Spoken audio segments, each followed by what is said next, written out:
Transcending into the world of Dragon Ball, I have become Ragg, the elder brother of Vegeta. From birth, endowed with a combat power of 50,000, King Vegeta feared that he would be difficult to control as he matured, potentially bringing calamity upon the Saiyans. Thus, he exiled him to Planet Bambi.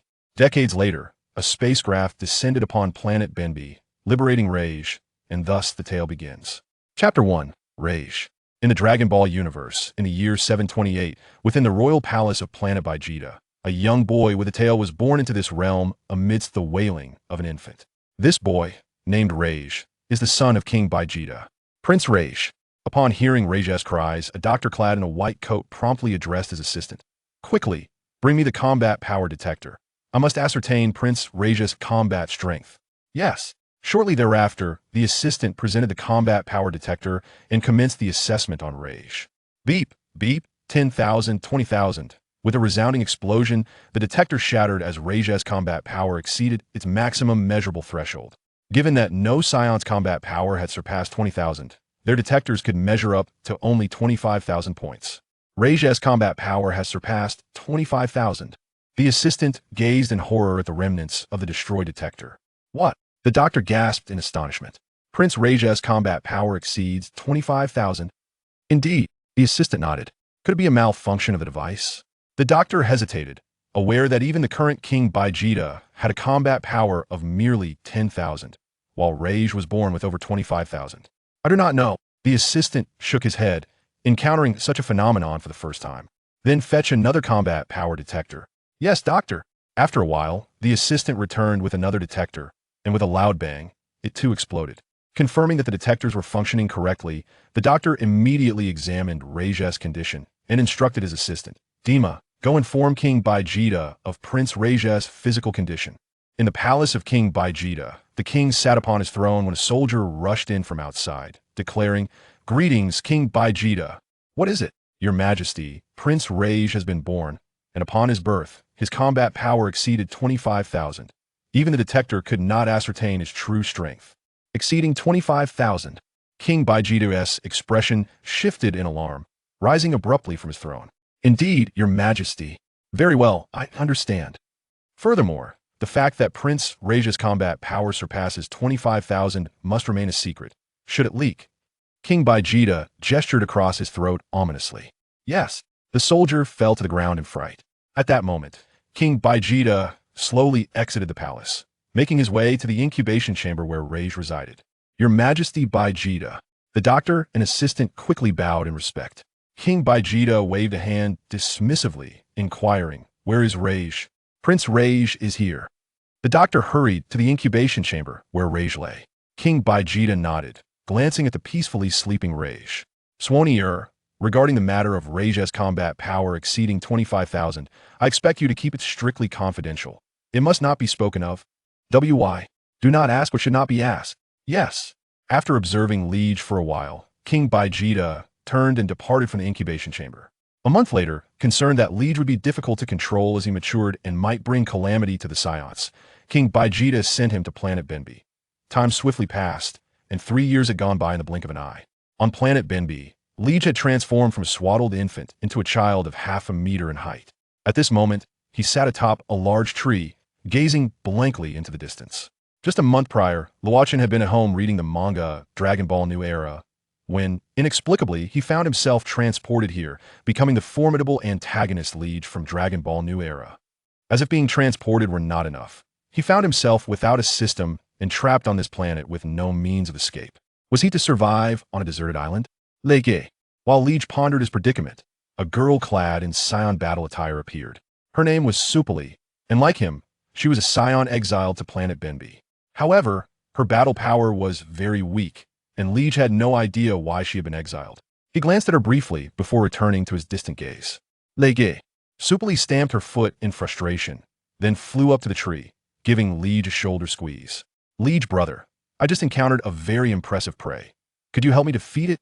Very impressive prey? Yes. It looks like a pig but has a pair of horns on its head, and behind it, it has a pair of butterfly-like wings. Butterfly-like wings behind it? Liege suddenly recalled the beast, known as the Zaludi from the first part Dragon Ball. Indeed. So, Liege, can you help me catch this prey? Sure, but you must wash my clothes for a month. Aren't your clothes always washed by me? Supli murmured softly. What did you say? Nothing, nothing. As long as you help me catch that prey, I'll take care of your clothes from now on. Liege chuckled. Where's this prey now? In the forest ahead. Supli replied, leading Liege there. Shortly after, Liege managed to defeat a purple Zaludi. Supli approached the Zaludi with excitement. This prey is so large. It should be enough for a hearty meal. Liege nodded. Your battle power is still too weak. You couldn't even handle such prey. Supli nodded. Shall we roast it? Yes. Liege agreed. Aside from their love for battle, Saiyans also had a great appreciation for food. Unfortunately, there were no other humans living here besides them. The seasonings found on Earth were virtually absent, or else Liege could truly showcase his culinary skills.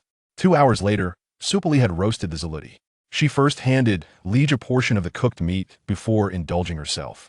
In the afternoon, after waking from a nap, Liege began to instruct Supli in her training.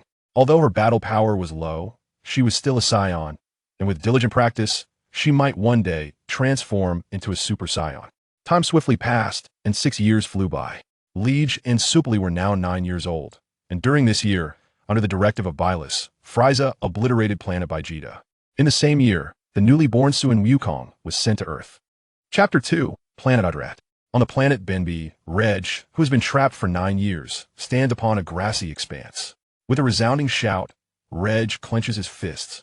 Imanating en astonishinyoha.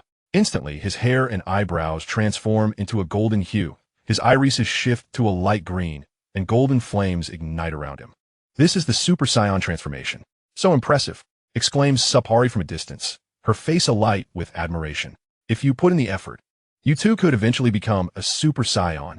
Ragg chuckles softly, reverting to his original form.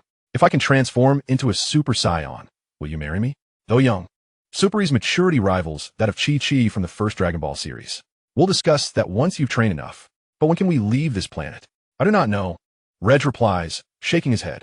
Time flies, and in the blink of an eye, 23 years have passed. Ragg and Sapari have now been stranded on Planet Bambi for 30 years. Throughout these 23 years, Ragg has harbored the hope that someone would come to their rescue. Unfortunately, the remoteness of this planet has meant that no one has arrived. Nevertheless, despite their confinement, they have never ceased their training, firmly believing that one day they would escape. On this particular day, Ragg is lazily draped over a large tree when a brilliant shooting star darts across the sky. However, this is no mere meteor. It is a spacecraft capable of carrying 5 passengers. Yet, the vessel is now emitting black smoke on the verge of crashing to the ground. A spaceship, Ragg exclaims. Spotting the craft, and without a moment's hesitation, he transforms into a Super Saiyan and rushes toward it. Just as the spaceship is about to land, Ragg catches it with both hands, gently guiding it to the ground. Inside the spacecraft, a red-skinned alien breathes a sigh of relief upon witnessing this. At that moment, Ragg flies to the cockpit and knocks on the door. The alien promptly opens it. Hello, my name is Monas, a cosmic delivery person. A cosmic delivery person? Ragg inquires. Indeed, Monas nods. Really? But how did you end up crashing? We encountered a powerful magnetic field, which caused the ship's controls to malfunction, leading to our descent onto this planet. Thankfully, you appeared just in time to save my life. Monas expresses gratitude evident on his face. It's nothing. If you truly appreciate my help, take me away from here. No problem, but the ship has sustained damage from the magnetic forces and will require repairs. That's all right. How long will it take to fix? In a swift manner, it would take but a day, yet if one were to proceed slowly, it could extend to 2. Upon hearing this, Ragg summoned Sapari. The sight of the spacecraft ignited an immense excitement within Sapari. After 3 decades, they were finally on the brink of departure. 2 days later, the spacecraft was repaired, and Ragg along with Sapari left the planet Bambi. Benefactor, where are you headed? To the planet Yadarat. Yadarat is the home of the Yadarat people, who, despite lacking formidable combat prowess, possess remarkable abilities. In the realm of Dragon Ball Z, Goku's instant transmission was learned from them. Having been trapped on Bambi for so long, Ragg understood the significance of such a skill. Yadarat, you say? I just happen to have a delivery destined for there. How splendid. Ragg felt a surge of joy at this revelation, though he soon sensed something amiss. A week later, Ragg and Sapari boarded Monas's spacecraft, arriving at the planet Yadarat. Is this truly Yadarat? Sapari inquired, gazing at the unfamiliar world before them. Monas nodded affirmatively. Then, Benefactor, if there are no other matters at hand, I shall proceed with my delivery.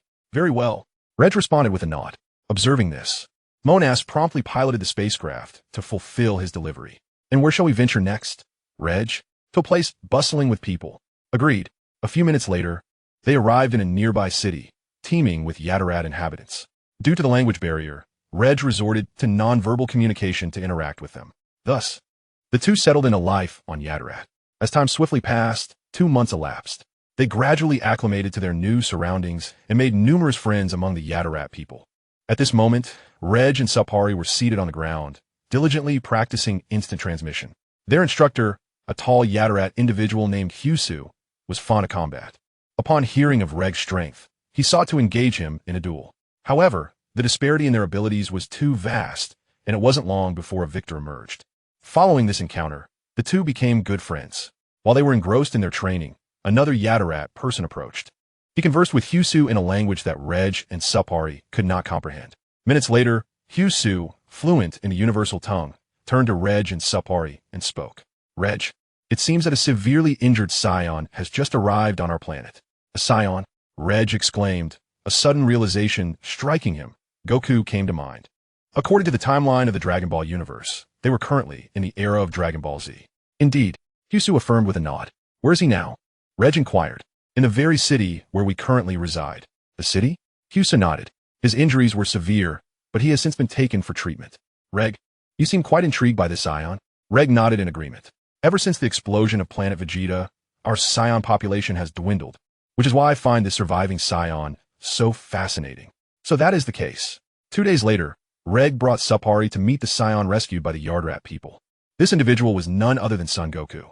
Vegeta. Due to Regg's striking resemblance to Vegeta, Son Goku, upon first glance, immediately mistook him for Vegeta. I'm not Vegeta, Reg explained with a smile. Not.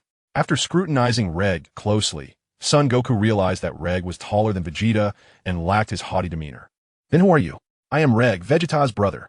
Vegeta's brother. Son Goku was taken aback. Indeed. And who is the Saiyan standing beside you? I am Reg's wife, Supari. Without waiting for Reg to respond, Supari interjected. I see. Chapter 3. Son Goku es Supari. The three engaged in a lengthy conversation, during which Reg learned from Son Goku about his transformation into a Super Saiyan. Reg, your strength must be considerable. May I spar with you? With your current abilities, you would not be able to defeat me. Reg replied calmly. I understand, but I still wish to test my skills against you. It is not impossible for you to spar with me, but first, you must defeat Supari. Supari. Son Goku turned to Supari.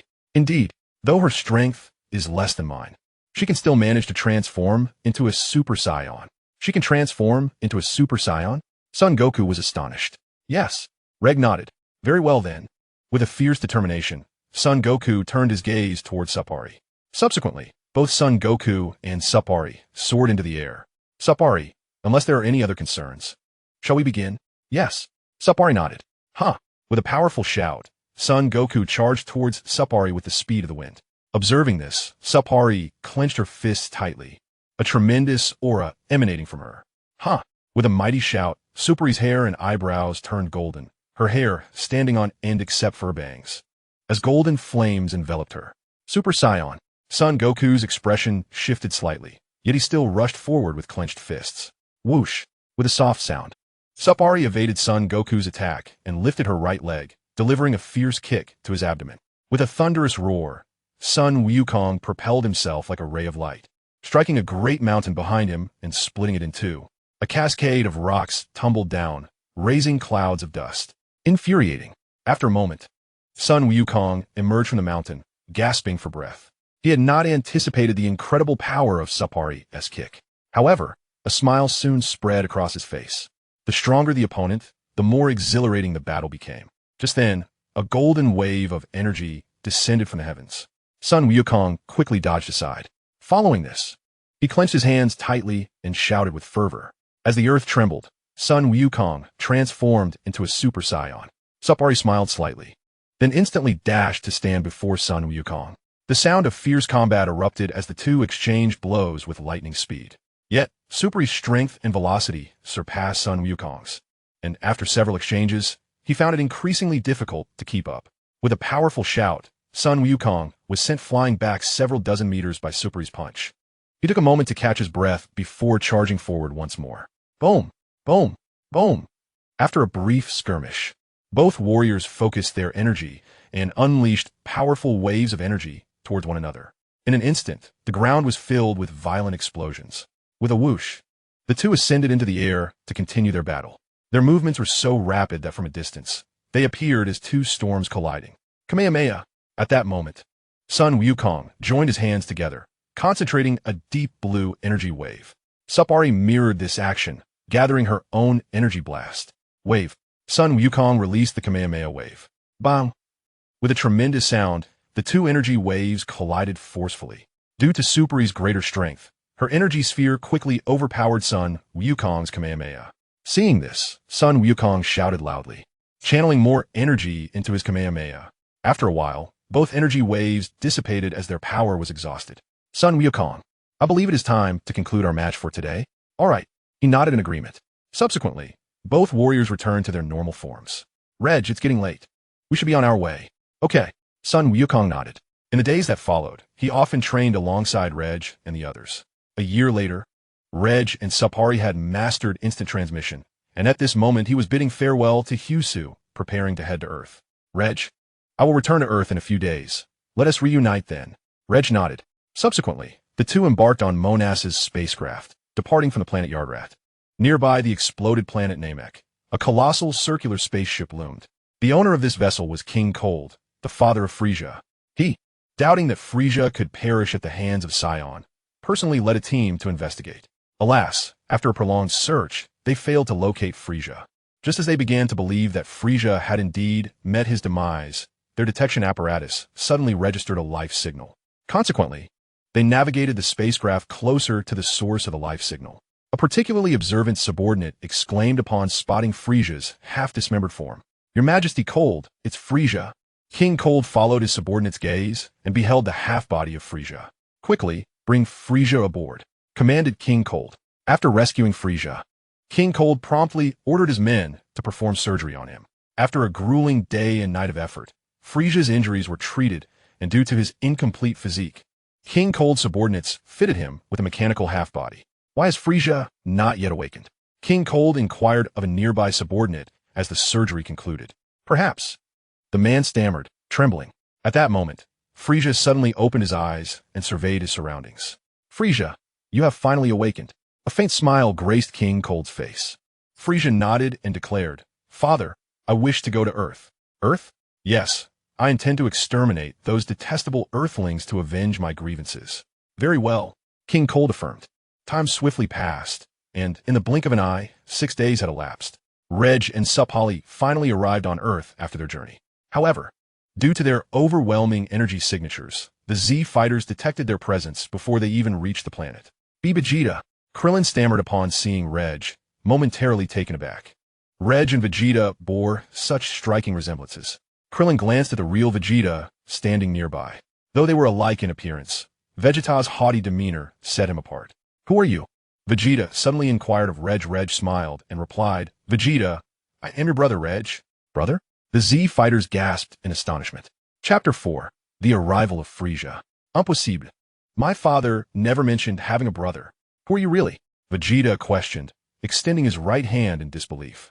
Reg chuckled softly, maintaining a calm demeanor. The reason my father refrained from disclosing my matters to you is that I possessed a combat power of 50,000 from the moment of my birth. He feared that as I grew, I would become increasingly difficult to control, potentially bringing about catastrophic consequences for the Saiyans. Thus, he banished me to Planet Bambi. Banished? Indeed. Reg's expression suddenly turned grave. I was confined for 30 years, only escaping from Planet Bambi a year ago. So what brings you to Earth? Krillin inquired, his demeanor solemn. In his recollection, Saiyans were hardly virtuous beings. We have come for the Dragon Balls on Earth. Dragon Balls? Yes. We were trapped on Planet Bambi, and we sought to utilize the Dragon Balls to extend our lifespans. Lifespan. At that moment, Monas interjected, If there are no further matters, I shall take my leave. Very well, Reg nodded. Krillin, benefactor? Indeed, Reg is my savior, Monas replied, then piloted the spacecraft away from Earth. By the way, where are we? Reg asked Krillin. Where? Where on Earth are we? The outskirts of West City. West City, Reg murmured to himself. I must inform you, we will not relinquish the Dragon Balls to you. At that moment, Yamcha, who had remained silent, spoke up, having harbored fear towards Saiyans, coupled with Regg's intentions. Yamcha had already begun to regard Reg as a villain akin to Vegeta. Reg chuckled lightly. Rest assured, if you're unwilling to part with the Dragon Balls, we will not resort to forceful means, not resort to force. Indeed, I am friends with your companion, Son Goku, a friend of my father. Son Gohan exclaimed in astonishment. Yes, he is currently on Planet Yardrat. He mentioned he would return after some time. The Dragon Ball Z warriors listened with skepticism, for it was true that Goku was on Planet Yardrat and had indeed informed them he would return a year. Are you truly a friend of Goku? Certainly. I am well acquainted with many of your affairs. Subsequently, Reg engaged them in conversation. When Sapari revealed her ability to transform into a Super Saiyan, beads of cold sweat formed on the foreheads of the Dragon Ball Z warriors. Had they acted upon their instincts earlier, they might have faced annihilation. Upon hearing that Reg and his companions could also transform into Super Saiyans, Vegeta departed with an unhappy expression. Goku surpassing him was already irksome enough, and now 2 more had emerged. Was he destined to become the 4th strongest? Sapari remarked, Reg, your brother has left. Reg nodded and turned to Krillin. Sapari and I still need to find a place to eat and stay. Let's conclude our discussion for today. Krillin nodded in agreement. Upon witnessing this, Reg and Sapari promptly set their course towards West City. The Z fighters, upon observing their departure, followed suit and left. Shortly thereafter, Reg and Sapari arrived in West City, where they disposed of some gold and diamonds acquired from Planet Adrat, exchanging them for currency used on Earth. Subsequently, the duo sought out a local restaurant, indulging in a sumptuous meal, with Sapari extolling the exquisite flavors of Earth's cuisine. In the afternoon, they purchased a set of multifunctional capsule homes. The following day, feeling rather idle, Reg decided to take Sapari on a leisurely stroll through the city, during which they procured several casual outfits. However, amidst their shopping, both Reg and Sapari suddenly sensed 2 formidable energies approaching Earth. Reg, do you feel that overwhelming power drawing near? Sapari inquired. Reg nodded affirmatively. Should we investigate? Absolutely. Simultaneously, the Z fighters on Earth also detected the powerful energies that Reg and Sapari had sensed, and they recognized one of the terrifying presences. It was the unmistakable aura of Frieza, a presence that Krillin could never forget. Panic ensued as they contemplated the implications of Frieza's return to the vicinity of Earth. After a brief moment of fear, the Z fighters gathered to strategize on how to confront Frieza. How infuriating! Frieza is still alive. That wretched Kakarot failed to eliminate him. Krillin exclaimed, his fists clenched tightly. Uncle Krillin, what if we seek assistance from Vegeta's brother? Krillin glanced at Vegeta. He is not my brother. Vegeta replied coldly. After a moment of contemplation, Krillin conceded. For the safety of Earth, we may have no choice. Then let us seek out Reg. Krillin declared. Agreed. At that moment, 2 figures materialized before them. It was none other than Reg and Sapari. Reg, the Z fighters gasped in astonishment, not expecting him to come seeking them. Reg nodded and inquired, what brings you all here? Today, Goku is supposed to return, and we intended to wait for him. However, we never anticipated Frieza's arrival on Earth. Krillin explained, his expression grave. So, the immense power we sensed earlier was indeed his. Reg nodded somberly. Reg, could you assist us in dealing with Frieza? Currently, you are our only hope against him. Of course. Just as he finished speaking, a massive spacecraft descended behind Krillin and the others. The vessel's doors slowly opened, revealing a multitude of soldiers clad in Saiyan battle armor, who lined up neatly on either side of the entrance. As heavy footsteps echoed, King Cooled and the mechanical Frieza emerged from the spaceship. We have witnessed the grandeur of King Cooled and the formidable Frieza. The soldiers flanking them saluted. King Cooled nodded and cast his gaze toward the distant Krillin and the others. It was truly Frieza. A look of terror crossed Krillin's face. Who is that? Why does he resemble Vegeta so closely? Vegeta? Is he the son of King Vegeta? Yes, father. This is the one who betrayed me and was slain by my hand on planet Namek. To think he has been resurrected by the Dragon Balls. Just then, a purple-haired youth clad in the insignia of the Capsule Corporation descended from the sky, landing before Frieza and the others. The youth was strikingly handsome, bearing a long sword on his back. He was none other than Trunks from 20 years hence. It seems I need not intervene. A smile suddenly graced Regg's face. Krillin questioned, you need not take action? Reg nodded. At that moment, Trunks turned around and surveyed the crowd. However, his expression swiftly shifted to one of seriousness. How peculiar. There is someone who bears a strong resemblance to my father. And who is that unfamiliar woman? Could my time travel have altered the course of history in this timeline? Who are you? Mechanical Frisia abruptly interrupted his contemplation. Trunks replied, the one who is about to end your life. Damn it. Mechanical Frisia gritted his teeth in anger. Besides Goku, it was the first time he had been so underestimated. He quickly regained his composure and gestured to a nearby soldier. Eliminate him. Yes, Lord Frisia. A soldier resembling a fish straightened up and responded. He activated the power level scouter on his left eye. Beeping, it registered a reading of 5. Observing the numbers on the scouter, the soldier couldn't help but smirk. It may hurt a bit. Just endure it for a moment. As he spoke, he raised his weapon and unleashed a golden energy wave towards Trunks. With a swift motion, Trunks raised his right hand and effortlessly deflected the energy wave behind him. The soldier's expression changed as he hastily fired multiple energy waves at Trunks. In an instant, Trunks drew his sword and charged forward. Within mere breaths, dozens of soldiers fell beneath Trunks' blade, paralyzing many others with fear. Chapter 5. The Fall of King Cooled. At that moment, King Cooled suddenly executed a retreating soldier. Anyone who dares to step back again shall face no mercy. Upon hearing this, the surrounding soldiers immediately charged towards Trunks. With a cold smirk, Trunks concentrated a wave of energy in his right hand and unleashed it. Boom! A colossal explosion ensued, annihilating nearly half of the soldiers. Subsequently, Trunks raised his sword and surged forward. Under the rapid flashes of his sword, the remaining soldiers were swiftly vanquished. Ragg, do you recognize this boy? Krillin inquired. I do not. Ragg shook his head. Not familiar? Then how do you know you wouldn't need to intervene? Just a casual remark. At that moment, the mechanical Frisia suddenly clapped his hands in applause. Quite impressive. No wonder you dared to be so arrogant moments ago. However, those who are as presumptuous as you rarely live long. Are you speaking of yourself? After being reduced to this pitiful state, you still have the audacity to seek revenge. Trunks retorted. What did you say? The mechanical Frisia clenched his fists, his nails digging into his flesh, causing blood to ooze forth. Frisia. It was only when King Cold spoke that he began to regain his composure. Since all my soldiers have perished at your hands, I must take it upon myself to eliminate you. Yet, you should feel honored. Not just anyone can claim to have fallen in my hand. You truly are insufferably arrogant. Frisia. Trunks scoffed. What did you say? The mechanical Frisia could no longer contain his fury. Before I end your life, let me inform you of one more thing. Something? Indeed, aside from Son Goku, there is another Super Saiyan here. Frisia laughed heartily. Do you believe a Super Saiyan can simply appear at your whim? Trunks chuckled lightly, his demeanor suddenly shifting to seriousness.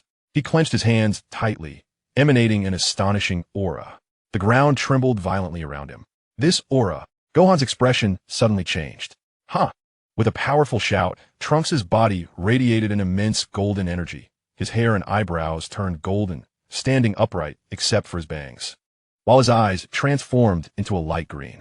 Upon witnessing this, the mechanical Frisia recalled unsettling memories and instinctively took a few steps back. Is this the Super Saiyan, Frisia? Indeed, father. Hearing King Cold's voice, the mechanical Frisia quickly regained his composure. Damn it! Vegeta gritted his teeth in fury. I never imagined that aside from Son Goku, Ragg, and Saparli, there would be another capable of transforming into a Super Saiyan. Does that mean he is to become the 5th? Trunks, are you prepared to meet your demise, Frisia? The mechanical Frisia first let out a cold laugh, then suddenly burst into laughter, proclaiming, the next to perish shall be you. With a powerful leap, he ascended to several hundred meters in the air, where he swiftly conjured a fiery red energy sphere in his right hand. The sphere expanded rapidly, soon surpassing Frisia's own size. Frisia, do you intend to annihilate the Earth? Did you not just claim you were going to defeat that Super Saiyan named Goku? The expression of King Cold shifted dramatically. Although they possessed the ability to survive in the cosmos, the destruction of Earth would still inflict significant harm upon them. Alarmed, the Z fighters exchanged worried glances. Should the energy sphere in Frisia's hand strike the Earth, it would soon face obliteration. At that moment, mechanical Frisia directed the amassed energy sphere towards Trunks' position. The sphere quickly enveloped Trunks. With a smug chuckle, mechanical Frisia felt a surge of pride. However, in the blink of an eye, the energy sphere that was meant to crash down was slowly lifted by a single hand. The smile on mechanical Frisia's face froze in that instant. A figure gradually materialized. It was Trunks. With a disdainful grunt, mechanical Frisia swiftly gathered a wave of energy in his right hand and launched it at the energy sphere. A tremendous explosion echoed as the energy sphere in Trunks' grasp detonated. Fool! Mechanical Frieza laughed heartily as he began to descend from the sky. Frieza! Suddenly, Trunks' voice rang out from behind them. What? They swiftly turned to see Trunks standing atop a mountain peak. With his hands forming a circular gesture, he concentrated a wave of energy in his right hand and attacked the position of Mechanical Frieza. In a flash, Mechanical Frieza leaped into the air, soaring hundreds of meters high. With a resounding crash, the energy wave struck the ground, erupting violently. Mechanical Frieza smirked, feeling a sense of satisfaction. Frieza! At that moment, he heard Trunks' voice from above and instinctively looked up. Trunks, wielding his sword, descended rapidly towards Mechanical Frieza with a powerful slash. Whether due to Trunks' incredible speed or Frieza's surprise at the sudden assault, he failed to evade the strike, and his body was cleaved in two. Frieza, King Cold, standing on the ground, was utterly astonished. He knew that Frieza's body was incredibly resilient, impervious to ordinary swords. At that moment, Trunks swung his sword with rapid precision, severing Mechanical Frieza's form into countless fragments. Then, he unleashed a golden energy wave from his right palm, incinerating the shattered remnants of Mechanical Frieza to ashes. Frieza's body lay, severed into several pieces, utterly vanquished. Krillin stared in astonishment. Gohan nodded in agreement. With a soft whoosh, Trunks descended from the sky, landing gracefully before King Cold. What is your name, young man? Would you care to join us in ruling this universe? King Cold regarded Trunks warily. Not interested. Trunks replied coolly. Your sword appears quite sharp. May I take a look? Clang. Trunks unsheathed his sword and handed it to King Cold. The king quickly grasped the blade and burst into laughter. Indeed, a remarkably sharp sword. It is no wonder you were able to defeat Frieza with such a weapon. What exactly are you implying? Trunks responded with indifference. Oof. King Cold scoffed, swiftly raising the sword to strike at Trunks. With a resounding clash, Trunks caught the blade with one hand. King Cold's expression shifted slightly as he pressed down with both hands, only to find the sword unmoving. At that moment, Trunks' left hand surged with a golden energy wave, piercing through King Cold's body. Chapter 6. Goku returns to Earth. King Cold relinquished his grip on the sword, hurtling backward and crashing into the mountain behind him. He coughed up blood, gazing at Trunks with terror.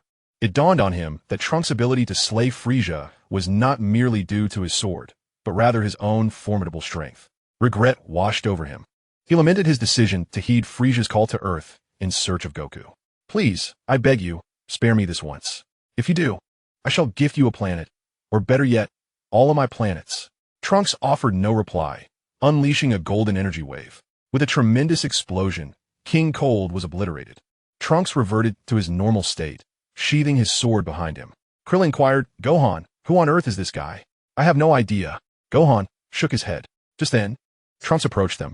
Uncertain of whether Trunks was friend or foe, the Dragon Ball Z warriors maintained a vigilant demeanor, while only Ragg appeared with a faint smile. Moments later, Trunks arrived before the group. Vegeta, intrigued by Trunks' identity, stepped forward and asked, Who are you? Aside from us, there should be no other Saiyans. I apologize, but I cannot answer that question at this time. Cannot answer? When will you be able to? The time is not yet right. I cannot disclose that information just yet. Vegeta snorted softly, opting not to pursue the matter further. Observing this, Trunks retrieved a multi-functional capsule from his pocket and tossed it onto the ground. With a resounding pop, a refrigerator brimming with beverages materialized. I am here to see Mr. Goku. He will return in an hour. Feel free to help yourselves to the drinks. You know Goku? Krillin exclaimed in surprise. Do you know my father? Gohan inquired. Indeed, Trunks affirmed with a nod. Then why do you seek Goku? Krillin pressed on. This is something I can only discuss with Mr. Goku, Trunks replied, prompting Krillin to cease his questioning. May I ask you something? Trunks ventured. What is it? Who are those two? He asked, gesturing towards the Ragg family. Krillin hesitated, initially inclined to reveal that Ragg was Vegeta's brother, but fearing Vegeta's ire, he settled for. He is Ragg, and she is Sapali. They are a married couple.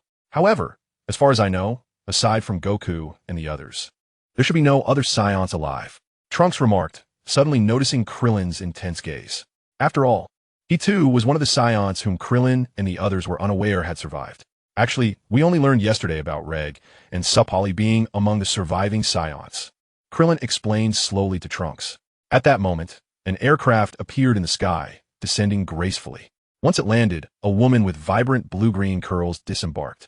It was Bulma. Bulma. Yamcha greeted her warmly. Bulma nodded in acknowledgement. Where's Goku?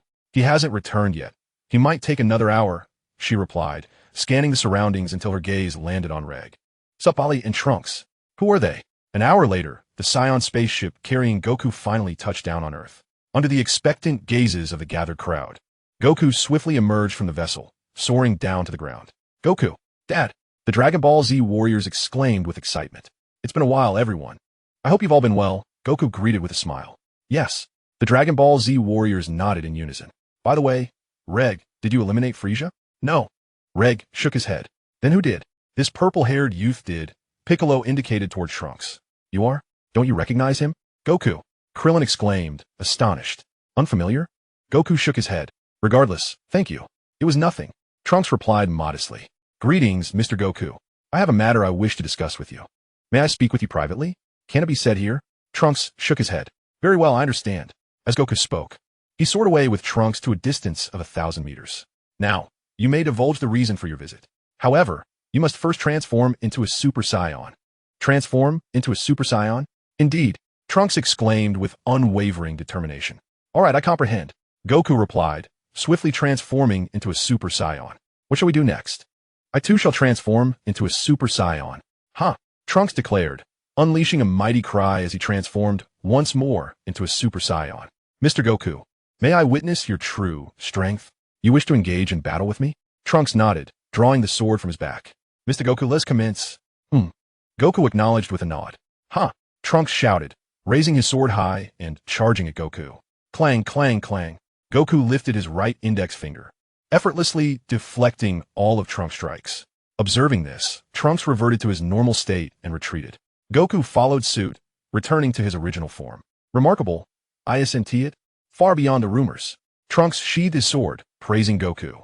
Now, may I inquire about the purpose of your visit? Certainly. Trunks then recounted the events of the future to Goku. Why have they been conversing for so long? The increasingly impatient Bulma could not help but voice her frustration. I have no idea. Yamcha shrugged. By the way, Uncle Goku, who exactly is Ragg? Why have I never heard my mother mention him? You are unaware of Ragg? I'm not. Trunks replied with a shake of his head.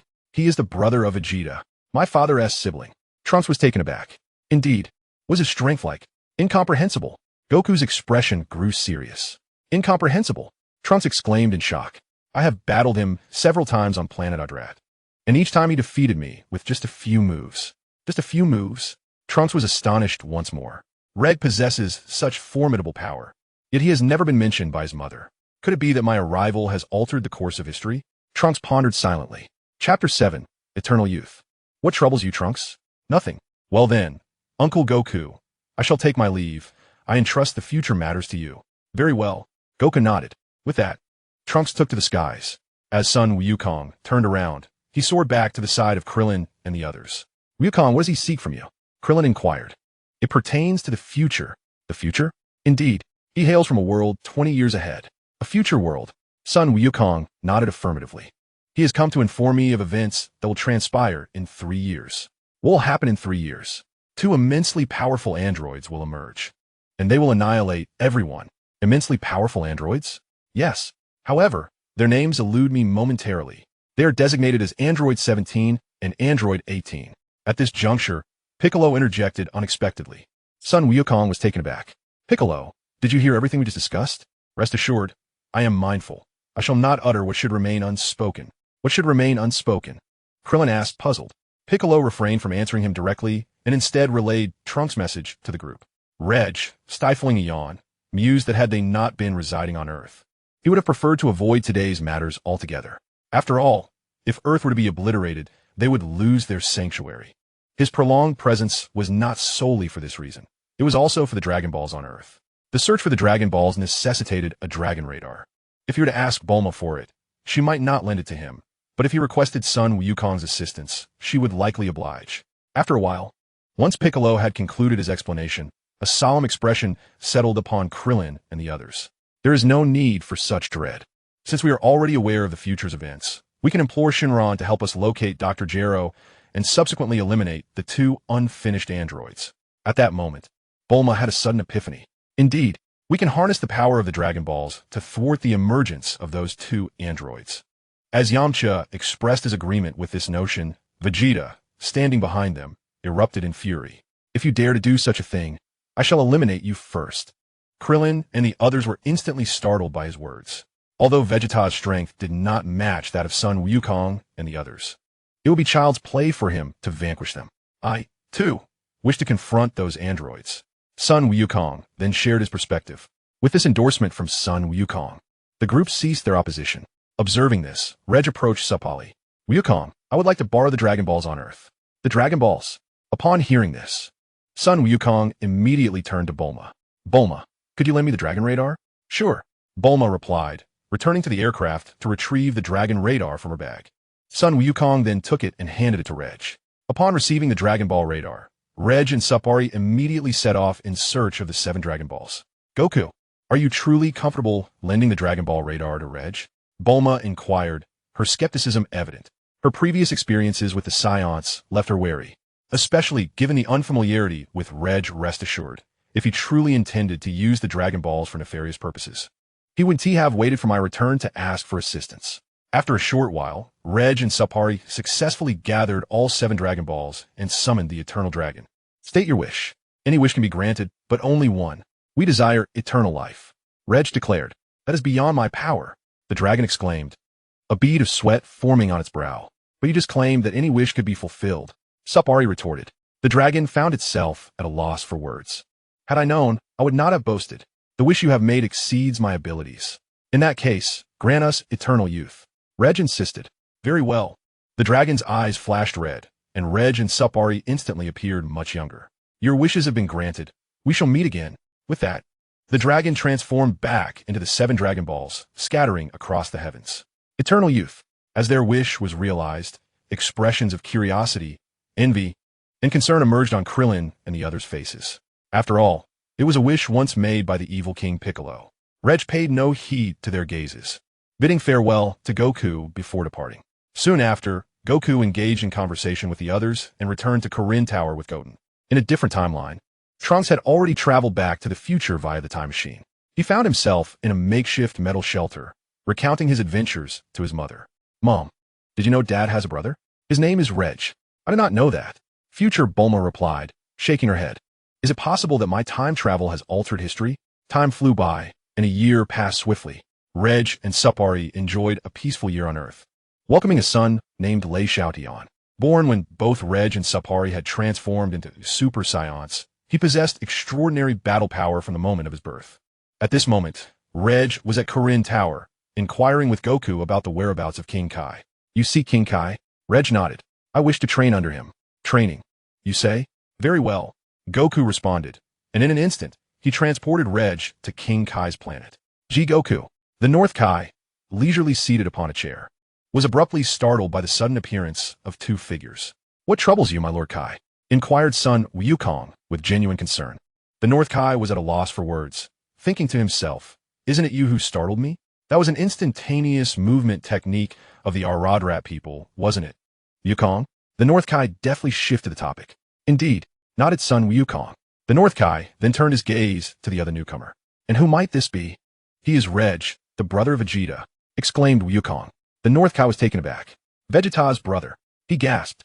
Yes. He expressed a desire to train here. Wukong continued. Absolutely not. This is not a gymnasium. I cannot allow just anyone to train on my planet. The North Kai vehemently shook his head.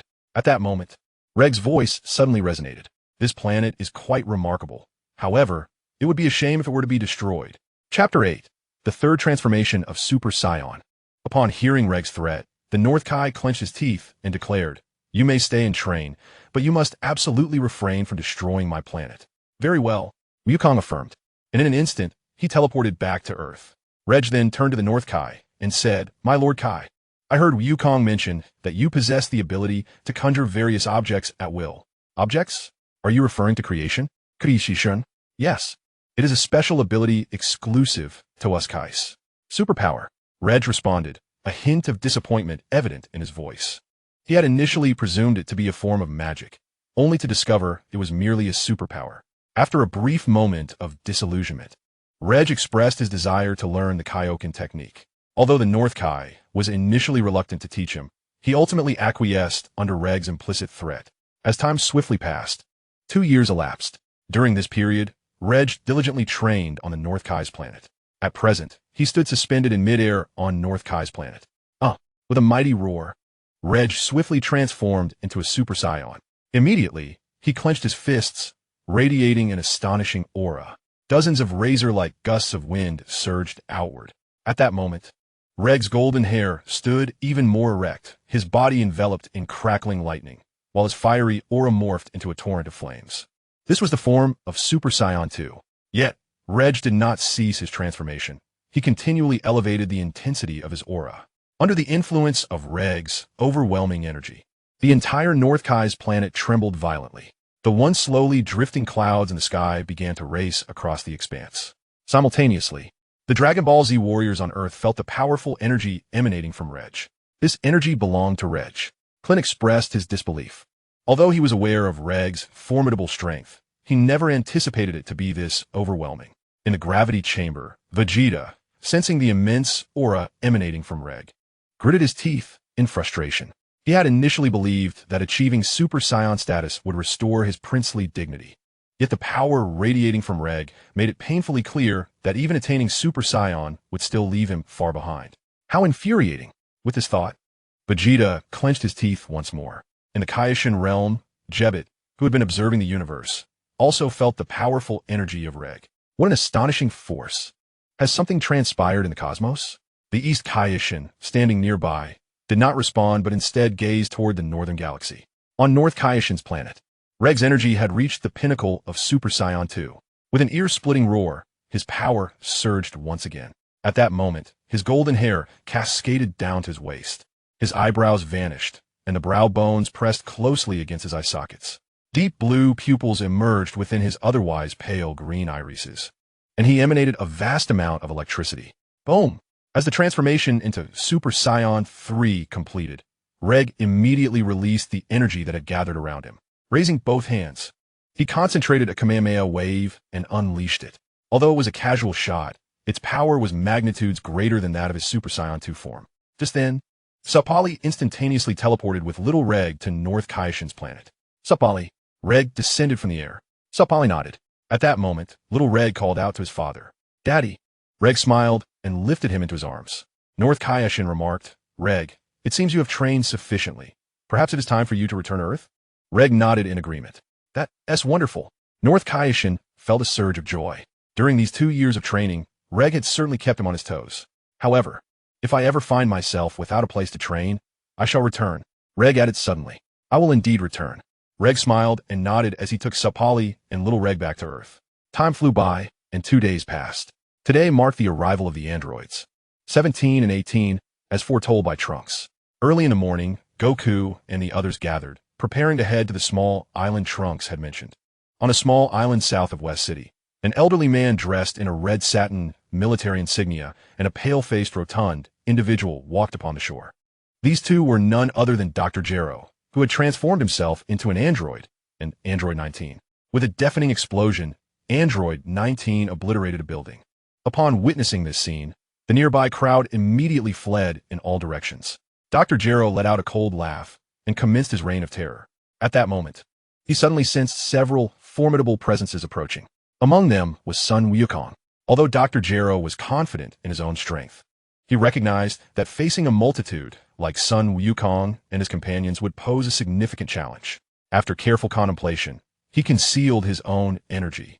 Meanwhile, Sun Wukong and his allies had drawn perilously close to Dr. Gero's island.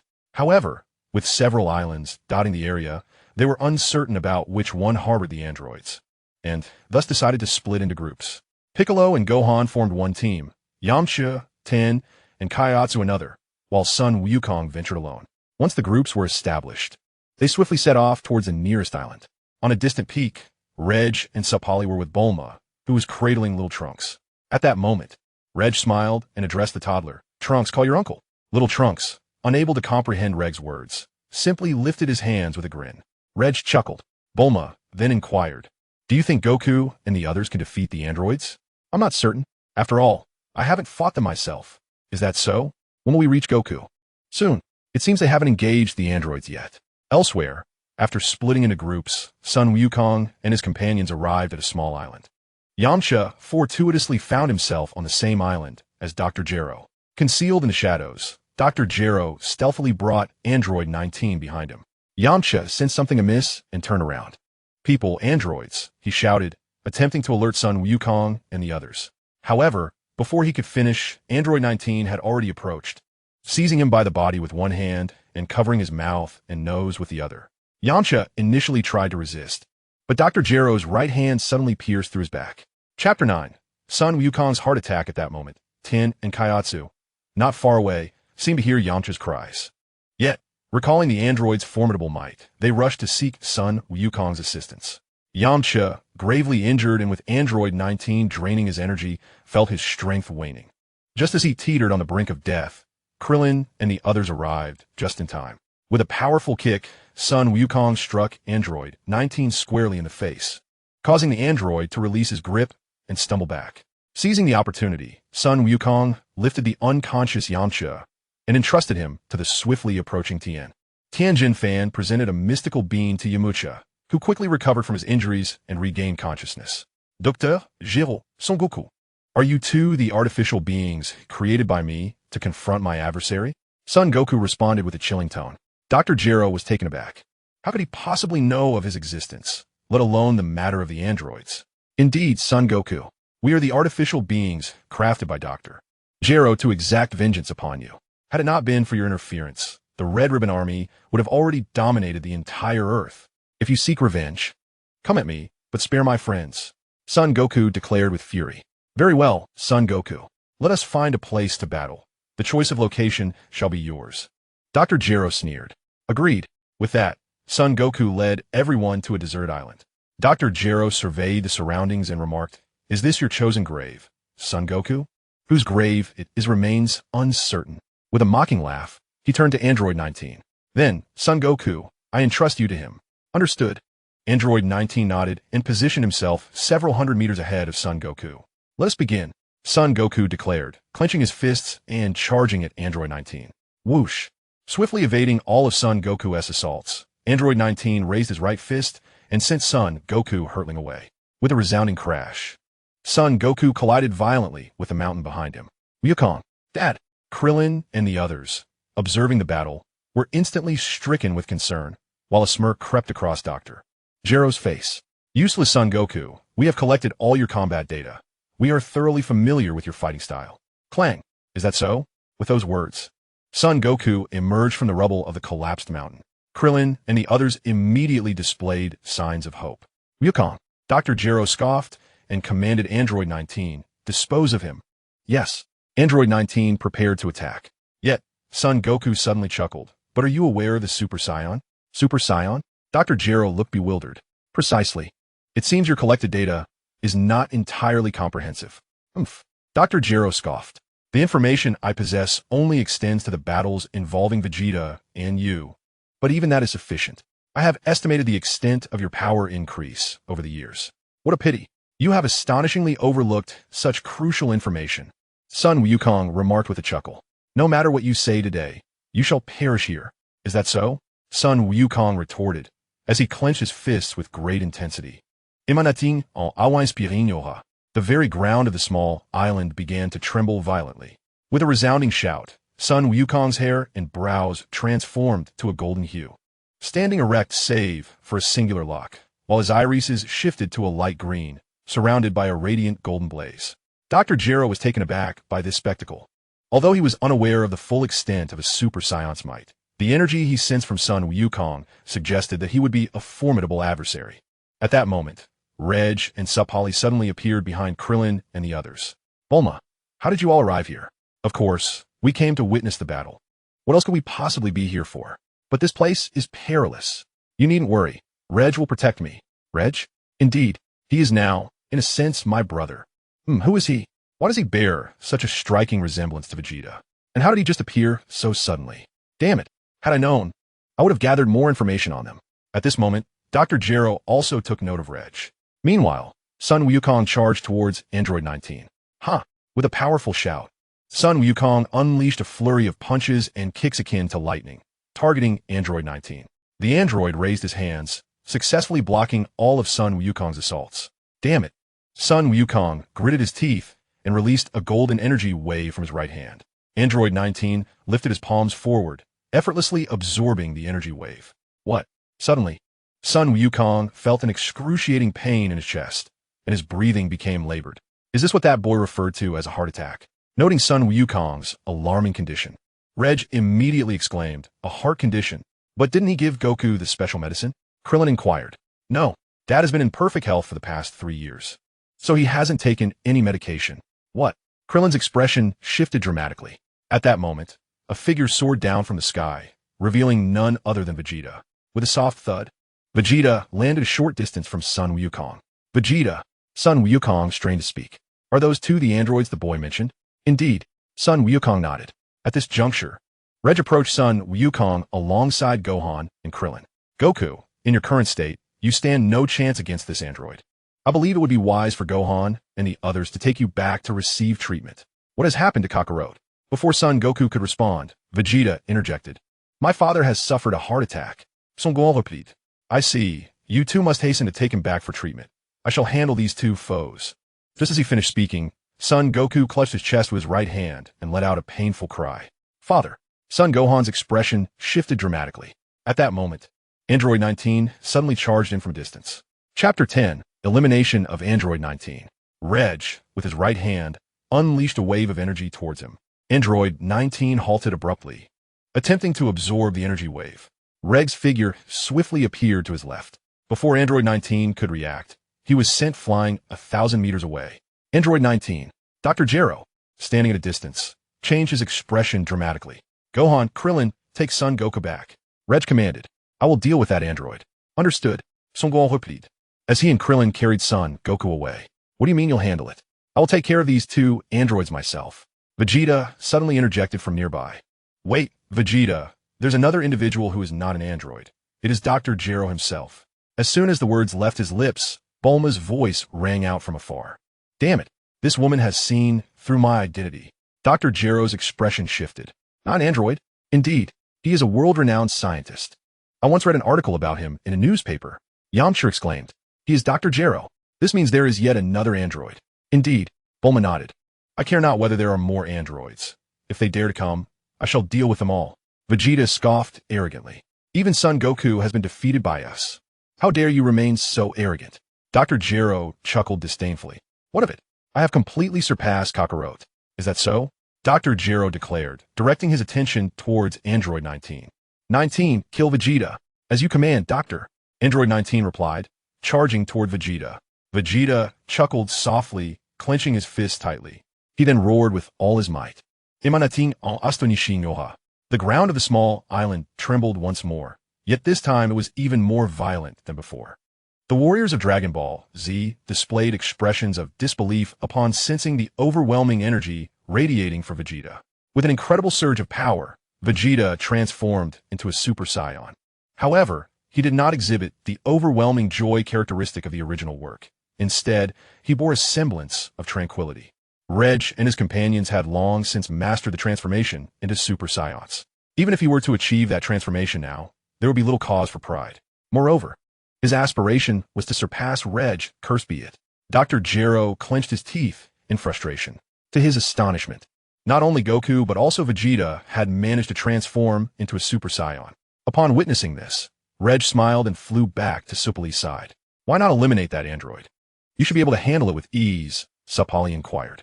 Indeed, it would be simple. However, since Vegeta wishes to engage him, I shall leave him to that task. So that is how it is. Meanwhile, Android 19 had already dashed in front of Vegeta, his fist striking like lightning as he launched an assault. Vegeta's fists mirrored this speed, aiming at Android 19's body in retaliation. With the sounds of intense combat ringing out, the two engaged in a fierce exchange. After a series of clashes, Vegeta accelerated his hand speed, delivering a powerful blow to Android 19's abdomen. The android let out a pained cry, staggering backward several steps. In that moment, Vegeta executed a flying kick, landing a heavy strike to Android 19's face. With a thunderous crash, Android 19 was sent hurtling several hundred meters away to the ground. Cursed be it, Android 19 performed a somersault and regained his footing, charging once more at Vegeta. In a flash, Vegeta appeared before him, landing a lightning-fast punch to Android 19's face. With a resounding impact, Android 19 was propelled backward by several dozen steps. At this point, Vegeta swiftly closed the distance, unleashing a barrage of blows upon Android 19. Android 19. Dr. Gero's expression shifted dramatically. His own strength was not far removed from that of Android 19. If even the android could not best Vegeta, then he would surely stand no chance. Just as Dr. Gero contemplated this, Android 19 suddenly seized Vegeta's hands with a vice-like grip. This is bad. Piccolo's expression changed, and he shouted a warning to Vegeta. Be cautious. That creature can drain your energy. Drain energy, you say? Vegeta replied, regarding Android 19, whose face was alight with triumph.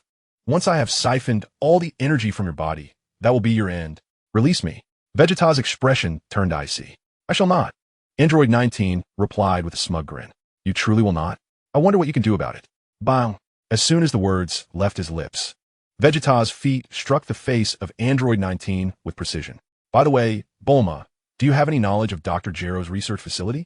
Just as the battle between the two was nearing its conclusion, Reg turned to Bulma and inquired. Research facility? Bulma pondered for a moment. I believe I once came across an article in a newspaper regarding a secret laboratory. Supali interjected. A report about a secret laboratory?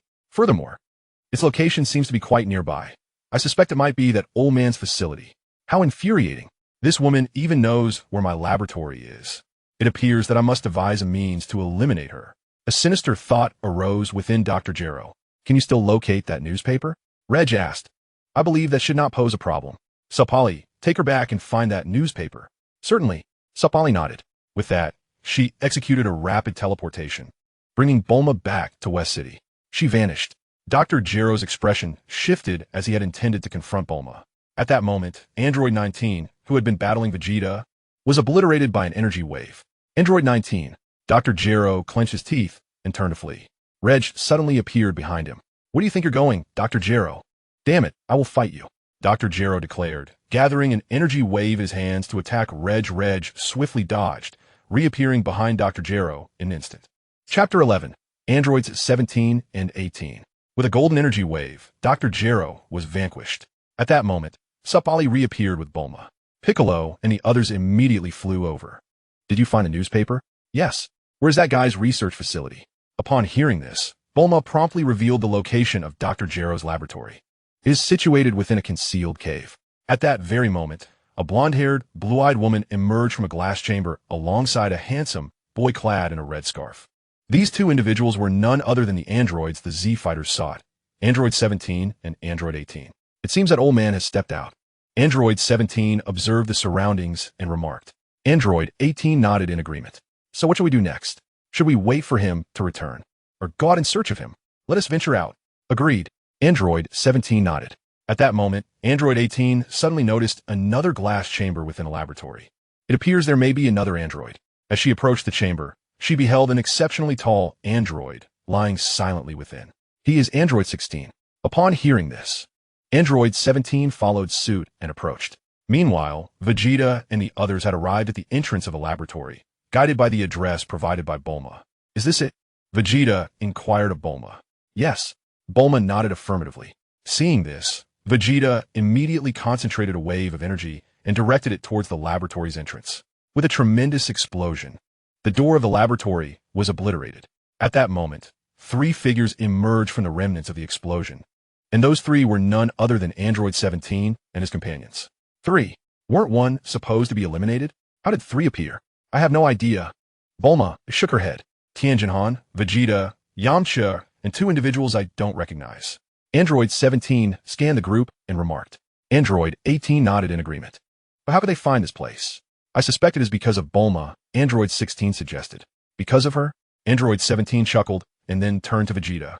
Where are Goku and the others? Kakarot again. Vegeta gritted his teeth in frustration. He is not here. Not here. Indeed, my power has now surpassed Kakarot's. I can handle all of you androids by myself. Is that so? I shall see if your claim holds true. Android 17 declared, charging towards Vegeta. Huh. Vegeta clenched his fists with determination and transformed into a Super Saiyan once more. Whoosh. Bang. Bang. Bang. The sounds of fierce combat ensued. as their fists and feet clashed like lightning. Android 16 did not observe their battle, but instead focused his gaze on Reg.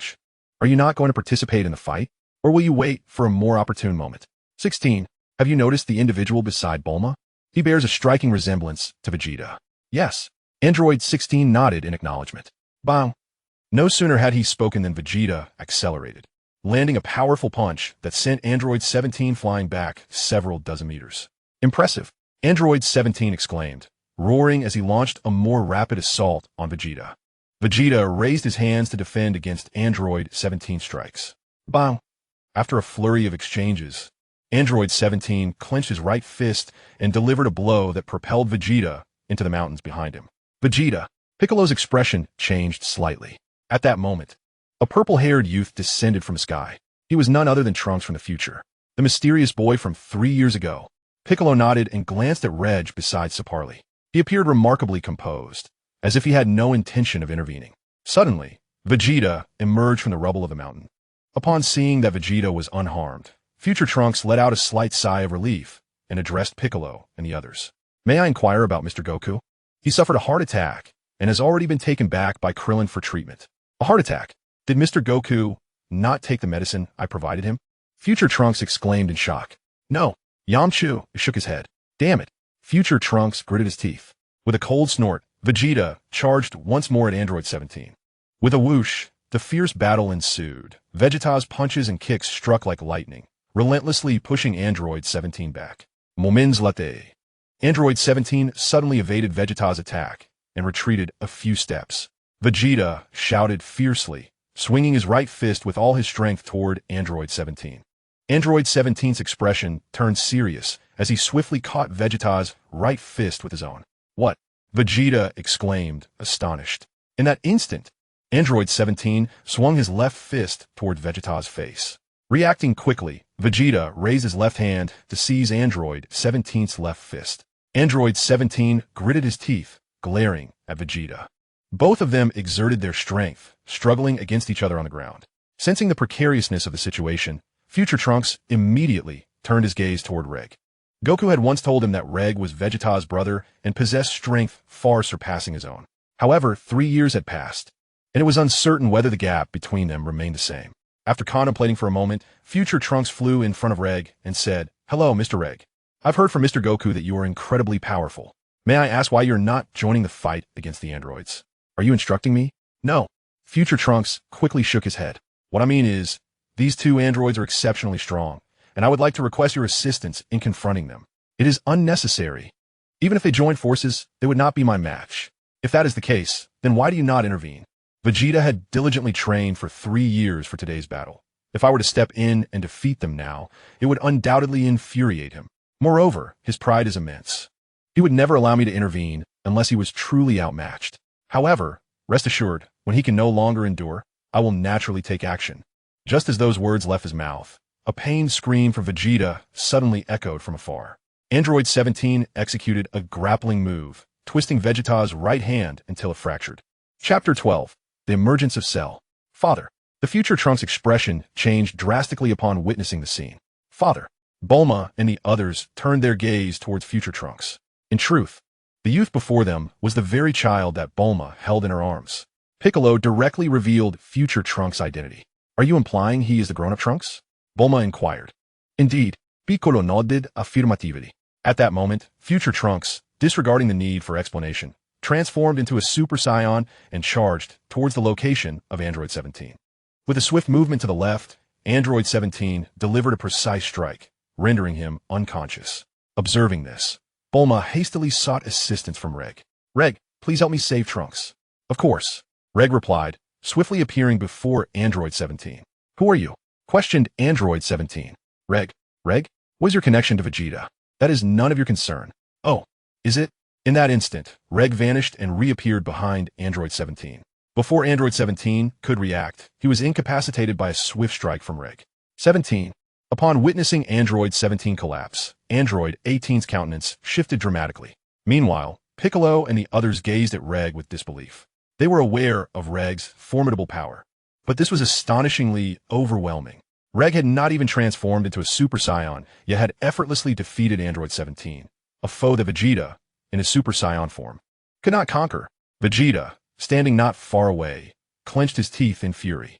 He could not fathom that after 3 years of training, the gap in their strengths remained so vast. Moments later, Android 18 attempted to charge at Ragg, only to be halted by Android 16 standing nearby. 18. This individual's strength is unfathomable. You are no match for him. What about 17? I shall rescue him, Android 16 declared, launching himself towards Ragg. Noticing this, Ragg seized the unconscious Android 17 and hurled him toward Android 16. Android 16 swiftly halted and caught Android 17. What is the meaning of this? Vegeta lost to him today. I wish for Vegeta to grow stronger before facing him again. Vegeta. Android 16 glanced at Vegeta. What is your relationship to him? He is akin to my brother, Vegeta replied with a cold snort, seemingly reluctant to acknowledge this fact. Very well, Android 16 responded, immediately cradling Android 17 and departing. Android 18 cast a glance at Ragg before following Android 16 out. After the three departed, Ragg stood before them, contemplating why he did not eliminate them. They had committed no wrongdoing. It seemed rather unjust to slay them without cause. How naive of you to think like Son Goku. As the two debated, Tien had already administered the Senzu beans to future Trunks and Vegeta. Future Trunks, having lost consciousness, was fed the bean by Yamcha. What the androids? Upon awakening, Future Trunks immediately noticed the absence of Android 16 and the others. They had already departed. Departed? Indeed. Yamcha recounted the events that had transpired. Reg had not transformed into a Super Saiyan and had dispatched Android 17 with a single blow? Yes, Yamcha confirmed with a nod. Witnessing this, Future Trunks swiftly approached Reg. Uncle Reg, could you accompany me to the future and assist me in vanquishing those two androids? Coughing lightly, Reg responded, I am not your uncle, but rather your elder. My elder. Future Trunks promptly corrected himself. As soon as he uttered those words, Vegeta cast a displeased glance at Future Trunks. By acknowledging Reg as his elder brother, Future Trunks unwittingly stirred Vegeta's ire. Setting aside their blood relation, the sheer disparity in their power levels was a source of frustration for him. They were born of the same parents, yet the gulf between their strengths was vast. As the prince of the Saiyans, Vegeta could not abide another Saiyan surpassing him. Even temporarily, he vowed to eventually reclaim his superiority. I cannot assist you. You must resolve this yourself. Resolve it myself? Indeed, while I cannot aid you directly, I shall help you train. Help me train? Reg glanced at Vegeta as he spoke. Vegeta snorted dismissively and turned away. If there is nothing else, shall we take our leave? At that moment, Yamcha approached them. Very well, Reg nodded.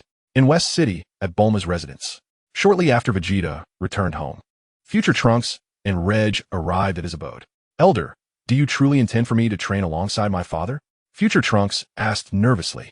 It turned out that Regg's promise to help him train meant pairing him with Vegeta.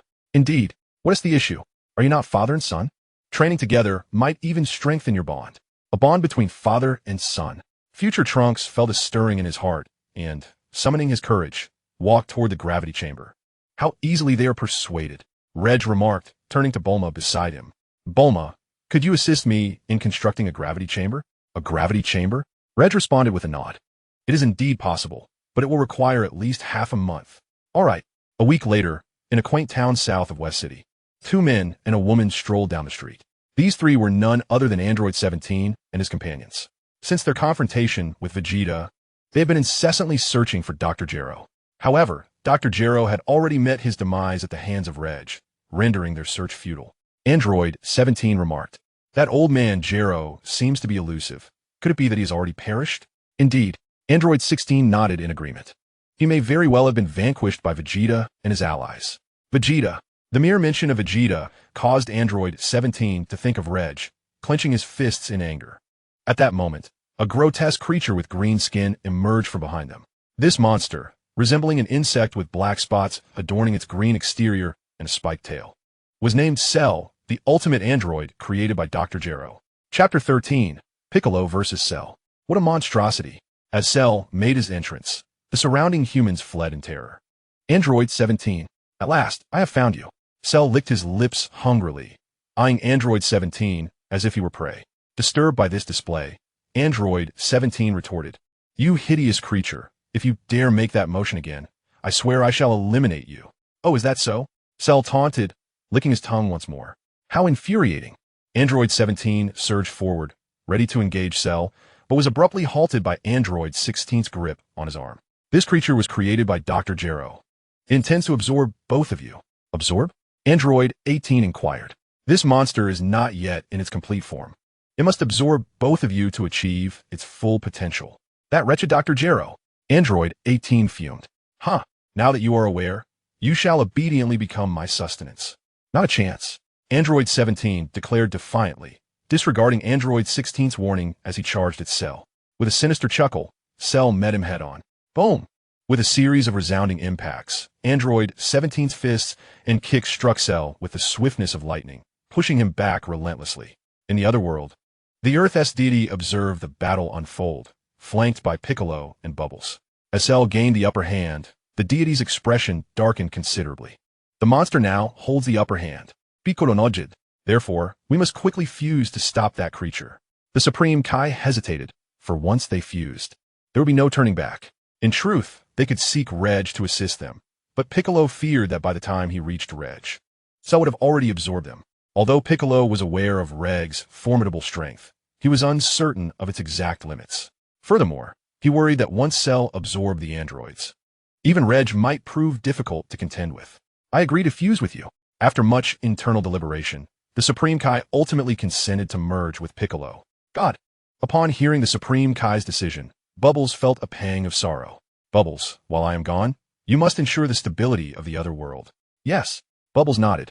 At that moment, Piccolo placed his hand upon the Supreme Kai's form, which dissolved like a phantom, merging into Piccolo's body. Is this the power of fusion? Piccolo clenched his fists, somewhat incredulous about his newfound strength. He then immediately departed the other world. In West City, at Bulma's home, Ragg and his family were seated at a table in the backyard, savoring culinary delights from Earth. Ragg, do you sense those two powerful energies? Ragg nodded. One of them seems to belong to Android 17. Indeed, it truly does. Should we go investigate? No need. Ragg shook his head. Cell's involvement with the future timeline meant that if he acted now to eliminate him, future Trunks would struggle to comprehend the events that transpired. Therefore, he planned to wait until Piccolo lured Cell out before making his move. However, since Cell had already revealed himself, it was about time for future Trunks and the others to train in the hyperbolic time chamber. Meanwhile, as Android 17 found himself outmatched by Cell, Android 16, standing nearby, prepared to intervene. Suddenly, a figure descended from the sky. Piccolo. Why has he come? Is he here to meet his demise? Android 18 questioned. I don't know, but he seems different from before. Different? Piccolo, what brings you here? Are you truly seeking death? Cell shared the same sentiment as Android 18. Piccolo snorted disdainfully. I am not here to perish. I have come to eradicate you. Eradicate me? Cell erupted in laughter, as if he had heard the most amusing joke. Piccolo, I never knew you had such a sense of humor. You're courting death. Infuriated, Piccolo charged at Cell with blinding speed. Taken aback, Cell found himself confronted by Piccolo in an instant. With a resounding crash, Cell collided violently with a towering building behind him, his form hurtling like a bolt of lightning. The nearby androids, number 17 and others, gazed in disbelief, astonished by the sheer strength exhibited by Piccolo. Just then, with a fierce determination, Cell burst forth from the debris of the building, launching a deadly strike aimed at Piccolo's head. Piccolo swiftly extended his right hand, seizing Cell's wrist with precision. Applying pressure, he caused Cell to feel as if his arm might shatter, prompting him to hastily extricate himself using his left hand. How can your power be so formidable? Cell exclaimed in frustration. Piccolo merely scoffed in response, remaining silent. In the other world, Ragg had brought Vegeta and his son to the celestial realm. Bubba, long time no see. Ragg greeted warmly. It's good to see you again, Ragg. What brings you here with them? Bubba inwided. I wish for you to take them into the hyperbolic time chamber for training. Ragg replied with a smile. The hyperbolic time chamber? Ah, I see. Bubba nodded. Very well. Follow me, you two. Understood, future Trunks responded. Meanwhile, after being carelessly knocked away, Cell's demeanor shifted to one of seriousness. Huh, he bellowed, charging towards Piccolo with the speed of lightning. Piccolo clenched his fists, ready to meet him head-on. The air crackled with the intensity of their combat as their fists and feet struck like bolts, each blow resonating with force. After a fierce exchange, Piccolo accelerated, delivering a punch that sent Cell flying once more, crashing into another building with a thunderous impact.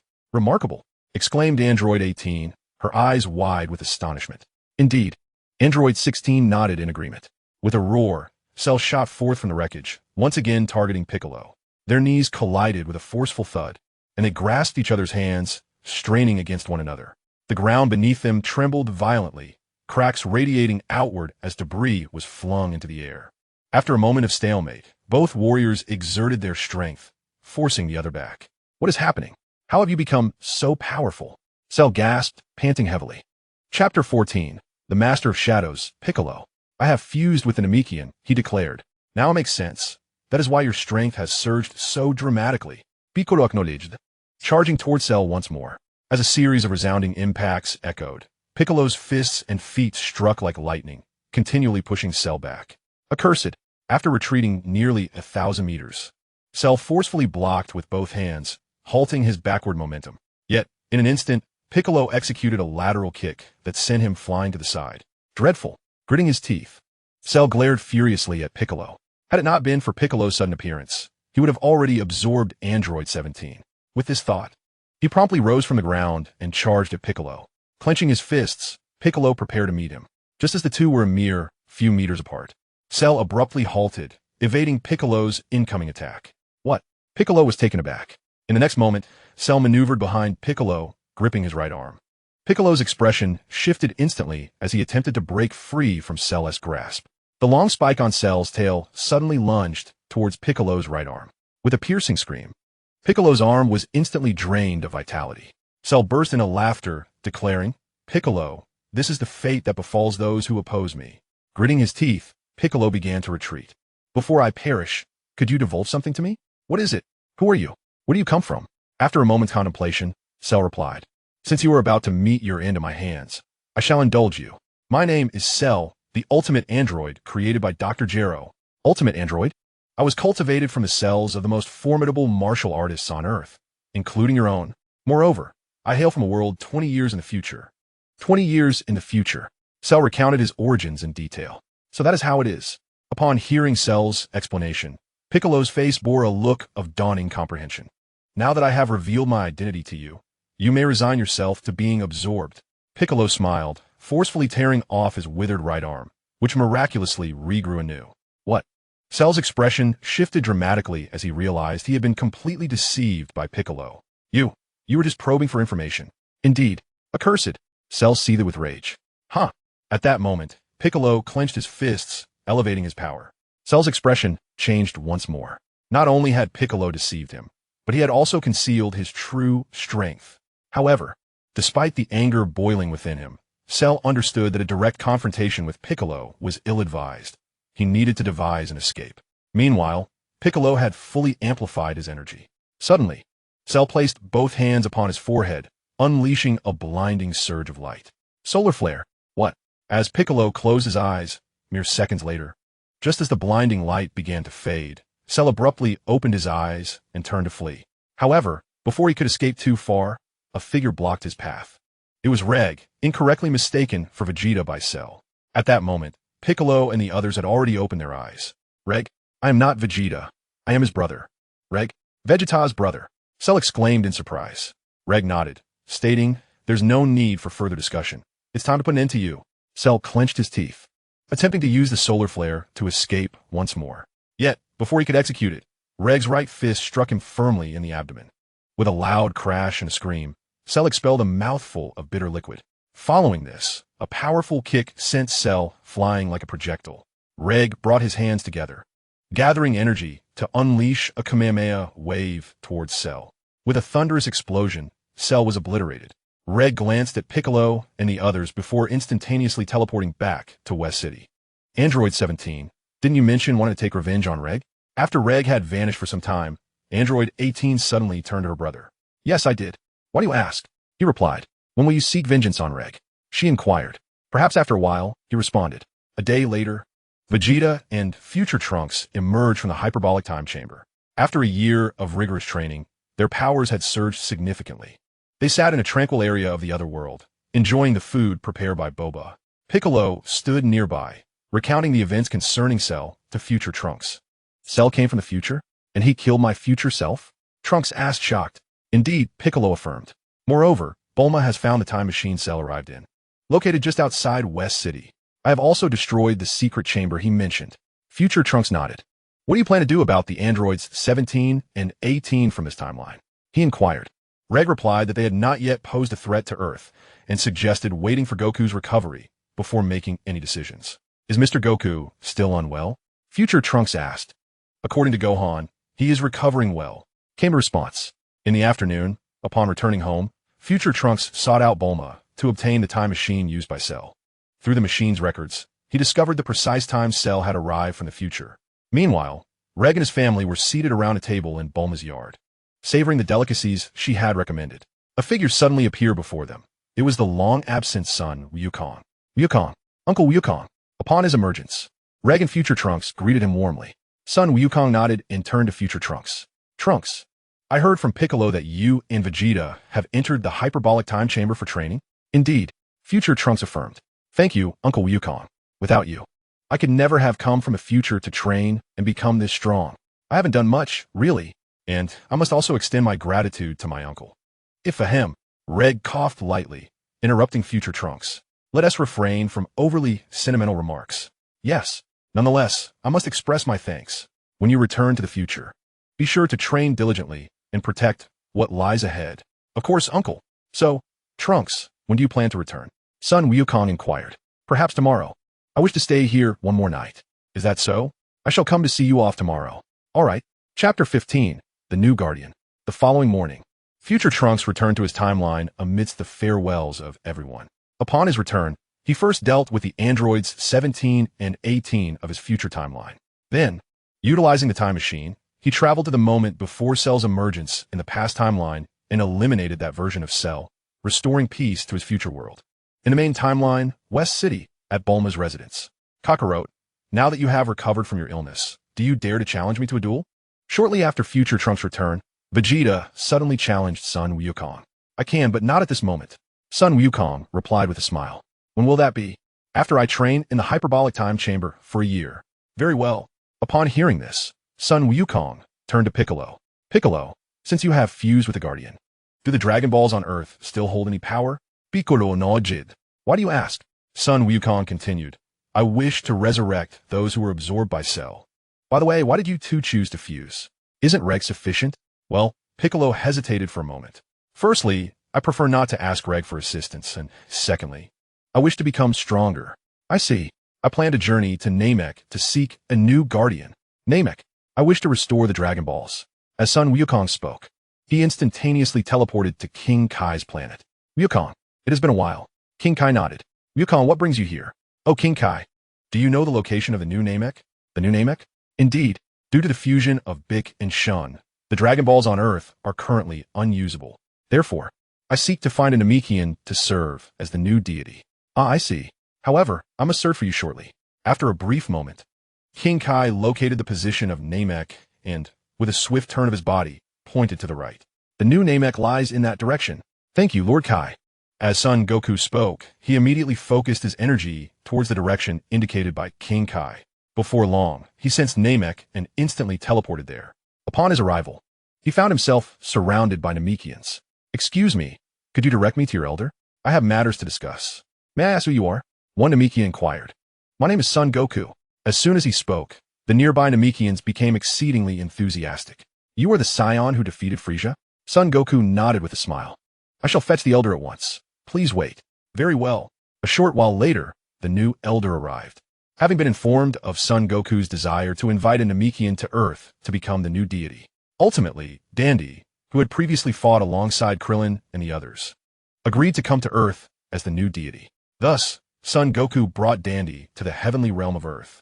Dandy, the group, already waiting in the heavenly realm, was filled with astonishment and joy upon seeing Dandy. Dandy nodded. Krillin, Gohan, it has been a long time. Indeed, it has been ages, Dandy. What brings you here? Mister, Goku wishes for me to become the new deity. The revelation startled everyone. Really?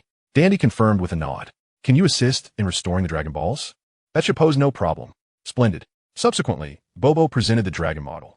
Dandy pointed his right index finger, emitting a golden light towards the model, and instantly transformed the stone dragon into a cerulean dragon. The Dragon Balls have been restored, and I have elevated the wishes to 3. 3, Dandy affirmed. Shall we commence the search for the Dragon Balls? Indeed, After a while, Son Goku gathered all 7 Dragon Balls and summoned the dragon. State your wishes. Any wish is permissible, but you may only make 3. Dragon, please revive all those slain by Cell. Son Goku requested. No problem. The dragon's red eyes gleamed momentarily. Your wish has been granted. You still have 2 wishes remaining. Does anyone else have wishes to make? Son Goku glanced at the group and inquired. Dragon, I wish to ask you something. As soon as he finished speaking, Reg stepped forward a few paces. What is your inquiry? I am curious to know if I can cultivate powers akin to yours. It is indeed possible, yet I am unable to assist you in realizing this aspiration. Why is that? Generally speaking, mortals are incapable of cultivating such powers. My affirmation merely suggests that there are individuals who can guide you in this endeavor. Who might that be? The dragon god Salama. According to ancient texts on Namek, he is an omnipotent deity. Omnipotent. However, this is merely recorded lore. For even I have never encountered this divine being. Reg contemplated for a moment. Is there a way for you to transfer your powers to me? While it is indeed possible, my powers are rather limited, and there are numerous constraints. Even if I were to transfer them to you, you would only be able to utilize them once. Please, grant me the transfer. Very well. The dragon's crimson eyes gleamed once more. I have bestowed my powers upon you. Excellent. Now, how may I wield this power within me? Simply focus your mind and envision the deeds you wish to accomplish with this power, and you shall be able to harness it. Ah, I see. The dragon nodded. You have one final wish remaining. At this moment, we do not have a wish to make, dragon. Son Wukong replied. Very well. Until we meet again. Upon uttering these words, the dragon instantly transformed back into 7 Dragon Balls, scattering in all directions. Reg, why do you desire the dragon to grant you powers? Son Wukong inquired with a serious expression. Because I wish to take control of my own destiny. Destiny. Indeed, no matter how powerful we humans become, we are ultimately powerless against absolute laws. Absolute laws? That is a force capable of annihilating everything in an instant. In an instant, to obliterate all. Reg nodded. If there is nothing else, I shall return with Sapari? Yes. Son Wukong affirmed. Seeing this, Reg departed the heavenly realm with Sapari. Dandy. Do you comprehend what Reg meant by the power to obliterate everything in an instant? I do not. Dandy shook his head. Chapter 16. Son Wukong versus Vegeta. Time flew by, and a week had swiftly passed. The gravity chamber that Reg had commissioned Bulma to construct was finally complete. At this moment, Reg, Sapari, and Lei Xiaotian were within the gravity chamber, listening to Bulma's introduction. These 3 are the control for the gravity chamber. The left switch increases gravity by 10 times. The middle switch resets it to 0, and the right switch decreases gravity by 10 times. The maximum gravity the chamber can achieve is 500 times. Reg nodded. If Bulma has no further concerns, I shall take this gravity chamber back. Very well. Bulma nodded. Subsequently, Reg bid farewell to Bulma and returned to Bowsy Mountain with Sapari and the others. Due to their current lack of funds, Reg and his companions found themselves residing atop the Bowsy Mountain, much like Son Wukong. This area was teeming with wild beasts, which they frequently captured for sustenance. Upon returning home, Reg activated the gravity chamber's capsule, casting it onto a vacant patch beside his dwelling. With a resounding thud, the gravity chamber materialized, causing the ground around it to sink considerably. Just then, a figure suddenly descended from the distant sky. It was Vegeta. However, his purpose for coming was not to seek Reg, but rather to confront Son Wukong. 2 days prior, Son Wukong had entered the hyperbolic time chamber to train. They had made a pact that whenever Son Wukong entered the chamber, they would engage in a battle. Thus, Vegeta had come today in hopes of a duel with Son Wukong. Vegeta, Sapali remarked, observing the figure soaring through the sky. Indeed, Reg acknowledged. He seeks a battle with Son Wukong. Shall we go and witness this? Reg contemplated briefly before nodding in agreement. Consequently, the trio, including Little Tian, made their way to Son Wukong's residence. At that moment, Son Wukong was practicing at his doorstep when he suddenly spotted Vegeta's arrival. He paused his training and approached, greeting, Vegeta. Vegeta nodded in response. Kakarot, I have heard that you have entered the hyperbolic time chamber, and I wish to engage in combat to determine who among us is stronger. Very well, Son Wukong declared, taking flight immediately. Vegeta, seeing this, followed suit. Soon after, they arrived at an uninhabited, desolate mountain. Vegeta surveyed the surroundings and said, Kakarot, if there are no other matters at hand, shall we commence our battle? Absolutely. With that, Regg's family descended from the sky, landing not far from the 2 combatants. Reg, Sun Wukong glanced over at him. Indeed, Ragg nodded affirmatively. At that moment, Vegeta clenched his fists, emanating an astonishing aura. With a golden glow, he transformed into a Super Saiyan. Upon witnessing this, Sun Wukong also immediately ascended into Super Saiyan form. Vegeta, with his fists tightened, charged at Sun Wukong, who reciprocated with equal fervor. With a series of thunderous clashes, their fists and feet struck with lightning speed, engaging in a fierce exchange. After a vigorous bout, both fighters retreated, gathering energy in their hands to unleash powerful energy waves towards one another. With a cataclysmic explosion, their energy waves collided, resulting in a tremendous detonation that shook the ground beneath them. As the two individuals observed each other, they simultaneously soared into the air, clenching their fists and launching attacks towards one another. After exchanging dozens of blows, Sun Wukong suddenly darted to the left, evading Vegeta's strike. What? Vegeta exclaimed in surprise. At that moment, Sun Wukong executed a powerful sidekick, striking Vegeta squarely in the face. With a resounding crash, Vegeta was sent hurtling thousands of meters away. Damn it! Vegeta growled, his expression growing increasingly serious. Upon witnessing this, Sun Wukong's demeanor also shifted to one of seriousness. Vegeta then clenched his fists, channeling more energy into himself. With a thunderous roar, the ground within a radius of several dozen miles trembled violently, as vast amounts of sand and stone were lifted into the air. As Vegeta's aura intensified, Piccolo and the others felt the overwhelming pressure of his strength. Sun Wukong, noticing this, also elevated his own energy. With a booming sound, as their auras surged, several large boulders caught in the wake of their power fell from the sky. Vegeta's power has reached such formidable heights. Supali remarked, her expression grave. Ever since giving birth to Lei Xiaotian, she had devoted less time to training, leaving her strength at most at the pinnacle of a Super Saiyan. Observing that Sun Wukong's energy was now comparable to his own, Vegeta clenched his teeth. Damn it, I never anticipated that after entering the hyperbolic time chamber, your strength would rise to nearly match mine. Sun Wukong chuckled, Vegeta, I can transform into a Super Saiyan before you. And what of it? Even if you transform first, I have already surpassed you. Vegeta retorted with a smirk. Our battle is far from over. Isn't it a bit premature to claim victory? Premature? If that is the case, let us swiftly determine the victor, Vegeta declared, charging towards Sun Wukong. Sun Wukong's expression hardened as he too lunged at Vegeta. With a flurry of fierce combat sounds, their fists and feet struck with the speed of lightning. A thunderous crash echoed as their right fists collided with tremendous force. Sun Wukong raised his left fist to strike Vegeta, only to have it caught by Vegeta's left hand. In that instant, Sun Wukong thrust his right knee forward. Vegeta, undeterred, responded by raising his own right knee. With a violent clash, their knees collided powerfully. Gritting their teeth, they pushed against one another with all their might. After a brief struggle, they both retreated, breathing heavily. Subsequently, they unleashed a flurry of attacks, their hands gathering energy as they launched a relentless barrage against each other. In an instant, the sky and the ground reverberated with violent explosions. Whoosh! At that moment, the two figures vanished from their original positions and appeared before each other in a flash. Bang! Bang! Bang!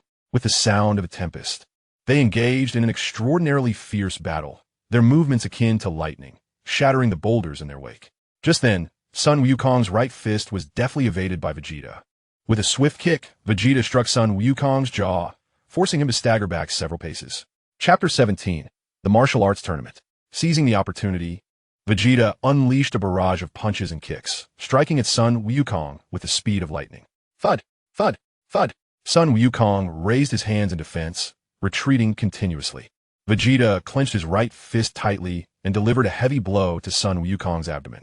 With a thunderous crash, Sun Wukong was sent crashing into a great mountain behind him. Kakarot, is this all you can muster? Vegeta taunted. In response, Sun Wukong let out a mighty roar and soared back out from the mountain. A hint of a smile flickered across Vegeta's face. Whoosh! Thud! Thud! Thud! The two resumed their fierce confrontation. With a resounding thud, Sun Wukong headbutted Vegeta, pushing him back a few steps. He grinned with pride. Take that. However, before Sun Wukong could revel in his moment of triumph, Vegeta retaliated with a headbutt of his own, sending Sun Wukong staggering backward. The two continued to exchange blows, each landing punches and kicks upon the other. After a prolonged and intense battle, Both were battered and bruised, their stamina nearly depleted. They prepared to muster their remaining strength for a decisive conclusion. Kamehameha, ultimate flash. With a powerful shout, both warriors concentrated their energy, launching waves of ki at one another. Boom! The two energy waves collided violently, causing the ground beneath them to sink by half a meter. Gritting their teeth, they pushed fiercely against the waves of energy. After a brief struggle, the two blasts mutually dissipated. At this point, both combatants were nearing their limits. Is it a stalemate? Sapali inquired. Indeed, Reg nodded. According to the original narrative, after training in the hyperbolic time chamber, Sun Wukong's strength should surpass Vegeta's. Yet here they were, locked in a draw, leaving one to wonder if Sun Wukong had held back. However, Reg was merely an observer. Whether Sun Wukong had indeed restrained himself was of little concern to him. Kakarot, we are both out of energy now. Let's end today's battle here, Vegeta proposed. Agreed, Sun Wukong replied. But I shall become stronger and defeat you, Vegeta vowed. Indeed, Sun Wukong nodded. Upon witnessing this, Vegeta promptly turned and departed. Gasping, Goku sank to the ground. Time swiftly passed, and a year had elapsed. In this span, Reg had significantly enhanced his strength. At this moment, he, along with Sapali and others, found themselves in West City, preparing to attend the martial arts tournament hosted by the world's wealthiest man, Qian Duo, in celebration of his son's 10th birthday. Since their arrival on Earth, Reg and his companions had incurred substantial expenses, and with Lei Xiaotian nearing school age, Reg had learned about the tournament from Bulma and decided to bring Lei Xiaotian along to participate. Shortly thereafter, the trio arrived at the venue of the tournament. The place was teeming with people, and a long queue snaked its way to the registration area. In this line, Reg suddenly spotted a familiar bald head. It was Tien Shinhan. Flanking Tien were Chaozu, Krillin, Yamcha, Goku, Gohan, and Piccolo, all of whom had come seeking the tournament's prize money. Reg. At that moment, Goku also recognized Reg. Upon hearing this, Krillin and the others turned around. Reg nodded and joined the end of the line with Lei Xiaotian. After a while, they completed their registration and found a spot to converse. Reg, what brings you to this competition? Asked Krillin. We're a bit short on funds, hoping to earn some money from the tournament. How about you? Same here. I was summoned by Chi-Chi to participate. As they spoke, an announcement echoed across the arena. Attention all competitors. Please proceed to the competition stage as the tournament is about to commence. The announcement repeated several times. The match is about to begin. Let us hurry. Indeed, everyone nodded in agreement. They soon arrived at a location adorned with numerous circular stone pillars, beneath which lay a vast water pool. The first round of this tournament was an elimination match. Any contestant who fell into the pool during the first round would be disqualified. Once all participants were gathered, the referee promptly declared the match to commence. Goku and the others immediately launched their attacks against the other competitors. With splashes echoing throughout, numerous contestants were eliminated. Approximately a minute into the match, aside from Goku and his companions, nearly all the other participants had been disqualified. In a specially constructed building for spectators, a man with an explosive hairstyle was conversing with the tournament's host, Mr. Qian Duo. This man, known as Mr. Satan, was the reigning champion of the martial arts contest. Mr. Satan, do you believe the galactic warriors you invited will secure victory in this tournament? I'm not sure. Mr. Satan gazed somewhat dazedly at the competition stage. The competition has only just commenced, yet merely a handful of participants remain on the stage, and he has yet to fully grasp the actions of Sun Wukong and his companions. With the resounding splashes of 3 or 4 falls, only the Dragon Ball Z warriors and Ragg remain. Observing the situation, the referee hastily proclaims that all contestants shall advance. Had he not made this announcement, Ragg and his team might have concluded the first round decisively against Sun Wukong. Did they advance directly? Krillin exhaled in relief, as he initially feared he would not progress to the second round. Although losing to Ragg's team in the first match was inconsequential, advancing to the second round would afford him a more dignified defeat. Indeed, Yamcha nodded.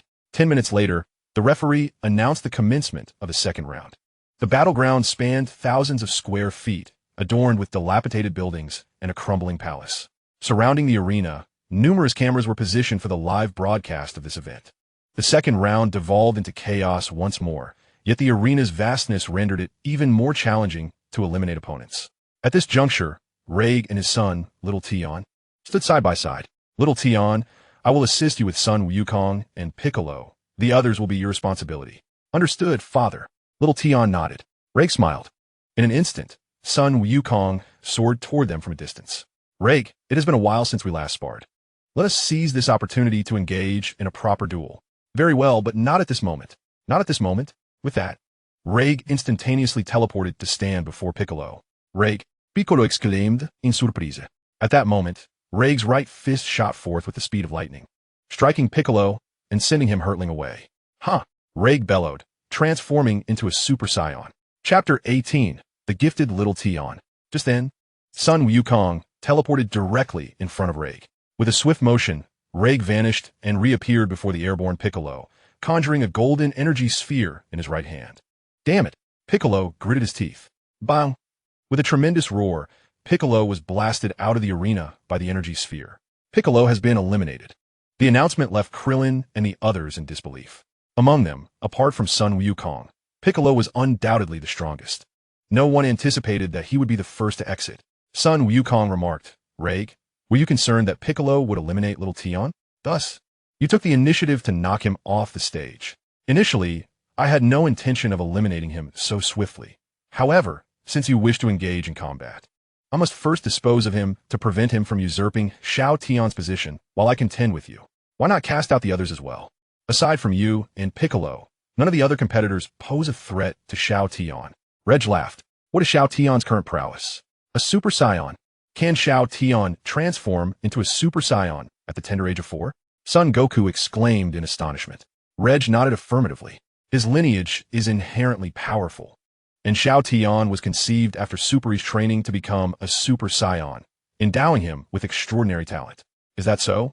As Son Goku spoke, he clenched his fists tightly and transformed into a Super Saiyan. Witnessing this, Reg charged forward. Whoosh! Bang! Bang! Bang! Reg's fists and kicks struck with lightning speed, continuously pushing Son Goku back. Meanwhile, after separating from Reg, Shao Tian encountered Tien and Kaiatsu, aware that he faced 2 opponents. Shao Tian did not dare to underestimate them and promptly transformed into a Super Saiyan. Super Saiyan. The sight of Shao Tian's transformation left both of them utterly shocked. Shao Tian, at merely 4 years old, had already attained the ability to transform. Not only were they astonished, but even Krillin and the others, observing from a distance, were taken aback, especially Gohan. Having been spared the chance to train in the hyperbolic time chamber alongside Goku due to Cell's defeat at Regg's hands, Gohan found himself continually urged by his mother, Chi-Chi, to focus on his studies. At that moment, seeing Shao Tian, who was 7 years his junior, transform into a Super Saiyan stirred within him a mix of envy and shame. If only he had devoted himself to training like Shao Tian, he might have achieved the same transformation. Regrettably, he had been too obedient to his mother's wishes. Just as Gohan lamented, Shao Tian had already engaged in battle with Tien and Kaiatsu. Huh! With a resounding shout, Shao Tian's right fist landed heavily on Tien's face, sending him flying. Tien! Kaiatsu's expression shifted dramatically as he quickly employed his telekinetic abilities to halt Tien's descent midair. Thank you, Kaiatsu. Tien expressed his gratitude. Suddenly, a figure appeared silently behind Kaiatsu. Kaiatsu, be careful. Tien urgently warned. What? As Kaiatsu turned, a small fist unexpectedly struck him. With a resounding thud, Kaiatsu was propelled off the stage like a bullet. Kaiatsu is eliminated. Kaiatsu. Tien gritted his teeth in anger and charged toward Shao Tian. Shao Tian clenched his fists and advanced. Bang! Moments latte. Tien was also sent flying from the competition stage. Tien is out. At this moment, Sun Wukong and Ragg are engaged in an extraordinarily fierce battle. Their movements are so swift that even the cameras struggle to capture their actions. Moreover, many of the cameras here have been damaged beyond recognition due to the intensity of their confrontation, with some even exploding outright. Just then, Ragg suddenly lets out a mighty roar, his aura surging dramatically. Following this, the fiery golden energy enveloping him transforms into a blazing stream, his hair standing even more erect, while his body crackles with energy amidst flashes of lightning. Such formidable power. Sun Wukong's expression shifts slightly. Ragg smirks and declares, this transformation is known as Super Saiyan 2. If you cannot achieve this state as well, then this battle shall come to an end. Is that so? Sun Wukong replies, clenching his fists tightly as his own aura surges upward. In an instant, he too transforms into Super Saiyan 2. Meanwhile, at Bulma's home in West City, Vegeta, who is training in the gravity chamber, grits his teeth upon sensing Sun Wukong's Super Saiyan 2 energy. Damn it, Kakarot has become this strong in just a year. I cannot allow him to surpass me. With that thought, Vegeta intensifies his training. Simultaneously, after defeating Tien, Lei Xiaotian quickly engages in battle with Krillin and Yamcha. After a fierce exchange, both are knocked off the arena. On the battlefield, aside from Sun Wukong and Ragg, only Son Gohan and Lei Xiaotian remain. With a swift motion, Lei Xiaotian darts towards Son Gohan, who bears a grave expression. At that moment, Lei Xiaotian suddenly flashes in front of him. Before Son Gohan can react, he is struck and sent flying by a punch from Lei Xiaotian. Just as he is about to be hurled out of the arena, Son Gohan miraculously halts mid-air, recalling the words Sun Wukong once shared with him.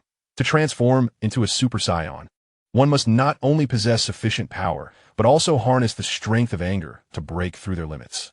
Anger, Son Gohan murmurs to himself, immediately conjuring memories of many things that infuriate him. Suddenly, he clenches his fists tightly, an astonishing aura radiating from him. Gohan, Krillin, and the others are taken aback by this surge. Unfazed, Lei Xiaotian charges towards Gohan. At that moment, Son Gohan transforms into a Super Saiyan. With a resounding crash, he intercepts Lei Xiaotian's impending attack just as it is about to connect. Lei Xiaotian's left fist clenches tightly as he strikes towards Son Gohan with the speed of lightning. Gohan swiftly extends his left hand forward, seizing Lei Xiaotian's left fist. As Lei Xiaotian lifted his right foot, he delivered a powerful kick to Sun Wukong's abdomen. Sun Wukong immediately staggered backward a few steps. Seizing the opportunity, Lei Xiaotian broke free from Sun Wukong's grasp, his fist striking like lightning, continuously pushing Sun Wukong back. Both of these children have transformed into golden-haired warriors, exclaimed Mr. Satan, his eyes wide in astonishment as he gazed at the live broadcast of the match. Chapter 19, The Essence of Despair. Qian Duo nodded in acknowledgement. He had initially intended to inquire about the galactic warrior arranged by Mr. Satan, yet upon witnessing his own dollars being engrossed in the match, he refrained from asking further. On the sidelines of the arena, a man clad in a black chicken suit was struggling to rise from the pool, his face a picture of disarray. This man was a disciple of Mr. Satan, masquerading as a galactic warrior to amuse Qian Duo's son. However, due to the overwhelming strength of Sun Wukong and his companions, he was flung out of the arena as soon as he entered and had spent a considerable time floundering in the water. In the arena, Lei Xiaotian and Sun Wukong were engaged in an intense battle. Meanwhile, the fight between Sun Wukong and Reg was merely Reg's attempt to spar with Sun Wukong. Thus, after realizing he could not compel Reg to unleash his true power, Sun Wukong opted to concede. Reg approached the scene of Sun Wukong and Lei Xiaotian's confrontation to watch. Dad, Reg nodded affirmatively. I will not interfere in your battle, for I believe in your ability to triumph. L'excitation nodded, soudainly emanating en astonishing. Sun Wukong's expression flickered with surprise. In that moment, Lei Xiaotian vanished and appeared before Sun Wukong in an instant. Sun Wukong clenched his right fist and swung it at Lei Xiaotian. With a swift sidestep to the left, Lei Xiaotian's right fist shot forth like a bolt of lightning, striking Sun Wukong's abdomen. Bang! With a deafening sound, Sun Wukong was sent flying out of the arena. Sun Wukong is out. Dad! Lei Xiaotian exclaimed joyfully towards Reg. Reg smiled and approached him. Subsequently, the two descended from the arena, having secured the championship and runner-up positions of the tournament. After the match concluded, they arrived at the award ceremony where Mr. Satan presented them with their prizes. Congratulations on winning the championship and runner-up. Reg nodded in acknowledgement. Upon seeing this, Mr. Satan distributed the prizes to the two. Having received the prize money, Reg invited Sun Wukong and the others to a grand feast. However, Piccolo, harboring a grudge after being the first to be knocked out by Reg, declined the invitation. Uncle Reg, may I come to your home to train in the future? Sun Wukong whispered to Reg on their way to the feast. Of course. Really? Thank you so much, Uncle Reg. Not a problem at all. 2 days later, Sun Wukong secretly visited Reg's home, training together with Lei Xiaotian in the gravity chamber. The sky today is a brilliant azure, and Reg and Sapari are hunting on Baobao Mountain when they suddenly notice the surrounding flora withering and dark mists gathering in the sky. Reg, look at the sky, Sapari exclaimed. Reg glanced upward and beheld the heavens shrouded in ominous darkness. What is that? He inquired. I don't know, Sapari replied, shaking her head. Observing the desolate landscape, Reg suggested, I believe we should seek the Kaishin for answers. Indeed, Supari nodded in agreement. With a swift instant transmission, Reg transported himself and Supari to North Kaishin's planet. Reg, North Kaishin acknowledged with a nod. Have you noticed the sudden emergence of dark mists on Earth? Reg asked. Yes, North Kaishin confirmed. In fact, I intended to inform you. These dark mists are known as the aura of annihilation, generated by machines on a planet of darkness and transmitted to Earth. A planet of darkness? Reg echoed. Yes, it is a planet composed entirely of discarded machinery. Is the dark planet larger than your North Kaishin planet? Reg inquired. North Kaishin, visibly irritated, clenched his teeth, recognizing Regg's provocation. Then, Master Kaishin, how perilous is this aura of annihilation? Reg pressed. If you fail to eradicate the aura within 70 days, all life on Earth will perish. How terrifying. Reg gasped. North Kaishin nodded solemnly. With a swift motion, Reg instantly transported himself and Supari back to Earth. He then relayed the troubling news about the aura of annihilation to Goku and the others. The aura of annihilation. Where's the machine that releases it? Goku asked. I don't know. Reg replied, shaking his head. However, we can harness the power of the Dragon Balls to locate those machines. Wait, isn't it just finding a machine? I can help you pinpoint their locations. Bulma suddenly interjected. Really? That would be splendid. Krillin exclaimed with delight. After some time, Bulma utilized her computer to identify the location of the machines emitting the aura of annihilation. Reg and Goku, along with the others, set out for the designated site. Upon arriving at a towering structure, they were confronted by Frieza, King Cold, Dor, Shrag, and the first form of Cell, foes whom Goku and his friends had previously vanquished. Frieza, Krillin stammered, retreating in fear at the sight of Frieza. Goku and Vegeta, however, approached with smiles, ready for battle. Piccolo and the others followed suit, charging forward. Meanwhile, Reg bypassed them, making a beeline for the location of the machines. Reg moved with remarkable speed, leaving Frieza and the others unable to catch up. With the sounds of intense combat echoing, chaos erupted between the two sides. Sun Wukong and Vegeta simultaneously let out a mighty roar, transforming into Super Saiyans. Instantly, their speed surged to incredible heights, allowing them to swiftly annihilate Frieza and Cell, just as they believed they could take a moment to catch their breath. The remnants of Frieza and Cell transformed into thick smoke, reverting to their original forms. What? Both warriors gasped in astonishment. At that moment, the King of the Kurds, who had been vanquished by Piccolo and his companions, also restored to his former self, much like Frieza and Cell. Suddenly, the figures of Frieza and his cohorts vanished entirely. Gone. Krillin's expression shifted to one of alarm. Piccolo nodded, glancing towards the distance. I suspect that Ragg has destroyed the machine, causing these illusions to dissipate. Just as he finished speaking, Ragg's figure appeared. I have dismantled the machine, but it seems that the death energy permeating the sky is still quite abundant. Sun Wukong nodded in agreement. Let us find Bulma and see if she has any solutions. Agreed, the group affirmed. Before long, they arrived at Bulma's residence. I can't eliminate this death energy immediately. Perhaps we should seek assistance from the dragon? All right, Sun Wukong replied. Subsequently, Bulma went inside and retrieved the dragon radar, handing it to Sun Wukong. Without delay, he set off to locate the Dragon Balls. After a considerable time, Sun Wukong gathered all 7 Dragon Balls and summoned the Eternal Dragon. State your wish. Any wish can be granted, but only 3. Dragon, I wish for you to eradicate the death energy on Earth. No problem. The dragon's crimson eyes gleamed, and the black mist enveloping the sky vanished instantaneously. Your wish has been granted. Upon hearing this, Sun Wukong turned to Ragg and inquired, Ragg, do you wish to accompany us to the Dark Planet? No. You all go ahead. Very well. Then for my second wish, I request that you transport me, Piccolo, Vegeta, and Gohan to the Dark Planet. Understood. As soon as the words left his lips, the 4 disappeared in an instant. You still have 1 wish remaining. The dragon addressed Krillin and the others. No, we currently have no further wishes. Very well, until we meet again, the dragon declared, reverting back to the 7 Dragon Balls scattering across the Earth. On the Dark Planet, Sun Wukong observed the pervasive darkness surrounding them and turned to Piccolo. Piccolo, who do you think is responsible for launching the death energy machine at Earth? I have no idea, Piccolo replied, shaking his head. Subsequently, Sun Wukong, Vegeta, and the others began to scour the Dark Planet. However, aside from a few abandoned machines, there was not a soul in sight. How peculiar. How could there be no one here? Has that person already fled? Sun Wukong gently rubbed his head and leaned against the wall behind him. Suddenly, the wall collapsed, revealing a vast expanse beyond. It turned out that the wall he had leaned against was a concealed door. Upon witnessing this, Vegeta and the others promptly entered through the door, which then closed slowly behind them. As the four ventured deeper, they beheld an elderly man with an unappealing visage seated at the center of the space. Zephyrian. Vegeta instantly recognized the identity of the old man. The elder let out a cold smirk. Damn Saiyan wild monkeys, now that you have all arrived. Do not even think about leaving. I ask you, who are you? Why have you unleashed the energy of annihilation upon Earth? Sun Wukong vociferously questioned the old man. Who am I?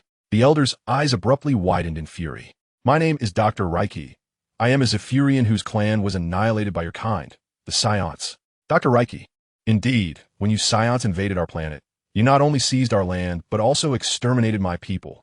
Although I managed to escape onto a spaceship. My injuries were too severe, and I ultimately perished at the hands of the resentment amplification device. Resentment amplification device? Sun Wukong inquired.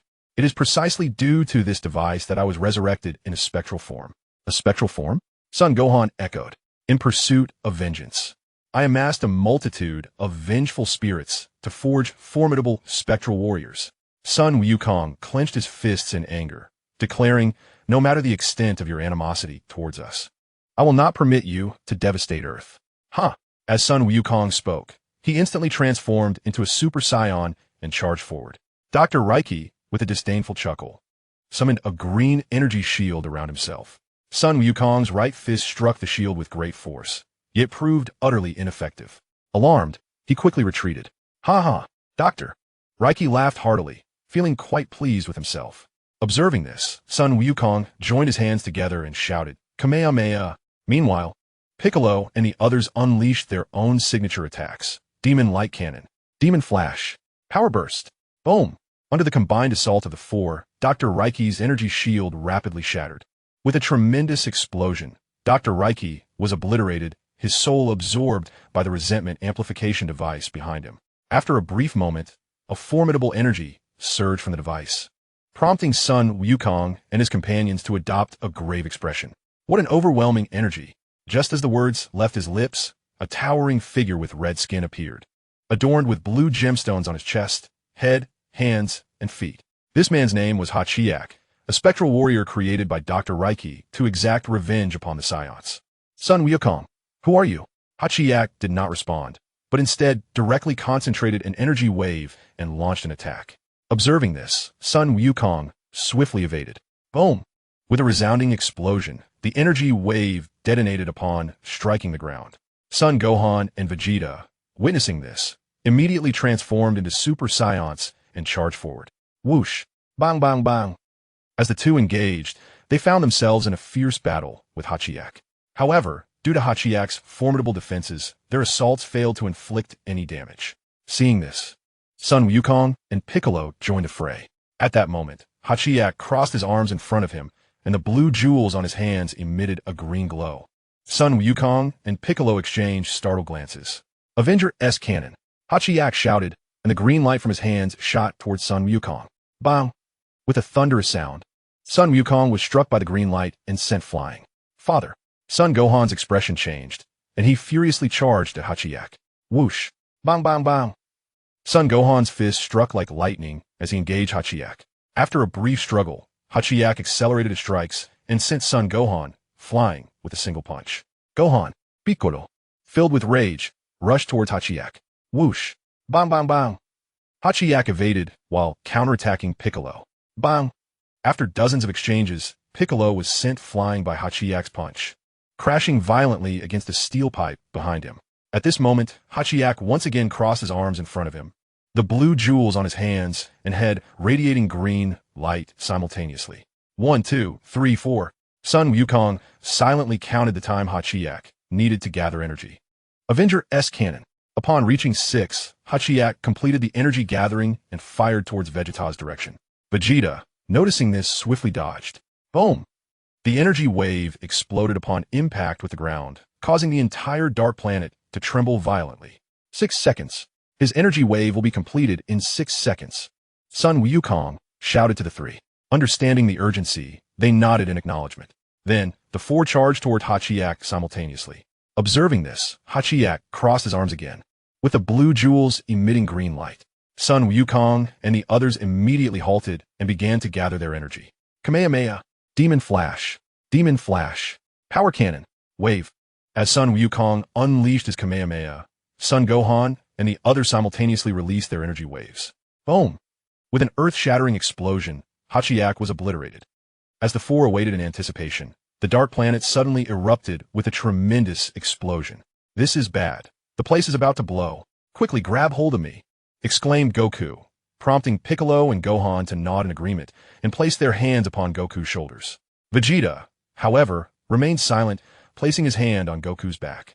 In Chapter 21, Rex, Goku sensed the energy of Reg and returned to Earth, specifically to Bulma's backyard, where Reg stood alongside Krillin and the others. Has everything been resolved, Goku? Krillin inquired. Yes, Goku affirmed with a nod. So who was behind the attempt to destroy Earth this time? Upon hearing this, Goku recounted the events that transpired on the Dark Planet. Zypherians? How many foes do you Saiyan still have? Krillin asked. I'm not sure. You would have to ask Vegeta. But in terms of enemies, Frieza likely has more than we do, Goku replied. He has many, but Frieza seldom takes action himself. It is usually his subordinates who do the fighting, Vegeta interjected with a scoff. Meanwhile, in the southern galaxy, on a planet known as M78, an elderly man with pale blue skin and blue-tinted glasses had just conquered this world. This man was Dr. Mew from Dragon Ball GT, once the king of the Zypher. He had created mutant robots, consumed by the desire to forge the most powerful of them. At that moment, the planet M78 had been transformed into a metallic world by the mutant robots he had constructed. Wait until I create the strongest mutant robots. I will take my revenge on you Saiyans, he vowed. Time swiftly passed, and 5 years went by with little happening on Earth. On Mount Payas, Reg was currently instructing little Reg, Trunks, and Goten in the art of fusion. At that moment, little Reg and Trunks brought their fingers together, their hands symmetrically aligned, while each raised a foot. Fusion. At Regg's signal, the two awkwardly approached each other like crabs. They then pointed their index fingers towards one another. In a dazzling flash of white light, they merged into one. A stout figure clad in a black vest appeared before Reg and the others. This was the result of little Reg and Trunks' unsuccessful fusion. Is this fusion? Goten asked, somewhat bemused. Ahem, Reg replied, his expression slightly embarrassed. They misaligned their fingers at the last moment. Let us try again in 30 minutes. We have to do it again? The hefty Rex lamented. Yet, under Regg's stern gaze, he had no choice but to comply. 30 minutes later, the two individuals separated, and, under Regg's command, they once again engaged in the harmonious dance of fusion. Fusion. With a brilliant flash of white light, a robust youth clad in the attire of a Metamoran appeared. He was none other than Rex, the successful product of their fusion. Excellent. Reg nodded in satisfaction. Now, unleash your attack upon me. Let me witness your strength. All right, father. But do not be startled. Reg acknowledged.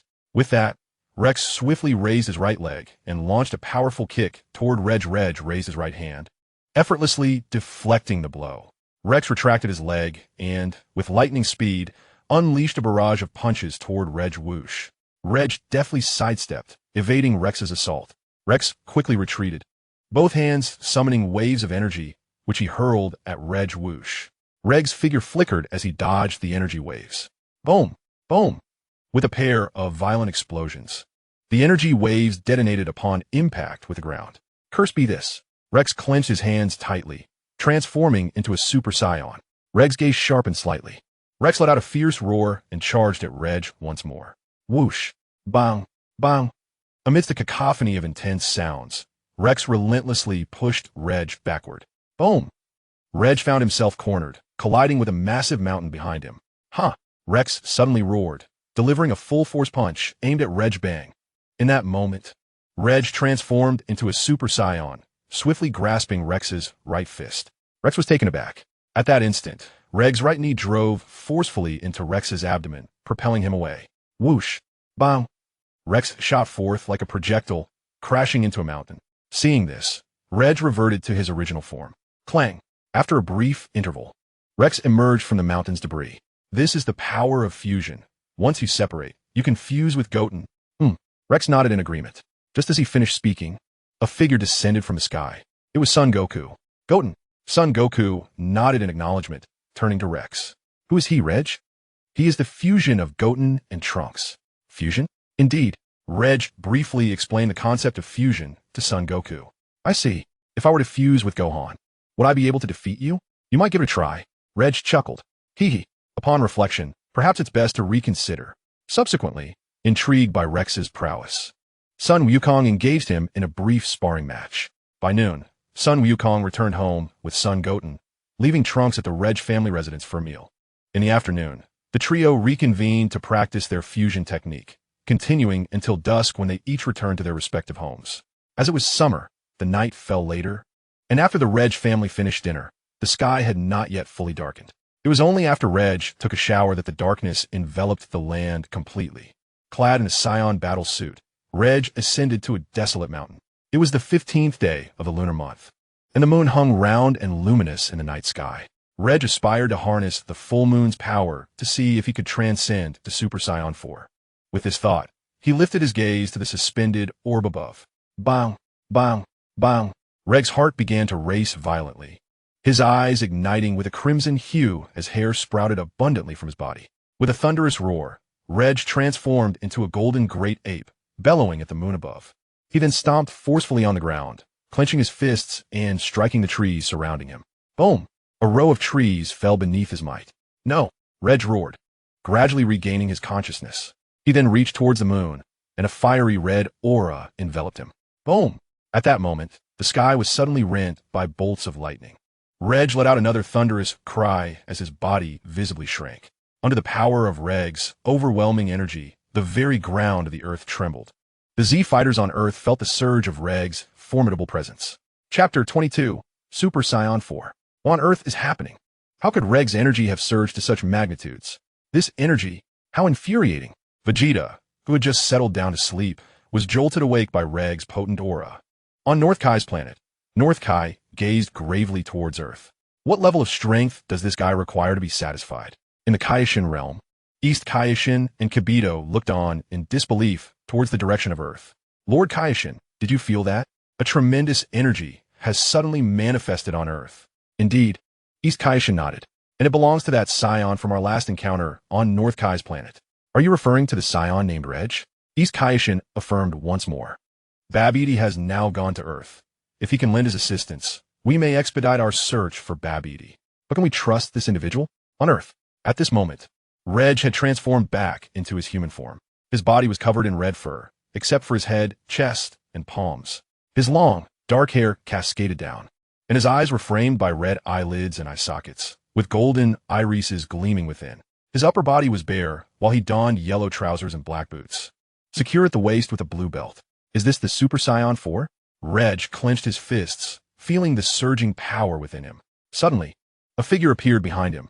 It was Goku. Goku! Reg exclaimed. Goku nodded. You are Reg? Indeed, Reg affirmed. Then how'd you come to look this way? This is the Super Saiyan 4. Super Saiyan 4? Yes, it is a primal transformation of the Super Saiyan. I could only achieve this form under the light of today's full moon. Full moon. Goku looked up at the round moon in the sky. However, due to the fact that his tail had long been removed, he felt no reaction despite witnessing the full moon. It's getting late. If you have any questions, let's discuss as we walk. All right. With that, the two departed from the forest. Upon returning home, Reg's family, Lei Xiaodian and Supari, immediately inquired about Reg's transformation into Super Saiyan 4. Reg briefly recounted his transformation process and demonstrated the Super Saiyan 4 form before them. Dad, I want to train to become a Super Saiyan 4 too. Reg smiled and nodded in agreement. The following morning, shortly after Reg finished breakfast, two visitors arrived at his home, Dai Kaioshin and Kibito. And who might you be? Reg feigned ignorance, addressing the two. Cough, cough. Kibito cleared his throat and spoke with a serious demeanor. Listen well, human. The one before you is the supreme deity, Lord Kaioshin. Kibito, do not be disrespectful. It is Lord Kaioshin. Kibito lowered his head. Oh, so what brings both of you to me? We have indeed come with a significant matter that requires your assistance. A significant matter? Reg inquired. Indeed, when your kind had just begun to walk, on the other side of the universe, there existed an evil sorcerer named Babidi. One day, Babidi unexpectedly conjured a horrifying creature known as Majin Buu. Majin Buu. Yes, Upon his creation, Majin Buu wreaked havoc across planets under Bibidai's control, and within mere months, hundreds of planets were annihilated.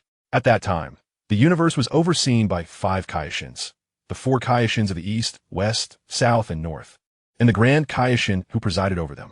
What is their strength like? Each of them possesses the capability to defeat Frieza with a mere finger.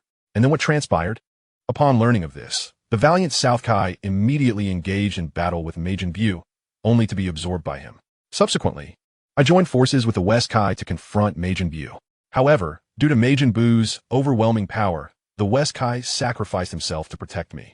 As the East Kai recounted this, he clenched his fists tightly, gritting his teeth in anguish. Later, the North Kai also fell victim to Majin Buu's wrath. Ultimately, the Grand Kai intervened, but Majin Buu, unable to withstand the Grand Kai's might, absorbed him as well. Absorbed? Majin Buu can envelop a person with a part of his body and assimilate them into himself. Oh, I see. Later, Bibidi, for reasons unknown, sealed Majin Buu on Earth.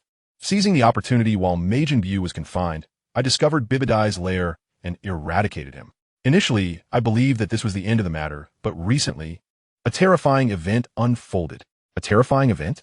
Indeed, the East Kai nodded. Bibidi had a child named Babidi, who, like his father, is a malevolent sorcerer, and he possesses the knowledge to undo Majin Buu's seal. Not long ago, he stealthily arrived on Earth. Reg, he came to Earth. Yes, we sought you out in hopes that you could assist us in locating Babidi and preventing him from lifting Majin Buu's seal. I can help. But what benefit would I receive in return? Benefit? The Kaioshin is searching for Babidi. Jebbit intended to reprimand Reg, but noticed the East Kai raising a hand, signaling him to remain silent. So, what do you desire as a benefit? Who is this fellow to you? Reg inquired, pointing at Jebbit. He is my attendant. Then I demand he serve me for a year, and he must heed your every command. Serve you? Jebbit immediately wanted to object, but the East Kai preempted him. If you can assist me in thwarting Majin Buu's revival, then Jebbit shall serve you for 1 year, obeying your every word. Kaioshin. Jebbit's heart sank upon hearing this. As the Kaioshin's attendant, he had always taken pride in his status. Now, the East Kai was suggesting that if Reg helped prevent Majin Buu's resurrection, he would become Reg's servant for a year. Although 1 year is not a long time, the thought of obeying a human was something he found deeply unsettling. However, Reg was just a human, and he doubted Reg's ability to locate Babidi. With this thought, Jebbit's spirits lifted considerably. What is his name? Jebbit. The East Kaioshin replied, Oh, from now on, I shall call him Little Jet. Little Jet. Upon hearing this, Jebbit glared at Reg. What is the matter, Little Jet? Chapter 23, Babidi. Oomph. Jebbit snorted coldly, turning his head away. Reg, are you coming with us to search for Babidi? Reg smiled and replied, Isn't it merely a matter of finding someone? Do you believe I can help you locate him swiftly? Swiftly? Jebbit was taken aback, turning around. The East Kaioshin was equally astonished. What means do you possess to assist us in finding Babidi? Have you heard of the Dragon Balls? Dragon Balls? They are mystical orbs, totaling 7 in number. If we gather all 7, we can summon the eternal dragon who will grant us any wish. Such a wondrous thing exists on Earth. Jebbit's expression shifted. If what Reg claimed held truth, he would undoubtedly become Reg's subordinate. He could only pray that the Dragon Balls would not lead them to Babidi's whereabouts. And where are these Dragon Balls presently? The East Kaioshin inquired. On Earth. On Earth? Scattered across the entire globe? What? So we must first seek those orbs? Jebbit exclaimed excitedly. Reg nodded. How large are these orbs? This big.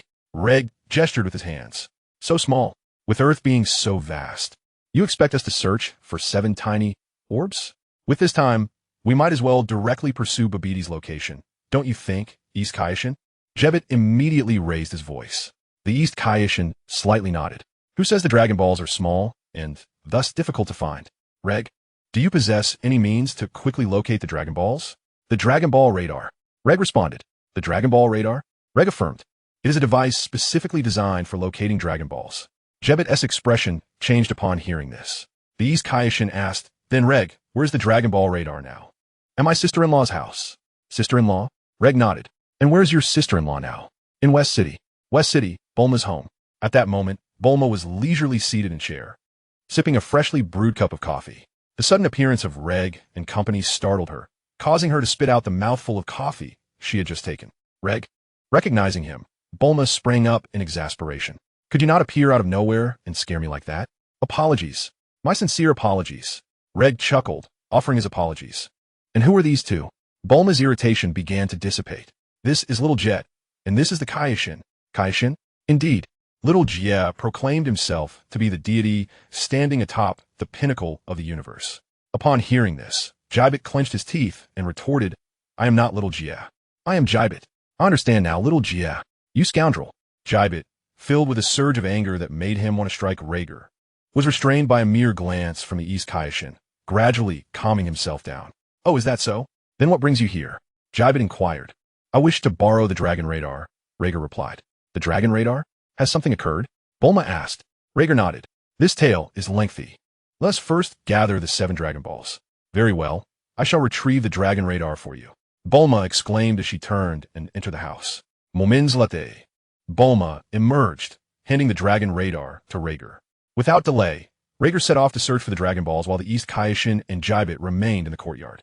Curiosity piqued, Bulma inquired about Ragg's intentions with the 7 Dragon Balls.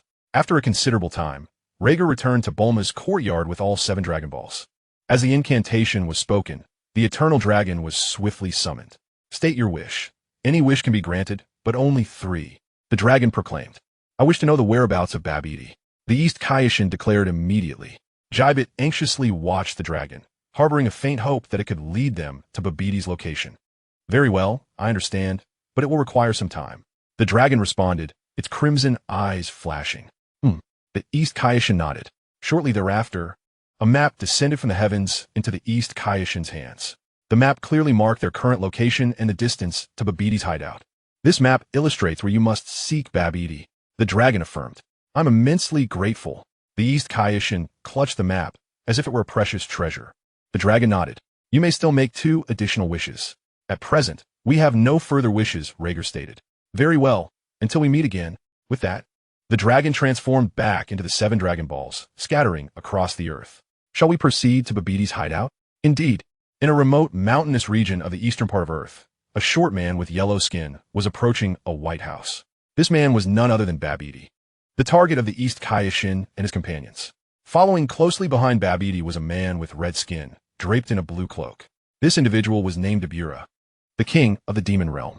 In his quest to resurrect Majin Buu swiftly, Babidi had ventured into the demon realm to exert magical control over Dabura. Just as the two entered the house, 3 figures suddenly flew down from the sky. The 3 individuals are indeed Ragg and his companions. Look, there appears to be a white house beneath the Supreme Kai of the East. The Supreme Kai of the East nodded, glancing at the map in his hand. If this map is accurate, it should lead to the elevator of Babidi's spaceship. An elevator? No wonder this house seems so small. It is merely an elevator entrance. The Supreme Kai of the East nodded once more.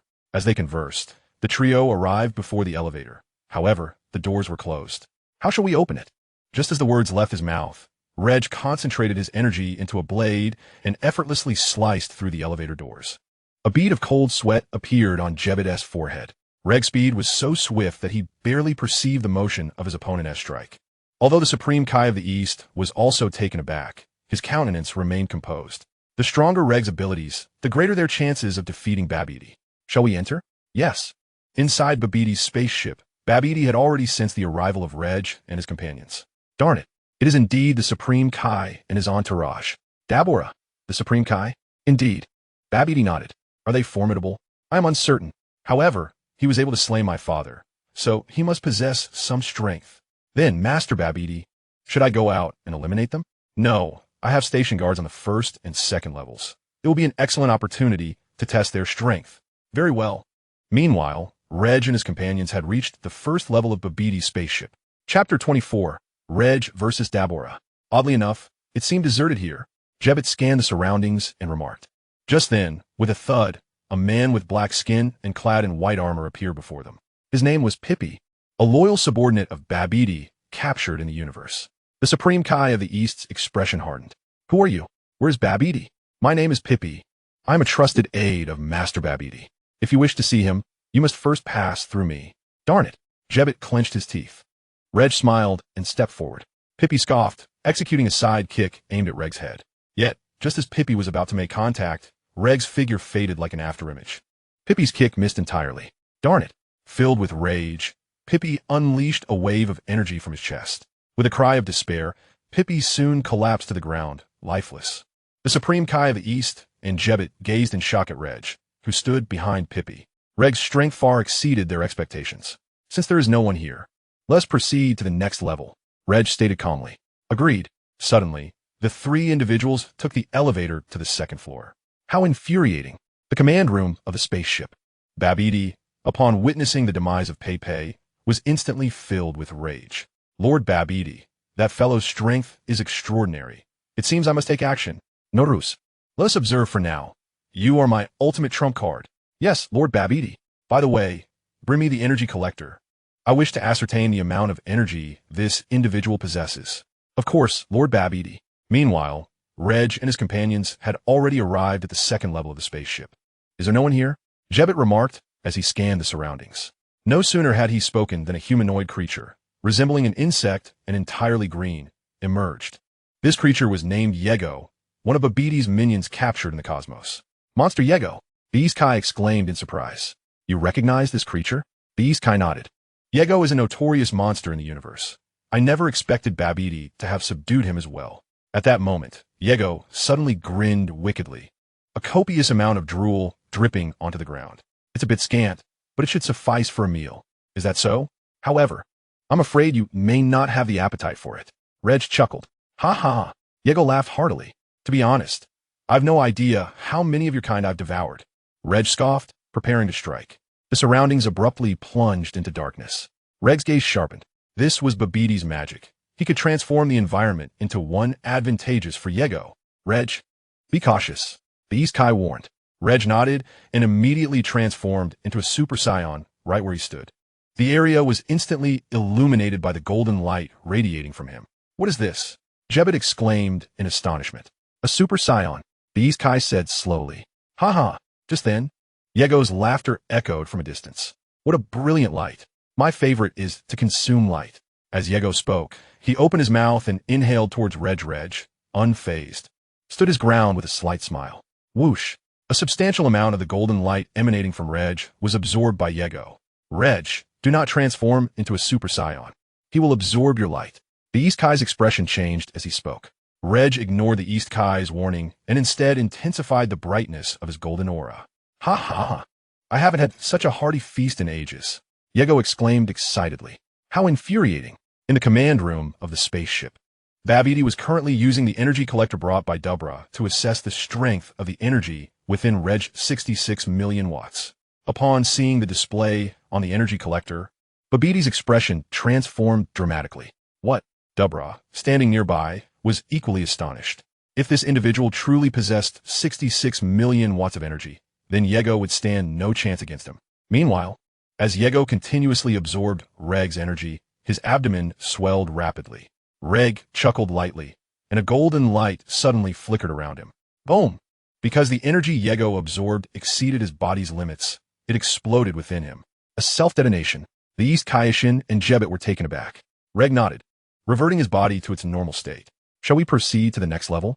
Indeed. In the spaceship's control room, Babidi stared incredulously at the crystal ball. Yego actually self-destructed. Dubra nodded.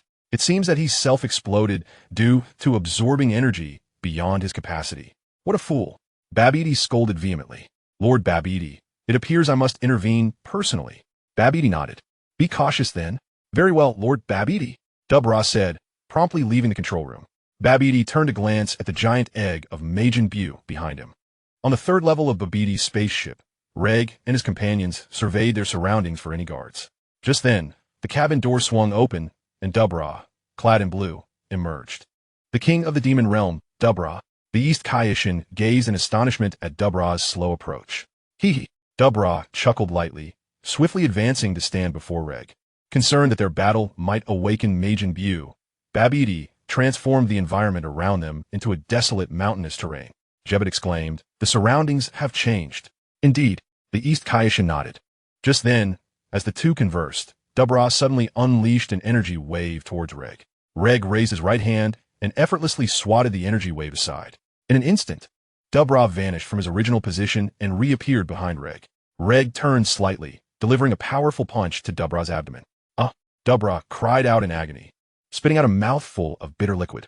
At that moment, Ragg pivoted, landing another forceful blow to Dubra's midsection. Boom, boom, boom. With a deafening noise, Dubra's body shot forth like a projectile, crashing into several mountains behind him, creating a massive crater. Chapter 25. The Housekeeper of the Ragg Family. Remarkable, truly impressive. The East Kaioshin and Jebbet gazed at Ragg with incredulity. Although they had previously witnessed Ragg's prowess, they could hardly compare him to a mere wretch like Pepe or the Demon King Dubra. How infuriating! Moments later, Dubra emerged from beneath the massive stone that had crushed him.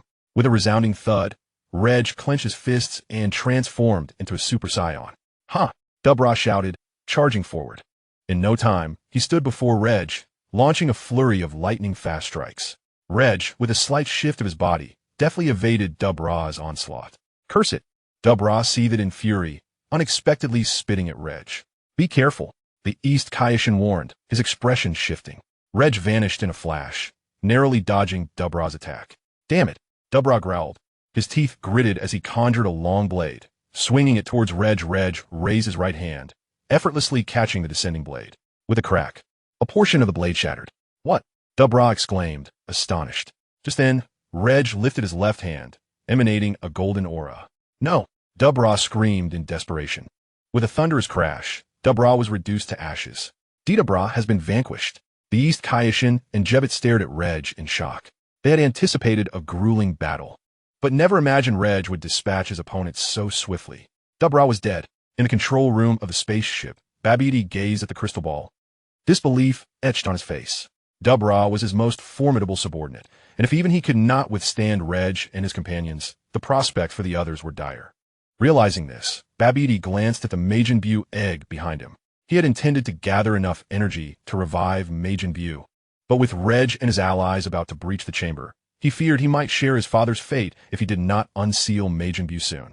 After a brief contemplation, Babidi began reciting the incantation to release the seal on the Majin Buu egg. Just then, Ragg and his companions burst into the room. "Babidi!" the East Kaioshin shouted, teleporting beside him in an instant. Babidi's expression changed as he continued to chant the unsealing spell. The East Kaioshin, eyes ablaze, unleashed a brilliant white light. Boom! Babidi screamed as his face was scorched. In that moment, the East Kaioshin swiftly extended his right hand, tightly grasping Babidi's throat. Babidi struck the right hand of the East Kaioshin with great force, desperately resisting. With a powerful grip, the East Kaioshin twisted Babidi's neck, extinguishing his life in an instant as his eyes rolled back. Releasing his grip, the East Kaioshin let out a long sigh of relief. Fortunately, he arrived in time. Otherwise, the resurrection of Majin Buu would have posed a significant problem. "Indeed," replied Jebbet with a nod. "Ragg, what do you intend to do about that egg?" Upon hearing this, the East Kaioshin and Jebbet simultaneously turned their gazes towards the colossal egg of Majin Buu. "We shall leave this egg here for the time being." The East Kaioshin pondered for a moment before speaking. "Now that I have aided you in locating Babidi and thwarting his revival of Majin Buu, you should honor the promise we made earlier." A bead of cold sweat appeared on Jebbet's forehead. Had he known Ragg was so formidable, he would never have crossed him. The East Kaioshin nodded. "From this day forth, Jebbet, you shall serve as Ragg's attendant." "Yes, Lord Kaioshin." Jebbet reluctantly assented. "Little Jeb." Ragg beamed at Jebbet. What is it?" Jebbet replied, his expression tense. "Come with me back home." "Oh, all right," Jebbet responded, promptly departing with Ragg. Upon returning home, Ragg immediately introduced Jebbet to Sapali and Lei Xiaotian. "This is little Jeb, our housekeeper for the coming year." "Housekeeper?" "But Ragg, our family's finances barely suffice for ourselves. How can we afford a housekeeper? He works for free." Ragg chuckled. "Free? Indeed. I assisted them with a task, and in return, he will serve as my housekeeper for a year." "Is that so?" Sapali glanced at Jebbet. "Yes." Jebbet nodded. "Little Jeb, in addition to assisting around the house, you will also train with Xiaotian." "Train?" Jebbet exclaimed in surprise. Lei Xiaotian, at merely 8 years old, likely lacked significant strength. "Dad, this person seems quite weak. Can he really be my training partner?" Just as Jebbet pondered this, Lei Xiaotian's voice rang out. Jebbet snapped back to attention and looked at Lei Xiaotian. Though still young, Lei Xiaotian spoke with confidence. Jebbet knew he must establish his authority before him. "Little Xiaotian, do not underestimate me. Regardless, I am an attendant of the East Kaioshin." "What is the East Kaioshin?" Lei Xiaotian inquired. "The East Kaioshin is a deity standing at the pinnacle of the universe. Is he very powerful? Indeed, he is quite formidable. More powerful than Dad? Not quite. But the East Kaishin is indeed very strong throughout the universe. Is that so? Lu Xiao Tian uttered a faint sound, and in an instant his interest waned. Little Jia, will you serve as my sparring partner now? All right. They then exited the room and stepped outside. Uncle Jia, shall we begin? Upon hearing Lu Xiao Tian refer to him this way, Jia Baite felt a twinge of displeasure, yet he nodded in agreement. Huh, Lu Xiao Tian exclaimed. Charging forward with remarkable speed, Jia Baite was taken aback and hastily raised his hands to defend against the oncoming assault. Bang, bang, bang. Jia Baite found himself continuously pushed back by Lu Xiao Tian's relentless strikes. Huh. After a moment, Lu Xiao Tian suddenly shouted, unleashing a powerful right punch aimed directly at Jia Baite. Bang! With a resounding crash, Jia Baite was sent hurtling against the mountain behind him, leaving a spiderweb-like indentation around him. Ouch, that hurts! He cried out, now comprehending that Lu Xiao Tian's earlier bravado was not mere arrogance. Rather, he was truly outmatched. He swore to himself that he would never underestimate anyone associated with Reg Uncle Jia. Are you all right? And no worries, Jia Baite replied, slowly emerging from the mountain's embrace. Xiao Tian, may I ask you something? What is it? Can you transform into a Super Saiyan? Of course. CBT's cooperation shifted dramatically. What kind of creature is this Saiyan? To be able to transform into a Super Saiyan at such a young age. He was grateful he had inquired beforehand. Otherwise, he might not have survived the encounter. So, Xiao Tian, when I am your sparring partner, could you refrain from transforming into a Super Saiyan? Chapter 26, The Kaishin Sword. All right, Lu Xiao Tian replied with a smile. Jia Baite exhaled in relief, and the two resumed their battle. Dutoji Bite's considerable weakness. He found himself mostly on the receiving end of the blows. After a while, Lu Xiao Tian abruptly ceased his attacks. This is dull. Uncle Jia's strength is far too feeble to pose any challenge for me. So weak. Jia Baite felt as though a dagger had plunged into his heart at Lu Xiao Tian's words. Following his declaration, Lu Xiao Tian soared towards Sun Wukon's home. Witnessing this, Jia Baite immediately employed a healing technique to mend his injuries. At noon, Jia Baite dined at Regg's residence. Noticing the iron utensils on the table, he curiously inquired, Mrs. Reg, it seems your household's cutlery is made of iron? Su Polly nodded and explained, the stone bowls are too fragile. They easily break when washed. Is that so? Indeed. As the two conversed, Reg and Lu Xiao Tian swiftly grabbed the food from the table and began to eat. Jia Baite was astonished by this display. Please do not mind them. They're simply like this. Su Polly chuckled. Jebbit nodded slightly. In the afternoon, Reg requested Jebbit to assist in tidying up his home. In the ensuing days, Jebbit found himself burdened with numerous tasks assigned by Reg. Although he harbored some grievances against Reg, he dared not voice them. A week later, Reg approached Jebbit, seeking to learn the art of instantaneous movement. You wish to learn instantaneous movement, but do you not already possess that skill? Jebbit inquired. My method requires a sense of energy, while yours seems to require none. He added. Jebbit nodded in agreement. This technique was imparted to me by Lord Kaishin. If I am to teach you, I must first seek his permission. Reg acknowledged with a nod. If you're willing to teach me this technique, I can arrange for your early return. A spark of interest ignited within Jebbit, and he instantly transported himself back to the Kaishin realm. Following this, he relayed Reg's desire to learn instantaneous movement to East Kaishin. Instantaneous movement? Yes, Lord Kaishin. But has he not already mastered it? East Kaishin pondered. Reg's method requires a sense of energy. He may wish to explore some uninhabited planets. Hence his interest in our technique. Then impart the art of instantaneous movement to him. East Kaishin concluded thoughtfully. As you command, Lord Kaishin. Jebbit replied. If there is nothing else, I shall take my leave. Very well. Jebbit responded and instantly returned to Earth. In the days that followed, Jebbit diligently taught Reg the art of instantaneous movement. Time flew, and soon October had arrived. Under Jebbit's tutelage, Reg had mastered the divine, instantaneous movement. True to his word, he concluded his service as Jebbit's attendant and departed from Earth. In the Kaishin realm, Jebbit found himself seated beside a fire, roasting a wild chicken he had just caught. Suddenly, a figure appeared before him. It was Reg. Reg, Jebbit exclaimed, startled by the sudden appearance of his companion. East Kaishin, who had been observing from a distance, turned to look upon hearing the commotion. Reg nodded and gestured toward a pond in front of East Kaishin. In the center of the pond stood a stone pillar several hundred meters high, atop which rested the hilt of a sword, the hilt of the Kaioshin's sword, which sealed the old Kaioshin. Reg, what brings you here? East Kaioshin inquired as he flew closer. I have come to draw the Kaioshin sword. Reg declared. The Kaioshin sword. Reg affirmed. That sword above the pond must be the Kaioshin sword, correct? East Kaioshin nodded. Legend has it that one who draws the Kaioshin sword shall gain immeasurable power. Ragg, do you desire to draw this sword, perhaps in pursuit of its unparalleled power? Ragg chuckled softly and nodded. He then soared towards the tranquil pond. With a swift motion, he landed upon the stone pillar above the water. The East Kaioshin and Jebbet watched Ragg with apprehension.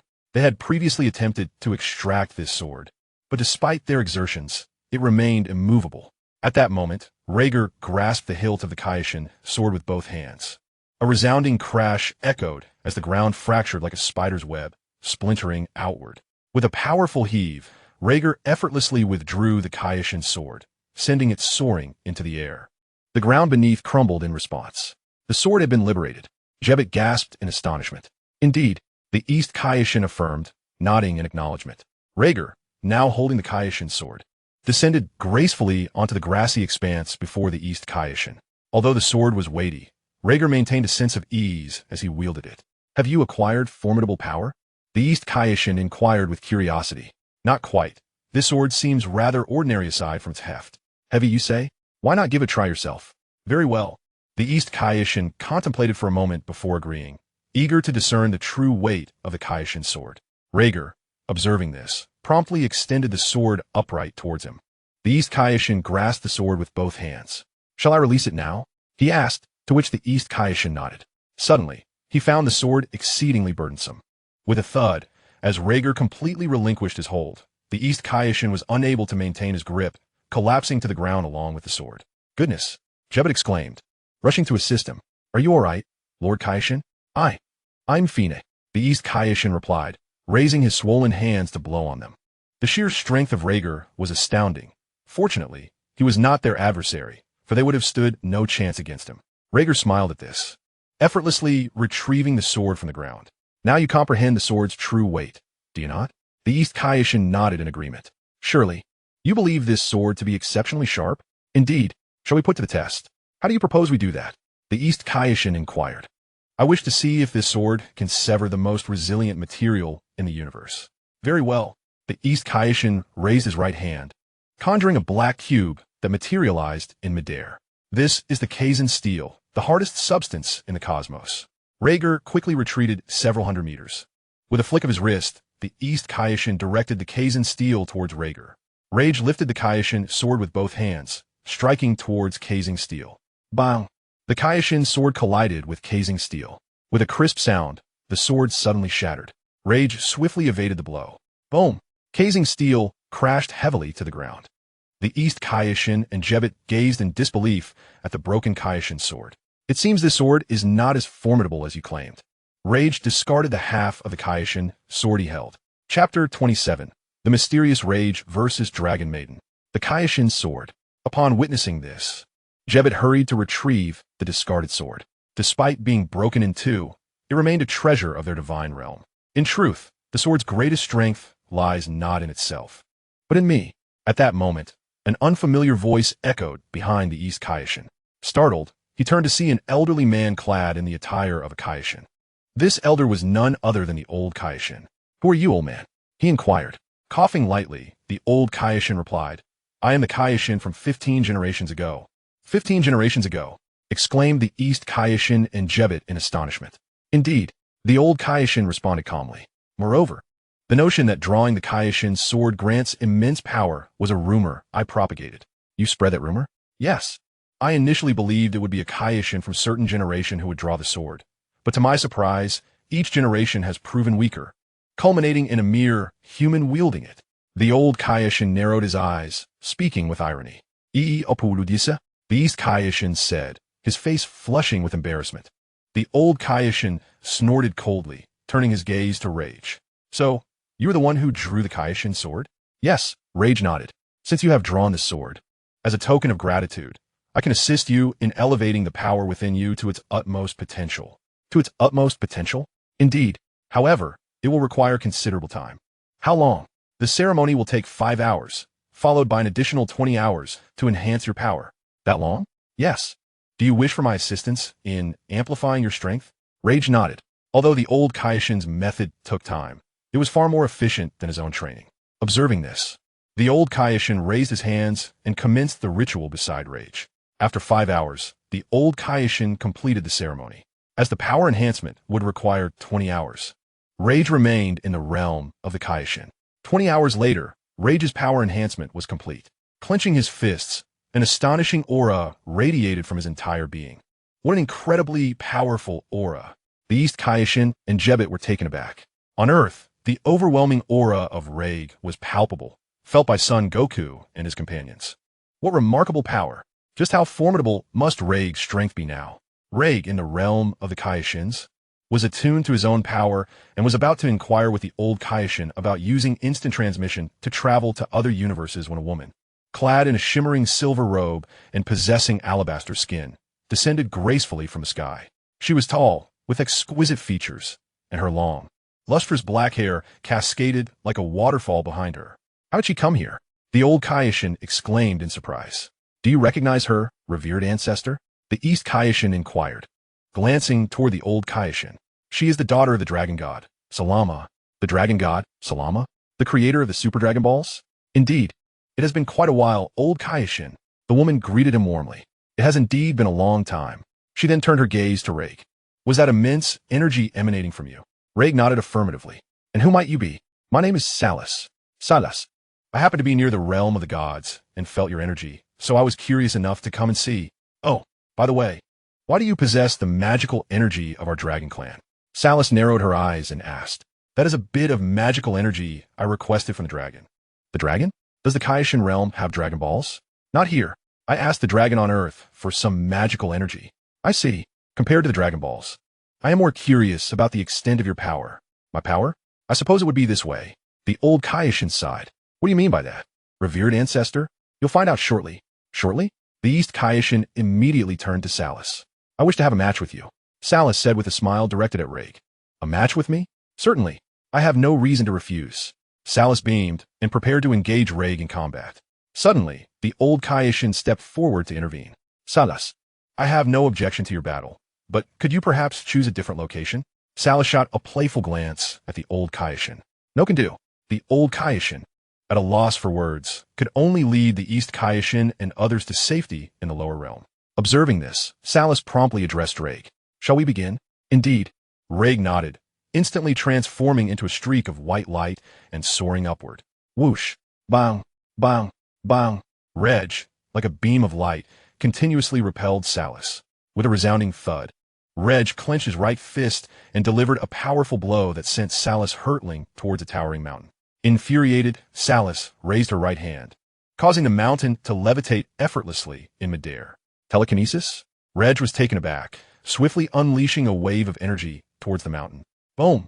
With a thunderous explosion, the entire mountain was obliterated. The smoke and debris from the blast enveloped Salas's surroundings. Reg narrowed his eyes, and suddenly, a silver silhouette appeared behind him. He pivoted forward, turning to face the threat. Salas leaped, executing a whirlwind kick aimed at Regg's face. Bang! Reg raised his right hand, successfully blocking the strike. Salas retracted her foot and launched a flurry of punches and kicks towards Reg. Bang! Bang! Bang! Boom! Boom! Boom! Reg was repeatedly forced back, and wherever they fought, the surrounding boulders shattered into pieces. On a distant planet in the lower realm, the East Kaioshin and others were observing the battle through a crystal ball presented by the old Kaioshin. Such a terrifying clash. The old Kaioshin nodded, pondering the aftermath of their fierce combat on the Kaioshin realm. Meanwhile, Reg and Salas concentrated vast amounts of energy in their hands, preparing to strike at each other. Boom! Boom! Boom! The air around them was filled with violent explosions. As mere mortals could not sense the divine energy, Goku and his companions on Earth remained oblivious to the battle between Reg and the Dragon Maiden. After a fierce exchange, Salas suddenly conjured 10 clones of herself. Chapter 28, Tenfold Kaioken. Unable to discern which was the real Salas due to his lack of divine perception, Reg resorted to Vegeta's Prince fighting style, unleashing a barrage of attacks on the clones. The sky and ground were engulfed in clouds of energy wave explosions. Reg took a deep breath, gazing at the billowing smoke. Suddenly, Several blue energy waves shot out from a haze. Reg, quick to react, dodged to the side. At that moment, a graceful figure appeared in the air behind him. Before Reg could respond, he was sent flying by a swift kick. Boom! Reg struck the mountain ahead with the force of a projectile. Moments latte. He crawled out from the rubble, and Salus, along with her 10 clones, stood before him, smiling. Is this all you are capable of? Reg wiped the blood from the corner of his mouth. Your doppelgangers, they are merely illusions, are they not? Silently, Salus charged towards Reg with her duplicates. Huh! Reg clenched his fists, emanating an aura far surpassing that of Super Saiyan 4. Taken aback, Salus nonetheless propelled herself forward with her duplicates. Whoosh! In an instant, Reg appeared before Salus' corporeal form. Startled, she swiftly raised her right fist to strike him. Whoosh! Reg deftly sidestepped, delivering a powerful blow to Salus' abdomen. Boom! With a resounding crash, Salus was sent crashing to the ground like a projectile, her duplicates dissipating into thin air. Gasping for breath, Salus struggled to rise. Huh! Reg roared, launching himself like a beam of light. Whoosh! Bang bang bang! Salus found herself repeatedly forced back. Infuriated, she blocked Reg's onslaught with both hands, swiftly ascending into the air. Bang! Reg, witnessing this, immediately pursued her. Whoosh! Bang! Bang! Bang! The two engaged in rapid movements mid-air, exchanging fierce blows. Bang! Both radiated formidable energy, colliding with one another. The surrounding space began to warp due to their energies clashing. East Kaioshin exclaimed, "The space is distorting." The old Kaioshin nodded, stating, if they continue this battle, not only will the space distort, but it could very well tear apart space. Indeed, at that point, the Kais realm may be consumed by an alternate dimension. Then, esteemed ancestor, shall we not intervene in their battle? Do you believe you can stop them? The East Kaioshin fell silent. In the Kais realm, the two clashed fiercely, exchanging blows. Their speed was so rapid that from a distance, they appeared as two raging storms, continually colliding and intertwining. Bang! Their fists collided with tremendous force, unleashing an astonishing momentum. Subsequently, they both exerted their strength, sending each other reeling, gasping for air. I forgot to ask, what is your name? Salus inquired, raising her gaze to Reg. Reg? Salus noted the name immediately. Your power is formidable, but you shall never triumph over me. Is that so? Salus nodded and charged at Reg once more. Reg clenched his fists, preparing to meet her. Whoosh! Reg's punch struck through Salus' form. An illusion. Reg was taken aback. Bang! As soon as the words left his lips, a tremendous blow struck his abdomen, sending his body hurtling backward like a ray of light. With a resounding crash, a mountain behind Reg was obliterated, and the ground was instantly engulfed in a cloud of dust, shrouding Reg's form. Just then, an abundance of blue energy suddenly enveloped Saruth, raining down upon Reg's location like a barrage of cannon fire. Boom! Boom! Boom!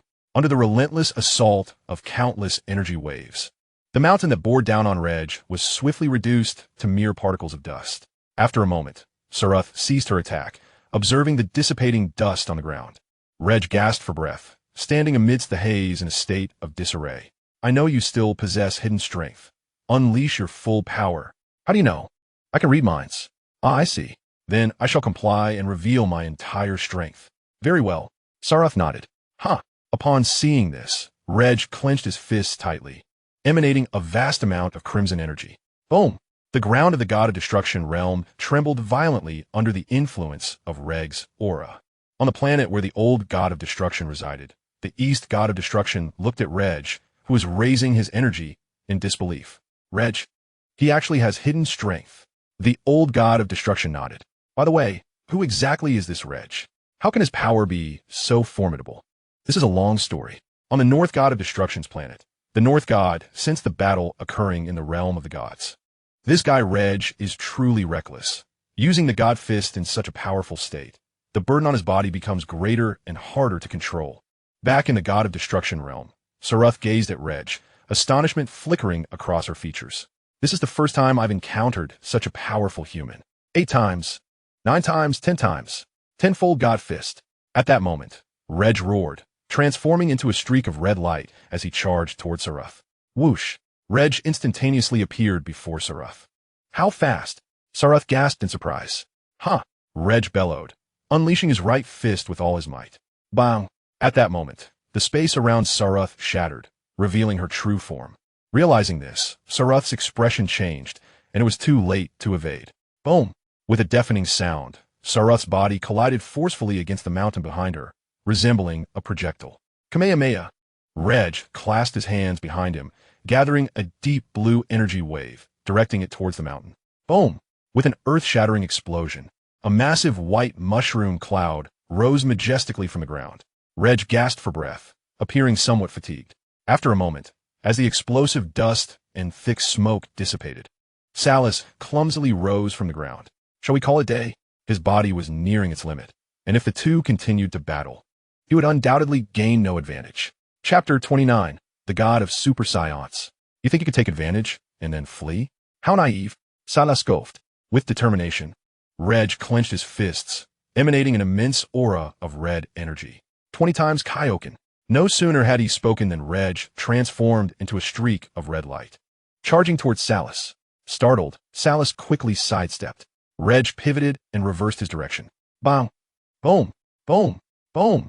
Due to Reg's incredible speed, Salus barely had time to react before being struck by a punch that sent him flying, crashing through several mountains behind him. Reg breathed heavily, having reached his physical limit.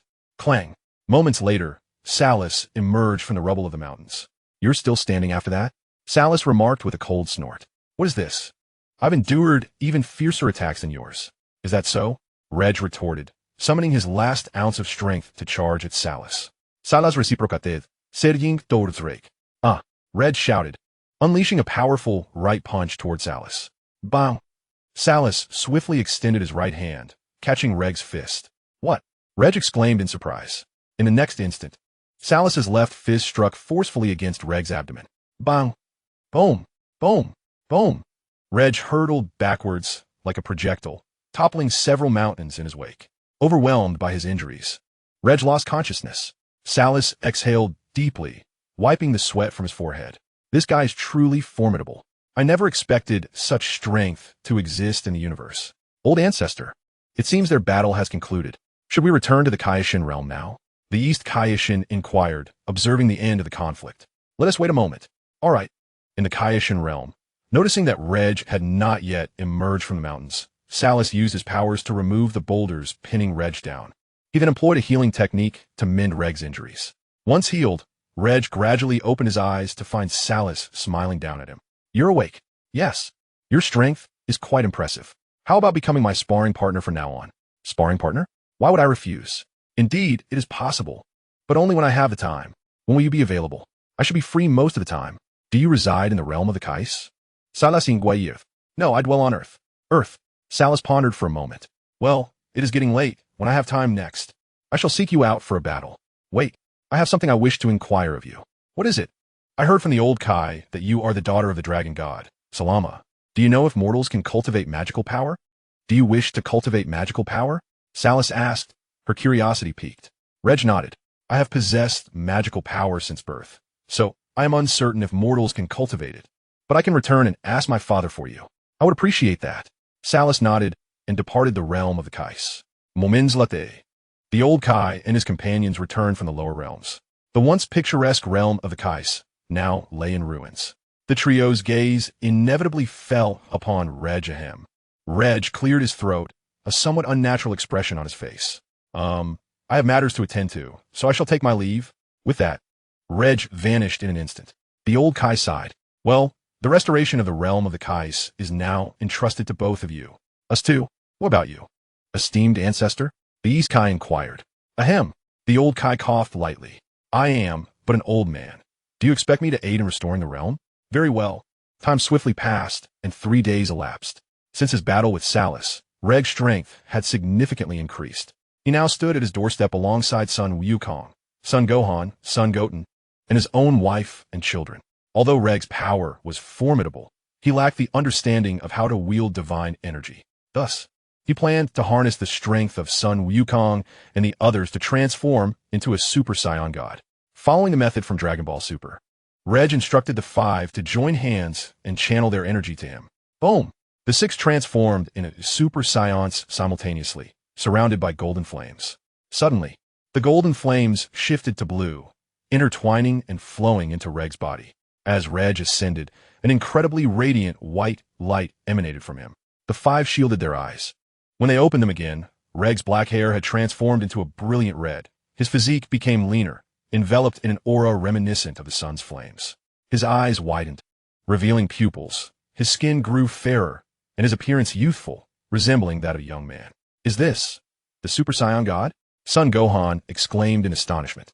Ragg nodded. With a sudden surge, he propelled himself upward, soaring to an altitude of tens of thousands of meters, resembling a blazing flame. Was his speed surpassing that of Super Saiyan 4 due to the differing powers between Super Saiyan 4 and a Super Saiyan God? Ragg murmured to himself. Super Saiyan 4 was the power attained through the Saiyant's ancestral return, while Super Saiyan God was achieved by elevating one's inner energy, transcending into the divine realm. After a moment of contemplation, Ragg tested the might of Super Saiyan God before descending back to the ground. "Dad, you look so cool after transforming into Super Saiyan God," exclaimed Lei Xiaotian, his face brimming with admiration as he approached Ragg. Ragg smiled in response. "If you train diligently, you too shall be able to transform into Super Saiyan God one day." Lei Xiaotian nodded eagerly. "If there is nothing else, I'll head over to Lord Kai for training." Then, Ragg nodded affirmatively. Seeing this, Sun Wukong instantly teleported away from Earth. "Uncle Ragg, if there is nothing else, shall we return as well?" Son Gohan inquired. Ragg nodded once more. Son Gohan departed with Son Goten. In West City, at Bulma's residence. Bulma was reclining on a lounge chair in the backyard when a figure suddenly appeared. It was Ragg. Bulma straightened up. "What brings you here today?"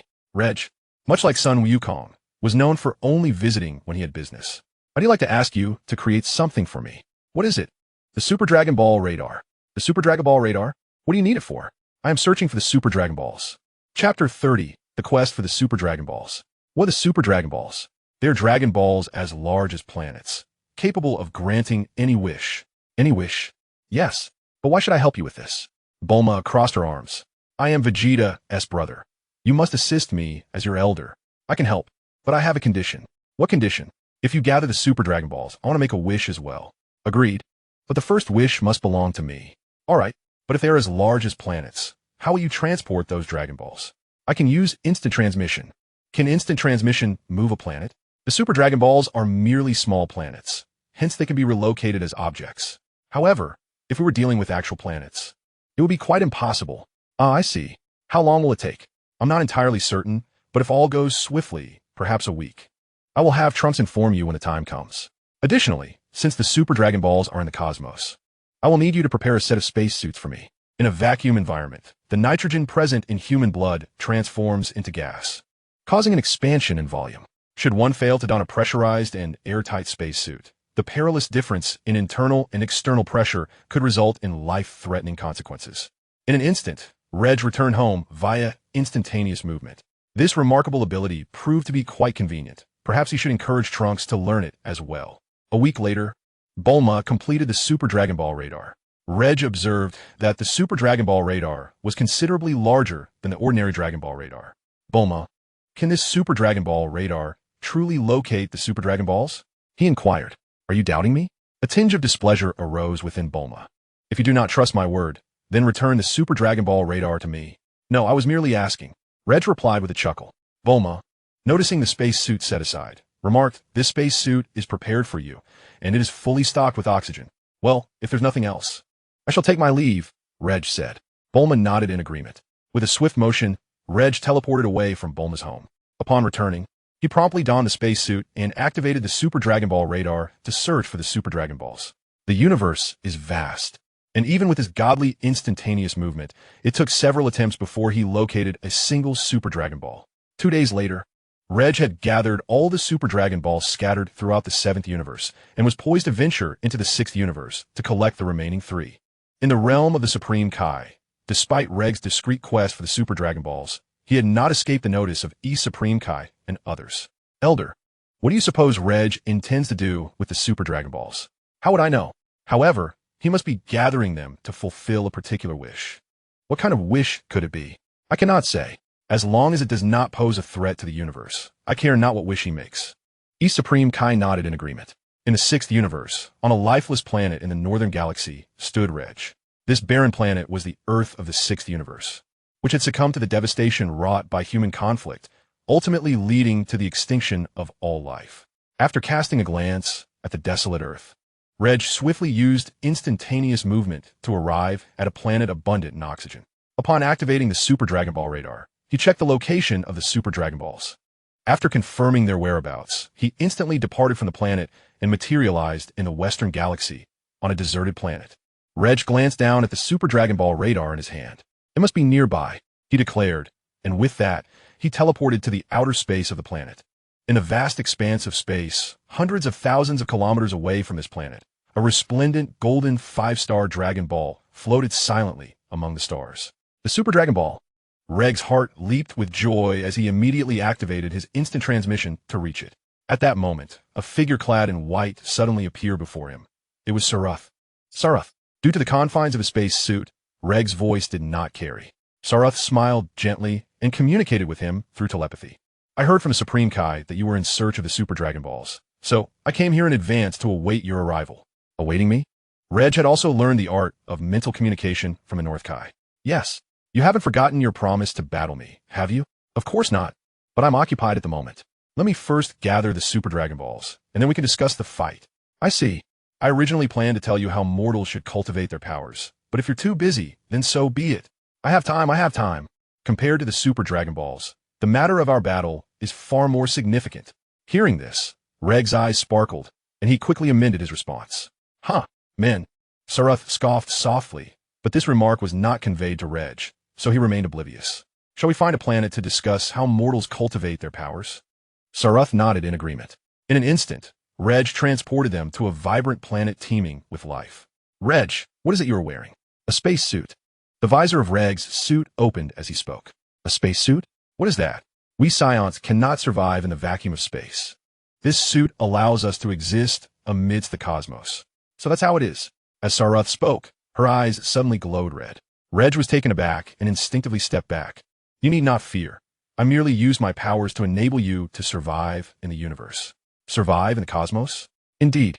Why would you doubt me? I'm not doubting. I'm simply amazed. By the way, what is your purpose in seeking the Super Dragon Balls? I wish to make a wish to the Eternal Dragon for immortality. Reg, being a transmigrant, shared the common aspiration of becoming the strongest in the Dragon Ball universe. Yet he lacked the advantages of a system or divine guidance. Thus, he sought ways to endure in this world, for no one could predict what the future held. His wish for immortality was a safeguard for the uncertainties that lay ahead. Immortality? So you're truly afraid of death? Sarath laughed. Are you not afraid? Not at all. Even if I were to die, my father would have a way to resurrect me. And besides, I am unlikely to perish. You are fortunate to have such a father. Let's discuss the matter of how a mortal may cultivate magical powers. I can share this knowledge with you, but in return, you must engage in a battle with me. No objections. Reg readily agreed. Indeed, for a mortal to cultivate magical powers is no simple feat. The sole method is to merge with the divine dragon, thus becoming the new dragon god. Merge with the divine dragon within me. Chapter 31. The Wish for Immortality. Precisely. But how can I achieve this merging? Within the 7 Dragon Balls are sealed 7 malevolent dragons, each representing the darker aspect of the divine dragon. If you can vanquish these 7, you will earn the divine dragon's acknowledgement and ascend to the status of dragon god. Moreover, the strength of your new magical powers will correlate with the might of the evil dragons you defeat, for there are various types of Dragon Balls. Is there also a malevolent dragon sealed within the Super Dragon Balls? Reg pondered aloud. Salas Nadif. The evil dragons contained within are formidable. Even my father might struggle to defeat them. So powerful? Our dragon god lineage primarily practices magic and is not particularly strong. Not particularly strong? Reg's lips curled in a smirk. If they're not strong, how did you defeat her in her mysterious state? If she were to unleash her full power, it would be catastrophic. Why do people today revel in such ostentation? So, how can I release the evil dragons from the Dragon Balls? By making a wish. Salas Viplaith. A wish? Indeed. Each wish made on the Dragon Balls generates a small amount of negative energy, which can be swiftly purified by the Dragon Balls. Therefore, you must frequently gather all 7 Dragon Balls to make wishes. This aligns perfectly with the lore in Dragon Ball GT. Reg thought to himself, I see. You mentioned wanting to gather the Super Dragon Balls to attain immortality, correct? Reg nodded. I have suddenly changed my mind. Let us postpone the battle and first assist you in gathering the Super Dragon Balls so you may achieve immortality. Assist me in obtaining immortality? Indeed, if you attain immortality, I can fight without hesitation. Do you intend to use me as a punching bag? Your body can move. How could you possibly be a punching bag? Salas Chakiv. Reg fell silent for a moment. I forgot to ask, how did you locate the Super Dragon Balls? The Super Dragon Balls were created by my father, imbued with his divine dragon power. With a mere sense, I can discern their locations. So that is how it is. Shall we now embark on a quest for the Super Dragon Balls? Reg nodded. Then, the two departed from the planet. With Salus's assistance, Reg swiftly gathered the Super Dragon Balls from the 6th universe and brought them back to the 7th universe, where he placed them alongside the other 4 Super Dragon Balls. Salus, I am not versed in the divine language. Could you make a wish on my behalf to the Eternal Dragon? After a moment of contemplation, Salus nodded. With a crackle, under Salus's invocation of the divine language, the 7 Eternal Dragon Balls instantly radiated a brilliant light. A magnificent golden dragon, adorned with a pair of wings, emerged. Its colossal form resembled that of hundreds of planets, rendering both Ragg and Salus akin to mere ants in its presence. Lady, upon opening its eyes, the Eternal Dragon swiftly detected Salus standing before it, a hint of astonishment flickering across its countenance. As the dragon spoke in the divine language, Ragg remained oblivious to its words. Salus nodded in acknowledgement. How is it that you have summoned me, my lady? Has something befallen Lord Salama? No. It was this fellow beside me who gathered you. He wishes for me to grant him immortality. Ah, I see. I shall fulfill his wish at once. Very well. Salas nadi affirmatively. With a whoosh, the Eternal Dragon's eyes gleamed a crimson hue. My lady, I have granted that person's wish. Excellent. Upon hearing this, the Eternal Dragon promptly transformed back into the Eternal Dragon Balls, scattering across 2 universes. Now that you possess immortality, shall you serve as my training partner? Ragg nodded. Subsequently, they teleported to a nearby planet. Fortunately, these two did not choose to engage in battle within our Supreme Kai realm. Otherwise, no matter how swiftly we repaired the damage, it would never match the destruction they could wreak. In the Supreme Kai realm, the old Supreme Kai, who had been monitoring the situation, let out a sigh of relief upon seeing that the two had not ventured there to fight. Meanwhile, after teleporting to a neighboring planet, Ragg and Salus swiftly transformed into Super Saiyan gods. This is the essence of a deity, Salus exclaimed, her eyes widening slightly. Ragg nodded in affirmation. Boom! In an instant, he surged forth like a crimson flash. Salus chuckled softly and met him head-on. Whoosh! Bang! Bang! Bang! Amidst the furious clashes, their bodies collided in the sky, creating a cacophony of sound echoing throughout. In just 10 days, your strength seems to have increased considerably. Ragg grunted, remaining silent. Though his power had indeed grown, he was still no match for Salus before him. Noticing this, Salus chuckled lightly and vanished, only to reappear in midair behind Ragg. Gone. As Ragg spun around, a forceful hand struck heavily upon his shoulder. With a cry, Ragg's body plummeted to the ground in a straight line. Boom! With a thunderous explosion, Ragg fell heavily to the ground, kicking up a cloud of dust. Curse be it! Ragg exclaimed in fury before quickly rising to his feet. Just then, numerous waves of energy erupted from Salus's hands, launching an assault towards Ragg. With a mighty roar, Ragg's hair transformed into a striking blue, standing upright, while his fiery red aura shifted to a brilliant blue. This was the transformation into Super Saiyan Blue. Boom! Boom! Boom! Upon his transformation, Ragg swiftly dodged to the side, evading the incoming energy waves. What kind of transformation is this? As Salus ceased her energy attack, her form morphed into a streak of white light, charging towards Ragg. Whoosh! Bang! Bang! Bang! The two engaged in a fierce exchange of blows, their fists and feet moving with the speed of light in the sky. Due to the significant disparity in strength between Ragg and Salus, the ensuing battle left Ragg on the defensive. After a considerable time, feeling the exhaustion depleting his energy reserves, Ragg decided to conclude the fight with Salus. It's getting late. If there is nothing else, I'll take my leave now. Very well. I will visit you on Earth when I have the opportunity. You're going to Earth? Indeed. Is there a problem with that? No. Y me mareli surpresa. Oh, really? Ragg nodded in acknowledgement. If there is nothing else, then I shall take my leave. All right. In an instant, Ragg teleported back to Earth. Chapter 32, The 6th Universe. GT World Dragon God Realm. A remarkably handsome man clad in white stood beneath a towering tree. This man was none other than the creator of the Super Dragon Balls, the dragon god Salama. Above the dragon god realm, a beam of white light descended from the heavens. Salama slowly lifted his gaze to the sky. After a moment, the light landed, gradually revealing the figure of a woman. It was Salus. Father. Salama nodded in response. Have you revealed the method to become a dragon god to him? I have, but do you truly believe he is the destined child? I cannot say for certain, but it is evident that he possesses an extraordinary fortune. If he is not the destined child, he must be the child of fortune. Salus nodded in agreement. Is there any movement from the Omni King's side? In the timeline where Ragg currently resides, the Omni King has remained inactive for the time being, but in other timelines, the god of destruction is quite close to Son Goku. Son Goku? Yes. Moreover, this Son Goku's fortune is no less formidable than Ragg's. Is that so? In that case, find a way to draw him to our side. Salus nodded in affirmation. Father, I have observed that the Dragon Balls on our planet appear to absorb a substantial amount of negative energy. The Son Goku of our present time resides right here on Earth. Furthermore, that Reg, too, calls this Earth his home. Earth, Salama pondered deeply. The Dragon Balls transcend time and space. Upon returning home, Reg immediately began to contemplate the matter of the evil dragons. Although the Dragon Balls on Earth are frequently utilized, it is unlikely that one could grant numerous wishes at once to release the evil dragons. The paramount concern remains whether it is possible to eradicate all evil dragons. In Dragon Ball GT, even when Goku surpasses the limits of Super Saiyan 4, he is unable to vanquish the Super One-Star Dragon.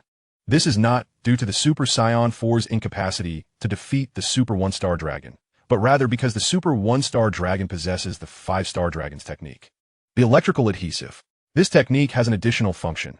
When the body is shattered, it can rely on the dispersed adhesive to reassemble itself, akin to Boo's regenerative abilities.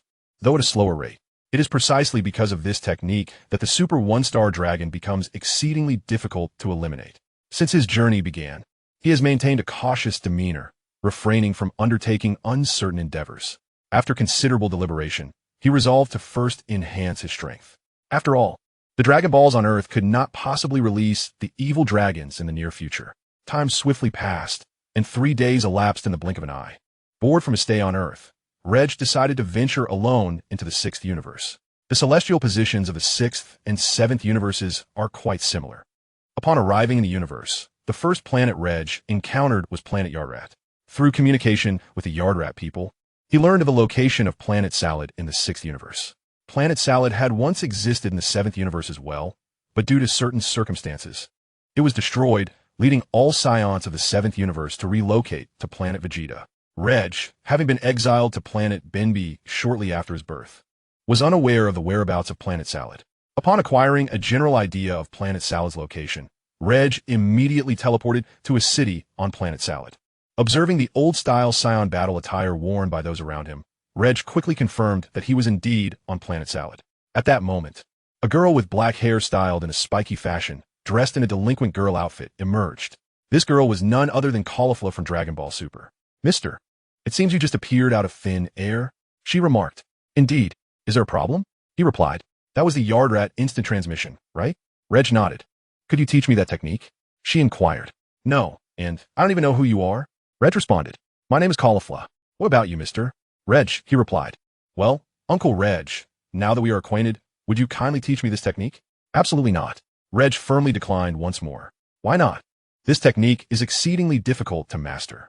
To truly grasp it, you would require at least a year. And I simply do not have that time to dedicate to your training.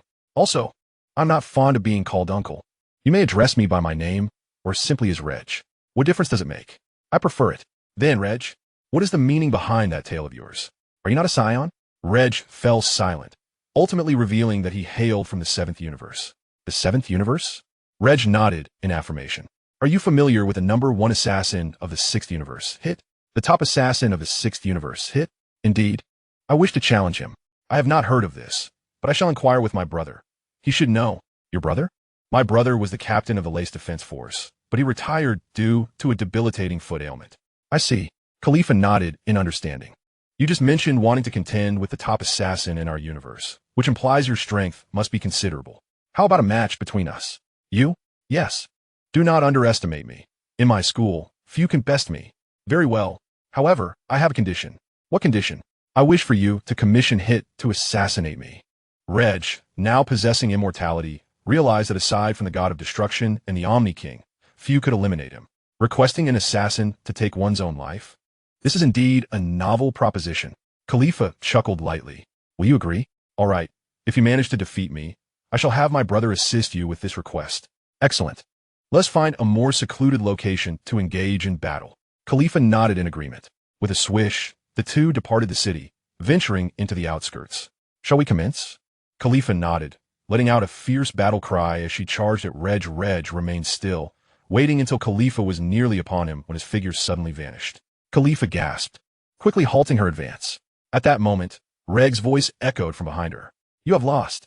Khalifa spun around, witnessing Regg's right hand coalescing a golden energy wave aimed directly at her. That doesn't count. I was not prepared. Very well, I shall grant you another chance. However, should you lose this time, no excuses will be tolerated. Whoever makes excuses is a little dog. Upon hearing this, Reg swiftly distanced himself from Khalifa by several hundred meters. Chapter 33, Majin Buu. Seeing this, Khalifa clenched her fists tightly and surged towards Reg like the wind. In a flash, Khalifa lunged towards Reg, her fists flying like the wind in an attempt to strike him. Reg nimbly sidestepped, effortlessly evading her attack. Infuriated, Khalifa unleashed a furious assault. But Reg's form flickered once more, reappearing behind her. Swiftly pivoting, Khalifa glimpsed Reg, his right hand charged with an energy wave directed at her. Gritting her teeth, she felt a deep sense of reluctance within her heart. I have lost. Reg chuckled softly, dispersing the energy wave in his hand. As for the entrusted matter, I must consult my brother. If he cannot handle it, then it is beyond my reach. Reg nodded. By the way, where does Reg reside now? Since the contract involves an assassin targeting you, he ought to be aware of your whereabouts. I am currently residing in Universe 7. However, during the period when you hired Hit to kill me, I spend my days on Planet Salad. Is that so? Splendid. During your time on Planet Salad, could you possibly guide me in my training? Certainly. Time flew by, and in the blink of an eye, 3 days had passed. Initially, Khalifa's brother, Linso, was reluctant to accept Reg's request until Reg visited and demonstrated his prowess, at which point he agreed to assist Reg in hiring Hit for the task. At this moment, Reg was on a desolate mountain on Planet Salad, instructing Khalifa in her training. Bang! With an astonishing aura, Reg transformed into a Super Saiyan. This is the Super Saiyan. So this is what a Super Saiyan looks like. It appears incredibly powerful. Reg nodded. Beyond the Super Saiyan, there are Super Saiyan 2 and Super Saiyan 3. Super Saiyan 2, Super Saiyan 3? In Universe 7, on Earth, the summer heat sweltered, with most people seeking refuge in shopping malls, office buildings, or air-conditioned spaces. Everything serene and tranquil. In a particular oceanic region of Earth, a dark vortex suddenly materialized above the waters. Shortly after its emergence, a man, clad in pink and of average build, stepped forth from within. His upper body was bare, while he wore white pants and dark brown shoes on his lower half, with wristbands adorning both arms and large, robust hands. He was none other than Majin Buu from Dragon Ball Z. However, he was not the Buu from Regg's current timeline, but rather a variant from an alternate dimension. Is this an alternate Earth? Majin Buu slowly surveyed his surroundings before soaring forward with remarkable speed. With Buu's sudden appearance, the East Kaioshin, far away in the Kaioshin realm, quickly sensed his energy, his expression shifting dramatically. The demon, Majin Buu, has been resurrected. But didn't we eliminate Babidi? I'm uncertain. The East Kaioshin shook his head. Upon hearing this, Jebet's expression shifted dramatically. Who is this Majin Buu that could instill such fear in both of you? In response, the East Kaioshin promptly began recounting the tale of Majin Buu to the Elder Kaioshin. On Earth, Majin Buu had already descended upon a city, wreaking havoc in his wake. Simultaneously, the Z fighters on Earth sensed the overwhelming and malevolent aura emanating from Majin Buu. As destruction ensued, news of the calamity swiftly spread through television and radio broadcasts.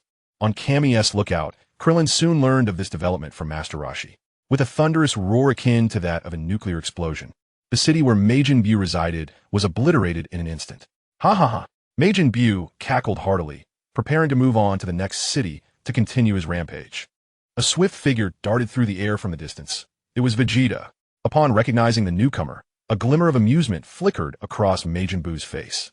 He had traversed through time and space precisely because there were no worthy adversaries in his own timeline, and he sought formidable foes to alleviate his boredom. After all, who could blame him for finding this world's inhabitants so feeble? Who are you? Vegeta inquired as he halted before Majin Buu. With a grin, Majin Buu replied, I'm known as Majin Buu. Majin Buu? Is Goku still in the afterlife? Vegeta exclaimed, surprised. You know Kakarot? Majin Buu chuckled. I not only know Goku, but I'm also acquainted with everyone he knows, including you, Vegeta. You know me?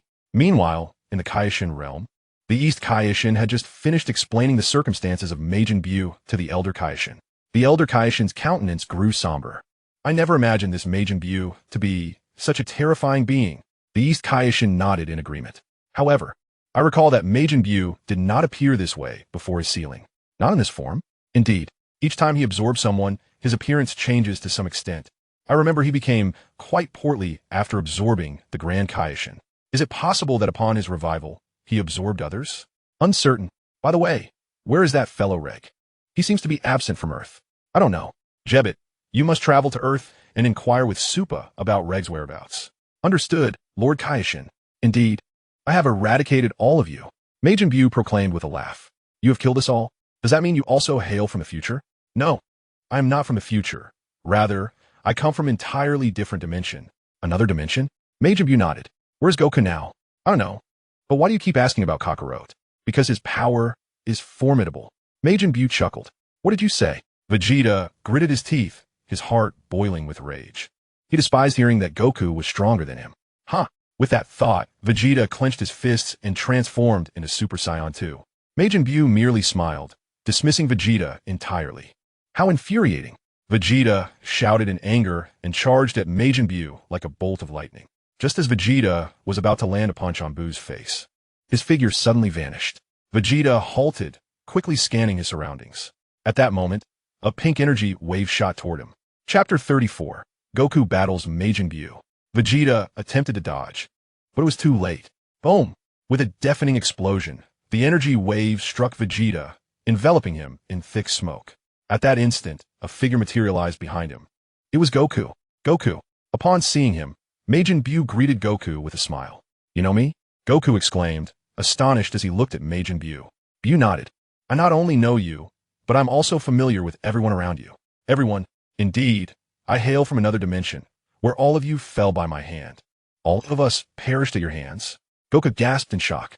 Indeed, however, in my dimension, you seemingly perished due to Cell's self-destruction, though you somehow resurrected later. Cell's self-destruction? Yes, but judging by your current state, it seems you are quite alive and well.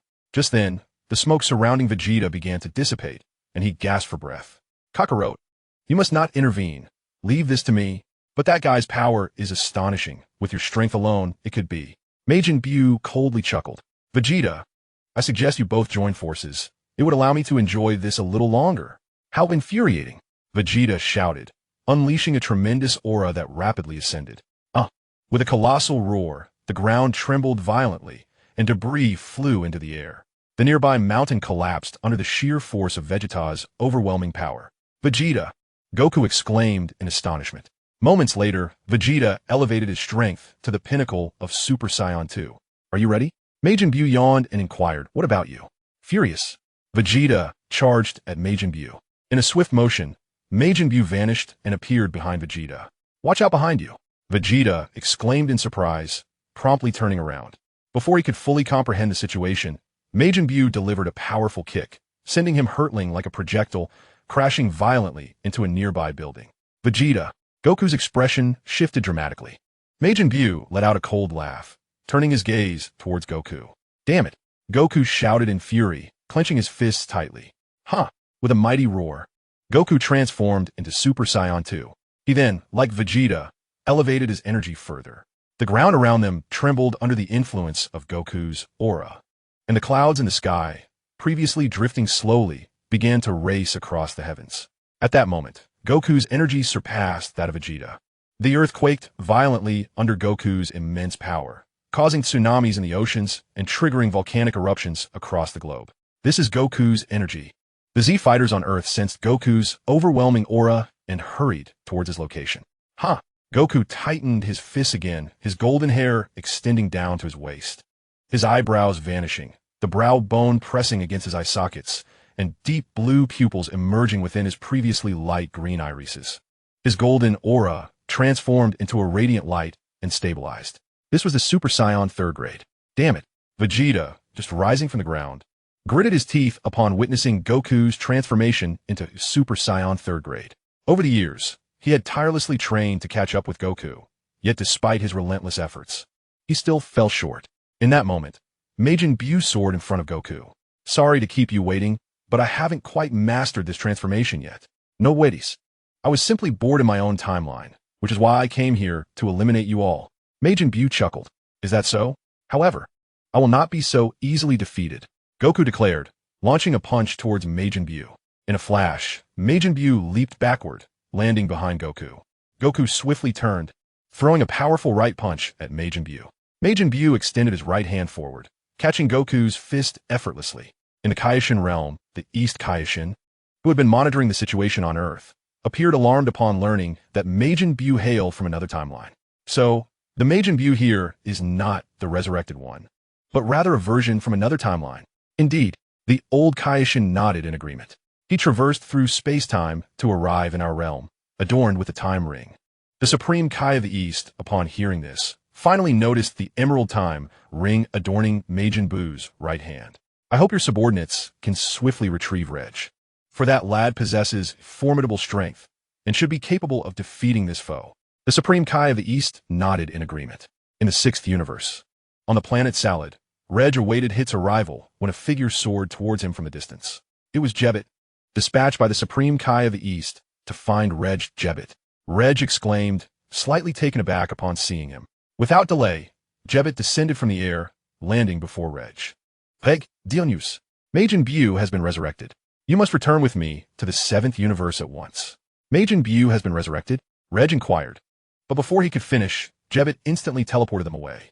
In the 7th universe, on Earth, Goku and Majin Buu were engaged in fierce combat high above the ground. With a thunderous crash, Goku was sent crashing to the Earth like a shooting star. Damn it, Goku growled, quickly rising from the ground. Majin Buu chuckled softly, unleashing a torrent of energy blast directed at Goku. Observing this, Goku swiftly evaded. However, Majin Buu adjusted his hands, targeting Goku's new position with relentless attacks. Boom! Boom! Boom! Explosions erupted as the energy blast followed Goku's movements like a diagonal line. In an instant, the air around Goku was filled with smoke and flames. Meanwhile, Jebbit had transported Reg back to the realm of the Kai. Lord Kai, how can Majin Buu be resurrected if we killed Babidi? Reg questioned. We were mistaken. The Buu appearing on Earth is not the sealed Majin Buu, but rather one from another timeline. From another timeline? Reg pondered. Indeed, affirmed the Supreme Kai of the East. Goku and his companions are currently battling him. I believe you possess the strength to vanquish him, but do exercise caution. Reg nodded thoughtfully before teleporting away from the Kai's realm. Do you think Reg can defeat Majin Buu? I believe it is quite possible. Back on Earth, Goku and Majin Buu were still locked in a fierce aerial battle. Given that Majin Buu's power far surpassed that of Goku, the latter found himself on the receiving end of relentless blows. With a powerful strike, Goku was once again sent crashing to the ground. At that moment, Son Gohan, Son Goten, Trunks, and Lei Shao Tian arrived. Son Gohan, Son Goten, and Trunks were present, but who was the little boy I had never seen before? Majin Buu turned around, muttering to himself. Just as he finished speaking, a figure suddenly appeared before him. It was Reg. Who might you be? Why do you resemble Vegeta so closely? My name is Reg, and I am Vegeta's brother. Vegeta's brother? Is that so? How surprising. Surprising? Not particularly. It's just that in my timeline, I have never encountered you. At that moment, Krillin and the others also arrived. Is that so? Before we commence battle, I have a question for you. What question? Actually, it's nothing too significant. I merely wish to know how you are so well acquainted with Son Goku and the others. Majin Buu chuckled. I thought it was something of greater importance. It's no trouble to tell you. In my timeline, I absorbed Son Gohan, Piccolo, Goten, and Trunks, who are all very close to Son Goku. I possess a wealth of their memories. By merely accessing the memory of any one of them, I can learn everything about all of you. Reg inquired. What about Son Goku and Vegeta? Did you kill them, or did you absorb them? I killed them. Majin Buu replied with a grin. I see. Well then, If there are no further questions, shall we begin? Reg nodded, clenching his fists with determination. Huh! With a mighty shout, Reg transformed into Super Saiyan 4. Majin Buu was taken aback. Reg's energy was astonishingly stronger than his own. Reg smirked, swiftly waving his right hand forward, unleashing a gust of wind that sliced across Majin Buu's face, leaving a deep gash. Majin Buu touched the wound and quickly displayed a look of fury. In an instant, Reg flashed before Majin Buu. Majin Buu, startled, prepared to retaliate, but Reg's right knee struck his face with lightning speed. The rapidity of the event left Majin Buu no time to react, and his face was forcefully pushed inward by Reg's knee. With a loud, anguished scream, darkness enveloped Majin Buu's vision. Reg swiftly retracted his right leg and launched a lightning-fast punch towards Majin Buu's abdomen. Majin Buu opened his eyes wide, emitting an even more agonizing scream. Following that, Reg's fists rained down upon Majin Buu like bolts of lightning. Bang, bang, bang. Under the relentless barrage of powerful strikes, Majin Buu's body contorted grotesquely, his eyes bulging in a pitiful display. However, Majin Buu's regenerative abilities are remarkably potent, and at this moment, his body is fervently striving to restore itself. Reg, with a light chuckle, unleashed a golden flame from the palm of his right hand. Bang! With a resounding blast, Majin Buu's form was incinerated into ashes by the searing energy. Has he been annihilated? In the realm of the Kais, East Kai and Jebbet gazed in disbelief as they witnessed Reg's formidable power vanquish Majin Buu. Although they were familiar with Reg, they had not anticipated his strength to be of such magnitude. The Elder Kai narrowed his eyes, expressing concern. It likely isn't as simple as it appears. Not as simple. The two immediately turned their attention to the crystal ball. Above Reg, a substantial mass of pink energy was coalescing. Could this be?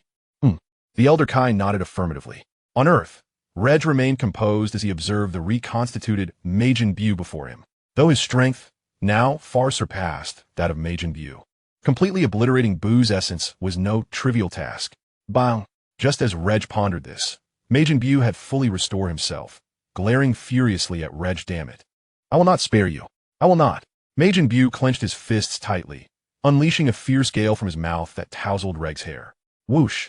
Without hesitation, Majin Buu charged at Reg. In an instant, he was upon Reg, unleashing a flurry of punches and kicks with the speed of lightning. Reg deftly sidestepped, evading Buu's onslaught. Damn it! Majin Buu growled in frustration as he launched a powerful strike. Reg nimbly maneuvered left and right, effortlessly dodging all of Buu's attacks. In a fit of rage, Majin Buu concentrated a wave of energy in his right hand and propelled it towards Reg. Reg raised his right leg and kicked, sending the energy wave soaring into the sky. Boom! The tremendous explosion echoed as the energy wave detonated above. Have you finished your salts? Now it is my turn, Reg declared, charging towards Majin Buu. Buu clenched his teeth and braced himself. In no time, Reg was before Buu, delivering a relentless barrage of strikes that resembled flashes of light. In the face of absolute power, Majin Buu had no means to defend himself. Bang! With a powerful kick, Majin Buu was sent hurtling thousands of meters away. At that moment, Reg swiftly brought his hands together. Kamehameha wave tenfold. Upon uttering these words, Reg unleashed the tenfold Kamehameha wave he had gathered in his hands. Majin Buu's expression shifted dramatically, realizing it was too late to evade. Boom! With a thunderous explosion, Majin Buu let out a piercing scream as his form rapidly vanished from sight. At that moment, a dark vortex suddenly materialized behind him, directly drawing Buu into its depths. The vortex then swiftly vanished. Damn it! Reg exclaimed in anger, reverting to his normal state. If Reg's assumptions were correct, Buu's sudden disappearance was likely due to the influence of the time ring in his possession. Chapter 36, The Unknown Time and Space. The creature has been swallowed by the vortex and has disappeared, Krillin remarked, momentarily stunned. Indeed, Tien Shinhan nodded in agreement. Seeing this, Goku immediately flew over and asked Reg, "What is happening? Who is that creature?" "This is a long story. Follow me to the Kaioshin realm, and I shall explain everything," Reg replied. The Kaioshin realm? Reg nodded and, with a swift teleportation, transported Goku to the Kaioshin realm, in the first time dimension of the 7th universe. A mass of pink clay was rapidly expanding before the naked eye. It was none other than the Majin Buu who had narrowly escaped annihilation at Reg's hands. Moments later, Buu's form returned to its original state. Damn, who exactly is this Reg? He almost obliterated me. Bu clenched his fists in fury. Had it not been for the time ring, he would have perished at Regg's hands. Since Reg existed in that time dimension, it stood to reason that he must also exist in this one. After a moment of anger, Bu quickly regained his composure. He then waved his right hand, emitting a dazzling beam of light. If Zarathis were present, he would certainly sense the immense power emanating from Bu. In addition to absorbing Piccolo, Gohan, Goten, and Trunks, Bu had also absorbed the dragon of this time dimension, gaining its magical prowess. Typically, with Piccolo's demise, the dragon would also vanish. However, Bu was different. After a time, Bu, utilizing the power from the dragon, deduced the whereabouts of Reg. In the main time dimension, within the Kaishin realm, Reg had already conveyed the situation regarding Bu to Goku. At this moment, Reg was in discussion with East Kaishin, urging him to use the time ring to transport him to the time dimension where Bu resided. Though Bu had been defeated, he was not dead, and possessing the time ring meant he could potentially return to their time dimension. To eliminate future threats, Reg decided to have East Kaishin take him to Bu's time. However, due to divine regulations prohibiting Kaishins from using time rings to alter other time dimensions, Reg found himself in a heated debate. Each time dimension has its own trajectory of development. Even due to the presence of Majin Bu, we cannot arbitrarily change the history of another time dimension. The old Kai appeared stern as he addressed Reg and his companions. The East Kai remarked, "Nonetheless, this time it is Majin Bu who has traversed into our timeline. Matters of time are beyond our jurisdiction, and did not Reg almost annihilate that creature moments ago? I believe he would think twice before returning to our realm. Indeed, I nearly vanquished him. But if he were to reappear, I cannot assure you that I would still be in Universe 7. The old Kai's expression shifted upon hearing this. Should Majin Bu re-emerge and Reg be absent from Universe 7, there would be no one to thwart the menace. As for the slumbering Beerus, the god of destruction would not interfere in mortal affairs. At most, he might send Whis to offer some protection. Contemplating this, the old Kai turned to Reg with a smile. Reg, do not be upset. I have instructed the Kai to lend you the time rings. Lend? Reg inquired. Indeed, while we cannot contravene divine regulations by escorting you to the realm of Majin Bu, we can feign ignorance regarding your acquisition of the time rings. Upon hearing this, Reg chuckled. The old Kai truly was a cunning old fox. Well then, will you not hand me the time rings? East Kai. The old Kai directed his gaze towards the East Kai. I shall retrieve them at once. The East Kai promptly dashed forward. Moments latte. He returned with a box containing the time rings. Upon opening it, 6 time rings were revealed, 1 silver and 5 emerald green. With so many time rings, which one pertains to the timeline of Majin Bu? Reg questioned. I do not know. The old Kai shook his head. You do not know? Indeed. The silver ring is designated for traversing to the future, while the other 5 correspond to 5 distinct parallel timelines. Majin Bu wears an emerald green ring, so you should try these 5 time rings. He mentioned having destroyed Earth. Thus, the timeline devoid of Earth among these 5 should be the one where Majin Bu resides. Understood. First timeline, Universe 7. Majin Bu had now arrived at Planet Bambi, and, sensing Reg's aura, located the Reg of the first timeline. Who are you? The Reg of the first timeline regarded the suddenly materialized Majin Bu with grave concern. Majin Bu smiled and replied, My name is Majin Bu. Majin Bu? What is your purpose for coming here? Majin Bu chuckled. Actually, it is quite simple. I wish to engage you in battle. Is that so? The Reg of the first timeline exclaimed, immediately charging at Majin Bu. Majin Bu chuckled lightly and, in the blink of an eye, appeared before the Reg of the first timeline, leaving him startled. In that moment, the right foot of Majin Bu struck towards him with the swiftness of lightning. The first dimension Reg appeared to elevate his hands, his body resembling a ray of light as he collided forcefully with a towering mountain behind him. Infuriated, the first dimension Reg clenched his fists tightly. With a mighty roar, he transformed into a Super Saiyan at the 3rd level. Just then, a female figure soared in from the distance, revealing herself to be Sapali of the first dimension. Unfazed by Supali's arrival, the first dimension Reg tightened his fists and charged towards Majin Bu. Majin Bu, with a flicker of movement, surged forward as well. The air crackled with energy as their fists and feet struck like bolts of lightning against one another. After a brief yet intense exchange, Majin Bu propelled the first dimension Reg away with a swift punch.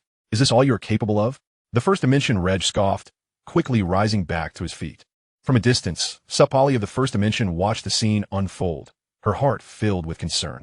Meanwhile, Reg was traversing through various time dimensions using the time ring.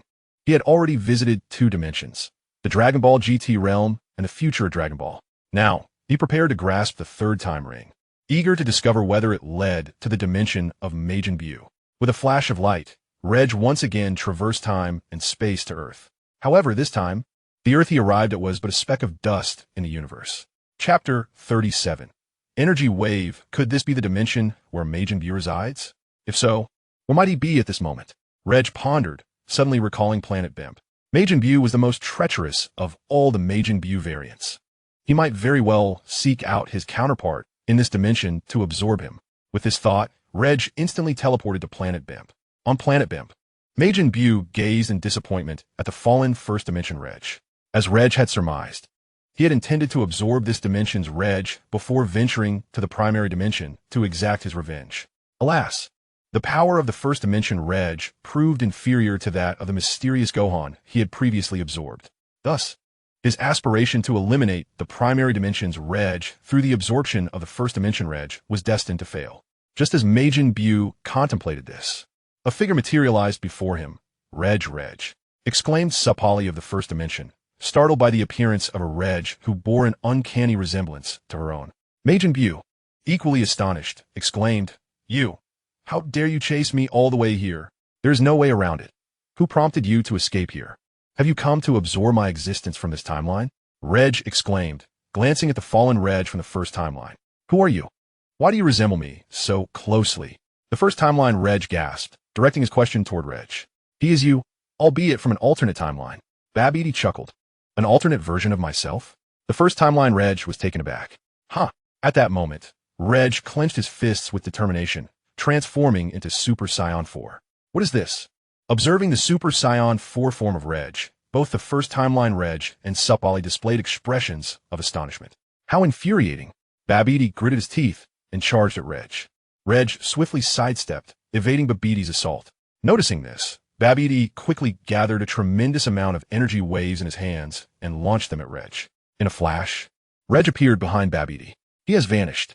Babidi halted his energy wave attack, beads of cold sweat forming on his forehead. Boom! At that moment, Reg unleashed a golden energy wave from his right palm.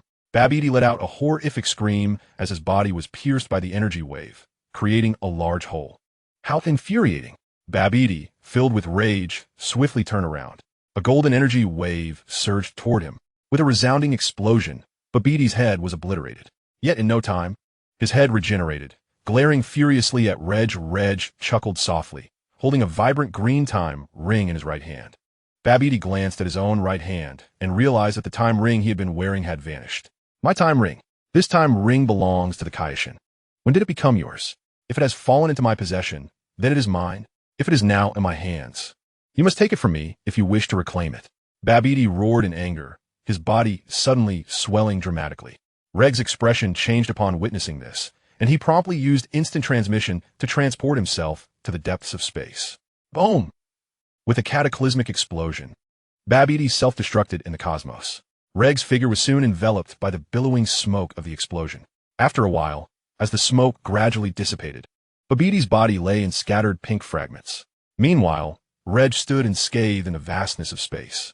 Reg glanced at the writhing fragments of Babidi's body, suddenly reverting to his normal state, raising his hands skyward. The vital energy from the surrounding planets surged from all directions, converging upon Reg's hands. At that moment, Babidi's body began to restore itself. Upon witnessing the energy orbs accumulating in Reg's hands, his expression shifted dramatically.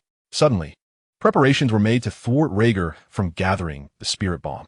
Just then, Ragg let out a thunderous roar and transformed into Super Saiyan 4. Subsequently, he infused his energy into the spirit bomb, causing its hue to shift from blue to crimson, swiftly expanding to a size surpassing that of Ragg himself. This technique, known as the spirit wave, is a novel creation of Ragg, built upon the foundation of the spirit bomb. The strength of the spirit bomb lies in its ability to harness the energy of nature. However, to draw upon human energy, one must raise their hands in cooperation. Should the human fail to comply, the potency of the spirit bomb diminishes significantly. In contrast, Ragg's spirit wave, while gathering a certain amount of planetary energy, primarily relies on his own formidable power. The greater Ragg's strength, the more formidable the spirit wave becomes. Furious, Majin Buu witnessed this development and unleashed a barrage of energy waves toward Ragg.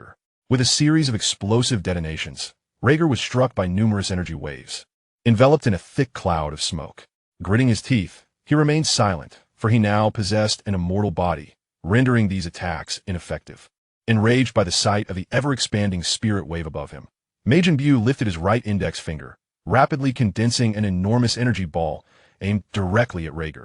At that moment, Ragg unleashed a mighty shout, radiating an astonishing aura that dispersed the surrounding smoke. Majin Buu, taken aback, witnessed Ragg directing the gathered spirit wave towards him. The collision between Buu's energy ball and the spirit wave was catastrophic. Buu's attack shattered like an egg against a rock. His expression shifted dramatically, and he raised his hands to defend against the impending spirit wave. The impact propelled Majin Buu several hundred meters back, culminating in a cataclysmic explosion. As the dust settled, Majin Buu let out a pained scream, obliterated by the spirit wave. Ragg exhaled a sigh of relief, reverting to his normal state. Just as he believed the ordeal had concluded, 7 blue Dragon Balls emerged from the explosion's aftermath. Startled, Ragg observed the 7 Dragon Balls darting toward a nearby planet. A realization dawned upon him, and he hastened toward the planet where the Dragon Balls were descending. After some time, Ragg arrived at the planet known as Planet Kaze, home to many Kazeans.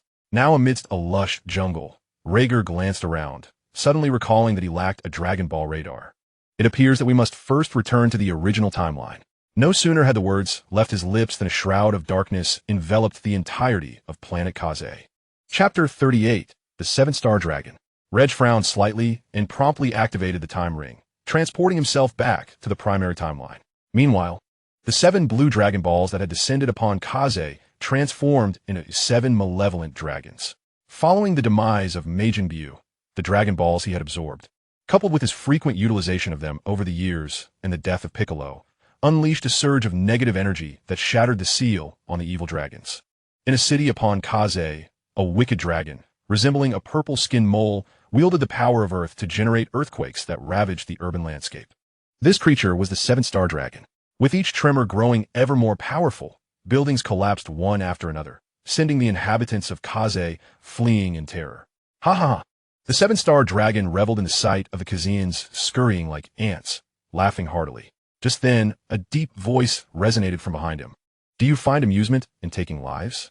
The 7-Star Dragon halted his laughter and turned to see a man with chestnut hair, adorned with golden earrings. Clad in armor on his shoulders and arms, bearing a large X-shaped scar on his chest, his ears slightly pointed, and green goggles perched upon his brow. Standing with arms crossed before him, this man was Haz, the principal antagonist for Dragon Ball heroes. Who are you? The 7-Star Dragon squinted and inquired. Haz. Indeed. I ask you again, who are you? Why do you destroy this city? I am a 7-Star Dragon, a malevolent entity born from the excessive use of the Dragon Balls by Earthlings. Earthlings, Dragon Balls? Precisely. And why do you seek to annihilate our planet Kaze? Because Earth has long been destroyed. Since we evil dragons are a product of your humanity, it is only fitting that we eradicate you. How many evil dragons are there in total? 7. I see. As soon as the words left his mouth, has vanished and reappeared behind the 7-Star Dragon. No, he has disappeared. The 7-Star Dragon's expression changed. Farewell. Ha! With that, has swiftly gathered a wave of energy and directed it towards the 7-Star Dragon. Boom! With a violent explosion, the 7-Star Dragon was obliterated, reverting to a standard Dragon Ball that fell to the ground. What is this? Has picked up the 7-Star Dragon Ball and seemed to grasp something profound. Only 6 remain. Meanwhile, upon returning to the primary timeline, Reg quickly borrowed the Dragon Balls from Bulma and, using the time ring, journeyed back to Planet Kaze. At that moment, he was flying towards the location of the evil dragons, guided by the Dragon Radar. After flying for a while, Reg arrived over a vast expanse of ocean. A woman, her skin a pale azure, with flowing blue hair and a blue 6-pointed star Dragon Ball upon her forehead, stood gracefully upon the surface of the sea. This enchanting figure was the 6-Star Dragon. Upon Regg's arrival, the 6-Star Dragon swiftly sensed his presence, conjuring numerous translucent energy orbs around her. Regg's gaze sharpened, and in an instant, he teleported above the 6-Star Dragon. What? The 6-Star Dragon exclaimed in surprise, hastily directing the surrounding orbs to attack Reg. However, Reg was one step ahead, unleashing a powerful energy wave towards her. No, She screamed, but the wave obliterated her, reducing her to a standard Dragon Ball that plummeted rapidly into the ocean. Observing this, Reg swiftly soared forward to catch the 6-star Dragon Ball. Subsequently, he set off towards the location of the next Dragon Ball. Meanwhile, Has, sensing the formidable aura emanating from an evil dragon, discovered a creature with crimson skin and a bird-like appearance. This was the 5-star dragon from Dragon Ball GT.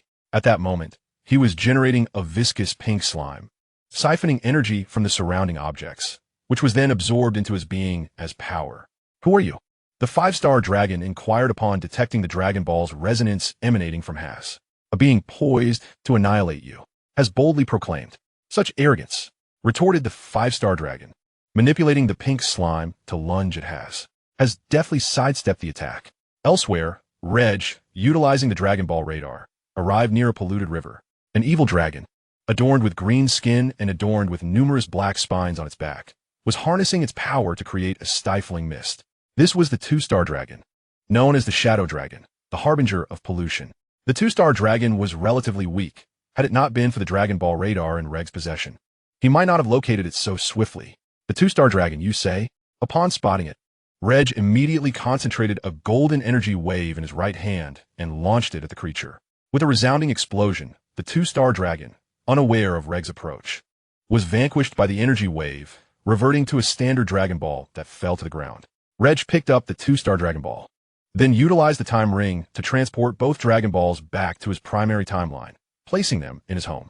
Afterward, he once again used the time ring to return to Planet Kaze. Having acquired 2 Dragon Balls, 5 remained. Reg remarked as he activated the Dragon Ball radar, discovering 2 Dragon Balls in close proximity, albeit somewhat distant from him. After careful consideration, Reg resolved to eliminate one of the evil dragons first. After contemplating for a moment, Reg swiftly soared forward. Soon, he arrived at a city reduced to ruins. As he surveyed his surroundings, he realized he was utterly alone. At that moment, an ominous dragon with crimson skin and a pair of wings descended from the sky. The instant it landed, Reg felt the temperature around him rise significantly. This malevolent creature was none other than the 4-star dragon from Dragon Ball GT. Upon seeing Regg's visage, the 4-star dragon immediately mistook him for Vegeta. I am not Vegeta. I am Reg, Vegeta's elder brother. Reg declared. Vegeta's brother? The 4-star dragon exclaimed in surprise. Reg nodded in affirmation. Did you eliminate the 6-star dragon and the others? Indeed. Upon hearing this, the 4-star dragon's expression turned serious. In that case, I must avenge them. Reg replied with a smile. By all means, unleash your full power. Huh. With that, Reg transformed into Super Saiyan 4. What? The 4-star dragon's expression shifted dramatically as he sensed the overwhelming aura of Super Saiyan 4. Is this your transformation into a Super Saiyan? Reg nodded. This is called Super Saiyan 4. Super Saiyan 4? Chapter 39. Reg versus the 3-star dragon and the 4-star dragon. Well then, if there are no objections, shall we begin? Wait, what is it? Since you have revealed your true strength, I shall also unleash my full power to battle you. True strength? The 4-star dragon nodded. He clenched his hands tightly and let out a mighty roar. In an instant, a fiery red glow enveloped the 4-star dragon's body, and numerous cracks appeared on his crimson skin. Bang! With a resounding explosion, the red skin of the 4-star dragon shed away, revealing a golden hide beneath. So this is your true form? Indeed. The outer layer serves to regulate the heat emitted from my body. Now I understand. Shall we commence in earnest? Yes. Reg nodded. Swish. No sooner had he spoken than the 4-star dragon vanished from sight. Reg chuckled lightly and also disappeared from his position. Swish, swish. The 2 figures moved with such speed that they seemed to be gliding between the ground and the sky. Due to their incredible velocity and reflexes, neither could land a blow on the other. What astonishing speed. Reg was slightly taken aback. Although he had watched Dragon Ball GT and knew of the 4-star dragon's swiftness, experiencing it firsthand left him quite astonished. After a brief exchange of tentative attacks, they both charged at each other with clenched fists. Bang, bang, bang. 2 figures clashed like beams of light in the sky, their fists colliding with ferocity. Due to Ragg's superior strength, the 4-star dragon was forced to retreat. Curse be! The 4-star dragon roared in anger, suddenly emanating a formidable aura that pushed Ragg back several steps.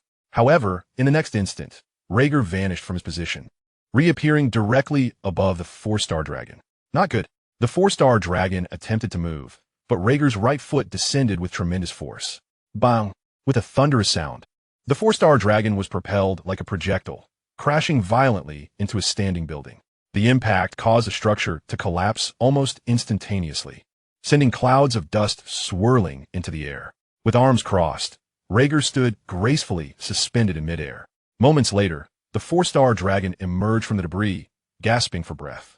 At that moment, Ragg clapped his hands forcefully, unleashing a torrent of energy waves directed at the four-star dragon. Observing the barrage of energy raining down upon him, the four-star dragon swiftly maneuvered forward to evade the onslaught. Boom! Boom! Boom! The ground around the four-star dragon was pockmarked with deep craters. Just then, Ragg's figure abruptly vanished from the sky. Although the four-star dragon was dodging, his gaze never left Ragg. Thus, when Ragg disappeared, he immediately halted, remaining on high alert. "I am behind you." Ragg's voice rang out unexpectedly. "What?" Startled, the four-star dragon spun around, only to find Ragg's right hand poised threateningly toward him. "I concede defeat," the four-star dragon thought reluctantly. Ragg nodded, preparing to eliminate the four-star dragon when suddenly, a chilling shard of ice shot in from distance. Ragg retreated to evade it. The ice struck the ground, instantly encasing the surrounding area in frost. As Ragg turned, he beheld a figure standing afar. A man whose skin shimmered like ice and bore a striking resemblance to the four-star dragon. This was none other than the three-star dragon, the elder brother. "Elder brother," the four-star dragon called out. The three-star dragon scoffed, seemingly unimpressed by his younger sibling. "Since you cannot defeat him alone, let us confront this foe together." Together. The four-star dragon felt a twinge of hesitation. Though he shared the title of evil dragon with the three-star dragon and others, he held steadfast to his own principles. He preferred to engage in battles honorably rather than overwhelming adversaries with sheer numbers. Sensing the four-star dragon's reluctance, the three-star dragon bellowed. "What are you hesitating for at this juncture? Do you wish for us all to perish at his hands?" "No, elder brother, I merely refuse to engage in unfair tactics." The four-star dragon replied softly. Enraged by this, the three-star dragon was about to unleash a tirade when Ragg interjected from his position. "Both of you should join forces. Even together, you are no match for me," exclaimed Saiyan, his anger palpable. "What did you say?" Before Ragg could finish his retort, Saiyan suddenly conjured ice with both hands and launched an assault on him. In a flash, Ragg darted towards Saiyan with lightning speed. Saiyan's expression shifted as he simultaneously condensed ice with all 10 fingers, countering Ragg's advance. Boom! Boom! Boom! An avalanche of ice descended, encasing the ground around Ragg in a frosty grip. Just then, Ragg's figure vanished, reappearing on Saiyan's left side. Startled, Saiyan raised his hand to defend himself, but Ragg's right fist was already hurtling towards his abdomen. Bang! With a resounding crash and a piercing scream, Saiyan's body shot forth like a projectile, demolishing several buildings in his wake. Brother Saiyan, witnessing this from afar, turned pale and charged towards Ragg. Ragg pivoted and charged forward with clenched fists. Boom! Boom! Boom! The two figures clashed like arrows, engaged in a fierce battle upon the ground.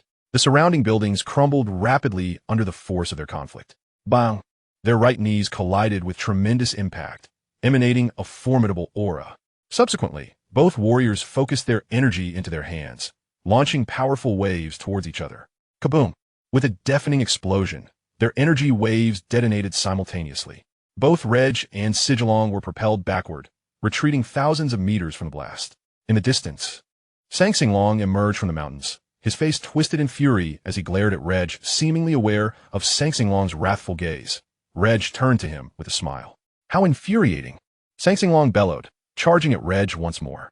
Ragg smirked, and in an instant, he teleported behind Saiyan. "Brother, be careful," Saiyan urgently warned. "What?" Saiyan spun around, just in time to see a golden energy wave barreling towards him. Boom! With a violent explosion, Saiyan was obliterated. "Brother," Saiyan cried out, a wave of sorrow washing over him. Though he harbored disdain for Saiyan, he could not deny the bond of brotherhood. Chapter 40. The contest for the 5-star Dragon Ball. "Now it's your turn," Saiyan shouted, charging at Ragg.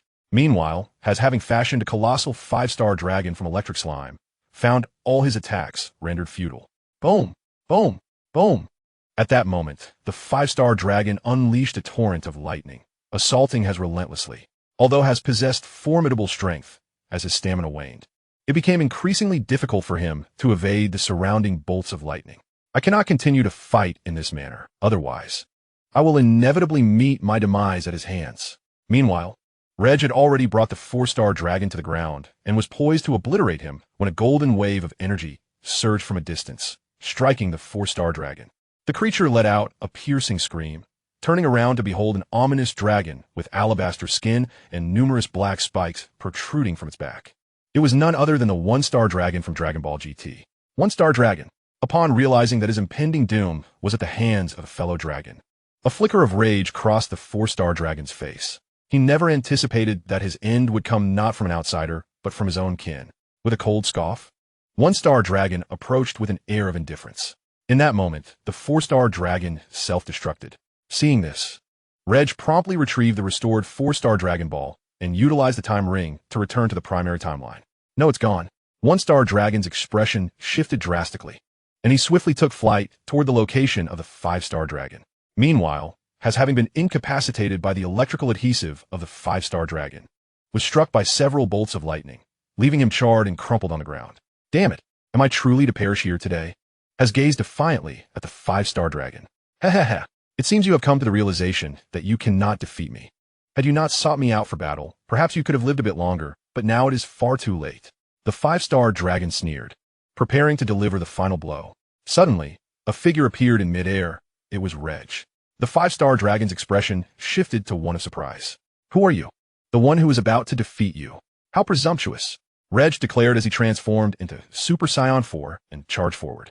The 5-star dragon sneered, gathering immense electrical energy in his hands to launch an attack at Reg, sensing the impending danger, swiftly dodged and flew backwards. Ha ha ha! The 5-star dragon laughed heartily, manipulating the lightning to strike at Reg while pursuing him. Boom! Boom! Boom! Bolts of lightning cascaded around Reg, causing several buildings to collapse under the immense pressure. Just as the two were nearing an intersection, Reg suddenly pivoted and charged towards the 5-star dragon. Dragon Ball Lightning. The 5-star dragon scoffed. Directing lightning from his electrical adhesive form at Reg evaded to the side, positioning himself behind the 5-star dragon, and smashed a nearby fire hydrant. Water gushed forth from the hydrant, drenching the 5-star dragon. Oh no! The 5-star dragon's expression shifted dramatically. Although his electrical adhesive was formidable, it possessed a singular weakness. It was vulnerable to water. Bang! Bang! Bang! As the words fell, the body of the 5-star dragon immediately erupted with a series of explosive sounds. It turned out this creature feared water. In the distance, has observed the self-detonation of the 5-star dragon composed of electrical slime and swiftly rose from the ground. Could this creature be Has? At that moment, Reg noticed Has afar, but soon redirected his gaze towards the 5-star dragon. Kamehameha! Reg clasped his hands behind him, concentrating a deep blue energy wave, which he unleashed towards the 5-star dragon. At this point, the 5-star dragon was severely weakened from its own explosion and possessed no strength to evade or defend itself. The Kamehameha struck the 5-star dragon directly, obliterating it. Just then, the 1-star dragon arrived. Your intent is indeed the Dragon Balls, but I shall not allow you to obtain this one. Is that so? Reg chuckled lightly, teleporting to the spot where the 5-star dragon had been destroyed. Just as Reg prepared to seize the revived Dragon Ball, the 1-star dragon suddenly inhaled deeply, drawing the Dragon Ball from the ground towards itself. Not good. Reg's expression changed, and he instantly appeared before the 1-star dragon. The 1-star dragon's face shifted in surprise. Reg swiftly raised his right foot and kicked the 1-star dragon away. Boom! The 1-star dragon flew like a projectile, crashing through a nearby building.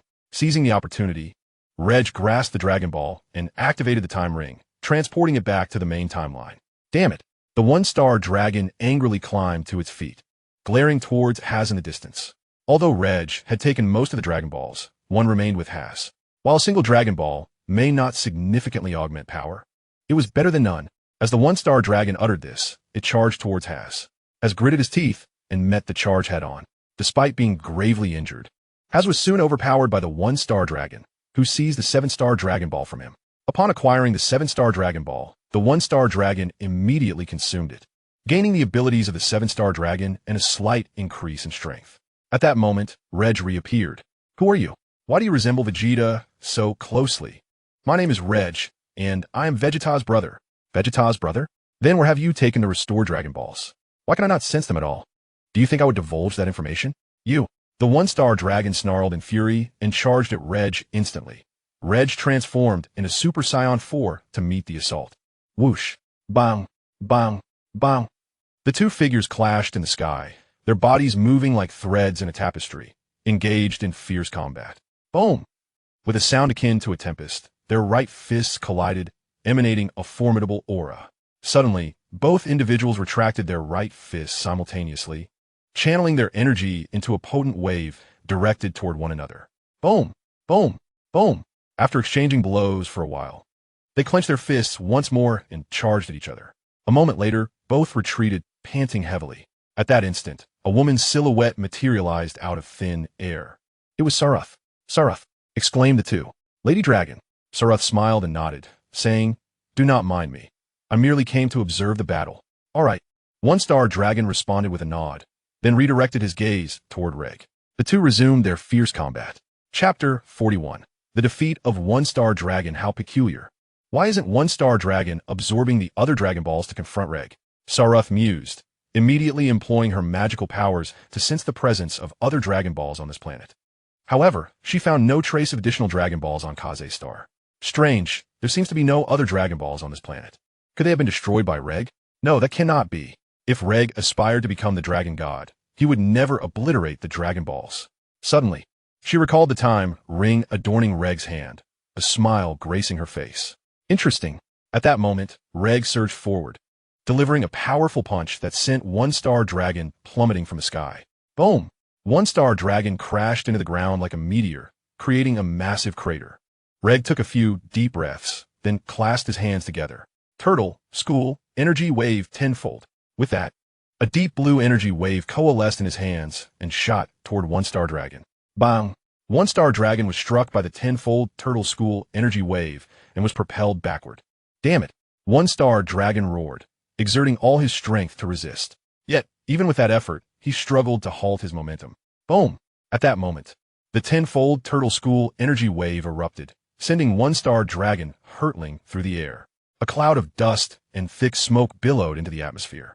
After a moment, as the smoke cleared, a massive crater, thousands of meters deep, revealed One-Star Dragon lying at its bottom. He is still alive, Ragg exclaimed, once again clasping his hands together. Turtle, school, energy wave. Damn it. One-Star Dragon growled, swiftly rising to his feet. If he were to be struck again by the tenfold Turtle School energy wave, he might truly be vanquished by Ragg. Up already? Ragg observed, promptly dissipating the energy wave in his hands. Since One-Star Dragon had regained his footing, he might very well evade Ragg's attack. Damn it. If it weren't for you hiding the other Dragon Balls, you would undoubtedly be no match for me. Reg laughed and said, You mentioned that I hid the Dragon Balls, yet you could seek them out, couldn't you? Oof. They are no longer on this planet. Who knows where you concealed them? With that, he prepared for battle. Ragg's demeanor shifted from jest to stern seriousness. The One-Star Dragon assumed a defensive stance, a look of gravity crossing his face.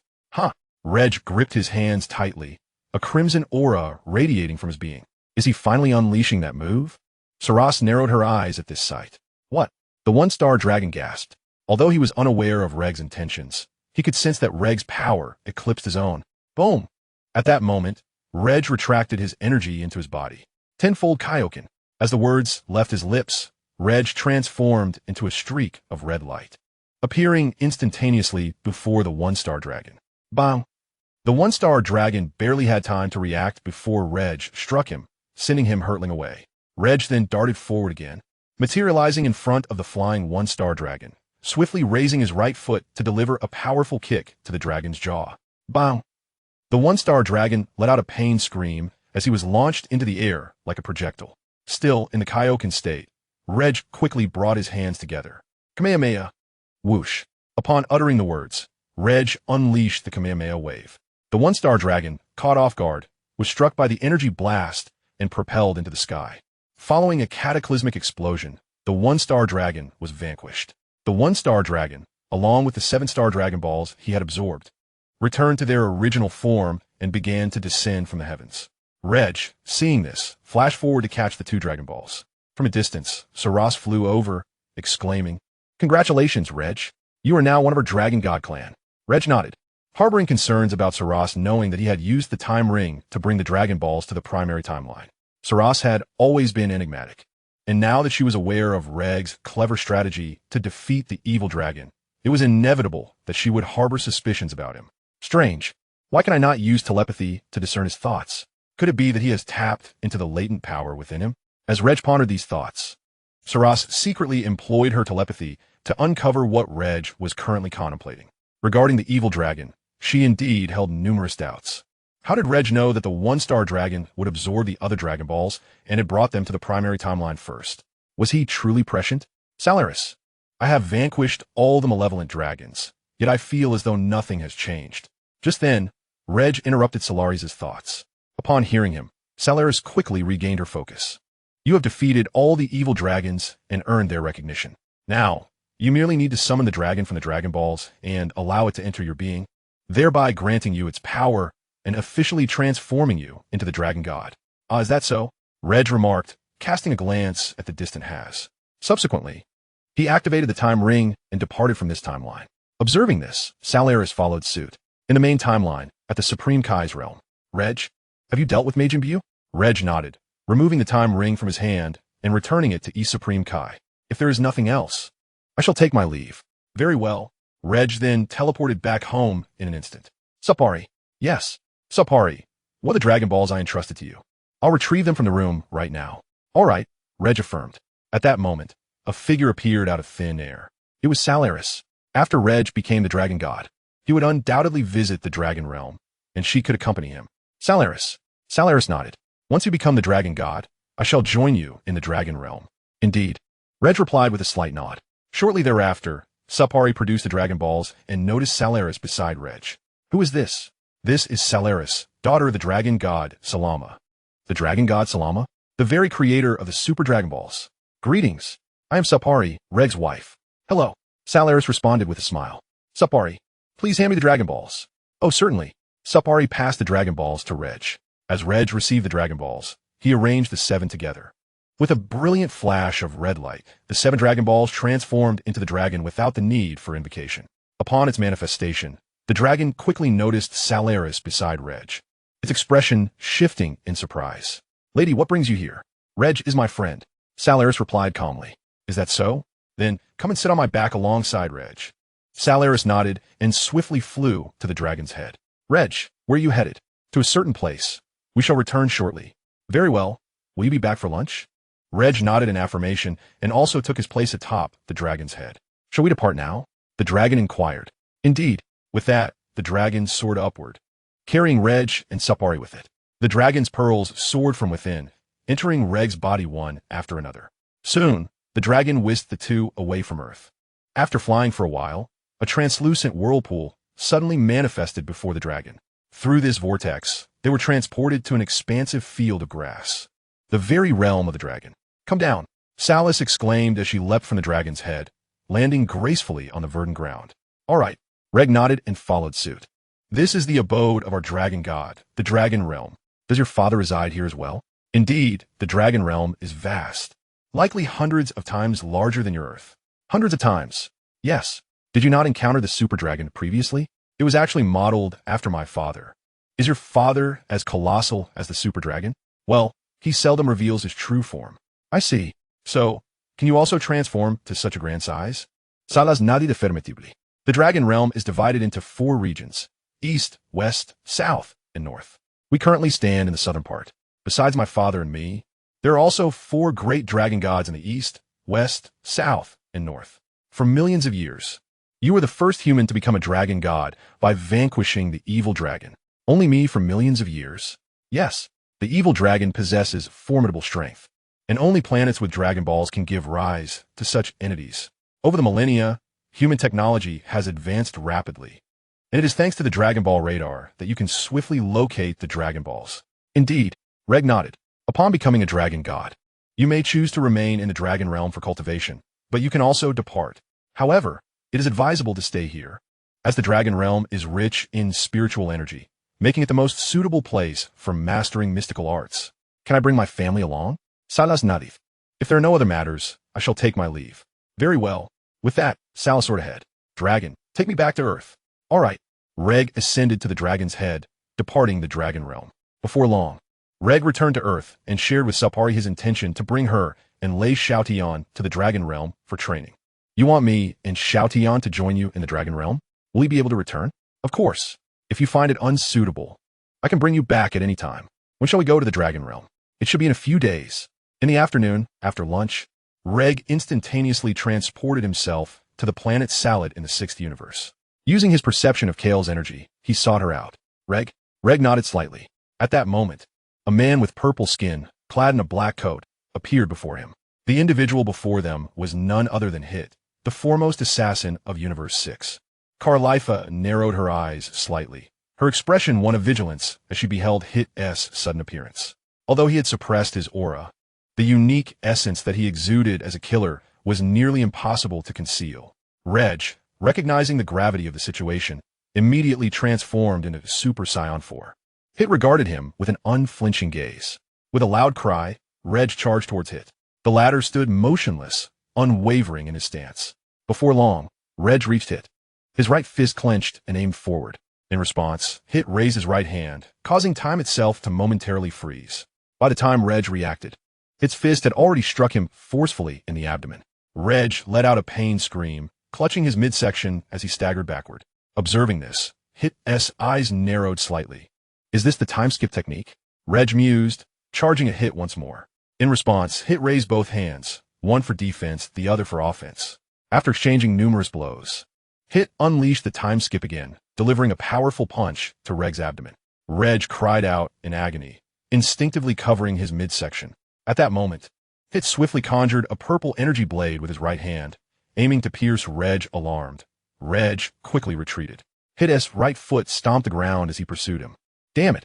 Ragg shouted in frustration, his body emanating a crimson aura. Hit appeared taken aback, but nevertheless pressed forward.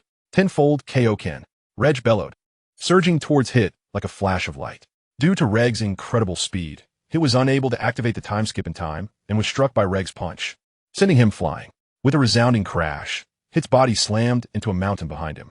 Ragg took a moment to catch his breath, his gaze fixed intently on Hit. While Hit's strength may not have been overwhelming, the mastery he wielded over the time skip and the space it manipulated made him a formidable opponent. Just as Ragg contemplated this, Hit emerged from a mountainside and charged at him once again. Swiftly, Hit closed the distance between them. Ragg activated the tenfold Kaioken once more, aiming another strike at Hit. Anticipating this move, Hit had already employed the time skip, evading Ragg's punch. However, while he successfully dodged, he did not have an opportunity to counterattack. After the initial exchange, both combatants raised their left fists, aiming at one another.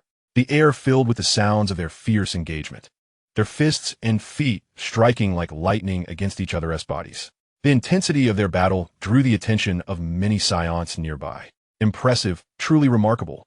Who are these two formidable individuals? Amidst the murmurs of the crowd, Ragg's right fist suddenly swung wide.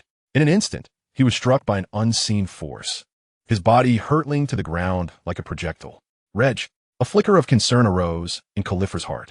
After a brief moment, Ragg gasped for air and gradually rose from the ground. Chapter 43. This assassin lacks professionalism. Ragg, upon seeing that Ragg was unharmed, a glimmer of joy illuminated Khalifa's face. Is this a spatial flash? Ragg lifted his gaze to observe Hit hovering in midair.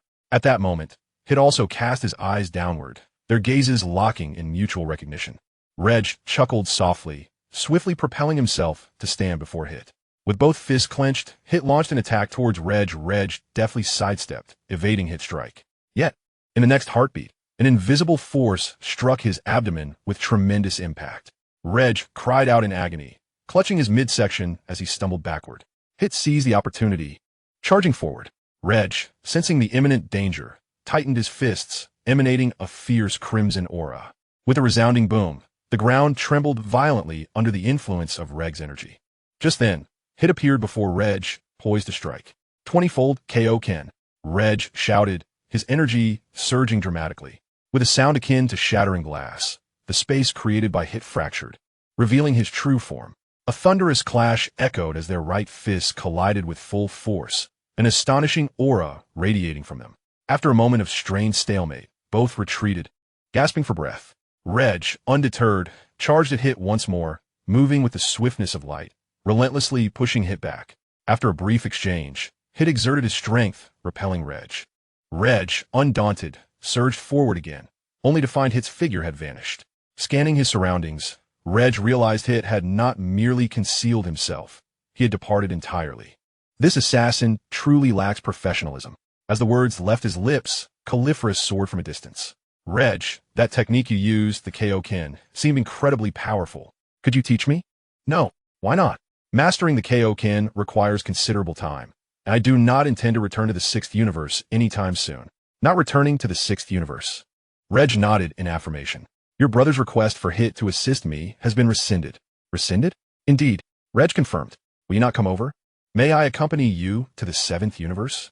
If your brother consents, I shall take you there, exclaimed Caulifla, her excitement palpable.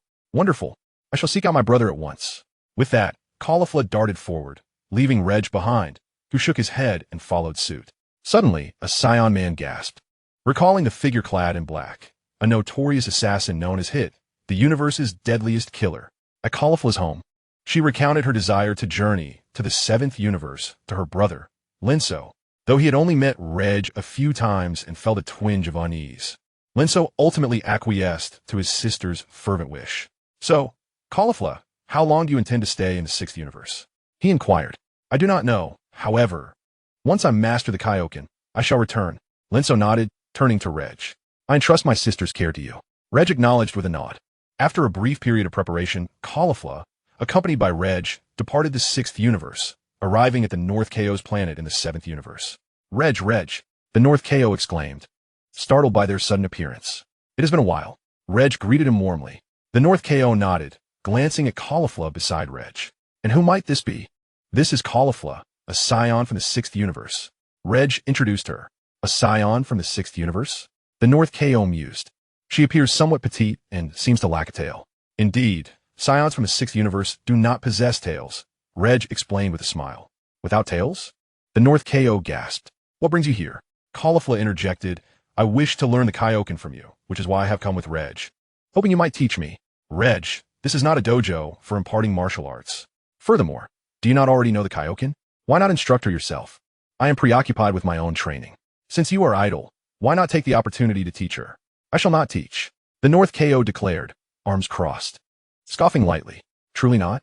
Indeed, truly not. In that case, I shall have to consult the Supreme Kai. At the mention of the Supreme Kai, the North Chaos expression shifted dramatically. The Supreme Kai, being his superior, was someone he could not ignore. Reg, do not involve the Supreme Kai. I will teach her. Reg chuckled. Very well, I shall entrust her to you. Indeed, the North Chaos nodded. In an instant, Reg teleported back to Earth. 2 days later, the Ragg family bid farewell to son Wukong and ascended upon the divine dragon, venturing towards the realm of the dragon. Time elapsed, though its measure was indeterminate, until the dragon guided Ragg and his companions through a semi-transparent vortex, arriving at the dragon realm. Is this truly the dragon realm? Sapari inquired, surveying the vast expanse of grassland before her. Ragg nodded slightly in affirmation. Subsequently, Sapari produced a versatile capsule she had brought from Earth and cast it onto the verdant ground. With a resounding boom, a house materialized amidst the grass, cloaked in a cloud of white smoke. Observing this, Ragg waved his right hand forward, unleashing 7 beams of light that coalesced into 7 figures. These 7 were none other than the malevolent dragons Ragg had vanquished. Although they had been defeated, they had not perished. Instead, they were merely sealed once more within the Dragon Balls. With Ragg's ascension to Dragon God, they became his subordinates. We greet you, Lord Ragg. The 7 proclaimed respectfully upon their appearance. Ragg acknowledged them with a nod. From this day forth, you shall heed Sopari's commands and assist her in culinary endeavors. Yes, Lord Ragg, they replied in unison. Additionally, you are to aid in their training. Yes, Lord Ragg. Ragg nodded once more and seated himself upon the grass, drawing upon the ambient spiritual energy. Though the Dragon Ball universe is a realm of martial prowess, strength is not the sole determinant of power. In Dragon Ball Super, Zamasu utilized the Super Dragon Balls to exchange bodies with Son Wukong, seizing everything from him, lacking any extraordinary abilities or systems. Ragg did not aspire to become a second Son Wukong. Thus, his ascension to Dragon God was a most fitting choice. Chapter 44. 1 year later in the 6th universe. News of Hit's failed assassination attempt on Ragg spread swiftly. As the foremost assassin of the sixth universe, Hit seldom encountered failure. However, this occasion was an exception. Within a cafe on a distant planet, patrons were abuzz with discussions regarding the incident. In a secluded corner of the cafe, a man clad in a black coat savored his coffee.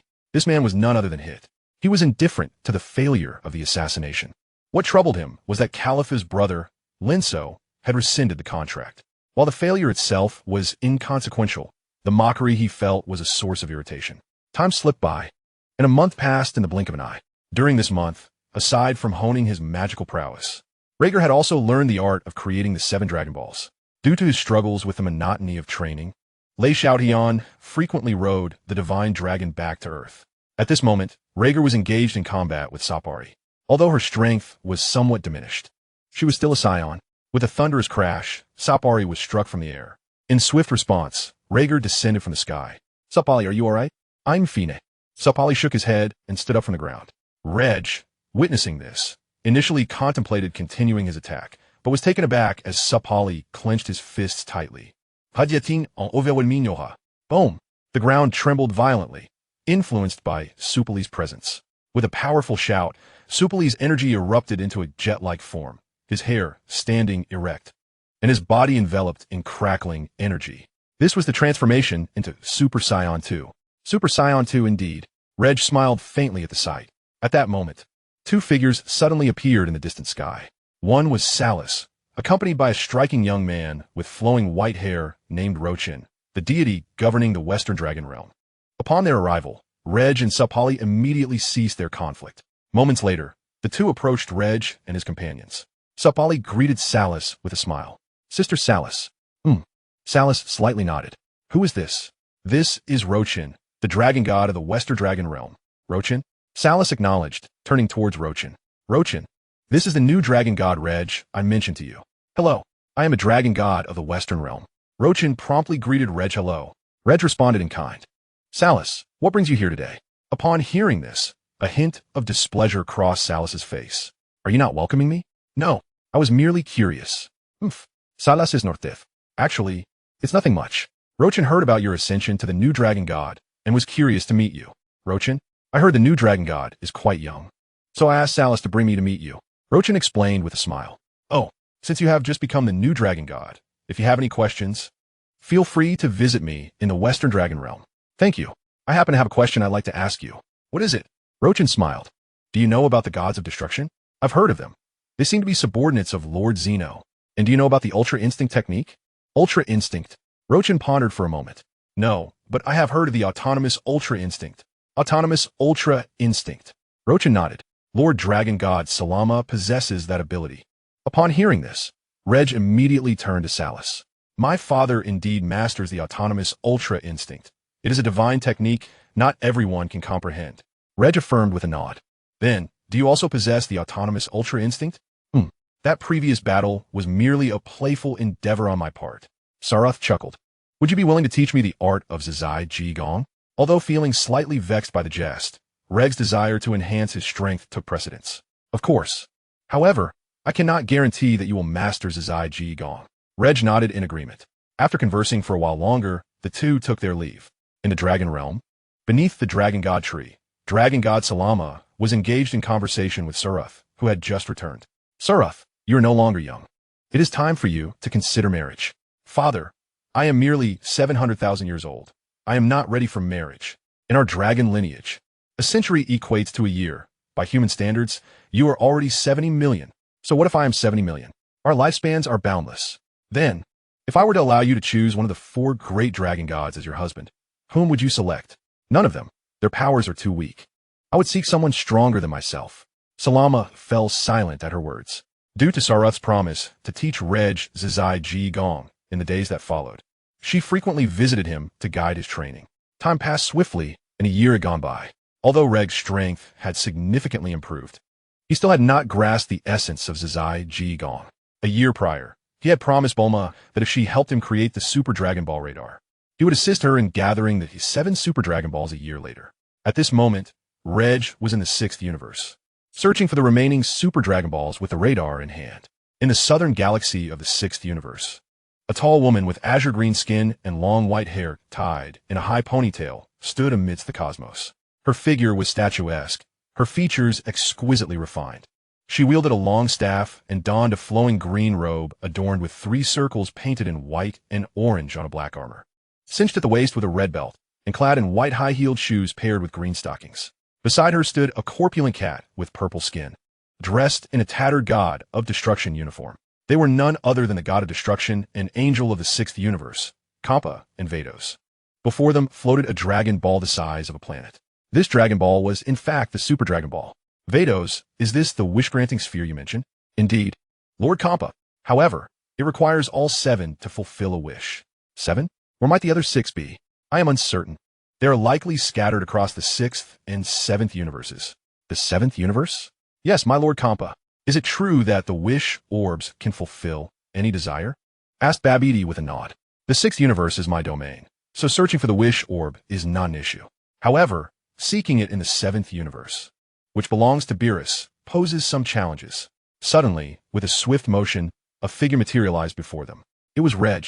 Both Babidi and the other were momentarily startled by his abrupt appearance. Reg, too, was taken aback. He had not anticipated encountering them here. Who are you? Inquired Kampa. Breaking the silence, Reg disregarded him, vanishing in an instant. Though unafraid of Kampa, Reg understood that confronting him directly was ill-advised given his current strength. Wait, he's gone. Kampa exclaimed, his surprise quickly morphing into anger. This guy dares to ignore me. Babidi, you must retrieve him at once.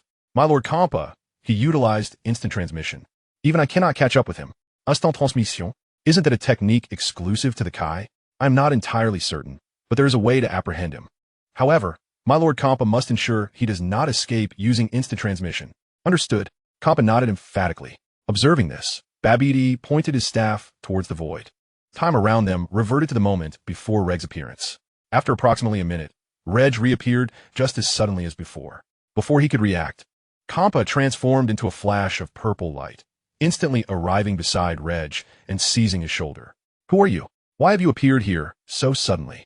Feeling the grip on his shoulder, Reg's instincts heightened. My name is Reg. I was just practicing instant transmission and somehow ended up here. Kampa scrutinized him intently. Skepticism etched across his face.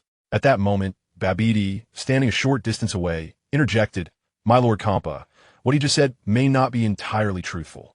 It seems he hails from another universe, and his purpose here is likely related to the wish orb. What? Kampa's fury ignited instantly.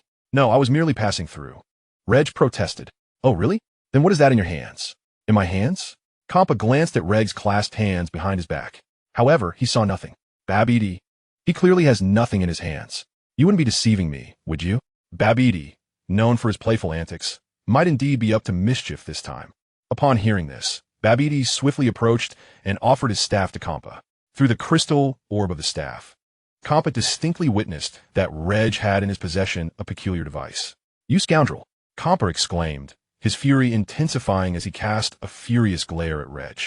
With a soft chuckle, Reg executed a swift teleportation, transporting himself to the 7th universe. Lord Kampa! Vados stood astounded, watching as Kampa vanished alongside Reg. She had recently utilized the time reversal technique, rendering her incapable of employing it again in a short span of time. Subsequently, she lowered her gaze to inspect the staff, seeking to discern Kampa's new location. Meanwhile, Kampa found himself in the southern galaxy of the 7th universe. Where's this place? He questioned, but Reg offered no reply, instead summoning his strength to break free from Kampa's grasp. Damn it! Kampa seethed, transforming into a streak of purple light and charging at Reg whoosh. Reg executed another teleportation, vanishing from sight. No, he's gone. Kampa gasped in shock, quickly succumbing to rage. Damn it! If I get my hands on you, I shall obliterate you. On Earth. In West City, Reg arrived at Bulma's residence. Reg, have you gathered the Super Dragon Balls yet? Bulma inquired eagerly as she approached him in the yard. No. What? Not yet. Reg nodded. Moreover, I have encountered a rather significant problem. A problem? With your power, what trouble could you possibly face? I crossed paths with a god of destruction. A god of destruction? They are deities of equal rank to the Supreme Kai, possessing immense strength. As it stands, I currently lack the capability to defeat him, but the Super Dragon Balls do not belong to him. Can't you simply avoid him? The issue is that I have provoked his wrath. Provoked? 3 of his Super Dragon Balls are located in the 6th universe, and I encountered him there. It appears he is also in pursuit of the Super Dragon Balls. In the southern galaxy of the 7th universe, Vados had arrived beside Kampa, having hurried from the 6th universe. Lord Kampa, are you unharmed? I am fine, merely allowing that brat to escape. Vados, please investigate who this individual is. We must capture and eliminate him. Lord Kampa, he is not from our universe. Thus, I am unable to trace him. Not from our universe. Indeed, Lord Kampa, we are currently within Lord Beerus's universe. Beerus, regardless, you must find a way to locate that individual. I will consult Whis. Kampa nodded in agreement. Vados, upon seeing this, promptly utilized her staff to contact Whis. In the realm of the god of destruction in the 7th universe. Whis had just finished tidying up and was about to sit down for a respite when his staff suddenly illuminated with brilliance. Whis glanced at the staff and took it up. It has been a long time, sister. Is there something urgent that prompted your sudden contact today? Havoc, upon hearing this, looked at Kampa beside him. Lord Kampa just encountered someone capable of instant transmission, and he even brought that individual to your universe. Instant transmission by a god of destruction? Indeed, Lord Kampa was quite furious with that person and wishes for your assistance in investigating him. Oh, then please show me what he looks like. Upon hearing this, Havoc immediately used the staff to project the appearance of Ragg. It's him. Whis, do you know him? Whis nodded. Sister, I can inform you of this person's current whereabouts, but you must promise me not to recklessly destroy any planets in the 7th universe. Havoc looked at Kampa after hearing this. Chapter 46, A 4-Year Pact. All right, we agree. Kampa pondered for a moment. His name is Ragg, a Saiyan residing on a planet called Earth, located at the edge of the northern galaxy in the 7th universe. Earth? Whis nodded. Havoc immediately began searching for the location of Earth in the 6th universe. The 6th and 7th universes are twin universes, and the planets and positions they possess are largely similar. I found it. After some investigation, Havoc quickly grasped the general location of Earth. How long will it take to get there? 20 minutes. Is it really going to take that long? Well, if Lord Kampa finds it too far, he may choose to abandon this matter. After all, it is not of great importance. Absolutely not.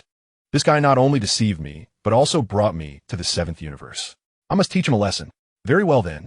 As Havoc spoke, she swiftly manipulated the staff, propelling the 3 of them forward at superluminal speed. On Earth, Ragg, concerned that Kampa might seek revenge, returned to the Dragon Realm and summoned Salus. At that moment, he was in Bulma's backyard, enjoying the delicacies she had just ordered with Salus. I never expected that although your planet is small, it has such an abundance of delicious food. Salus praised the Earth's cuisine while savoring the dishes. Ragg nodded in agreement. Just then, he suddenly heard the voice of the old Kai. Ragg, a god of destruction, has suddenly appeared in our universe, and they seem to be heading towards your Earth. If they arrive there, do not provoke them. So they have indeed come. Ragg thought to himself and replied to the old Kai, understood. The old Kai sighed with relief upon hearing this. Although Kampa is not a god of destruction of the 7th universe, all gods of destruction are formidable beings, and it is best to avoid provoking them. Ancient ancestor, who are the gods of destruction? Why such a strong reaction? What? You know nothing of the god of destruction. How can you claim to be the Supreme Kai? The old Supreme Kai glared at the East Supreme Kai. Like a junior receiving a reprimand from an elder, lowered his head. The old Supreme Kai, feeling exasperated, had no choice but to disclose the matters concerning the god of destruction to him. On Earth, after Reg had informed Salus about Kampa's impending arrival, he resumed savoring the delicacies laid out before him. Shortly thereafter, a radiant beam of multicolored light descended from the heavens, landing in Bulma's backyard. As the brilliance faded, 2 figures gradually emerged, Kampa and Vados. You wretched being, you are indeed here, Kampa exclaimed upon seeing Reg, who was still indulging in the feast. Reg turned to Kampa and asked, "What brings you to me?" Kampa scoffed. "Do not play the fool with me. I demand to know why you fled at the sight of me. Furthermore, I was merely curious about what you possessed in your hands. Why did you refuse to show it to me and bring it to Universe 7? Because you are the god of destruction and I cannot overpower you. Is it not wise to flee?" Reg retorted, "Even so, why do you not reveal the item you possess, and why bring me to Universe 7? It is a machine for seeking the Super Dragon Balls. If I were to show it to you, you would undoubtedly attempt to seize it. Moreover, you were also searching for Super Dragon Balls, were you not? A machine for seeking the Super Dragon Balls?" Kampa pondered. "Then you shall hand that machine over to me, or I shall obliterate you." Reg chuckled lightly. You think I would divulge such information knowing full well that I cannot defeat you? Why would I do that? Because I have summoned someone far stronger than you. Stronger than me. Kampa erupted into laughter. In your universe, aside from the god of destruction Beerus, I regard no one else as a threat. Oh, is that so? Just as the words left his lips, Salis stood up from her chair.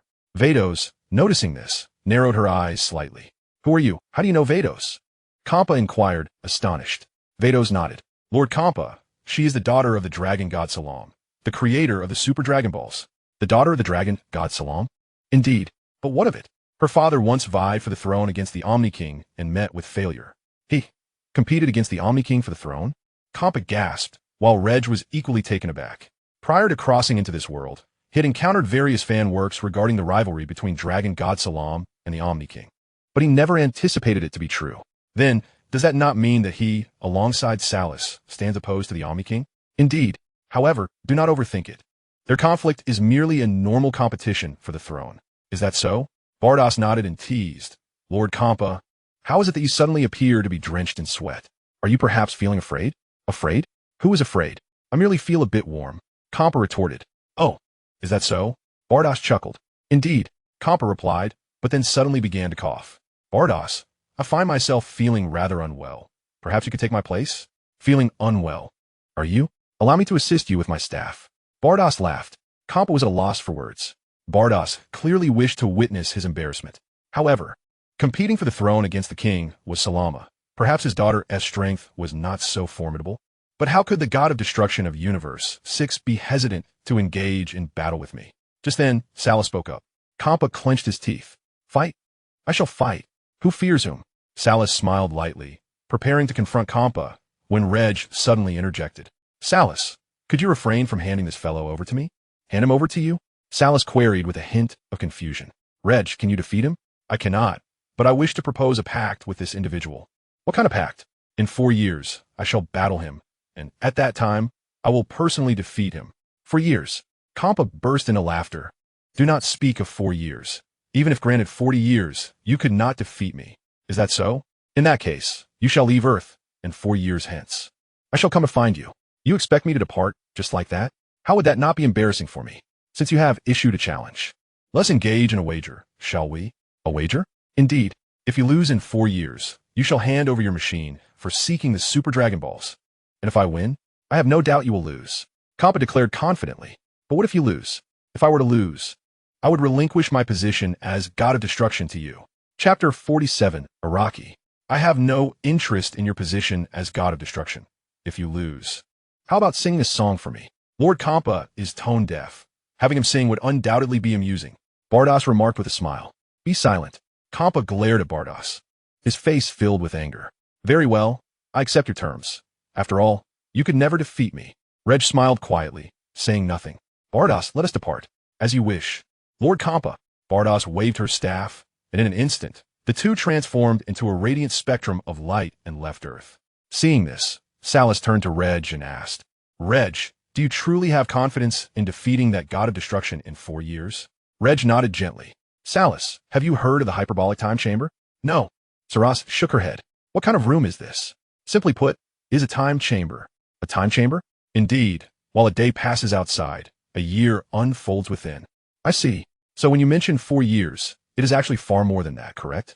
Indeed. I was merely trying to impress him.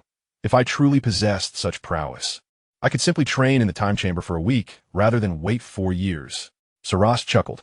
I was just saying, why have you suddenly become so valiant today? I've always been quite brave. Then, if you were so courageous, why did you summon me? And even wished for immortality from the eternal dragon? Ahem. Reg coughed softly. The food on the table has grown somewhat cold. Let us hasten to consume it, lest it loses its flavor. Saras chuckled lightly and returned to her seat. In the 7th universe, Xiangpa and Beerus were currently en route back to the 6th universe. Beerus, could you assist me in investigating Regg's current strength? Beerus smiled knowingly. Lord Xiangpa, are you fearful that this human might defeat you, hence requesting my help in this inquiry? Who says I am afraid of that human's victory? I am merely curious about his abilities.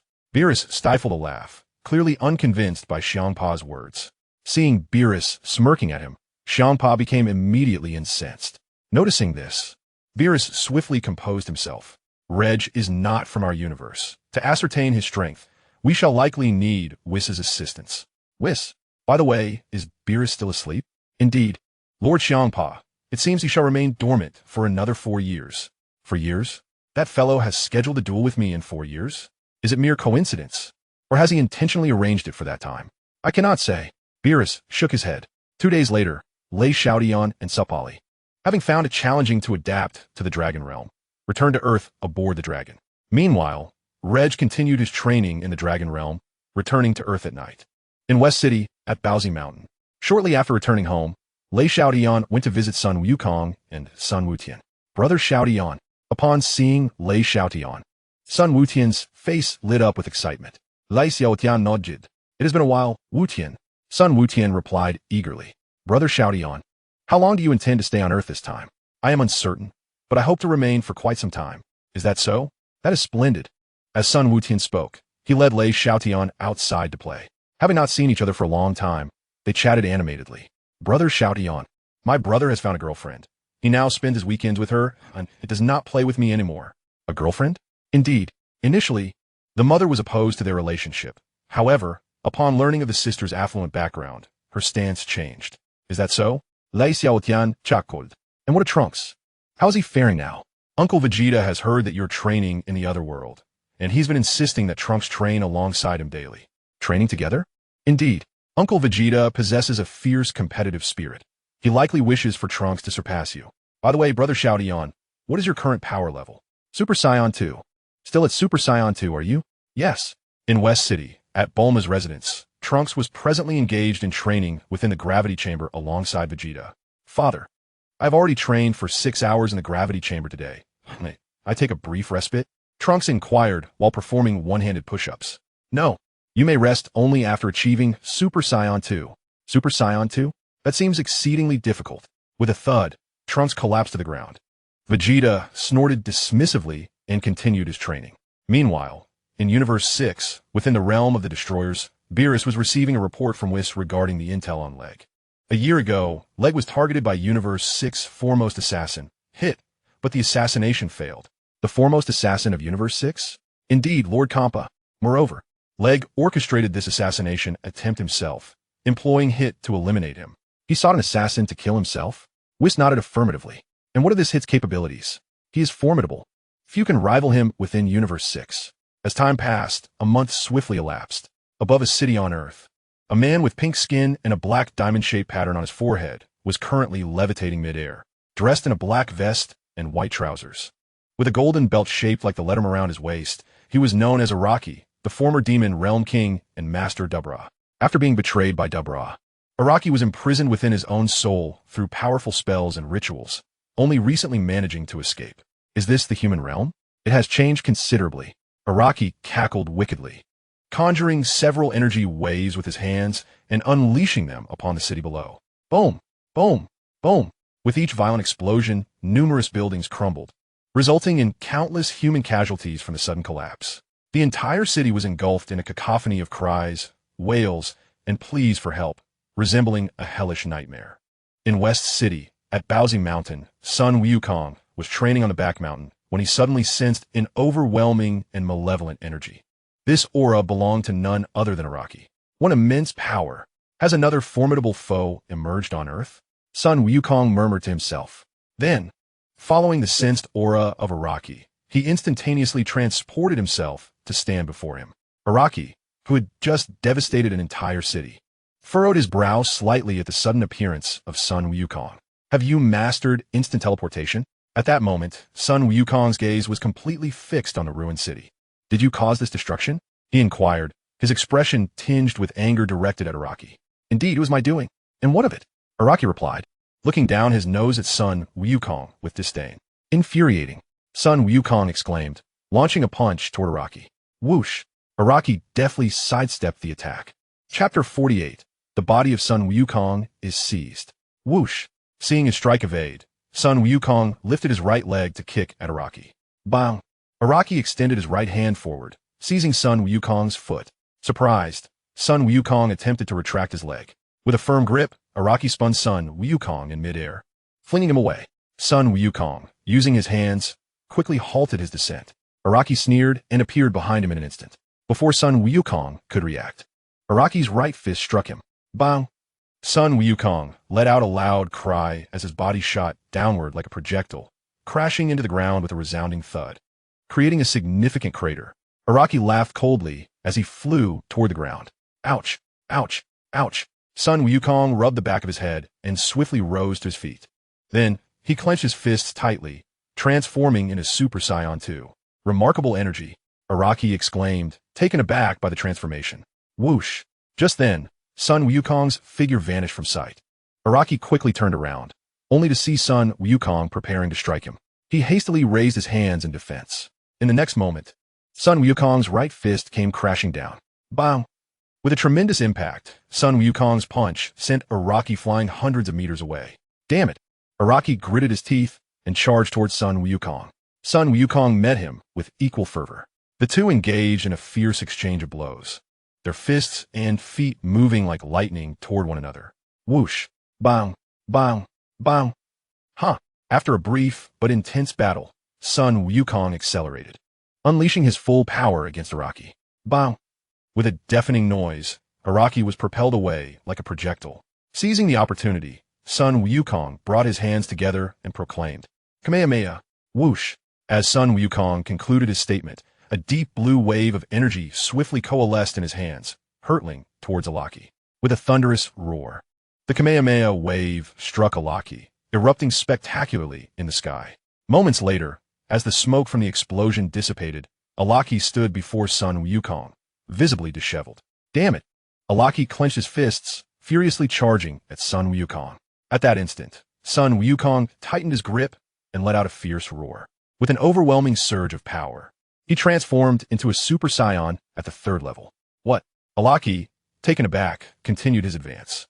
Swiftly, Sun Wukong dodged to the side, driving his right knee forward with force.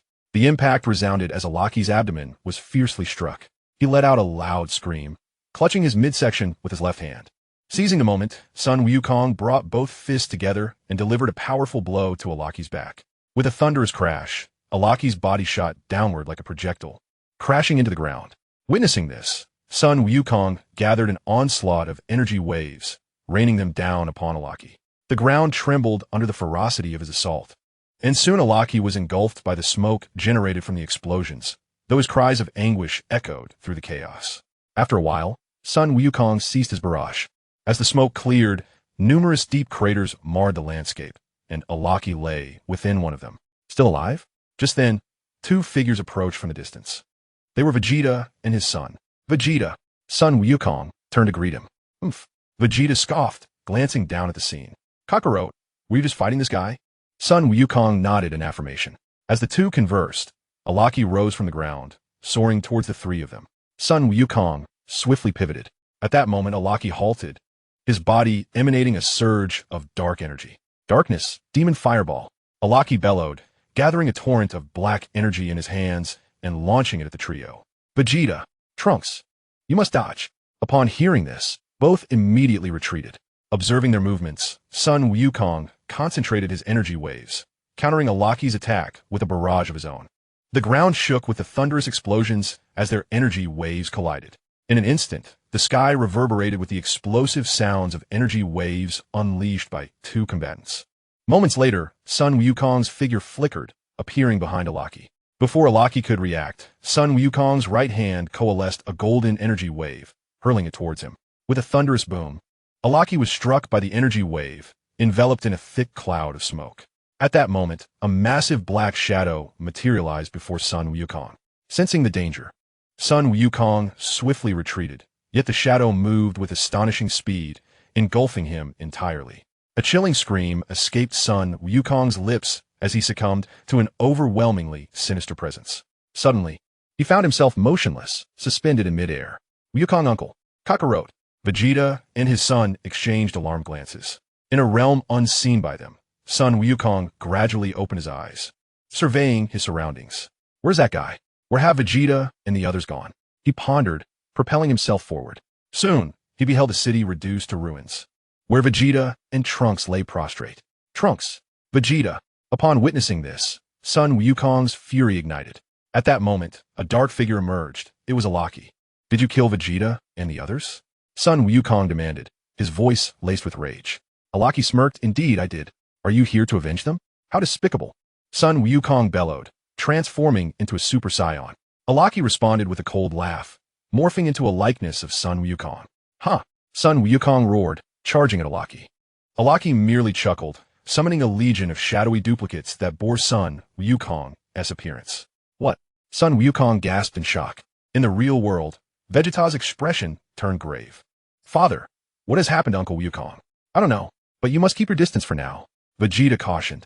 Just then, Krillin and the others arrived, having sensed the tumultuous energy of the battle. Uncle Krillin, Trunks called out, soaring towards them.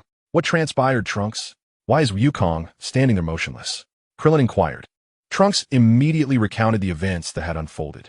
In the realm of illusions, Sun Wukong struggled against the overwhelming numbers of Araki's shadow army.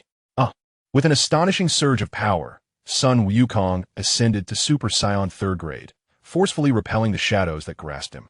As Sun Wukong gasped for breath, he observed the shadows that had been violently expelled transforming back into dark silhouettes, which then coalesced in mid-air into a colossal phantom. This apparition mirrored the vision he had witnessed when Araki employed dark magic. Accompanied by a sinister laugh, the Black Spectre surged towards him with incredible speed. Sensing the impending danger, Sun Wukong instinctively retreated. However, the dark phantom abruptly vanished from its original position, only to materialize behind him and ensnare him completely. With a loud cry, Sun Wukong realized his body was being overtaken by Araki. In the tangible realm, Krillin and the others had just gleaned the events that had transpired from Trunks. So, it appears that Goku may have been subjugated by that entity. No sooner had the thought crossed his mind than Sun Wukong's eyes transformed a vivid crimson, surrounded by an abyssal darkness. A mark identical to Araki's materialized upon his forehead. Goku! Uncle Goku! The group gasped in shock. At that moment, under Araki's control, Sun Wukong clenched his fists with immense force, emanating an overwhelming aura. In the Kaioshin realm, the East Kaioshin also took notice of the tumult unfolding on Earth. Hey Araki!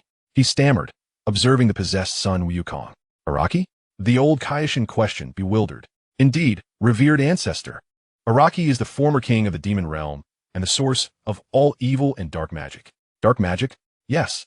His dark sorcery is extraordinarily potent. With Sun Wukong now under his control, the situation has become exceedingly precarious. On Earth, upon seizing control of Sun Wukong's body, Araki erupted into laughter. Who are you? Why have you invaded Goku's body? Krillin stuttered, trembling as he directed his inquiry toward Araki. Upon hearing this, Araki ceased his laughter abruptly. I am known as Araki, master of the demon realm and former lord of Depura. Master of the demon realm's Depura?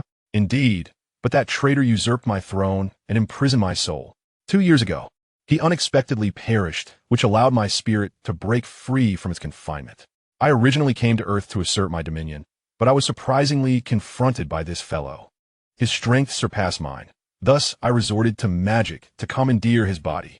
Chapter 49, Rex vs. Araki. Vegeta scoffed upon hearing this. I advise you to vacate Kakarot's body at once. Otherwise, I shall obliterate both you and Kakarot. Is that so? Then I shall witness if you truly possess such capability.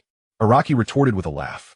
Upon witnessing this, Vegeta immediately transformed into a Super Saiyan 2 and charged toward Araki. With a swift motion, he engaged in a fierce battle, his fists and feet striking like lightning. Little Tian, where is your father now? Piccolo inquired, Tarning Gutule Xiaotian. Father is currently in the Dragon Realm. Lei Xiaotian replied. Is there any way to contact him and bring him back to Earth? I can summon the dragon to the Dragon Realm and have my father return. Where's the dragon now? Am I home? Then hurry back and inform the dragon of the situation here, urging him to call your father back. Okay. As the two conversed, Vegeta was suddenly struck down by Araki, falling from mid-air like a comet. Go now. Piccolo shouted urgently to Lei Xiaotian. With a nod, Lei Xiaotian executed a swift instant transmission, vanishing from sight. Instant transmission? Piccolo mused, glancing at the ground.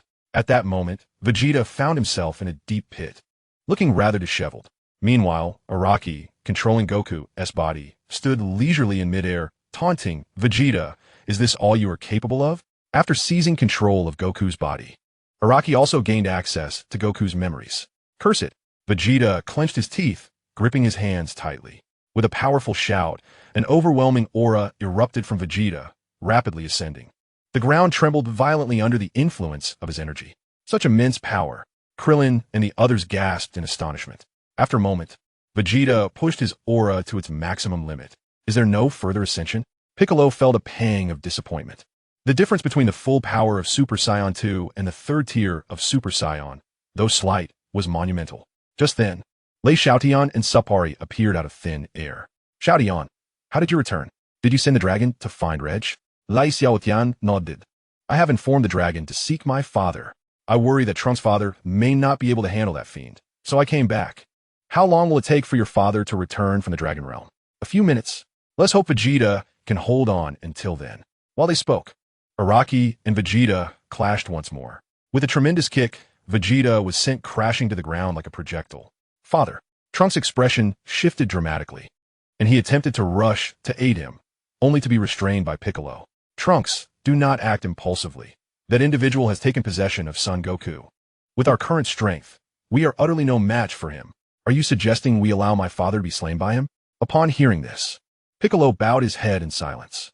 At that moment, Lei Xiaotian suddenly spoke up. Trunks, shall we fuse? Fuse. Indeed, my strength has significantly increased compared to before. If we were to fuse now, our power would be immensely greater. All right, let us fuse.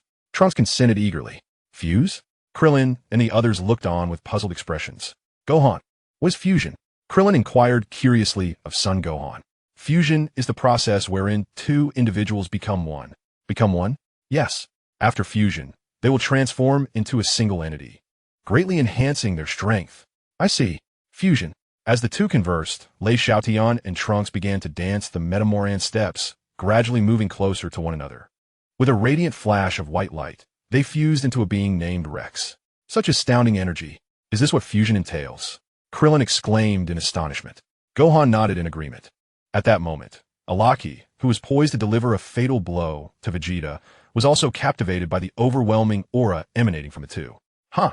Just as the crowd was engulfed in disbelief, Rex clenched his fists tightly and transformed into a Super Saiyan. Seeing this, Araki scoffed and faced Rex. Suddenly, Rex executed an instantaneous move, appearing directly in front of Araki. Taken by surprise, Araki was caught off guard as Rex delivered a powerful kick, sending him sprawling backward. Seizing the opportunity, Rex unleashed a flurry of punches and kicks upon Araki's body with lightning speed. Bang, bang, bang. Araki was relentlessly pushed back by Rex's attacks. With a swift motion, Rex prepared to execute a side kick to send Araki flying.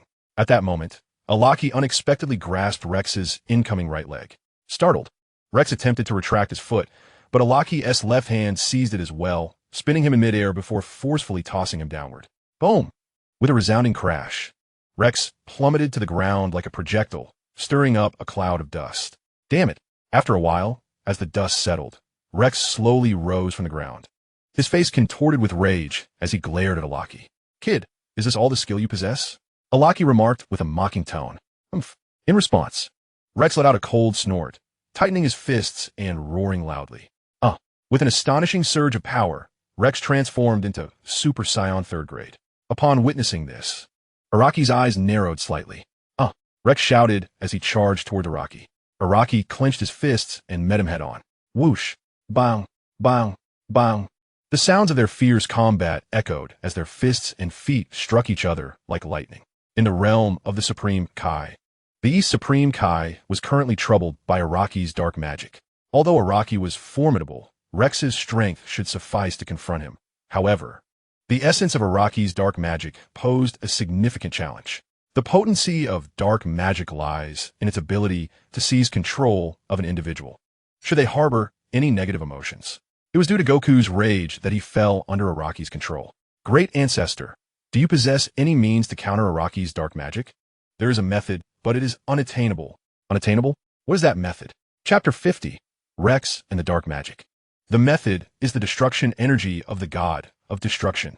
Destruction energy? Indeed, the destruction energy of the god of destruction is the nemesis of all things in this world. However, the god of destruction typically refrains from intervening in human affairs. If that is the case, does that not mean there is no way to counter dark magic? That is why I said there is a method, but it is unattainable. In the Dragon Realm, Rex was engaged in a fierce battle with Salus on a grassy field. Bam! With a tremendous strike, Salus sent Rex flying. At that moment, the Earth Dragon suddenly appeared from the sky and descended. Dragon, young miss, the dragon said respectfully. Salus nodded in acknowledgement. Dragon, weren't you on Earth? How did you return so suddenly? Returning, young miss, a formidable being has appeared on Earth. He has taken control of Goku and is currently battling with Vegeta and the others. The young master instructed me to return and find Lord Rex. A formidable being? It seems he hails from the demon realm. Whoosh! Just then, Rex teleported next to the dragon. Dragon, what transpired on Earth? Lord Rex. Goku has been controlled by a being from the demon realm, and Vegeta and the others are currently engaged in battle. Goku has been controlled. Rex exclaimed in shock. Yes. Quickly take me back to Earth. As Rex spoke, he leaped atop the dragon's head. As you wish, Lord Rex.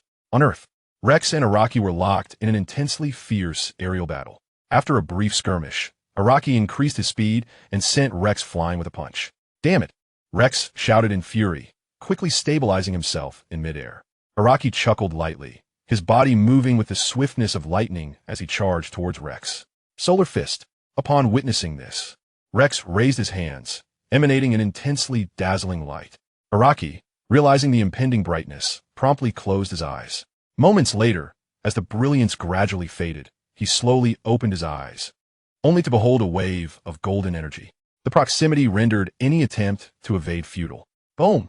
With a resounding explosion, Araki was struck by the energy wave. As the smoke from the explosion dissipated, Araki glared at Rex with a face contorted in fury. You little brat, you have thoroughly provoked me, and I have resolved to cease playing games with you and end this. Rex, upon hearing this, assumed a serious demeanor. Araki, with a sinister grin, suddenly appeared behind Rex at an astonishing speed. Watch out behind you, Shao Tian. Sun Wukong shouted in warning. Rex turned swiftly, just as Araki's right fist came crashing towards him. Bang! With a tremendous impact, Rex was propelled like a projectile, colliding violently with a nearby mountain. Trunks! The injured Vegeta exclaimed as he scrambled to his feet. Observing this, Araki let out a cold laugh, gathering a sphere of black energy in his right hand and launching it towards Rex. Damn it! Piccolo roared in anger, realizing it was too late to intervene. Just as the energy wave was about to strike Rex, Reg appeared suddenly before him. Rex raised his right hand, swatting the energy sphere away. Boom! The energy sphere detonated upon impact. Dad! Rex shouted towards Reg. What? Araki was taken aback, his expression turning grave. Reg nodded, waving his hand to summon the one-star dragon. Lord Reg. The dragon acknowledged with a nod. Defeat him, but do not kill him. Understood, Lord Reg. The one-star dragon declared before lunging at Araki. Araki sneered, preparing to charge at the dragon, but the one-star dragon had somehow appeared behind him. Zolfust! The onlookers gasped in astonishment. Sensing something amiss, Araki swiftly turned around. Bang! Just as Araki pivoted, the one-star dragon delivered a knee strike to his face. Boom! With an explosive sound, Araki's body plummeted to the ground, raising a cloud of dust. The one-star dragon chuckled coldly, gathering a massive amount of energy waves in both hands and striking the ground. Boom! Boom! Boom! Araki was struck by numerous energy waves, letting out a loud, anguished cry upon hitting the ground. How formidable! Observing the vanquished Araki, expressions of shock adorned the faces of Krillin and the others. After a moment, the one-star dragon ceased its onslaught of energy waves. As the smoke from the explosions dissipated, Araki lay on the ground, battered and bruised. Dad! Gohan and Goten felt a pang of sorrow in their hearts upon witnessing this, for Araki had taken possession of Goku's body. At that moment, Araki let out a chilling laugh and slowly rose from the ground, declaring, "This body I inhabit is Goku's. If you wish to eliminate me, you must also vanquish him. Do you think I would shy away from such a challenge?" Regg's expression suddenly turned icy. Araki, inwardly sneering, gathered a multitude of dark energy in his hands and launched an attack towards Reg unfazed. Reg responded with an equal concentration of energy, directing it at Araki. The two energies collided with a ferocity akin to a tempest. Vegeta's expression shifted as he realized the danger. This is bad. He intends to employ the same trick again. Vegeta exclaimed, urgently calling out to Reg, "Reg, that fiend is wielding dark magic. Retreat at once." Dark magic. Araki erupted into laughter. Ha ha ha. It is too late.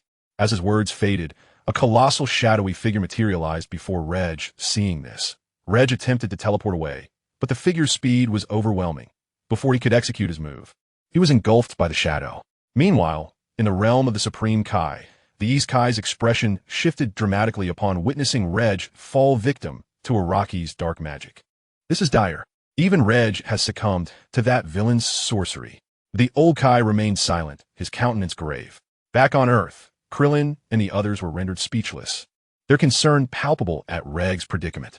Reg was the strongest among them. Should Araki gain control over him, none would stand chance. At that moment, Reg stood motionless, just as Goku had before him. Chapter 51. Regg's Comprehension of Destruction. Reg, Piccolo shouted, attempting to rouse him from the illusion. Damn it!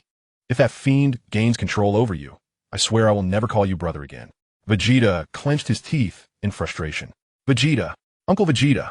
The others looked at him in astonishment, unable to fathom that the once proud Vegeta would utter such words. For Reg, Vegeta's face flushed as he averted his gaze. By the way, since Araki is currently using magic to control Reg, what has become of Goku? At that moment, Krillin suddenly spoke up. Goku! Upon hearing this, everyone immediately turned their gaze to the ground where Sun Wukong lay. I apologize for worrying you all. At this point, Sun Wukong had regained consciousness, but due to the severity of his injuries, he found it exceedingly difficult to even stand. Seeing this, the East Supreme Kai promptly instructed Jebbit to travel to Earth to treat Sun Wukong.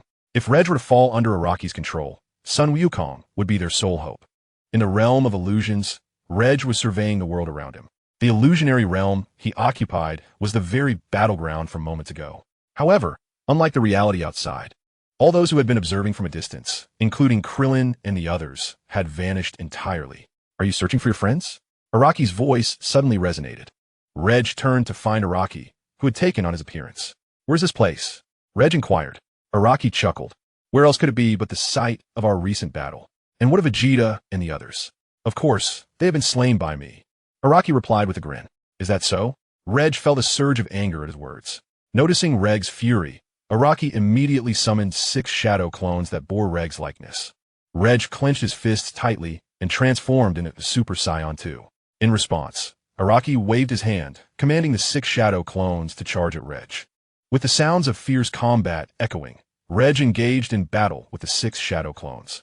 However, outnumbered, Reg soon found himself at a disadvantage. Damn it!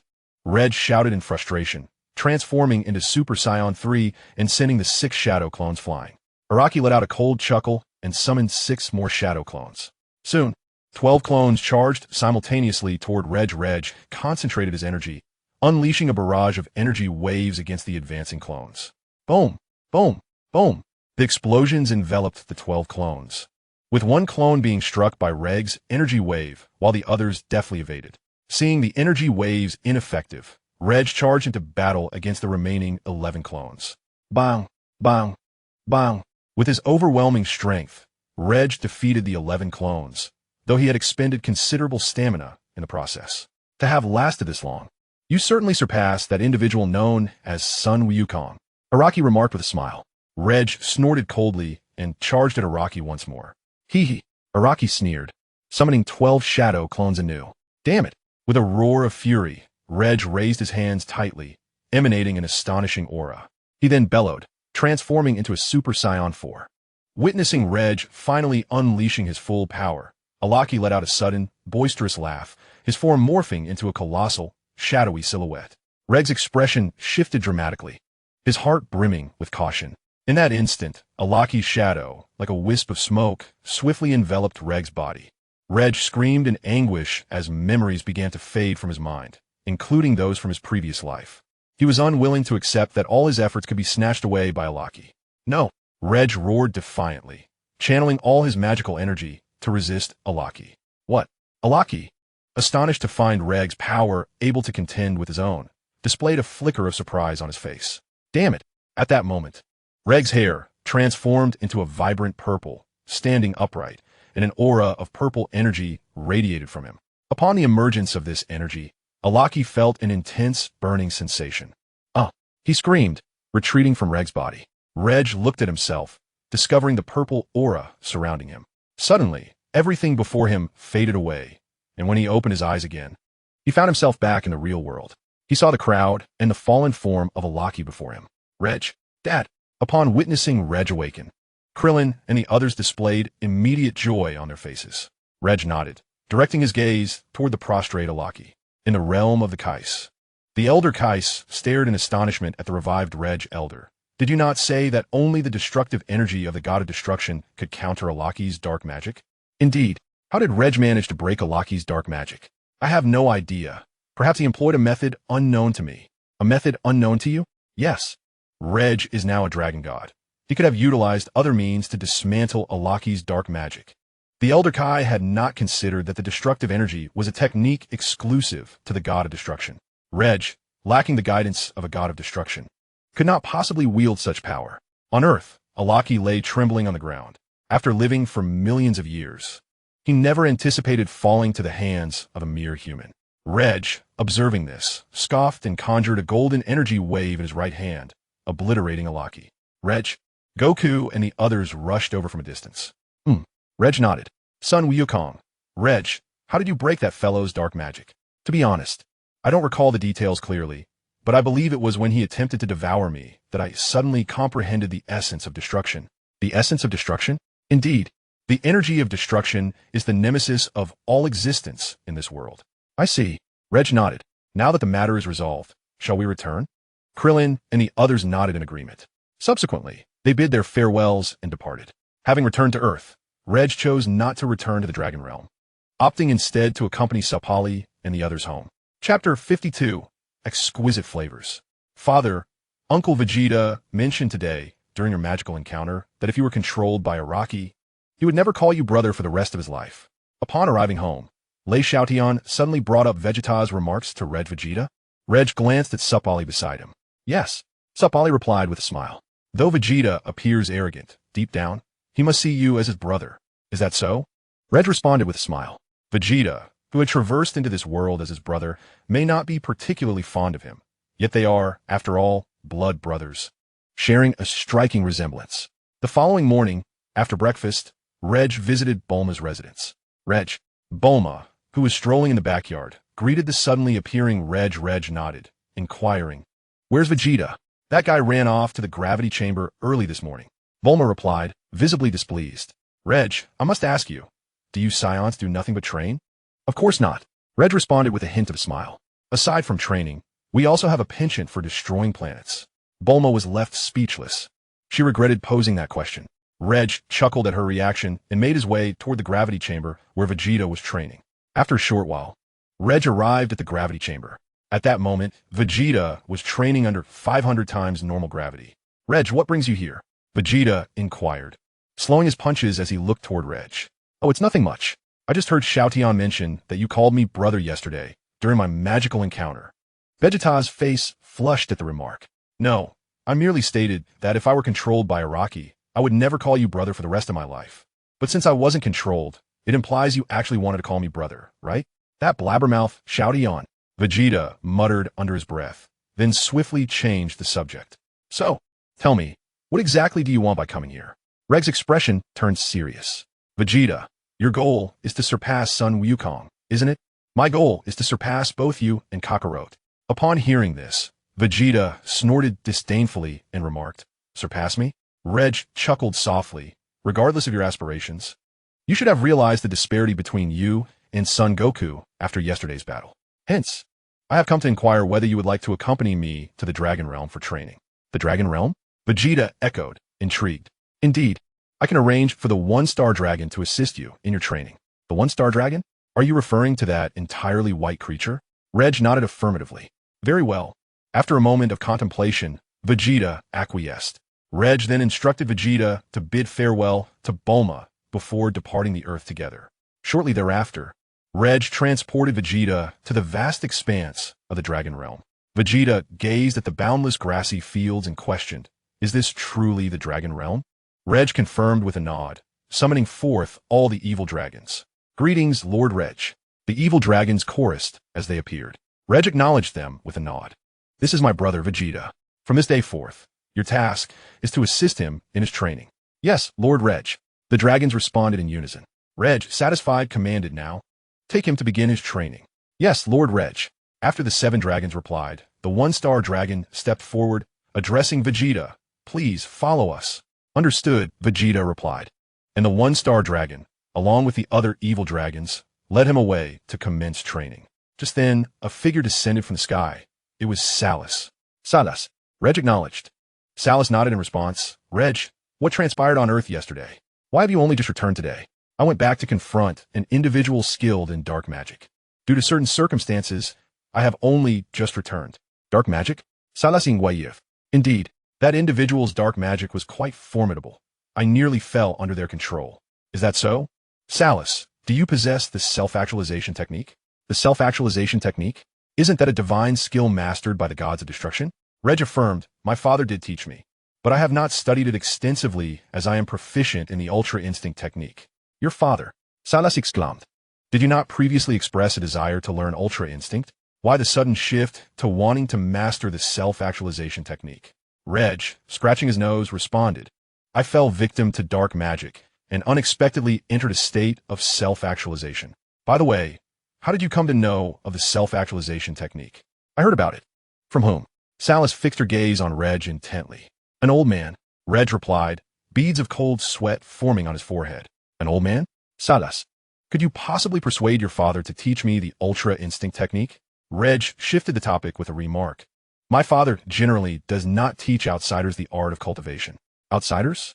Sarah teased. Well, if you were to marry me, you wouldn't be considered an outsider. Then I shall seek instruction elsewhere. Reg decisively rejected her proposition. Sarah, taken aback, widened her eyes in disbelief. Am I truly that unattractive? She initially intended to jest with Reg, but was surprised by his unwavering refusal. Did he not care for his pride? No, not at all. But why did you refuse so promptly? I already have a wife. Then who is more beautiful, me or Sapali? Upon hearing this, Sarah scoffed, determined not to let Reg off the hook. May I decline to answer that? If you choose not to answer, do not expect me to teach you the tranquil mastery. You are beautiful. That is more like it. Reg mused to himself, realizing this woman was indeed elusive. Although I cannot teach you the tranquil mastery, I can find someone who can. Who might that be? The tranquil mastery is a divine technique mastered by the god of destruction. So naturally, I would seek the god of destruction. Can you really arrange for the god of destruction to teach me? Sarah nodded. Which universe is god of destruction? The god of destruction from Universe 11. In Universe 11, a figure resembling a clown, clad in a god of destruction uniform, lay leisurely beneath a great tree. This individual was none other than the god of destruction, Vermouth. Before Vermouth stood a tall woman, her skin a shade of blue-green, adorned in an angelic uniform, with twin ponytails atop her head. She was none other than the angel of Universe 11, Margarita. Chapter 53.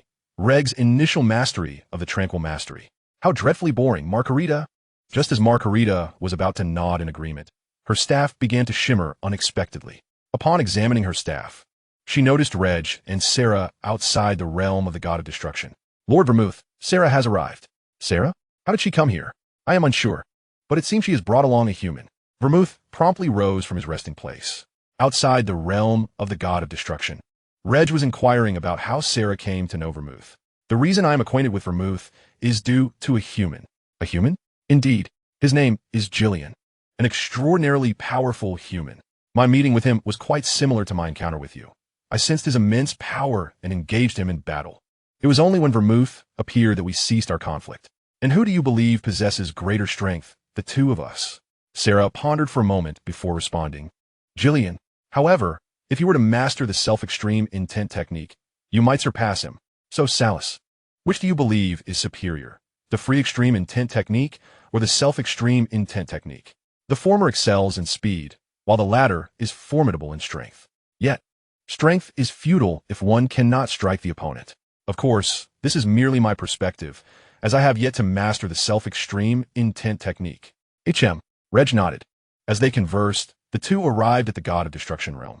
They descended swiftly and soon found themselves before Wymide. It's been a while, Wymide. Salus greeted with a smile.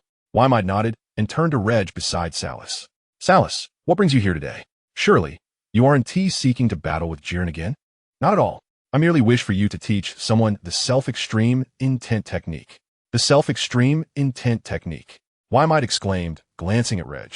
You can't possibly mean you want me to instruct this lad in the self-extreme intent technique, right? Salus smiled and nodded. Salus, You must realize that the self-extreme intent technique is not something just anyone can learn. Why should I teach him? Wymide remarked, crossing his arms. Upon hearing this, Salus chuckled. Reg entered the self-extreme intent state yesterday, due to dark magic. He undoubtedly possesses the potential. As for why you should teach him, just hear me out. You might find it intriguing. A month ago, Reg encountered the god of destruction, Kampa, from the 6th universe and inadvertently angered him. Reg sought my protection, and Kampa arrived intending to challenge me. Reg suddenly proposed a wager with Kampa, claiming he would defeat him in 4 years. Challenging Kampa, Wymide and Margarita were taken aback. It is indeed the first time they had heard of a human challenging a god of destruction. Yes, do you not wish to witness such an extraordinary battle? After pondering, Wymide replied, given that Kampa and I are both gods of destruction, if he learns that I am teaching Reg the self-extreme intent technique, he may come looking for me. Salus chuckled at this. Are you afraid of him? Who is afraid? I simply do not wish to invite trouble upon myself. Wymide exclaimed. Isn't that still fear? Wymide clenched his teeth at this remark. Very well, I shall teach him, but if he fails to learn, do not blame me. Excellent. Salus responded with a smile. Now, Reg, you shall remain here to cultivate. Reg nodded slightly. Observing this, Salus bid farewell to Wymide and departed from the god of destruction realm. Once Salus left, Wymide immediately fixed his gaze upon Reg. What is your relationship with Salus? Friends. Friends? Then what is this about you challenging Kampa? Upon hearing this, Reg informed Wei Mei of the events that transpired a month prior, deliberately concealing the matter of the Super Dragon Balls. The Super Dragon Balls, capable of granting any wish? Reg nodded in affirmation. How did you ascertain their whereabouts? He inquired. I consulted the fortune-telling elder, who divined the location of the Super Dragon Balls. The fortune-telling elder? Reg questioned, intrigued. Indeed, she is an exceptionally skilled seer. Wei Mei, upon hearing this, chose not to delve further. You mentioned that you once entered a state of self-extremity. Do you recall the sensations you experienced then? It was empowering. Reg pondered for a moment. And what else? It felt as though an immense force surged within me. One that could not be contained. Do you understand the concept of destruction? Destruction?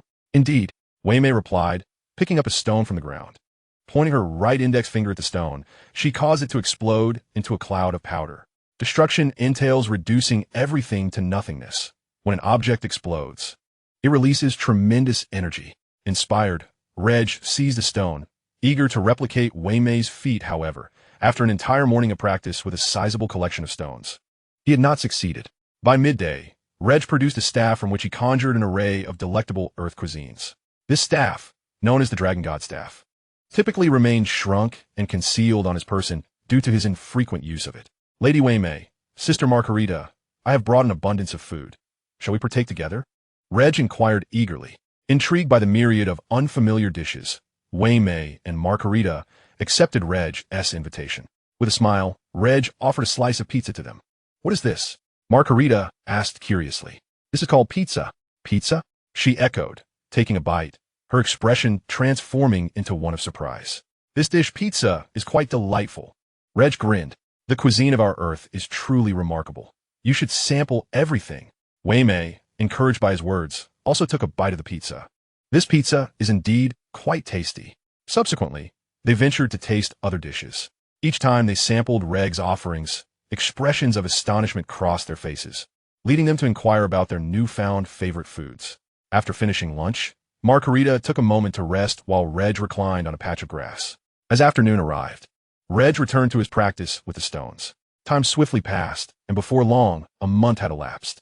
Under Wei Mei's guidance, Reg had finally begun to grasp the fundamentals of self-extremity.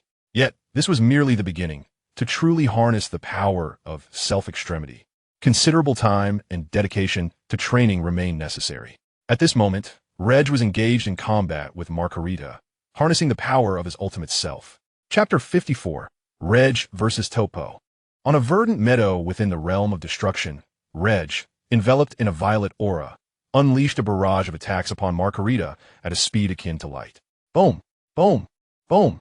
Several waves of destructive energy struck the ground, creating enormous craters. Margarita, like a fleeting shadow, evaded all of Reg's destructive energy. Damn it! Reg growled in fury, launching his right fist with all his might towards Margarita. Whoosh! Margarita raised her staff to block Reg's strike, though she was forced to retreat as a result. Reg intended to charge forward once more, but he noticed Margarita lifting her staff ahead of him. That's enough for today, Reg. Upon hearing this, Reg let out a long breath and reverted to his normal state. Witnessing this from a distance, Whis immediately flew over and asked, Reg, would you be interested in becoming the God of Destruction for Universe 11? The God of Destruction for Universe 11? Indeed, now that you've mastered the ultimate self, you could swiftly inherit my position if you wish to take on the role. But I have no desire to be a God of Destruction. Why not? Because I'm not particularly fond of destroying planets. I didn't enjoy destroying planets at first either. I gradually grew accustomed to it. I think I'll pass. Reg replied, shaking his head. At that moment, Margarita's staff suddenly began to shimmer. She glanced at Whis and said, Lord Whis, Jiren and the others have completed their mission and are now preparing to train in the Divine Realm. Then go and bring them here. Yes, Lord Whis. With that, Margarita waved her staff, conjuring a radiant spectrum of light beneath her feet, whisking her away from the realm of destruction. After Margarita departed, Reg found a patch of grass to rest. After a little over 10 minutes, Margarita returned, accompanied by two men clad in red and gray tight-fitting attire. These two were Jiren and Toppo from Dragon Ball Super. Lord Whis. Upon their arrival, the two immediately greeted Whis. He nodded in acknowledgement, saying, It appears your strength has improved significantly in just a month. Toppo nodded and turned to Reg, who was seated on the distant grass. Lord Whis, who is he? His name is Reg. He is training with us as well. Is that so? Yes. Whis nodded. Seeing this, Toppo promptly approached Reg. In no time, he stood before him. Hello, my name is Toppo, Captain of the Pride Troopers. Hello, I am Reg. Reg replied politely upon hearing the introduction. I heard Lord Wymide mention that you are also training here. When did you arrive at Lord Wymide's domain? A month ago. A month ago? Which planet do you hail from? I am a Scion from the 7th universe. A Scion? Just as the two were engaged in their delightful conversation, Jiren appeared in the distance and began to cultivate in a grassy area. Is that your companion? Indeed. His name is Jiren, though he is not one for much conversation. Oh, given that you can train here, your strength must be considerable. How about we spar for a bit? What do you think? Certainly, Reg responded eagerly, eager to ascertain the extent of his current power. With a swift motion, Troppa retreated to establish a distance for combat. Have they already commenced fighting? Lord Wymide murmured to himself as he observed from afar. Jiren, noticing the commotion, paused his training, curious about Reg's strength as well. Shall we begin? Reg nodded confidently, gripping his hands tightly as he transformed into Super Saiyan 4. What a formidable aura. It is no wonder he is able to train under Lord Wymide, Troppa remarked, slightly taken aback by Reg's overwhelming presence. At that moment, Reg let out a fierce shout and, in the blink of an eye, appeared before Troppa. Startled, Troppa quickly raised his fist to launch an attack at Reg. With a swift flicker, Reg vanished from Troppa's front and reappeared at his side, delivering a punch as swift as lightning. Troppa was sent flying, his body hurtling like a projectile, crashing into a massive boulder and shattering it into pieces. Cursing under his breath, Troppa quickly regained his footing and charged at Reg.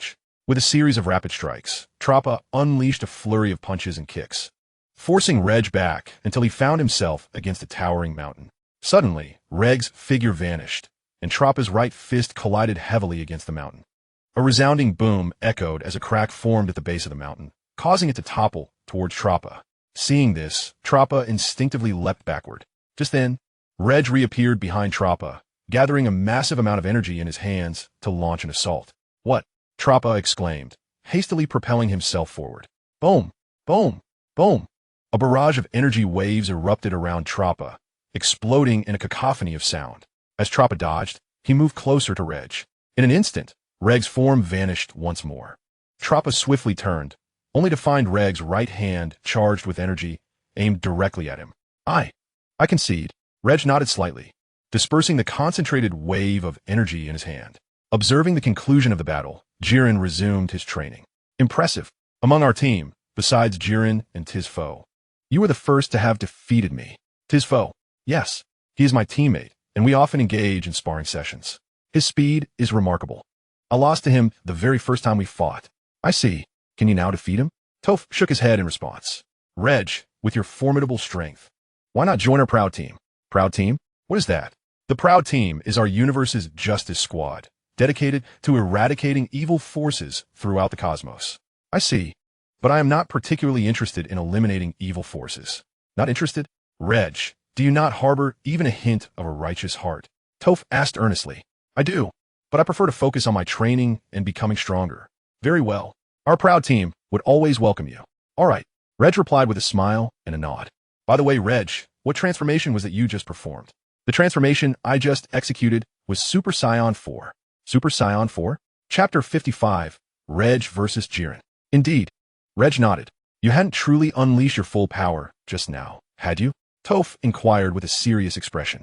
Reg nodded once more. Then, how much of your power did you actually utilize? Half. Half. Toph was taken aback. He was aware that Reg had concealed his strength, but he had not anticipated such a significant amount. At that moment, Ma Khalida, who stood a short distance away, interjected, Toph, Reg has now mastered the self-extreme technique. Self-extreme technique? Although Toph has been groomed as a candidate for the God of Destruction by Whis, he has yet to encounter the self-extreme technique. Ma Khalida nodded. The self-extreme technique is a divine skill that the gods of destruction excel in. The God of Destruction, Toph exclaimed in surprise. Could it be that Lord Whis intends for Reg to become a God of Destruction? Indeed, Lord Whis has such plans. However, Reg does not wish to assume that role. Ma Khalida chuckled. Doesn't wish to? Toph sighed with relief. Yes. Reg, why do you not want to become a God of Destruction? Toph inquired with curiosity. I am accustomed to my freedom and prefer not to be bound by the responsibilities of a God of Destruction. I understand. Toph, seeing this, refrained from further questioning. Nearby, Ma Khalida waved her staff, summoning a stone lock before Toph. This stone lock is what I have prepared for your training today, she explained. Upon seeing the stone lock, Toph swiftly placed his hands inside it, then lifted it and began to walk away. Upon witnessing this, Ma Khalida swiftly flew to Jillian's side, brandishing her staff, which conjured a stone lock akin to that of Torpo's, though its weight was several-fold greater. Jillian crouched slightly and quickly lifted the stone lock, advancing forward. Observing this, Ragg promptly donned the gravity suit prepared for him by Ma Khalida. At noon, Torpo and Jillian chose not to return, but remained in the divine realm to share a meal. Ragg retrieved the food he had brought from Earth from his staff.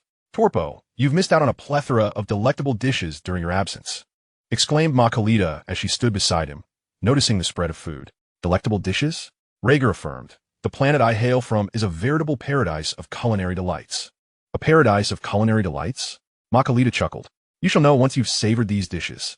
Torpo, intrigued, glanced at the food before him and picked up a spicy crayfish. Taking a bite. Torpo, you must peel the crayfish before consuming it. Ma Khalida reminded him as she observed him eating it whole. Peel it? Indeed, Ma Khalida replied, gracefully taking a seat beside Ragg and expertly peeling a crayfish. This is how one properly enjoys a crayfish. Very well, Torpo responded, mimicking her demonstration and peeling another crayfish. Jillian, finding the peeling tedious, opted for other dishes instead. After peeling several crayfish, Torpo picked up a piece of sushi and inquired, what is this dish? This is called sushi. Sushi. Jillian quietly noted the name. Yes, sushi. Torpo continued to sample various foods, asking Ma Khalida the names of those that piqued his interest, while Jillian silently consumed all that was before him. Post-lunch, the trio retired to the palace of Wei Maida for a brief respite. In the afternoon, after their nap, they resumed their training for the day. Thus, after half a month of training in the realm of destruction, Ragg, curious about Jillian's prowess, proposed a friendly spar. Jillian readily acquiesced. At that moment, the two stood upon a grassy expanse in the realm of destruction, while Wei Maida and the others observed from short distance. Who do you believe will emerge victorious? Lord Wei Maida. Jillian. Wei Maida pondered briefly. Why is that? Because Jillian cannot be defeated. Is that so?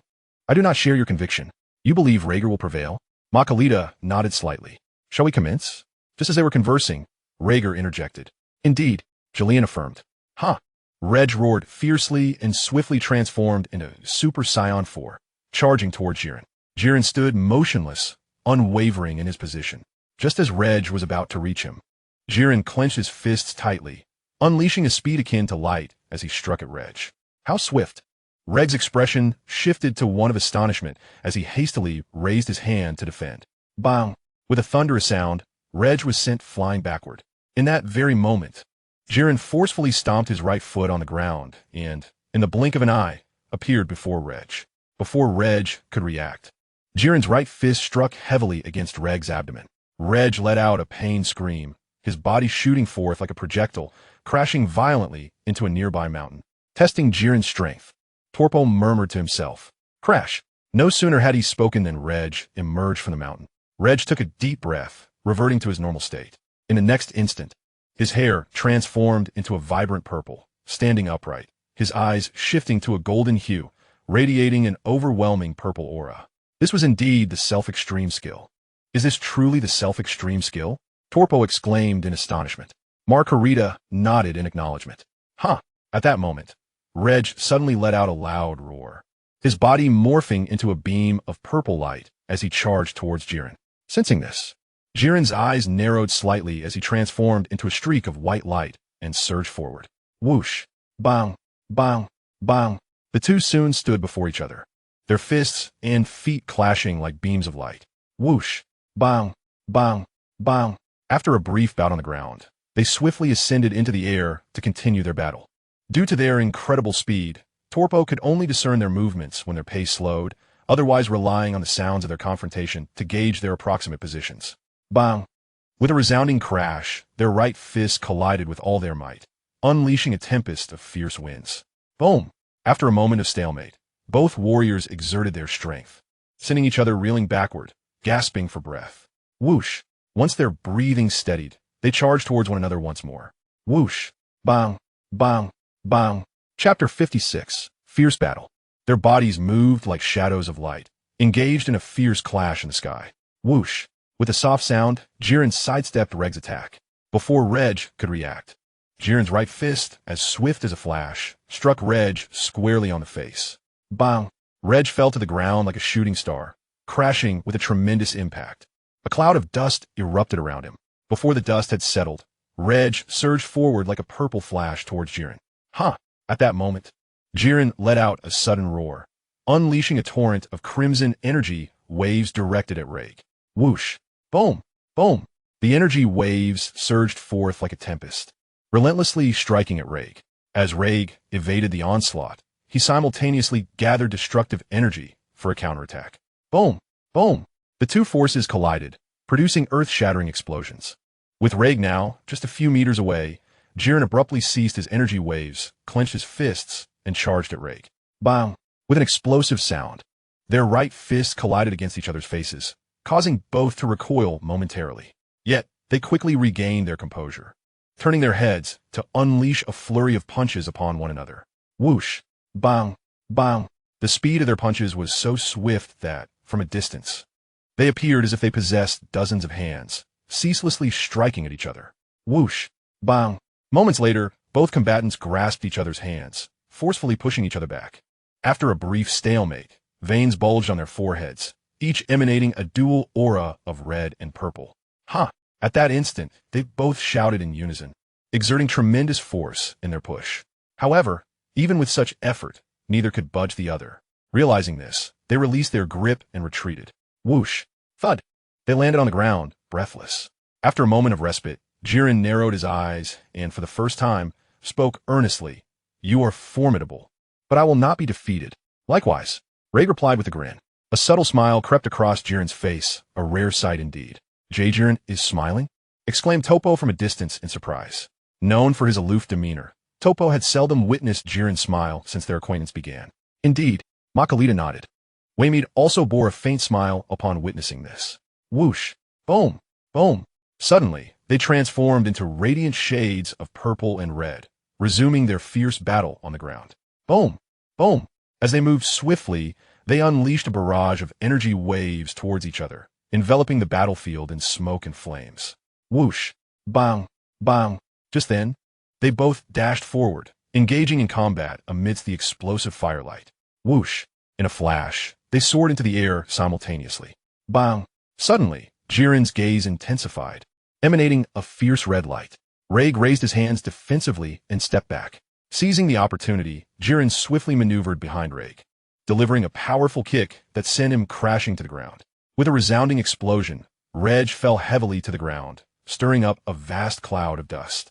Gasping for breath, he quickly soared back into the air. Julian's eyes narrowed upon witnessing this. At that moment, Reg glared fiercely, emanating an astonishing aura. Julian, taken aback, summoned a semicircular red barrier to counter Regg's forceful attack. In a blink, Reg appeared before Jillian, shattering the barrier with a single punch. Jillian raised his hands to block the blow. Reg recoiled slightly, clenching his fists tightly. With a powerful shout, Reg's aura surged dramatically. It became evident that he had yet to unleash his true strength. Torpo exclaimed in surprise. Indeed, Makalita nodded faintly. As soon as her words fell, Reg elevated his energy to its zenith. Jillian snorted coldly and charged at Reg. Reg deftly sidestepped Jillian's assault. Before Jillian could react, Reg's right hand rapidly coalesced a violet destructive energy aimed at Jillian's abdomen. A thunderous explosion erupted, propelling Jillian thousands of meters away. Jillian, Torpo shouted in alarm. Despite Jillian's formidable power, the might of the destructive energy was immense and not to be underestimated. Curse it, Jillian growled, struggling to rise from the ground in disarray. He then clenched his fists, radiating a fiery crimson aura. Even from a distance, Torpo and the others could feel the intense heat emanating from Jillian. Finally, Jillian is willing to reveal his true strength, Wei Mei remarked with a smile. In an instant, the two figures darted through the air, igniting a burst of energy that exploded like stars. Though the energy appeared small, the explosive force rivaled that of ordinary energy blasts. With their powers amplified, both speed and strength surged dramatically. It truly is a case of teaching the disciple while the master starves. Wei Mei mused, astonished by Regg's remarkable growth. Suddenly, Jillian's body radiated a brilliant red light as he launched an attack on Reg. In response, Reg swiftly swung his fist forward. His punches transformed into streaks of purple light. Colliding with Jillian's assault, the entire realm of the god of destruction trembled violently under the weight of their formidable powers. Such overwhelming strength. Torpo gasped in awe. After a brief moment, the two combatants simultaneously withdrew their fists and swiftly approached one another. Whoosh, swish, bang, bang, bang, as they evaded and attacked with unwavering determination. The onlookers were captivated by their fierce battle. Suddenly, due to exhaustion, Regg's strength began to wane. With a resounding crash, he was struck forcefully to the ground by Jiren, his body reverting from the state of ultra instinct back to its normal form. Jiren, upon witnessing this, smiled and remarked, "It appears that I am indeed the stronger one." As soon as the words left his lips, Ragg, weary yet resolute, rose from the ground. He exclaimed, tightening his fists as he re-entered the state of ultra instinct. Chapter 57, GT Time and Space. Are you still unwilling to concede? Ragg chuckled. In the lexicon of we Saiyans, the notion of surrender simply does not exist. Is that so? Whoosh. No sooner had he spoken than Jiren transformed into a flash of light, appearing before Ragg in the blink of an eye. Ragg swiftly retreated, narrowly avoiding Jiren's strike. However, in the next instant, Jiren's left fist, swift as lightning, came hurtling towards him. With a firm grip, Ragg countered with his own left fist. Boom! The impact sent Ragg staggering backward. Gasping for breath, Ragg prepared to charge at Jiren once more when suddenly, Jiren's figure vanished from sight. Startled, Ragg turned just in time to see Jiren materializing at his side. Bang! Jiren lifted his right leg and delivered a powerful kick, sending Ragg flying. Damn it! Ragg growled, as an immense surge of destructive energy coalesced around him. What? The onlookers gasped in astonishment. They had presumed Ragg was nearly out of stamina, yet he managed to amass such a formidable amount of destructive energy in an instant. At that moment, nearly 100 units of destructive energy surged toward Jiren's location. Boom! Boom! Boom! Explosions erupted around Jiren as he dodged while closing in on Ragg. Ha! Ragg roared, unleashing an aura of destruction that radiated from him, spreading outward. The surrounding grassland was instantly reduced to ashes. The onlookers gasped, disbelief etched on their faces. Margarita, witnessing this, pointed her staff to the ground, halting the ominous energy from spreading further. What is happening, Lord Vados?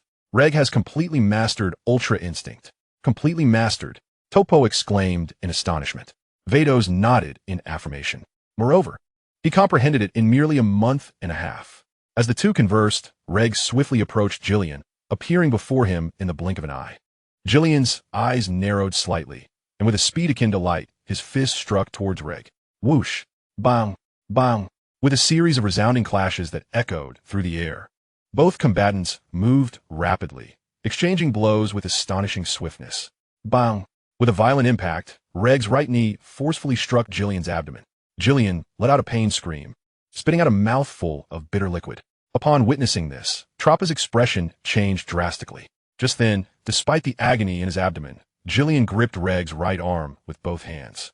Before Ragg could react, Jillian exerted his strength, executing a full 360-degree spin in midair before slamming Ragg down onto the ground with great force. Boom!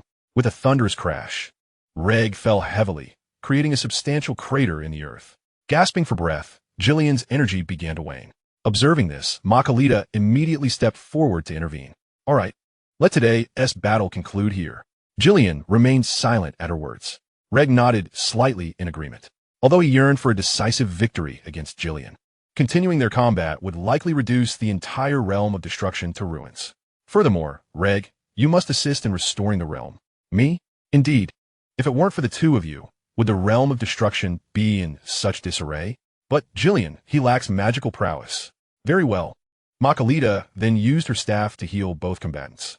Once their injuries were mended, Ragg and Makalita worked together to fill in the craters left in the realm of destruction. Through this battle, Ragg gained a clearer assessment of his current abilities. He believed he was now on par with Jillian. However, his transformation consumed considerable stamina, while Jillian maintained his normal state during combat, allowing him greater endurance. A week later, Jillian and Troppa had to depart from the realm of destruction due to an unexpected mission, leaving Ragg to train alone. Although Ragg had entered a perfect state of self-mastery during his battle with Jillian, it was merely a sudden surge born from desperation, and he still struggled to wield this power with proficiency. Time flew by, and in the blink of an eye, 6 months had passed. After diligent training, Ragg finally mastered the art of self-mastery. At that moment, he was bidding farewell to the delightful company, preparing to return to the 7th universe. Ragg, you can always come back whenever you have the time. We will also visit the 7th universe, and you must be ready with delicious earthly cuisine. Makalita smiled as she spoke to Ragg. Absolutely. Ragg, we extend a warm welcome to you from our proud team. Upon hearing this, Ragg smiled and nodded. Well then, until we meet again? Until we meet again, replied Topo. The other members nodded in agreement. Witnessing this, Ragg instantly vanished from Universe 11. In the world of Dragon Ball GT, on Earth, the misuse of the Dragon Balls by Goku and his companions, coupled with Piccolo's demise, led to the emergence of the evil dragons. In the GT timeline, Goku fought valiantly against all the malevolent dragons to restore the Dragon Balls. However, the One-Star Dragon, having absorbed all the Dragon Balls, transformed into the formidable Super One-Star Dragon, becoming exceedingly difficult to combat. Just as the Earth was on the brink of destruction, Goku from the GT timeline successfully obliterated the Super One-Star Dragon by harnessing the energy of the universe into a spirit bomb. The Super One-Star Dragon reverted back into the 7 Dragon Balls, which fell to the ground. Wonderful, Grandpa! Little Pan from the GT timeline exclaimed joyfully, soaring towards Goku, who had triumphed over the One-Star Dragon. At that moment, the 7 Dragon Balls on the ground suddenly transformed into the Eternal Dragon. What is happening? Why has the Eternal Dragon appeared without being summoned? Bulma, standing beside GT Goku, exclaimed in astonishment. The Eternal Dragon, unfazed, merely flashed its crimson eyes and healed Goku's injuries. Goku. Upon hearing the dragon's call, the unconscious GT, Goku, immediately opened his eyes. Eternal Dragon. The dragon nodded in response. Goku, I trust you understand the reason behind the emergence of the evil dragons this time? GT Goku nodded. Indeed, it is due to the Dragon Balls becoming corrupted. This is all a consequence of your kind's misuse of the Dragon Balls, which has allowed the realms of the living and the dead to intertwine, resurrecting all those who should have perished. Chapter 58. GT Goku and Vegeta. From now on, the Dragon Balls shall no longer be available for human use, and I too shall abide by this decree. Bulma from the GT timeline gasped in shock. The Eternal Dragon nodded. I understand, Eternal Dragon, but may I request one final favor? GT Goku inquired. What is it? The dragon asked. In light of the recent events, all humans on Earth have perished. However, since the cause of this calamity is the Dragon Balls, they are innocent. Therefore, could you resurrect everyone? Just this once, grant this unworthy Earth a chance. Very well. I comprehend your plea. This shall be the last time. The Eternal Dragon, with a flash of its crimson eyes, resurrected all the humans who had been slain on Earth. Instantly, the planet was filled with vibrant life once more. Thank you, Eternal Dragon. Your wish has been granted. Now let us depart, Goku. At this, everyone's expressions grew solemn. Has the time arrived? Come fort, Goku. The divine dragon lowered its head to the front of Son Goku from the GT timeline. I shall take my leave for a moment. said GT's son Goku, glancing at the crowd before firmly planting his feet and sitting atop the dragon's head. Wait a moment. Kakarot, are you off to train? GT Vegeta promptly flew to the dragon, inquiring. Kakarot, could it be that? GT Vegeta suddenly had a thought, but refrained from continuing. GT son Goku gestured for GT Vegeta to be silent. Farewell, Vegeta. The dragon slowly lifted its head as GT son Goku addressed everyone. Goodbye, everyone.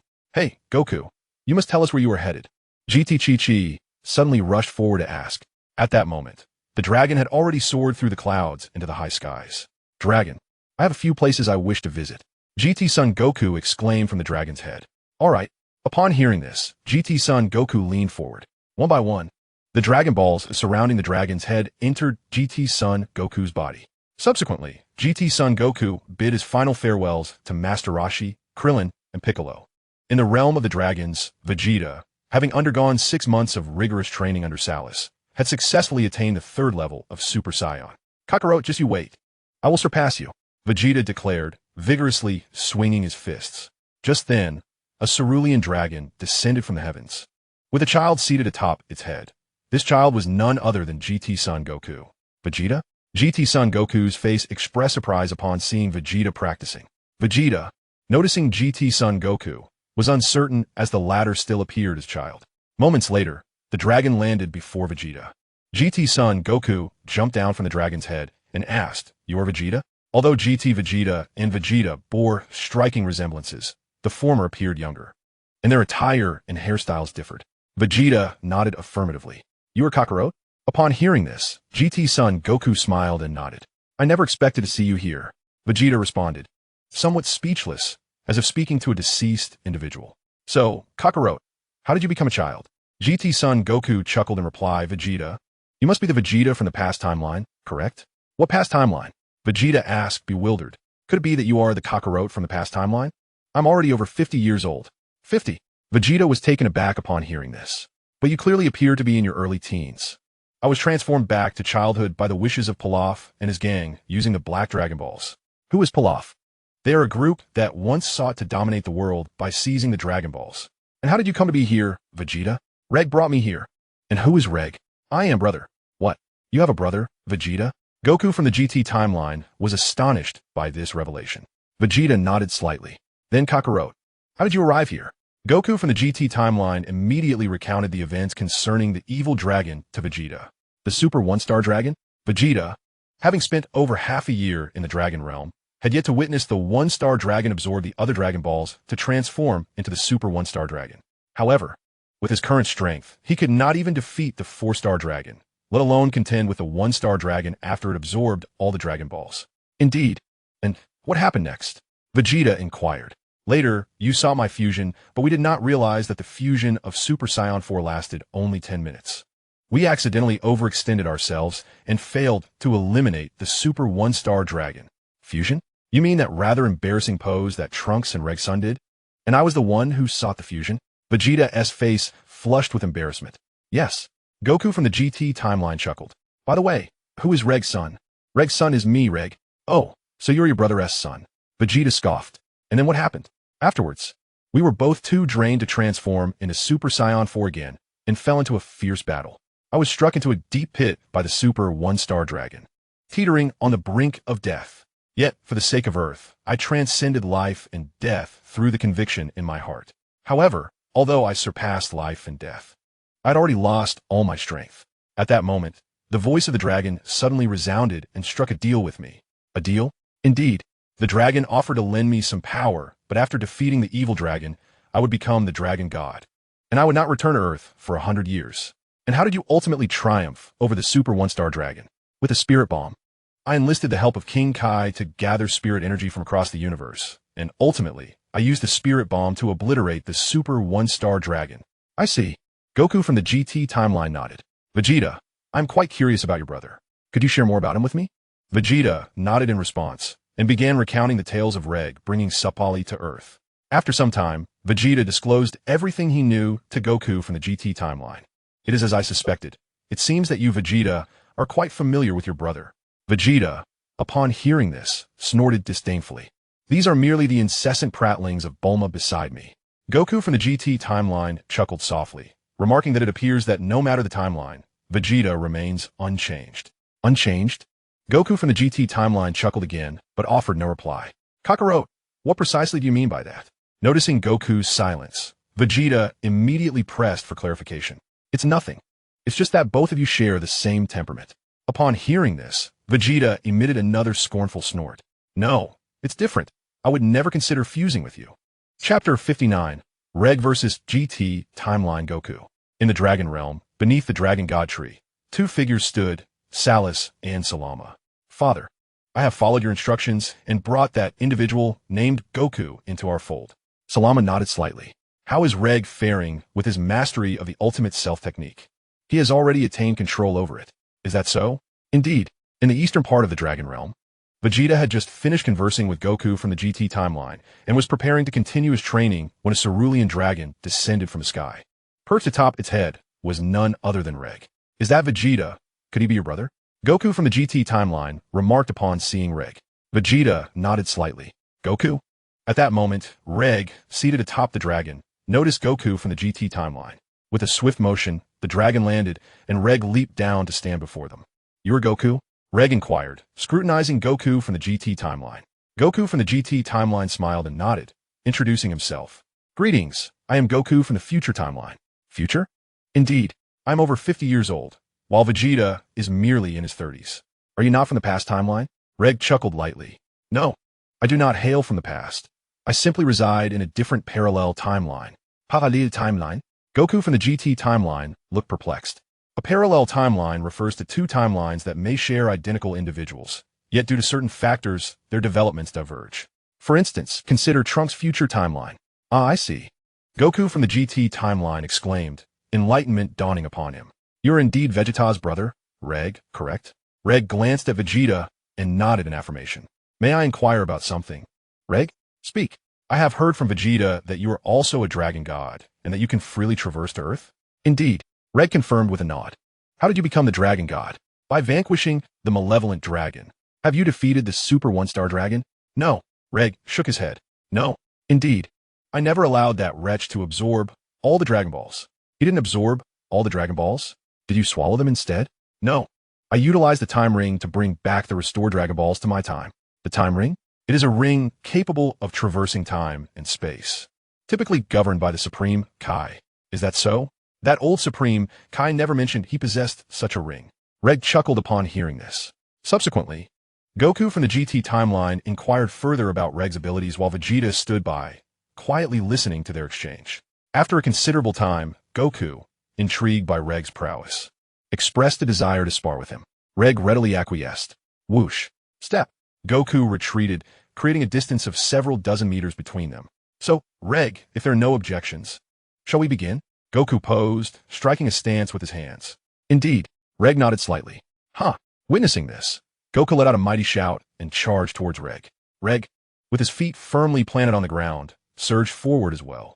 Whoosh. Bang, bang, bang. The two exchanged blows at lightning speed. Just then, a figure clad in a white chi-pao descended from the heavens. Young lady, Goku's dragon, showing deference, addressed her. Upon seeing this, Goku halted his battle. Who is she? She is Salus, the daughter of Dragon God Salama. Dragon God Salama? He is the mightiest among the Dragon God lineage. I see. Whoosh. At that moment, Salus flew between them and glanced at the childlike Goku. Greetings, my name is Salus, daughter of Dragon God Salama. Hello, I am Son Goku. Goku replied with a smile. Has your body been shrunk by the Dragon Balls? Indeed, Goku responded in his youthful, innocent voice. Observing this, Salus waved her hand. Instantly, Goku transformed back to his original form. There you go. I have used my magic to restore you to your true appearance. Thank you. However, I am indifferent to how I look. Is that so? Then how about I turn you into the form of an evil dragon? Salastis Blafili. In the GT timeline, Sun Wukong, upon hearing the words, envisioned himself transformed into an evil dragon within the confines of his mind. Shaking his head, he declared, no, I still prefer my own appearance. To this, Sarala's replied with a smile, I was merely jesting. Well then, I came over just to say hello. You two may continue your battle. With that, Sarala's gracefully turned and flew back to her original position. Witnessing this, GT timeline Sun Wukong clenched his fists tightly. transforming into Super Saiyan 4. Reg, seeing this, immediately followed suit and also transformed into Super Saiyan 4. Huh! With a mighty shout, GT Timeline Son Wukong charged towards Reg. Fists raised. Whoosh! Bang! Bang! Bang! The atmosphere reverberated with the sounds of intense combat as the two figures darted through the sky like arrows, engaging in a fierce struggle. Sorales observed this with a smile. Whoosh! Boom! Boom! After a while of fierce fighting, both warriors simultaneously concentrated vast amounts of energy into their hands, launching attacks at one another. In an instant, the eastern part of the Dragon Realm was filled with the explosive sounds of their energy waves. Bang! Moments later, both figures flashed in front of each other, their right fists colliding with tremendous force, exuding an astonishing aura. Boom! After a brief stalemate, both warriors exerted their strength, sending each other staggering backward. At that moment, GT Timeline Son Wukong suddenly chuckled. Reg, I know you are concealing your true power. I hope you will unleash your full strength to battle me. All right. Reg responded with a light laugh, reverting to his normal state. GT Timeline Son Wukong's eyes narrowed slightly upon witnessing this. Suddenly, a vast amount of purple energy emanated from Reg, his hair transforming into a vibrant purple that stood upright, while his eyes became golden. Vegeta was taken aback by this sight. Although he had heard Sorales speak of the Ultra Instinct, it was his first time witnessing Reg utilize this technique. What is this? GT Timeline Son Wukong inquired, slightly astonished. This is called Ultra Instinct. Reg nodded in affirmation. It is a divine technique favored by the God of Destruction. God of Destruction? I'll explain more after the battle. All right. With that, Reg transformed into a streak of purple light and charged towards GT Timeline Son Wukong. So fast! GT Timeline Son Wukong exclaimed in surprise. In the next moment, Reg was before him, landing relentless blows that forced him back. Bang! Following a heavy strike, GT Timeline Son Wukong was sent flying several kilometers away. Boom! With a thunderous explosion, he crashed into a mountain, shattering it to pieces. At this moment, Regg's right hand suddenly coalesced a destructive energy aimed at GT Timeline Son Goku. The massive rocks surrounding GT Timeline Son Goku disintegrated in a powder upon contact with Regg's destructive energy. Ultimately, the destructive force enveloped GT Timeline Son Goku entirely. GT Timeline Son Goku let out a piercing scream, exerting all his strength to dispel the destructive energy surrounding him. He then gasped for breath. The disparity is immense. Vegeta exclaimed in astonishment. Just then, Regg's figure materialized behind GT Timeline Son Goku. I have lost. Reg acknowledged, reverting to his normal state. Observing this, GT Timeline Son Goku also returned to his regular form and inquired about the God of Destruction. Reg divulged the circumstances surrounding him to GT Timeline Son Goku. 12 universes, along with gods of destruction and angels. Reg nodded. By the way, Reg, I've always wanted to ask you something. What is it? Did you bring Vegeta here to train in hopes of surpassing the version of me from your timeline? Vegeta, overhearing this, appeared sheepish but, as the Prince of Saiyans, would never admit to such a thing. No, Kakarot is simply training on Earth, which is why he hasn't come here. Is that so? GT Timeline Son Goku responded. Somewhat skeptical. Is that true, Reg? I am uncertain. He hasn't sought me out. In the main timeline, on North Kai's planet, Son Goku was currently training alongside Kale. Since Reg brought her to the 7th universe, Kale had rarely returned, focusing her efforts on training at North Kai's planet. Due to their training, North Kai had not enjoyed a moment of peace in recent years. Achoo! As Son Goku trained, he unexpectedly sneezed. However, he paid it little mind and continued his training. Suddenly, he realized he hadn't seen Reg in quite some time and turned to North Kai with a question. Lord Kai, do you know where the Dragon Realm is? The Dragon Realm? North Kai pondered for a moment. I don't believe I've heard of such a place. Really? No. North Kai shook his head. Goku, why do you ask? Oh, it's nothing. I just haven't seen Reg in a while, and I heard from Gohan and the others that Reg is currently in the Dragon Realm. Son Goku noted, suddenly realizing that Vegeta's energy was absent from Earth. I have no idea where that is. Perhaps I could ask Lord Supreme Kai for you? Lord Supreme Kai? Yes. Lord Supreme Kai is a deity 2 levels above me. He should know where the Dragon Realm is. Then I would appreciate your assistance in asking him. North Kai nodded in agreement. Subsequently, he established a telepathic connection with East Kaioshin. Lord Kaioshin, I have a friend named Son Goku here. He is a companion of Reg. A friend of Reg? Indeed, he wishes to inquire something of you. What is it? Lord Kaioshin, are you aware of a realm known as the Dragon World? Yes. It exists in another dimension, and humans are utterly incapable of reaching it. I understand, Lord Kaioshin. I shall convey your words to him. Thank you, Lord Kaioshin. East Kaioshin nodded slightly. Thereafter, North Kai relayed his conversation with East Kaioshin to Son Goku. Humans cannot access that realm? North Kai nodded in affirmation. That is what Lord Kaioshin stated. However, Goku, although Ragg is not on Earth, isn't Sapari and the others located here? You could inquire with him about when Ragg will return and have him take you to the Dragon World. Upon hearing this, Son Goku nodded and instantly teleported away from North Kai's planet.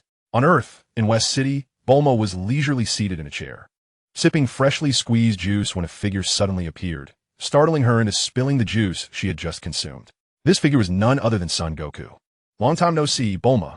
Son Goku greeted her with a smile. Bulma, visibly annoyed, glared at him. Goku, you can't just appear out of nowhere. It's quite frightening. You know?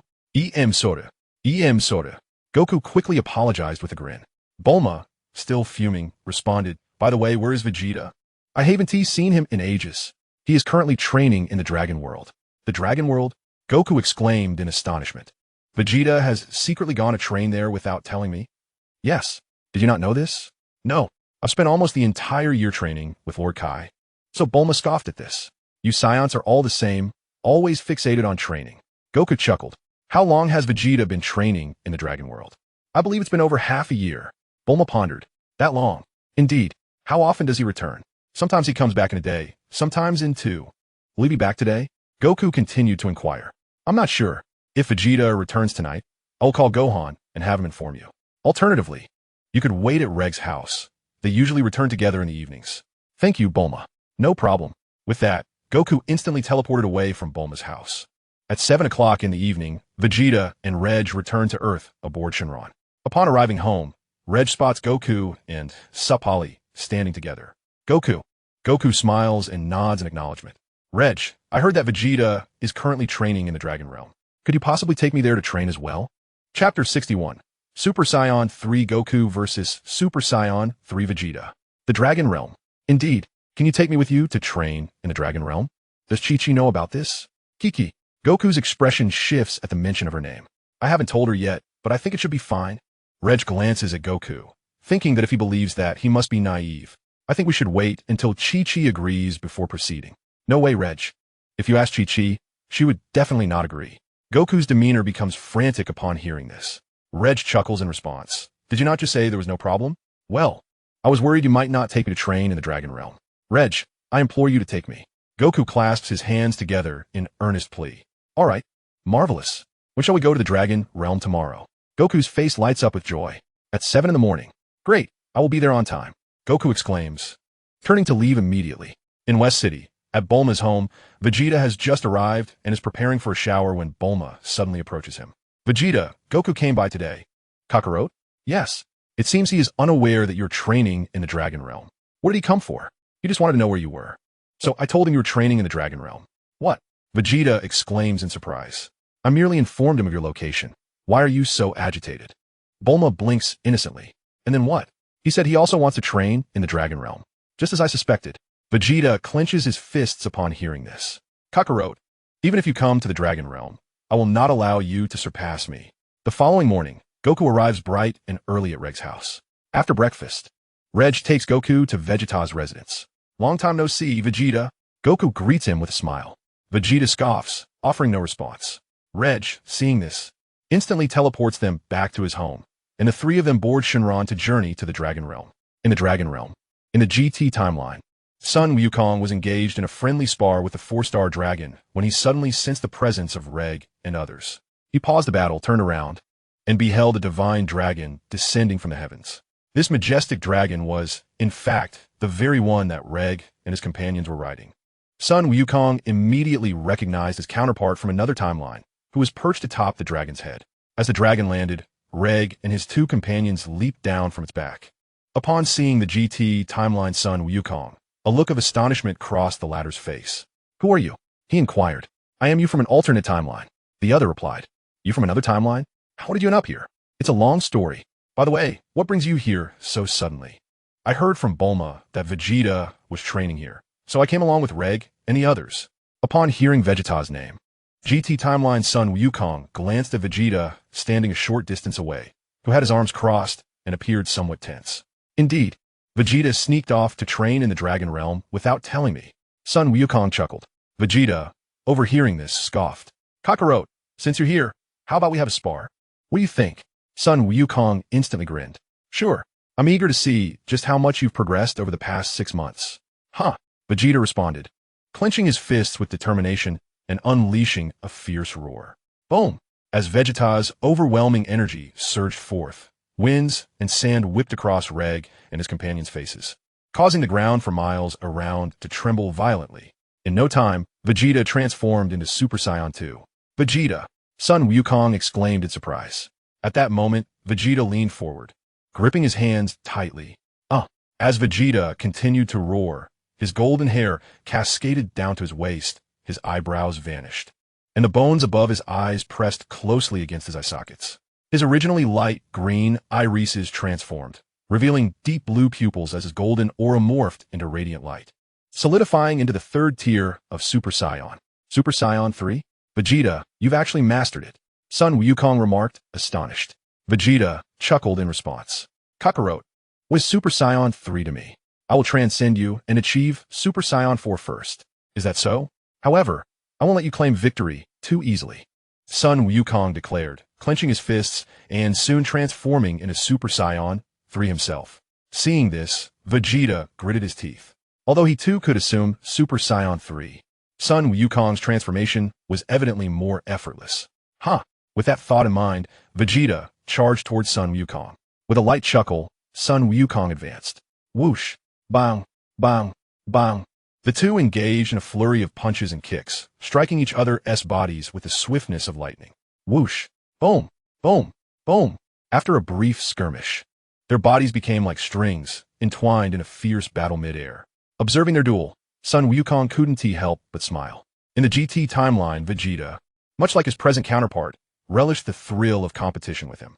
As Son Wukong reminisced, Vegeta managed to knock him to the ground, gathering a barrage of energy waves that rained down upon him.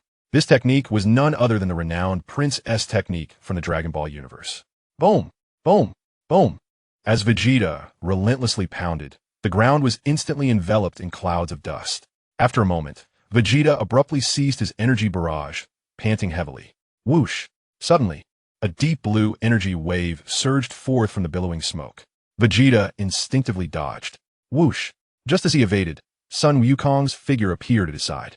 Before Vegeta could react, Son Wukong delivered a powerful kick, sending him crashing into the ground. Boom! With a thunderous sound, Vegeta's body, like a projectile, created a deep crater upon impact. Damn it! Vegeta exclaimed in frustration, quickly recovering and charging at Son Wukong once more. Bang! Bang! Bang! The two exchanged blows with incredible speed, battling fiercely in the sky. Chapter 62, The Delights of Earth. Bang! The clash of their right fists produced a ferocious gust of wind. After a moment of stalemate, both retracted their fists and launched another assault. Bang! Son Wukong forcefully drove his knee into Vegeta's abdomen. Vegeta let out a loud cry, spitting out a mouthful of bitterness. However, in the next instant, despite the pain, Vegeta retaliated with a punch aimed at Son Wukong's midsection.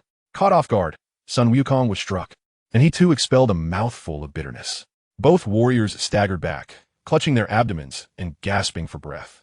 Soon after, they charged at each other once again. Bang! With a resounding crash, their right fists collided against each other's faces. They swiftly turned and resumed their fierce combat. Bang! Moments later, Son Wukong's forehead forcefully collided with Vegeta's, leaving Vegeta dazed as he stumbled backward. In that instant, Son Wukong executed a sweeping maneuver, knocking Vegeta down to the ground. Vegeta thrust his right hand against the ground and swiftly flipped himself upright. Just then, Goku clasped his hands together and delivered a powerful strike to Vegeta's abdomen. Bang! With a resounding crash, Vegeta was once again sent crashing to the ground. Infuriated, Vegeta let out a furious shout and quickly rose from the earth. Goku retreated slightly, unleashing a barrage of energy waves towards Vegeta. Observing this, Vegeta immediately concentrated and countered with several energy waves of his own. Boom, boom, boom.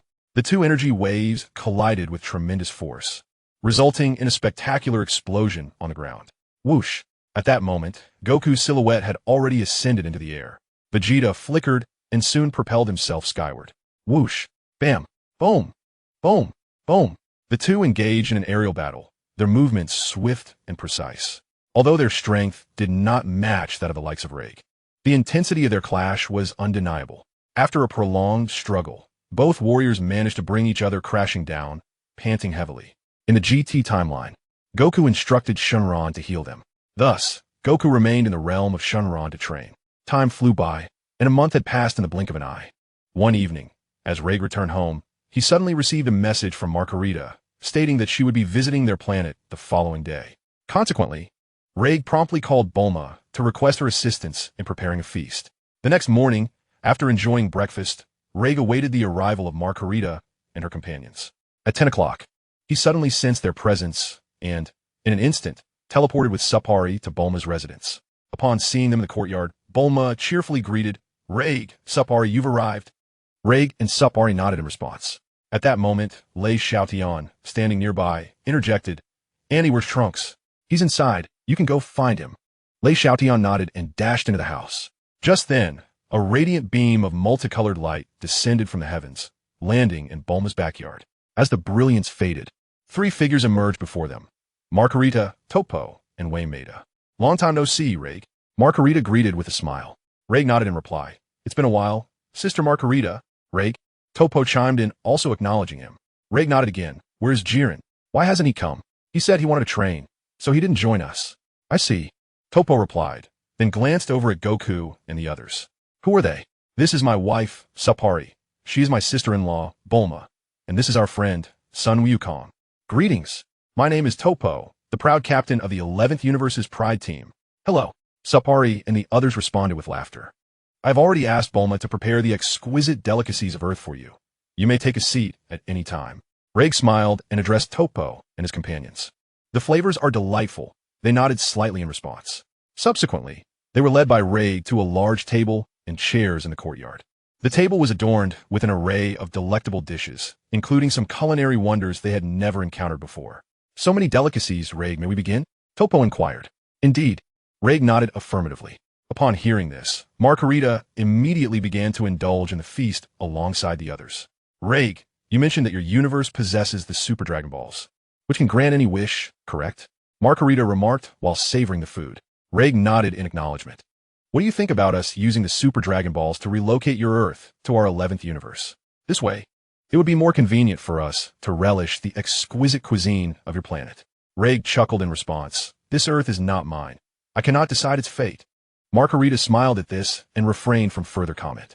In the 7th universe, within the realm of the god of destruction, Whis had sensed the arrival of Margarita and her companions and was currently observing the situation on Earth with his staff.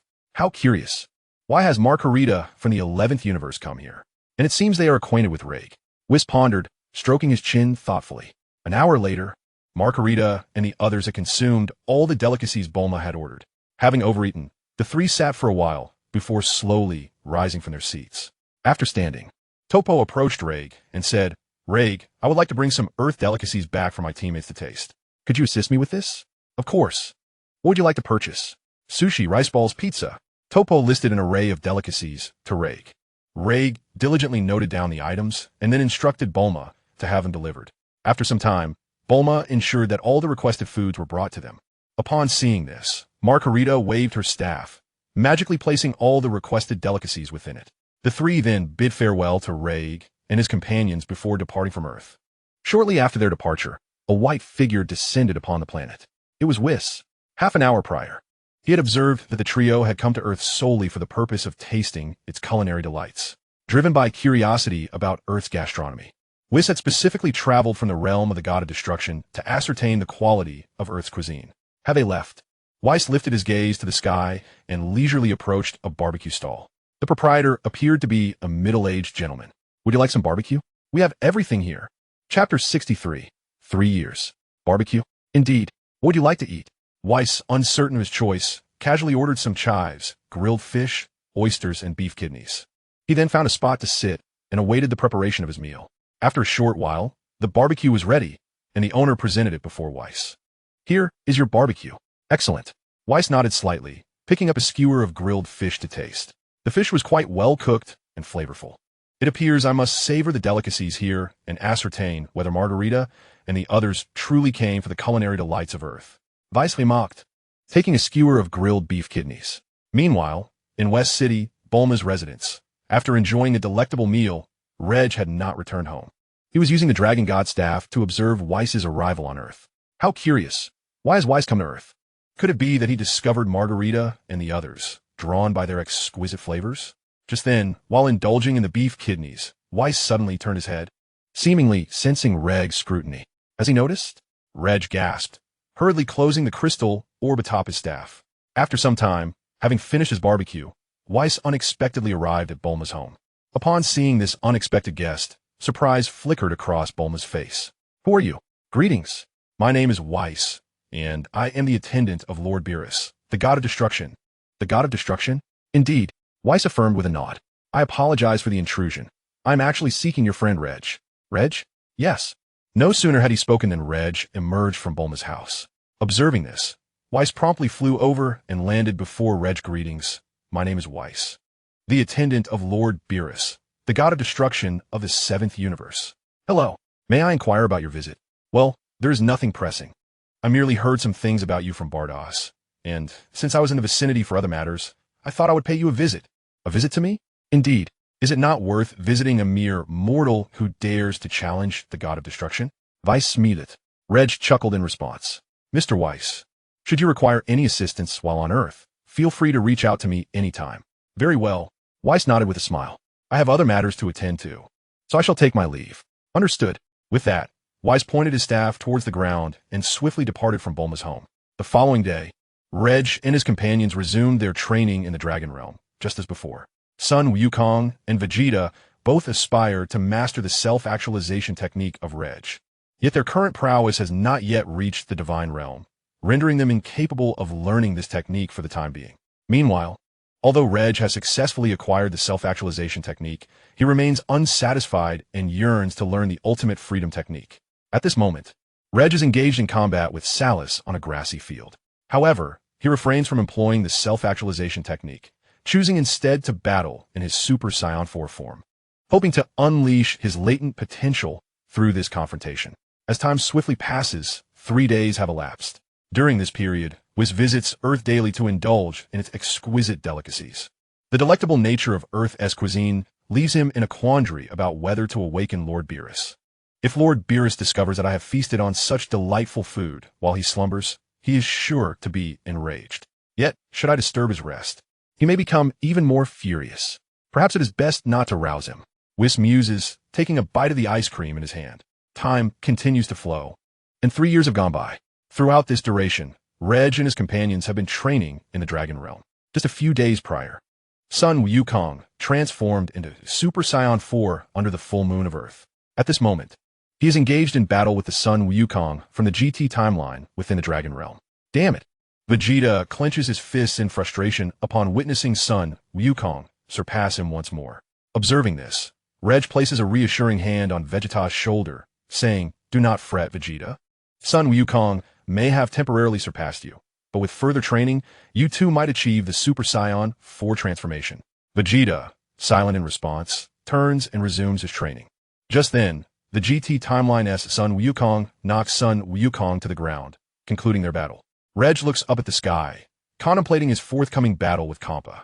Despite his extensive training, he has yet to master the ultimate freedom technique. With his current strength, he could only hope for a stalemate.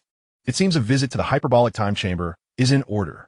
The following morning, after breakfast, Reg decides to venture alone to the heavenly realm instead of joining Sun Wukong and the others in the Dragon Realm. Reg, upon seeing him, the ever-observant Ten immediately greets him. Reg nods in acknowledgement. "What brings you to the heavenly realm today?" "Teen Inquirish. I wish to enter the hyperbolic time chamber for training." "The hyperbolic time chamber, you say? How long do you intend to stay inside?" "I am uncertain. Perhaps a few days."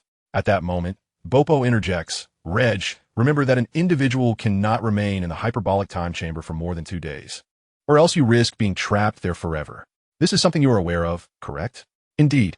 What did you just say a few days ago? I know that one cannot remain inside for more than 2 days, but I have a way to escape. What method? You'll find out soon enough. Reg smiled as he spoke. By the way, how much food and water do we have left? 3 years. 3 years. Reg pondered for a moment. That should be sufficient. Bobo, where's the room of spirit and time? Please lead me there. Certainly, follow me. Bobo replied, guiding the way ahead. After a short while, Bobo brought Reg to an incredibly vast space. There stood a colossal hourglass and a clock. This place was none other than the room of spirit and time in the Dragon Ball universe. Reg, this is the room of spirit and time. If there is nothing else, I shall take my leave now. All right, Reg nodded. Seeing this, Bobo immediately walked away. Reg moved forward, and as he stepped onto a lower section of the ground, he suddenly felt a significant increase in his body's weight. With a flick of his right hand, he summoned his staff. From it, he retrieved a gravity suit he had prepared earlier and donned it, beginning his training within the room of spirit and time. Chapter 64, Super Saiyan 5. 3 days swiftly passed, and the entrance to the room of spirit and time had closed due to Regg's stay exceeding the 2-day limit. Outside the heavenly realm, Sapali and Goku waited for Regg's emergence. Suddenly, a golden light erupted from the closed entrance of the room of spirit and time, accompanied by a tremendous roar from within. As the light began to dissipate, a human-sized opening appeared at the former exit of the room. A man with white fur, long hair cascading down to his waist, and crimson eyes emerged from the gap. It was Reg. Upon his exit, everyone immediately felt an unprecedented pressure. Why you are Reg? Krillin stammered, trembling slightly. Yes, Reg affirmed with a nod. Reg, what transformation is this? Super Saiyan 5. Super Saiyan 5. The crowd gasped in astonishment. Vegeta clenched his teeth in frustration. He had yet to master Super Saiyan 4, while Reg had already attained Super Saiyan 5. Reg, after speaking, reverted to his normal state. Suddenly, a loud rumble echoed from his stomach. Bobo, I am hungry. Is there something to eat? Yes, I will get it for you right away. After a brief moment, Bobo placed a large array of food on the ground, covered with a tablecloth. Reg eagerly grabbed the food with both hands, devouring it voraciously. Reg, how did you manage to come out of there? Upon witnessing this, Vegeta inquired of Reg. I managed to create an exit using the power of Super Saiyan 5. Does that mean one must possess the strength of Super Saiyan 5 to create an exit? Not at all. I merely happened to break through to Super Saiyan 5 while inside and coincidentally created an exit. In fact, the power of Super Saiyan 3 is sufficient to forge an exit. Super Saiyan 3's power? Reg nodded in agreement. Moreover, it is your ability to unleash a powerful roar that can open an exit. A roar? At that moment, Goku interjected, Vegeta, why do you ask this? Surely you're not contemplating training in the hyperbolic time chamber again? And what if I am? Vegeta retorted with a huff. You sly one, Vegeta. I want to join you in the hyperbolic time chamber. After some time, Reg finished his meal, bid farewell to everyone, and returned home with Super and the others. Meanwhile, Goku and Vegeta remained behind to inquire about how long it would take for Bubbles to repair the hyperbolic time chamber.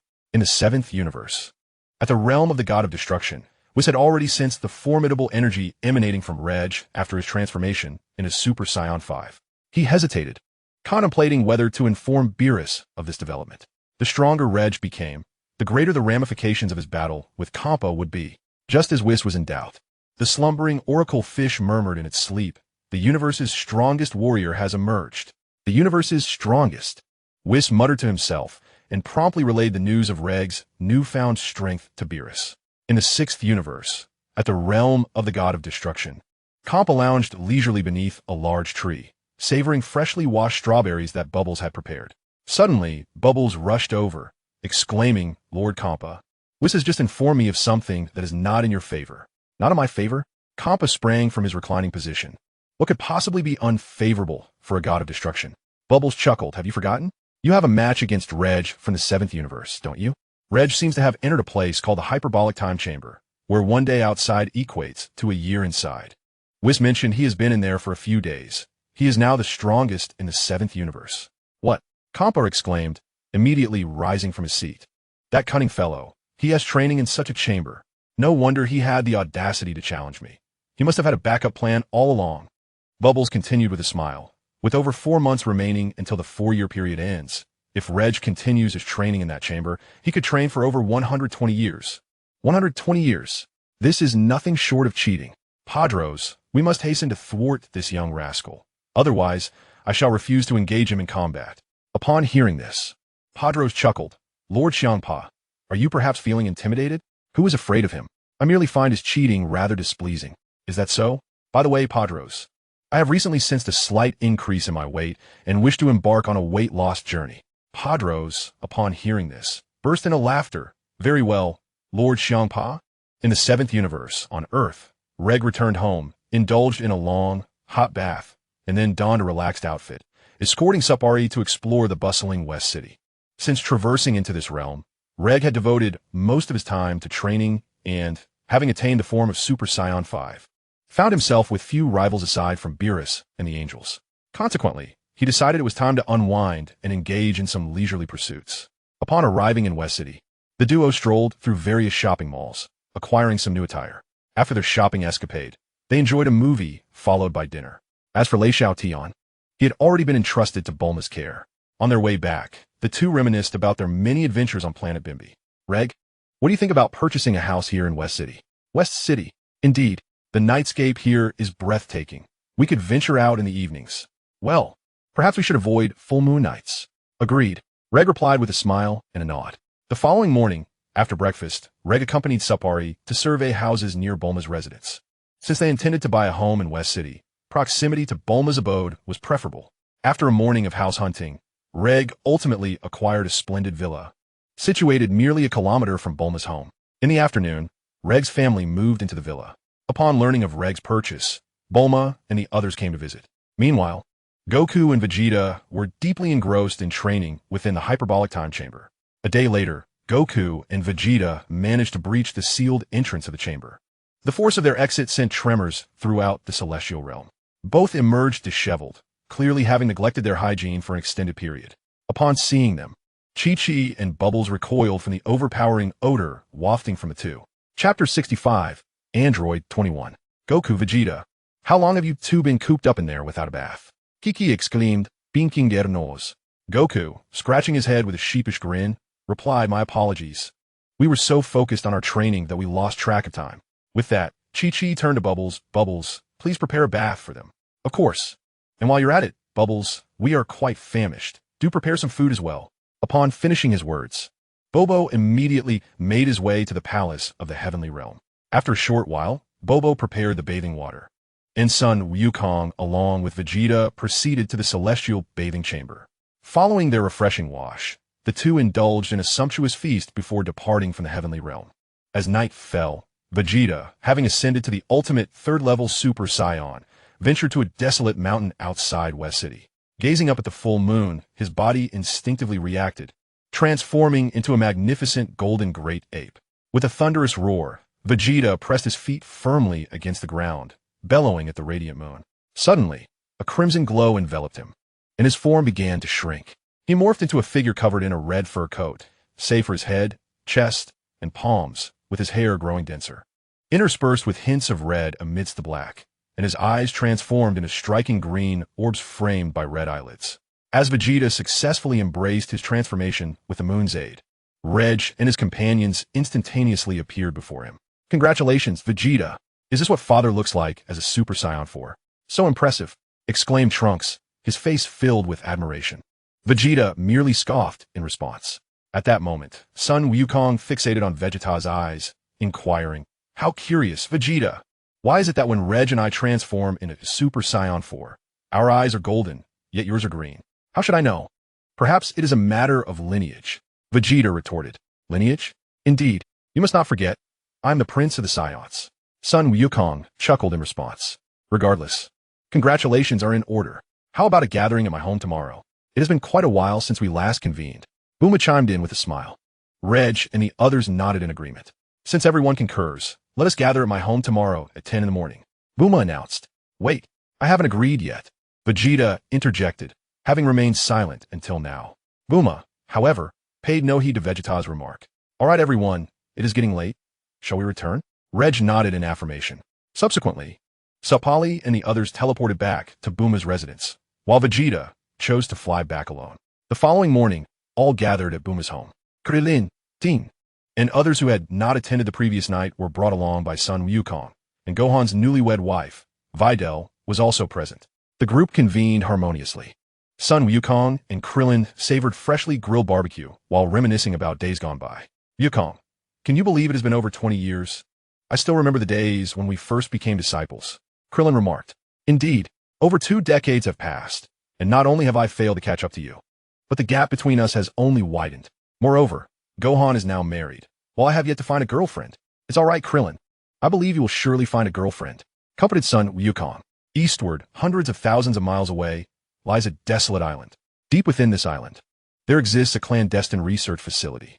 At this moment, within the confines of the laboratory, a woman with disheveled brown hair cascading over her shoulders, adorned with black-rimmed glasses and large earrings, draped in a white lab coat, stands. This woman is known as Android 21, a researcher employed by the former Red Ribbon Army. She possesses a brilliant intellect akin to that of Dr. Gero.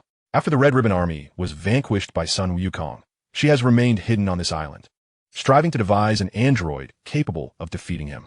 Originally, she was an ordinary human, much like Dr. Gero, but 5 years prior, upon the emergence of Majin Buu, she harvested cells from Buu and transformed herself into an android, adopting the name Android 21.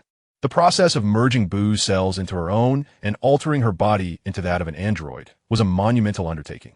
Thus, it was only recently that she successfully completed her transformation. Following her metamorphosis, Android 21 not only gained Majin Buu's extraordinary regenerative abilities, but also acquired the power to absorb all forms of energy. At this moment, she is utilizing a supercomputer to calculate her odds of victory in a confrontation with Sun Wukong. After meticulous computation, the supercomputer determines that her probability of defeating Sun Wukong stands at a mere 70. Only 70? Android 21 gazes discontentedly at the figure displayed by the supercomputer. Just then, a sudden headache overwhelms her, accompanied by a surge of destructive thoughts rising within her mind. Get out of my head, she exclaims, unleashing a surge of dark energy from her mouth, which gradually materializes into a white-haired woman with pink skin and red eyes, adorned with a long tail. This woman is clad in a black corset and white trousers, with golden bracelets encircling her wrists. She embodies the malevolent essence within Android 21, the evil Android 21. Upon manifesting, evil Android 21 is met with a fierce glare from Android 21, who grits her teeth defiantly. The sinister intent of evil Android 21 mirrors that of Majin Buu, seeking to devour her original self and completely usurp her existence. At that moment, a chilling, ghastly laughter escapes evil Android 21's lips, resonating with an eerie and terrifying echo. Realizing the danger, Android 21 swiftly exits the research facility. This laboratory represents years of her dedication. Even if she must confront evil Android 21, she cannot allow the battle to unfold within its sacred walls. The malevolent Android 21, upon witnessing the situation, promptly departed from the research facility. Whoosh! After a brief flight, Android 21 halted above the waters off a deserted island. With a sinister grin, the evil Android 21 clenched his fists and charged towards Android 21. In response, Android 21 also surged forward to meet him. Chapter 66. Son Goku es evil Android 21. Whoosh! Bang! Bang! Bang! The two figures moved like arrows, engaging in a fierce aerial combat. Boom! After exchanging dozens of blows, Android 21 was forcefully knocked to the ground due to a disparity in power. Damn it! Android 21 exclaimed in fury, transforming into his Majin form. Whoosh! At that moment, the evil Android 21 moved swiftly towards Android 21's position. Android 21, fists clenched, prepared to confront him. Whoosh! Bang! Bang! Bang! Soon, they stood face to face, launching strikes at each other with lightning speed. Boom! Moments later, the evil Android 21 lifted his right leg and sent Android 21 flying with a powerful kick. How infuriating! Android 21 shouted, unleashing a torrent of energy waves towards his opponent.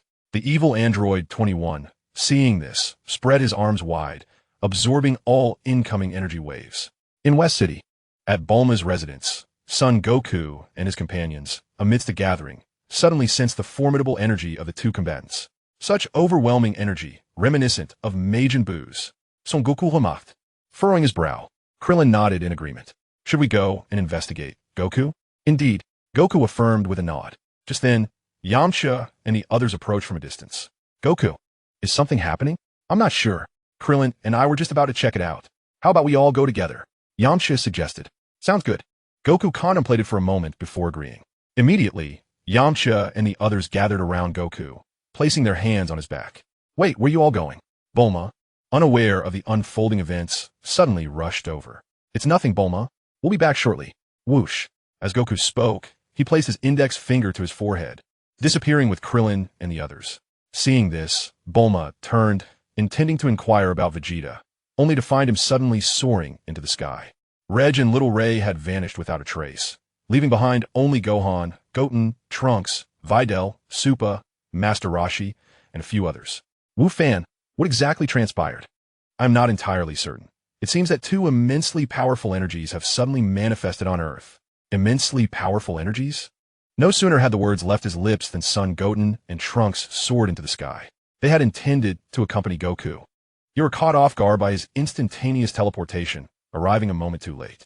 Above a deserted island, Android 21 and the malevolent Android 21 were engaged in a fierce battle. Suddenly, Goku and his companions materialized around them. Goku, upon seeing him, Android 21 swiftly retreated, distancing herself from her evil counterpart. Goku, is it? The evil Android 21's face twisted into a sinister smile. You did not seek me out, yet here you are? You know me? Goku exclaimed, taken aback.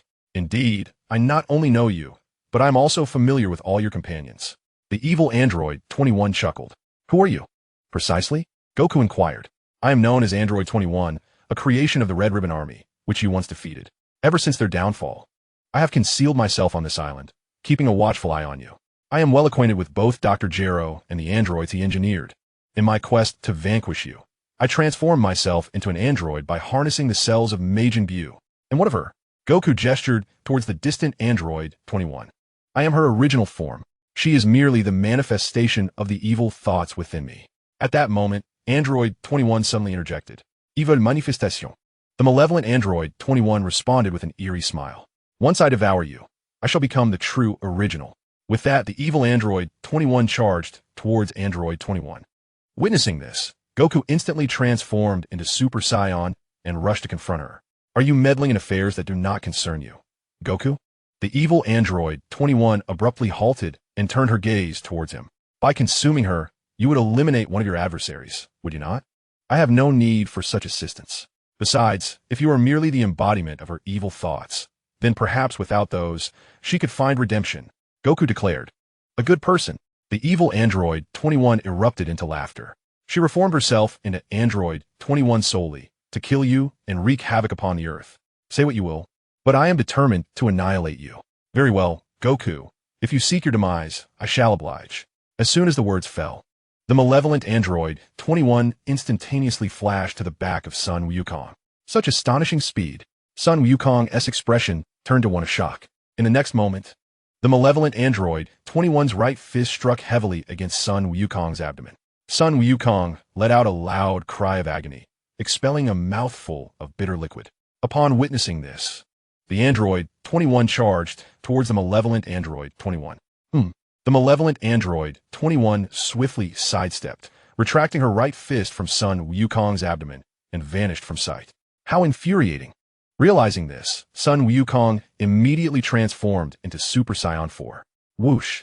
Bang! Bang! Bang! The engaged Android 21s were taken aback. According to their gathered intelligence, Sun Wukong's most formidable form should be the Super Saiyan 3rd stage. However, the form Sun Wukong had assumed was one they had never encountered before. After transforming, Sun Wukong charged towards the malevolent Android 21. The malevolent Android 21 clenched her fists and advanced towards Sun Wukong in kind. Whoosh! Bang! Bang! Bang! Their fists and feet clashed like lightning, striking against one another. Bang! After a fierce battle, Sun Wukong accelerated his fists, delivering a powerful blow that sent the malevolent Android 21 flying. Boom! The malevolent Android 21 tightened her fists, quickly stabilizing her body. At that moment, Vegeta and the others arrived. Chapter 67. Elimination of the malevolent Android 21. Vegeta. Upon seeing Vegeta, the malevolent Android 21 immediately pivoted and charged towards him. Based on their collected information, Vegeta's strength was significantly inferior to that of Sun Wukong. Vegeta, be cautious. Sun Wukong urgently warned. Huh. Upon noticing this, Vegeta transformed into Super Saiyan 4. What? The malevolent android 21 was taken aback, but nonetheless charged toward Vegeta. Vegeta bellowed, delivering a full-force punch towards the malevolent android 21. The malevolent android 21 raised her hands to parry the blow, yet she was still propelled nearly 1,000 meters away.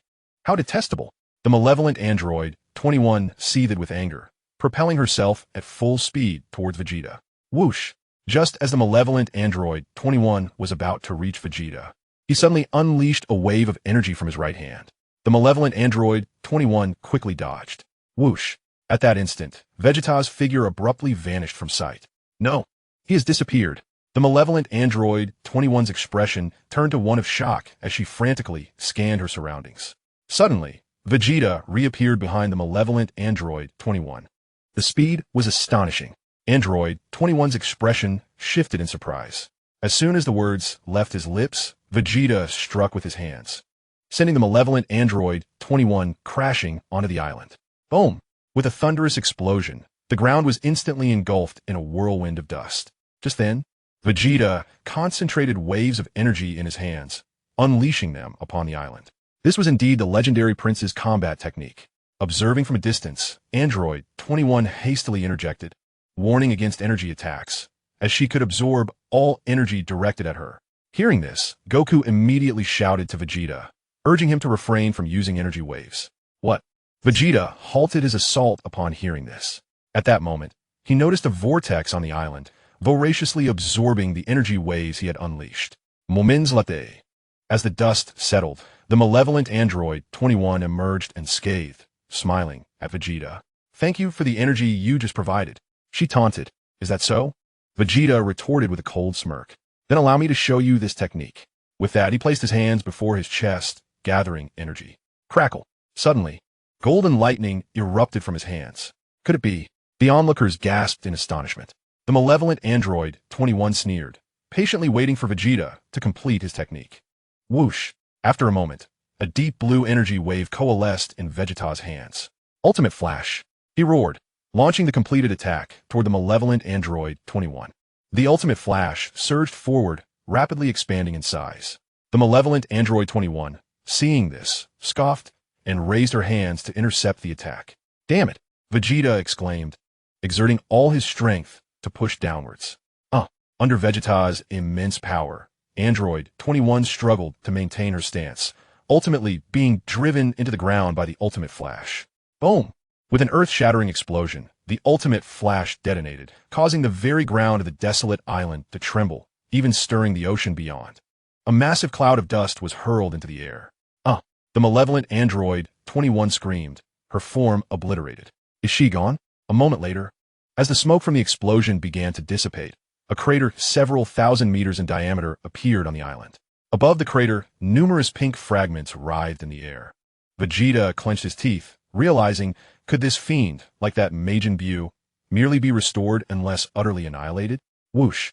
As fate would have it, the malevolent android 21 had reconstituted her form. It seems that I must take matters into my own hands. At that moment, the onlooker, Ragg, felt his hair transform into an upright purple hue, and his eyes glimmered with a golden light. Ragg, father. With a swift motion, Ragg activated his ultimate technique, appearing before the malevolent android 21 in an instant. Ragg, upon hearing this, Ragg let out a light chuckle, his right hand gathering a sphere of destructive purple energy directed at her. Destruction. No sooner had the words escaped his lips than a piercing scream erupted from the mouth of Android 21, and her form began to vanish at an observable rate. No, she cried out, yet she was powerless to prevent her own demise. The distant Android 21 watched in terror. Previously, the supercomputer had calculated her chances of defeating Son Goku at 70, and she was relieved she hadn't sought him out. Even if she could triumph over Goku, she stood no chance against this formidable foe. As Android 21's face contorted with fear, Ragg suddenly turned to her with a smile. At this sight, her apprehension deepened. Ragg, don't kill her. Son Goku immediately interceded on behalf of Android 21. Without responding to Son Goku, Ragg flashed to stand before Android 21. Originally, I intended to eliminate you, but since Goku has pleaded for your life, you must divulge the location of your laboratory. Furthermore, You are forbidden from conducting any further research on androids. Otherwise, all right, I promise. Android 21 quickly acquiesced, fully aware that if Ragg wished to enter life, he could do so with ease. Where's your laboratory? Ragg inquired. It is on the island below. I will take you there. Very well. Without hesitation, Android 21 soared towards the island, closely followed by Son Goku and the others, who were filled with curiosity. After a short while, they arrived at the entrance of Android 21's laboratory. This place is remarkably concealed, Yamcha remarked as he surveyed the facility before them. Ragg remained silent, instead gathering a sphere of destructive energy and launching it towards the laboratory. Boom! With an earth-shattering explosion, the laboratory was reduced to rubble. Shall we return, everyone? Son Goku suggested, to which the others nodded in agreement. In an instant, Ragg transported them all back to Bulma's home. Son Goku, Ragg. Android 21 murmured to herself before departing from the island. Chapter 68. The Awakening of Beerus. In West City, at Bulma's residence, Vegeta returned home, intrigued by the destruction Ragg had just unleashed. He approached Ragg, eager to learn more. Reg, what was that move you just executed? The one that annihilated Android 21? Vegeta nodded emphatically. That technique is called destruction. Destruction? That move belongs to the god of destruction, who possesses the power to obliterate everything in existence. Even spirits are not exempt. Could you teach me this technique? Vegeta inquired. I can, but it requires considerable time and effort. Are you certain you wish to learn? Indeed. Vegeta nodded once more. Very well then. As time swiftly passed, for months flew by, leaving only one day until Ragg's 4-year rendezvous. In the 7th universe, within the realm of the gods of destruction, there lay a chamber filled with floating stones, where a humanoid purple cat rested atop a stone draped in sheets and blankets. This cat was none other than Beerus, the god of destruction of the 7th universe. Boom! Just as Beerus was deep in slumber, a series of explosive alarms detonated nearby, jolting him awake. The blast singed his face slightly, yet even so, he remained groggy and reluctant to awaken. At that moment, Whis entered the room, announcing, Lord Beerus. It is time to rise. All right, I understand. Beerus mumbled, finally acknowledging Whis' voice but still rolling over in bed, unwilling to get up. Just then, another set of explosive alarms he had set off erupted beside him. With a yawn, Beerus slowly tumbled off the floating stone, only opening his eyes when he reached the ground, surveying his surroundings. Lord Beerus, why did you sleep so little this time? Whis asked. Beerus yawned again, responding. A prophetic dream. I dreamed of someone who is my equal, someone who rivals a god of destruction. Indeed, he seemed to be named. Beerus pondered, struggling to recall the name from his dream. I've forgotten. Perhaps I will remember after a shower. Oh, is that so? Whis chuckled. However, your prophetic dreams have never been particularly accurate. For instance, you once dreamed that a pop idol moved in next door, and we waited for half a year without any sign. This time, my prophetic dream is undeniably true. Beerus retorted angrily at Whis' mention of his past blunders. You said the same thing before. He huffed, momentarily conceding the argument. I shall take a shower first. Perhaps the name of the person from my dream will come to me afterward. Very well, Lord Beerus. With that, Beerus departed the chamber, soaring towards the palace's bathing pool. After a while, Beerus arrived at the bath, settling into the warm water. Whis was beside him, diligently heating the water. How is the temperature of the water now? Lord Beerus? It's adequate, but do not increase the heat any further. Understood, Lord Beerus. By the way, Whis, during my slumber, did Frieza carry out my orders and eliminate the Saiyans? Indeed, Lord Beerus. Frieza has eradicated the vast majority of the Saiyans, as per your command. However, a small faction managed to escape the destruction of Planet Vegeta during its explosion and have survived. They are currently on a planet known as Earth. Oh, is that so? Yet, it is rather surprising that 20 years after Frieza's annihilation of Planet Vegeta, he was defeated by a Saiyan named Son Goku. What? Frieza was actually defeated by a Saiyan? Upon hearing this, Beerus immediately stood up from the bath. Yes, Whis replied, suddenly gesturing below. Beerus instinctively lowered his hands to shield himself and quickly crouched back into the bath. I sincerely apologize. However, it is indeed astonishing that a Saiyan could defeat Frieza. Whis nodded in agreement. The Saiyans have now mastered a new transformation. A transformation? Yes. They refer to this transformation as Super Saiyan. Super Saiyan? Indeed. Moreover, that Son Goku is not even the strongest among them. Not the strongest? Beerus was taken aback. The one who defeated Frieza, Son Goku, is not the mightiest among them? Are the Scions truly this powerful now? Yes. The strongest Scion is one named Ragg, who is the son of King Vegeta. It seems that due to his overwhelming battle power at birth, King Vegeta feared he would be difficult to control as he grew older. So he exiled him to Planet Bambi, thus escaping calamity. I see.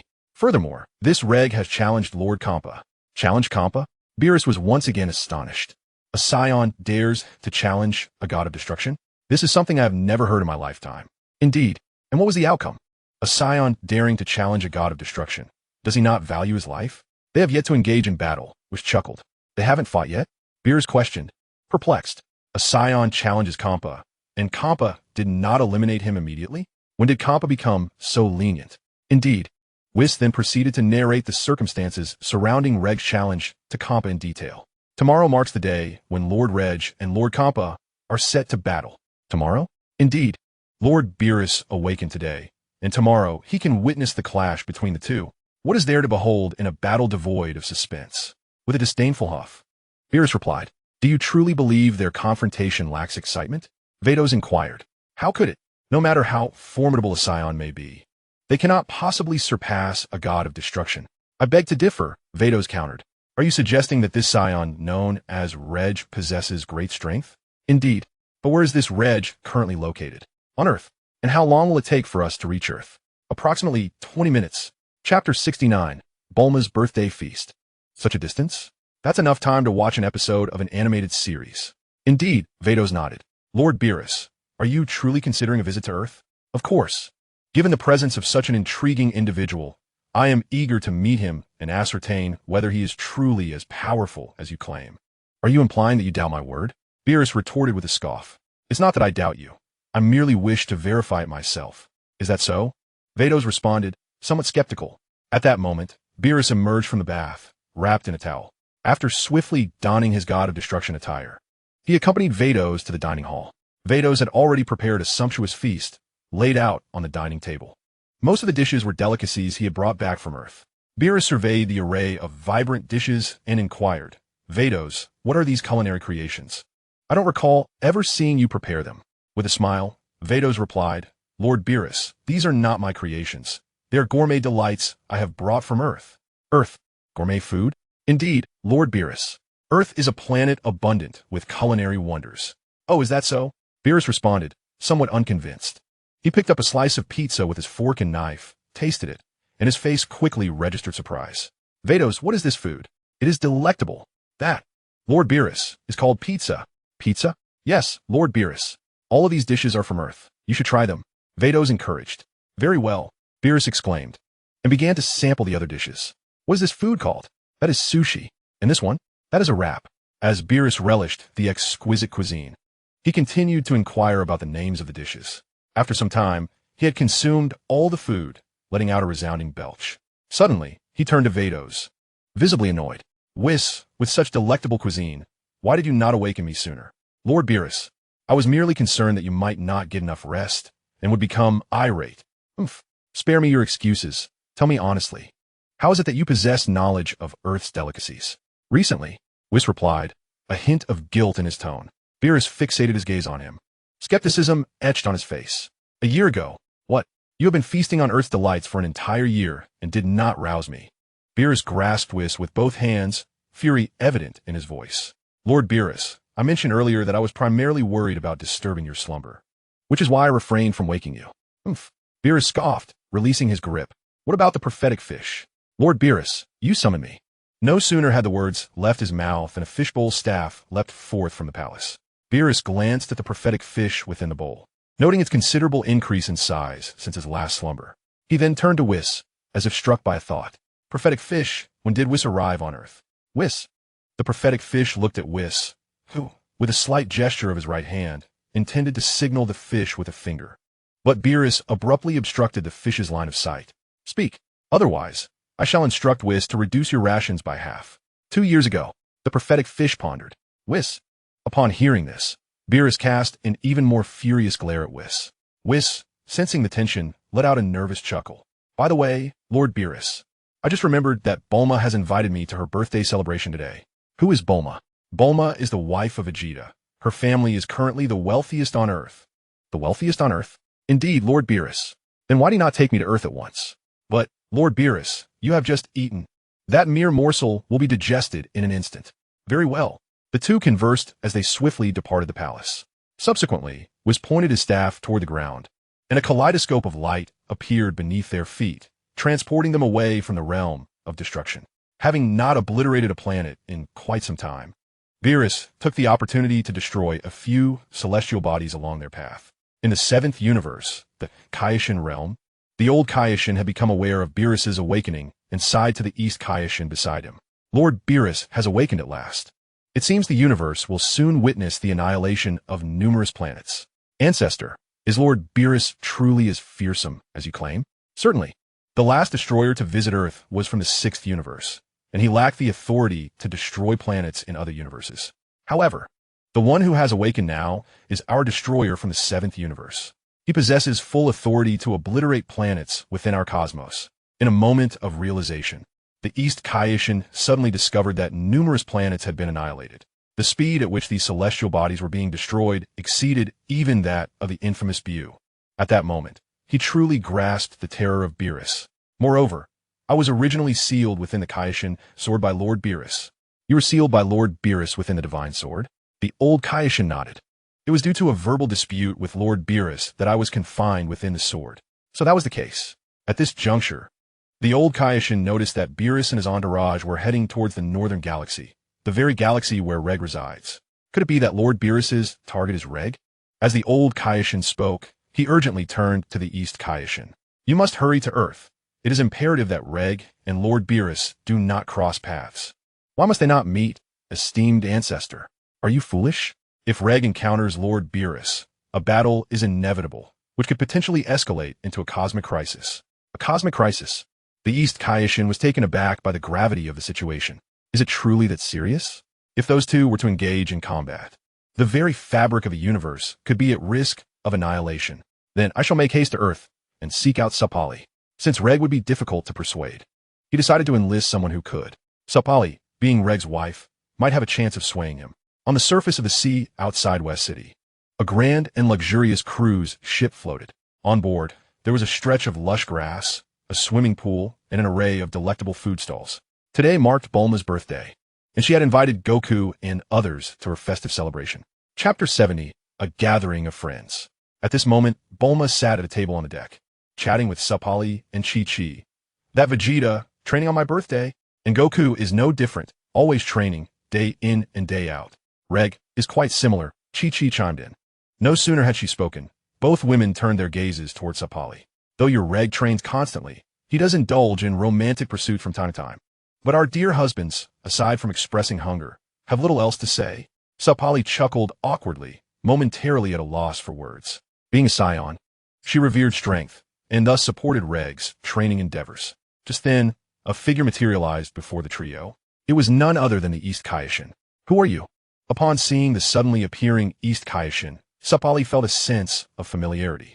Greetings, Sapali. I am the Kaioshin responsible for managing the universe. I previously visited your home with Jebbit. Jebbit. Oh, I remember now.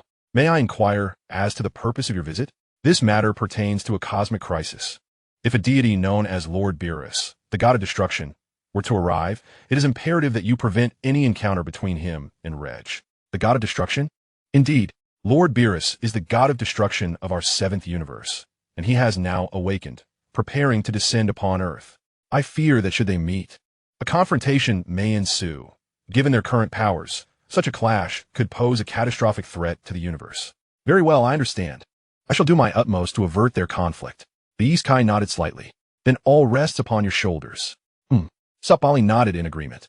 Upon witnessing this, the East Kai instantaneously transported himself back to the Kai realm, as he wished to avoid an encounter with Beerus, the god of destruction, Beerus.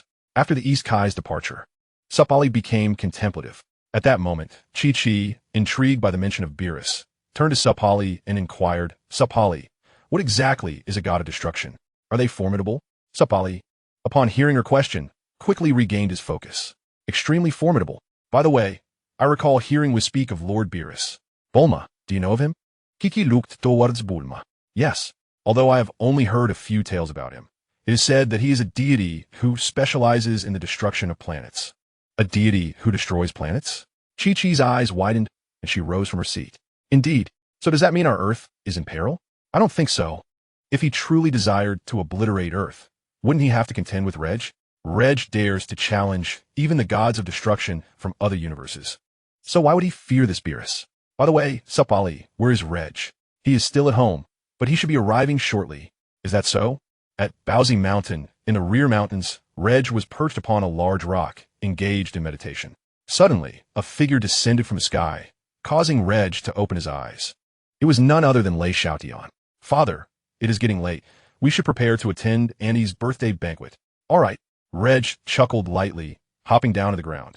In unison, they executed an instantaneous movement, arriving at Bulma's luxurious yacht.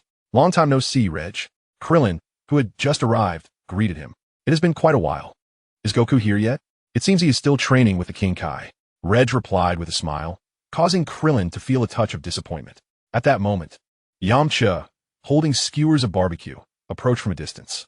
Krillin, you finally made it. You've taken your time. Por and I have been here for quite a while. And Tien arrived before you. Yamcha said, offering a skewer of lamb to Krillin, who nodded appreciatively. As Reg and Lei Xiaotian approached, Sapari, who was enjoying juice with Bulma and the others, immediately stood up upon seeing them. Reg nodded in acknowledgement. At that moment, Son Goten and Trunks ran over, exclaiming, Xiaotian, why did you arrive so late? We have been here for quite a while. I wanted to wait for Dad, so I took my time. Lei Xiaotian replied with a smile. Really? Then hurry and join us to play. Sure. Lei Xiaotian nodded enthusiastically. On North Kaishin's planet, a fierce battle raged between Son Goku and Caulifla. As their combat intensified, the grass was swiftly uprooted and the ground cracked beneath their feet. Meanwhile, North Kaishin sat leisurely at a table outside his dwelling, casually sipping tea, accustomed to such chaos. Suddenly, his brow furrowed. He sensed Beerus's energy approaching. In the realm of the Kais, the old Kaishin, who had been monitoring Beerus's movements, realized that the destroyer was heading for North Kaishin's planet. Could it be that Lord Beerus's target is not only Reg, but also Son Goku? He pondered, quickly relaying a message to North Kaishin. North Kai, this is the Kaishin speaking. Lord Kaishin, what do you need? North Kaishin responded. You must have sensed it too, right? Lord Beerus is flying towards you. If my assumption is correct, his intention is to find Son Goku. Goku, North Kaishin exclaimed, to avoid inciting the wrath of Lord Beerus. I advise you to hide Goku and the others. Hide? North Kaishin contemplated, glancing down at his planet. I understand, Lord Kaishin. I will ensure Goku goes into hiding. Good. The old Kaishin nodded approvingly. Just then, Son Goku, who had been engaged in battle, appeared beside North Kaishin. When did you arrive, Goku? North Kaishin exclaimed, startled by his sudden presence. At that moment, Caulifla descended from the air. Just now, Goku replied, Lord Beerus is an incredibly powerful deity, and with your current strength, you would stand no chance against him. You must hide as soon as he arrives. Is he stronger than Reg? Caulifla inquired, intrigued. Chapter 71. Son Goku y Severus. The North Kai nodded and said, they've arrived. Quickly, you must hide inside. We cannot allow Lord Beerus to see you. As he spoke, he ushered the two individuals into the house. Sighing deeply, the North Kai prepared himself for the imminent arrival of Beerus. Shortly thereafter, Whis accompanied Beerus to the North Kai's planet. It has been a while, Lord Beerus, exclaimed the North Kai, approaching to pay his respects. Beerus nodded and surveyed his surroundings. Where are the Saiyans you have here? He inquired. What Saiyans? There are no Saiyans here. The North Kai replied, his expression betraying his anxiety. Observing his demeanor, Beerus sneered and glanced at the North Kai's planet beneath his feet. North Kai, I seem to recall that your previous planet was not so diminutive, was it? The North Kai was immediately taken aback. Why yes, Lord Beerus. It was you who caused it to shrink. He stammered, his voice trailing off. Do you still wish to keep this planet? Beerus narrowed his eyes and threatened.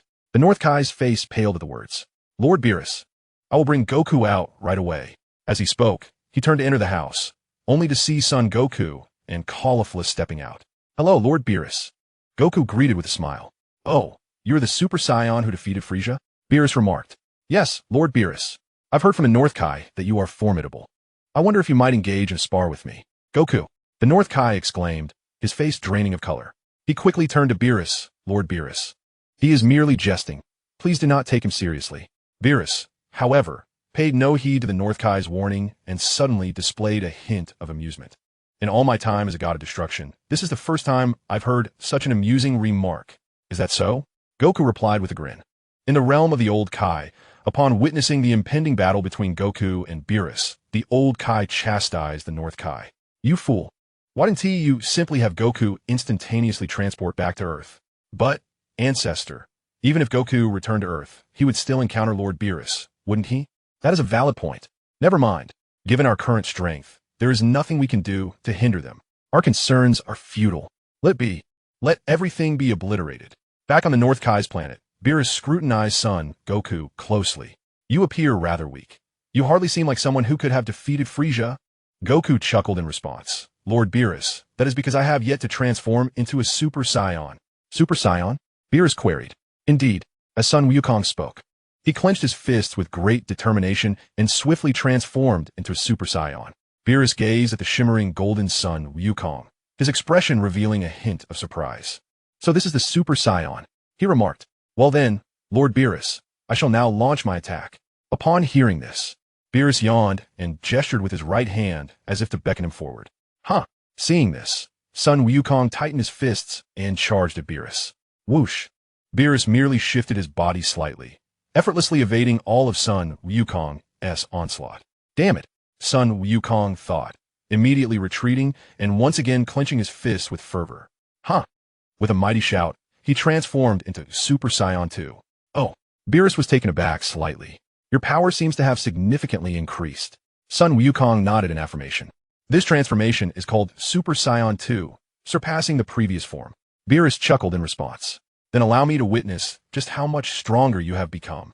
All right, Sun Wukong declared, clenching his fists once more and charging at Beerus again. Meanwhile, on Earth, Reg felt the presence of Whis and the others. God of destruction, Beerus.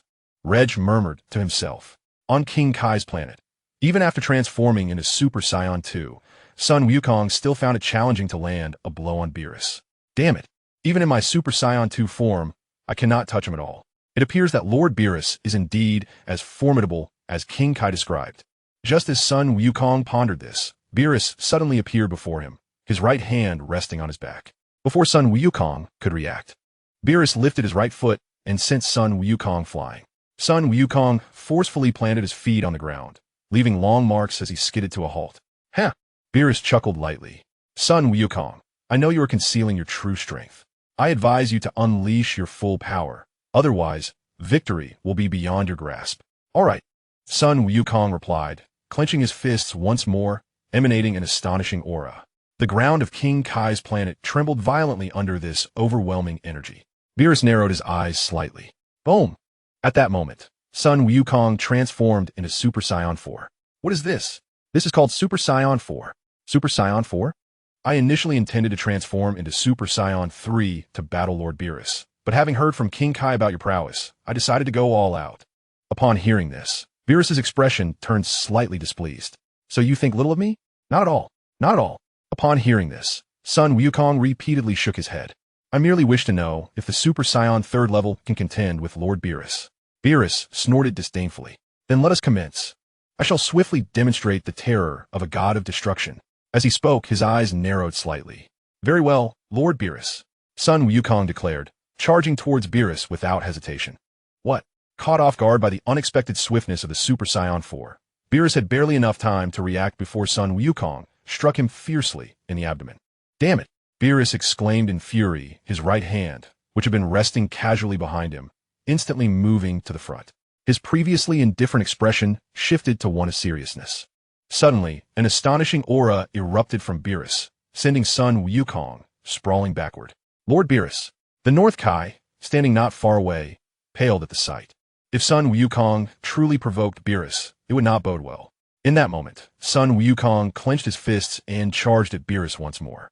With a similar determination, Beerus met him with his own clenched fists. The sound of their fierce combat echoed as they moved like flashes of light across the North Kai's planet. Kamehameha. After a brief exchange, Sun Wukong combined his hands behind him, gathering a deep blue energy wave aimed at Beerus. Beerus swiftly dodged, his figure flickering as he evaded the attack. Boom! Sun Wukong's Kamehameha missed, exploding in midair behind Beerus. In that instant, Beerus vanished and appeared behind Sun Wukong. delivering a powerful kick that sent him flying off the North Kai's planet. Sun Wukong, however, clenched his hands tightly, stabilizing himself in the air above the planet. Seeing this, Beerus transformed into a streak of purple light, ascending rapidly. On Earth, Reg was observing their battle through the crystal ball atop his Dragon God staff. Krillin and others, equally intrigued by the unfolding duel, were watching through Regg's staff. Just as the spectators were engrossed in the clash, a figure suddenly descended from the sky. It was Vegeta. Bulma's face brightened upon seeing Vegeta approach. "Vegeta, you're here." "Dad." Trunks, who was playing nearby, immediately called out to Vegeta. Vegeta nodded slightly, walking over to Reg. "What is happening? Who is Kakarot fighting?" "The god of destruction, Beerus." "The god of destruction, Beerus." Upon hearing this, Vegeta suddenly recalled his childhood when Beerus had visited Planet Vegeta and had even trampled upon King Vegeta at that time. This incident remained a shadow in his youth. So how does the battle stand now? After a moment of contemplation, Vegeta gradually calmed himself and spoke. Although Beerus possesses terrifying strength, he is no longer the same as he once was. The situation is rather dire. Others may be unaware of Beerus's true power, but as a time traveler, Reg knows that Beerus has not yet unleashed his full potential. He is merely toying with Goku. Dire indeed. Even the weakest of gods of destruction cannot be confronted by Super Saiyan 4. Can you defeat Beerus, the god of destruction? It is hard to say. I have never fought him, so I cannot be certain. Is that so? On North Kai's planet, a sudden clash erupted. Boom! Boom! Boom! Goku and Beerus transformed into a swirl of red and purple light, colliding midair. After a moment of mutual impact, they simultaneously thrust their fists toward each other. With a resounding crash, their right fists collided with tremendous force, emanating a powerful aura. The surrounding space, shaken by their clash, unleashed a formidable shockwave that spread outward to neighboring planets. The old Kai, observing from the Kaioshin realm, immediately paled upon witnessing this. This is bad. The shockwaves generated by their battle are expanding toward the surrounding planets. Even the entirety of the universe cannot withstand too many of these shockwaves. How many times can the universe endure such shockwaves? Perhaps around 3 times. 3 times. The East Kai was taken aback. They had only just begun to fight. Yet such a powerful shockwave was already unleashed. If they continue battling like this, the universe may soon face annihilation. On North Kai's planet, both combatants had now retreated momentarily. "Goku, I have something I wish to inquire." "What is it, Lord Beerus?" "I heard from Whis that the mightiest scion among you is a fellow named Reg." Goku nodded. "How much stronger is he compared to you?" "I'm not entirely certain, but he should be several dozen times stronger." "Several dozen times." Upon hearing this, a bead of cold sweat trickled down Beerus' forehead. He had merely taken a brief nap, and upon awakening, the scions had grown so formidable. However, he was more concerned that Reg, as the prince of the scions, might seek revenge upon discovering that Frieza had been his instrument in the extermination of the scions. Indeed. So what is Vegeta's current strength like? "I believe it should be roughly comparable to mine." "Is that so?" Goku nodded in agreement. "Lord Beerus, let us continue our battle." "Indeed," Beerus replied with a nod. "Huh!" Goku exclaimed, charging fiercely towards Beerus. With a dismissive snort, Beerus seized Goku's incoming right fist with his right hand. Goku's expression shifted to one of surprise as he quickly lifted his right foot to deliver a kick at Beerus. However, Beerus deftly sidestepped, evading Goku's strike. "What?" Goku gasped in astonishment.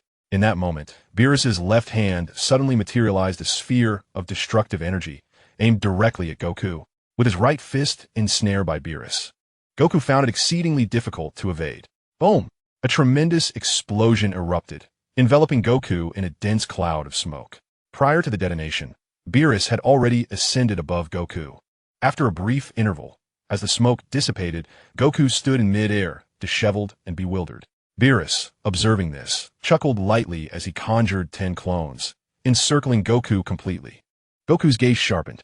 At that moment, both Beerus and his clones gathered destructive energy in their right hands, targeting Goku. How infuriating! Goku seethed, attempting to discern Beerus's true form. Suddenly, Beerus and his clones unleashed their amassed energy towards Goku. Boom! A colossal explosion ensued, shrouding Goku in the smoke generated by the 10 waves of destructive energy. Beerus erupted in laughter, dispersing all his clones. Huh! Yet, before Beerus could revel in his triumph, Goku's figure abruptly appeared behind him. Startled, Beerus swiftly turned around. At that instant, Goku's right fist was already hurtling towards Beerus's face. Bang! With a resounding crack, Beerus' body shot like a comet towards King Kai's planet. Just as he was about to crash to the ground, Beerus halted mid-air, his expression one of fury as he glared at Goku above. Then in a flash, Beerus transformed into a beam of purple light, charging towards Goku. Bang! Bang! Bang! Empowered by the force of the impact, Goku was sent reeling backward. Chapter 73, 20-fold Kaioken. As Goku and Beerus engaged in their earth-shattering clash, the underworld trembled from the reverberations of their battle, causing quakes that disrupted the operations of King Yama. Sigh. Goku simply cannot contain himself. He insists on battling in King Kai's realm. King Yama grumbled, watching the duel alongside his subordinates. Upon arriving in the underworld, the two spirits, clad in red and blue, were taken aback by the crystal ball presented by the fortune-telling matron. Isn't this the fellow who fell into hell? What was his name again? Sun Wukong, right? Indeed, that's him. The fortune-teller, observing the duel, chuckled softly. Bang! On North Kai's planet, Sun Wukong had just been sent soaring into the clouds by a powerful kick from Beerus. Damn it! Sun Wukong exclaimed in fury, preparing to descend when he noticed a beam of purple light ascending towards him. It was none other than Beerus. Huh! Seeing this, Sun Wukong transformed into a streak of red light and charged upward. Whoosh! Bang! Bang! Bang! The two combatants exchanged blows with fists that moved like light itself. Bang! With a resounding crack, their right fists collided with each other's faces simultaneously. Both fighters retreated a few steps, only to rush at each other once more. Bang! Beerus's right fist, slightly faster, landed heavily in Sun Wukong's abdomen.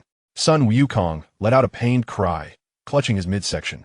Amused, Beerus prepared to retract his fist and launch another assault. In that moment, Sun Wukong seized Beerus's right fist with his left hand, catching Beerus by surprise. Before the god of destruction could react, Sun Wukong lunged forward, sending Beerus flying. Panting heavily, Sun Wukong unleashed a barrage of energy waves towards Beerus. The god's eyes narrowed slightly as he deftly evaded the oncoming blasts. Is this all the power of Super Saiyan 4? Sun Wukong remained silent, instead charging directly at Beerus. Whoosh! Bang! Bang! Bang! The two figures danced through the air like ripples on water, their movements so swift that North Kai and the others could barely perceive the battle, only witnessing the red and purple auras emanating from them. Moments later, Beerus clapped his hands together, delivering a crushing blow that sent Sun Wukong crashing onto North Kai's planet. Boom! With a thunderous explosion, Sun Wukong created a massive crater in the ground. My North Kai's planet. North Kai lamented, his heart aching at the sight. Once their battle concluded, he knew it would entail yet another monumental task to repair the damage. Just then, as Beerus landed, he concentrated a large sphere of destructive energy in his right hand, directing it towards Sun Wukong. What? Sun Wukong's expression shifted as he quickly raised his hands to defend against the impending attack. Boom! The destructive energy pressed down forcefully on Sun Wukong. With a mighty roar, he unleashed an overwhelming aura that obliterated the entire energy sphere in an instant. What? Beerus's expression shifted with surprise. Gasping for breath, Goku appeared somewhat fatigued. You are indeed formidable, but I have come to grasp the extent of your power. Thus there is no further necessity to continue this battle. Beerus declared as he leaped down from the gaping chasm of North Kai's planet, slowly gliding to a halt before Goku. Upon hearing these words, Goku felt a surge of indignation, sensing that he was being underestimated. Indeed, your strength is impressive, but I wish to engage in a duel with that Saiyan named Ragg. At the mention of Ragg, both the Kaioshin and King Enma, who were observing the fight from the realm of the afterlife, displayed expressions of astonishment.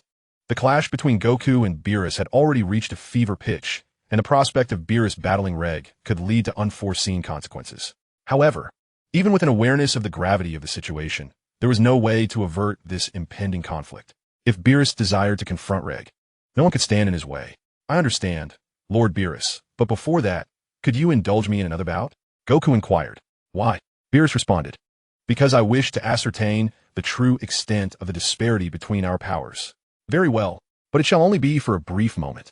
Agreed. Goku nodded, and with determination, he clenched his fists, unleashing an astonishing aura that surged upward. Is he about to? The North Kai, observing from his planet, instantly recognized what Goku was preparing to unleash.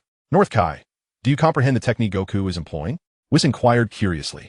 The North Kai nodded affirmatively.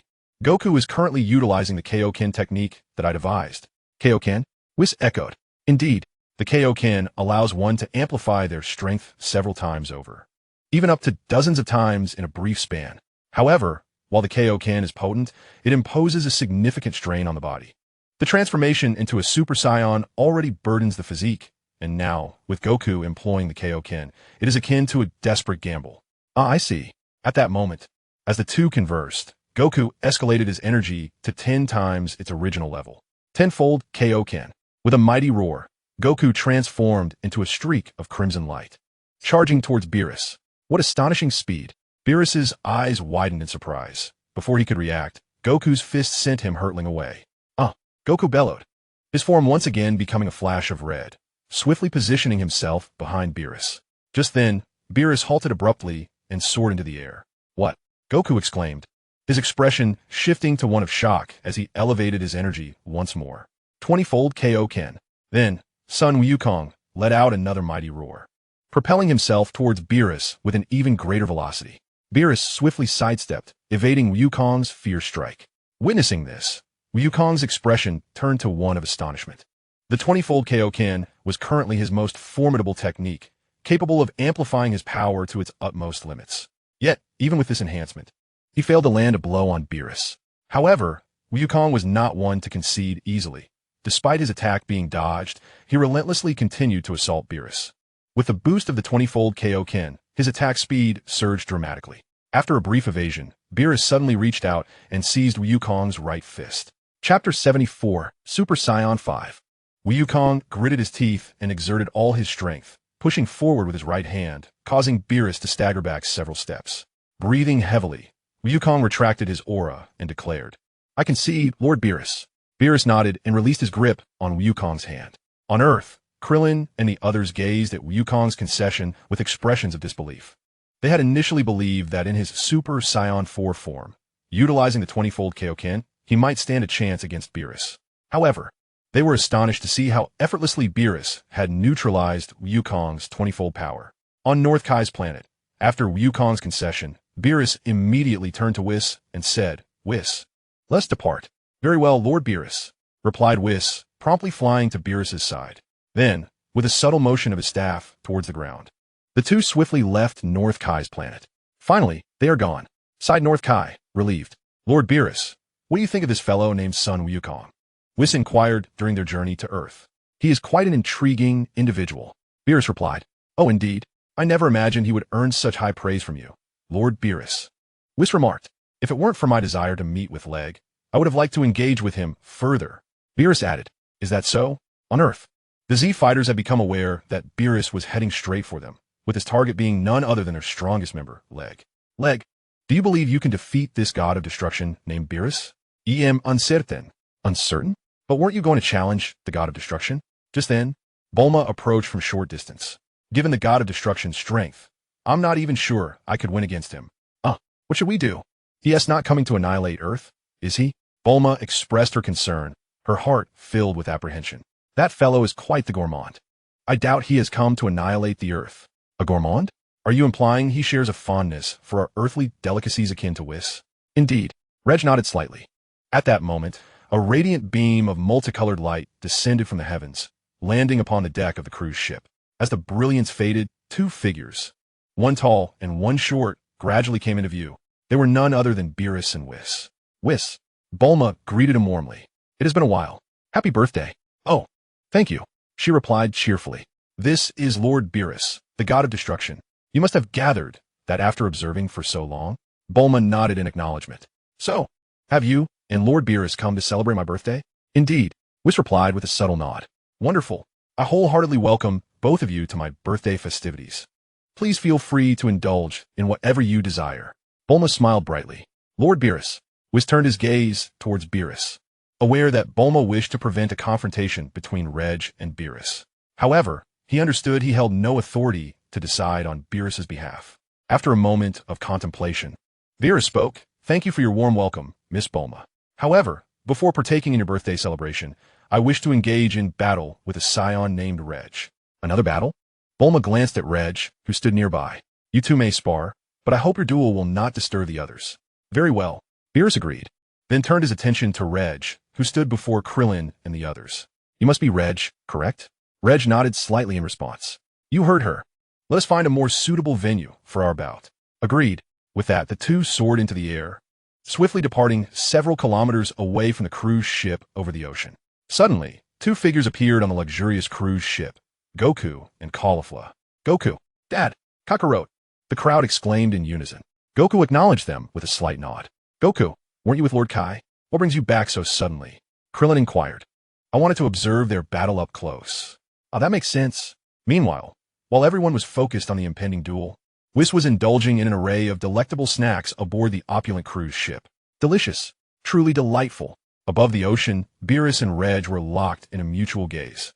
I heard from Whis that you intend to challenge Compa tomorrow. Reg nodded in affirmation. Do you believe you can triumph over that fellow Compa? I should be able to. Should be. Have you ever faced off against other gods of destruction? No. Then how can you be certain you would defeat him? I estimate. Estimate? Yes. If I lose, I would merely give Compa a Super Dragon Ball radar. Super Dragon Ball radar? What is that? It is a device that locates the Super Dragon Balls. Super Dragon Balls? Where are they? They are colossal orbs capable of granting any wish. There are 7 in total, primarily scattered across the 6th and 7th universes. The 6th and 7th universes. Upon hearing this, Beerus seemed to have an epiphany. Could it be that Compa intended to seek the Super Dragon Balls in my 7th universe while I slumbered? Reg assumed a nod in response. Forget about settling the score with him later. What I wish to ascertain now is the true extent of your strength. Reg chuckled softly, clenching his fists with vigor. As his energy radiated, the surface of the sea began to churn violently, a vortex of waves enveloping him. The entire earth trembled under Regg's formidable aura, and the clouds that had been drifting lazily in the sky suddenly rushed forward. In the Kaioshin realm, although Reg had merely begun to elevate his energy, its intensity already surpassed that of a Super Saiyan 4. What an overwhelming power! I have never felt such strength! Exclaimed Jebbit in astonishment. The East Kaioshin and Old Kaioshin remained silent. Back on Earth, Beerus gazed at Reg with a grave expression. Prior to his arrival, he had anticipated Reg's power, but had clearly underestimated him. Just then, Reg unleashed a thunderous roar, and his body, save for his head and the palms on his chest, became shrouded in white fur. His previously short hair cascaded down to his waist, his eyes transformed into a crimson hue, and a plethora of lightning coursed around him.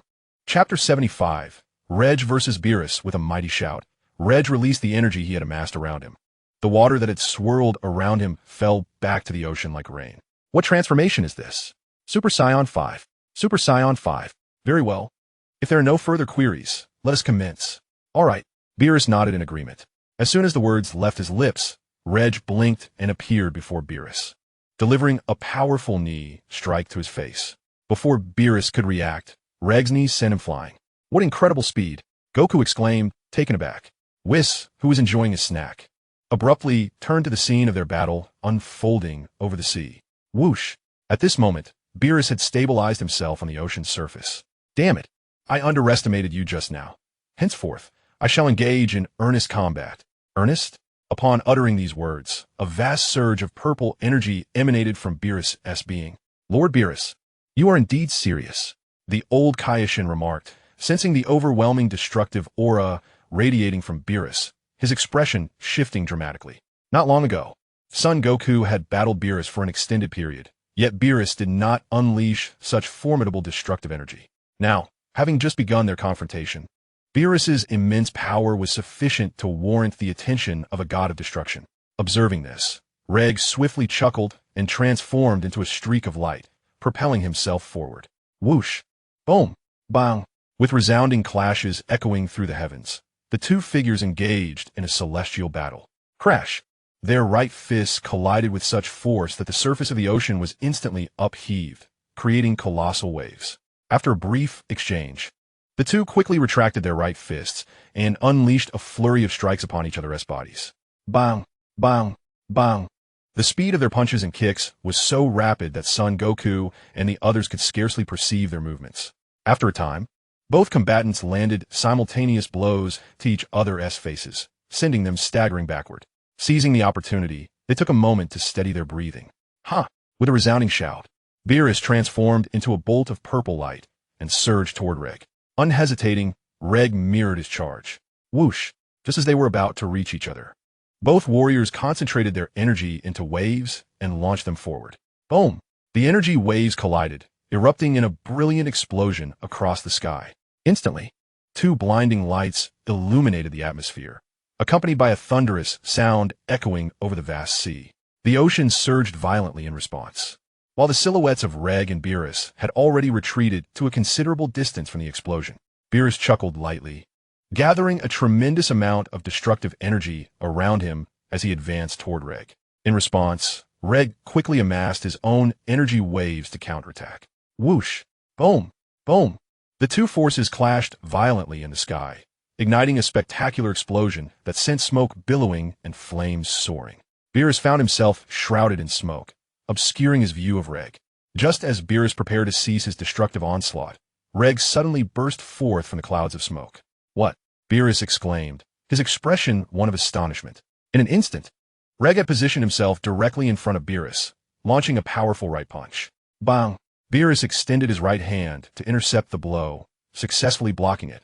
It was still pushed back by the force. Damn it! Beerus clenched his teeth tightly and launched his right fist forward with all his might. Bang! Ragg raised his right hand and intercepted Beerus's punch.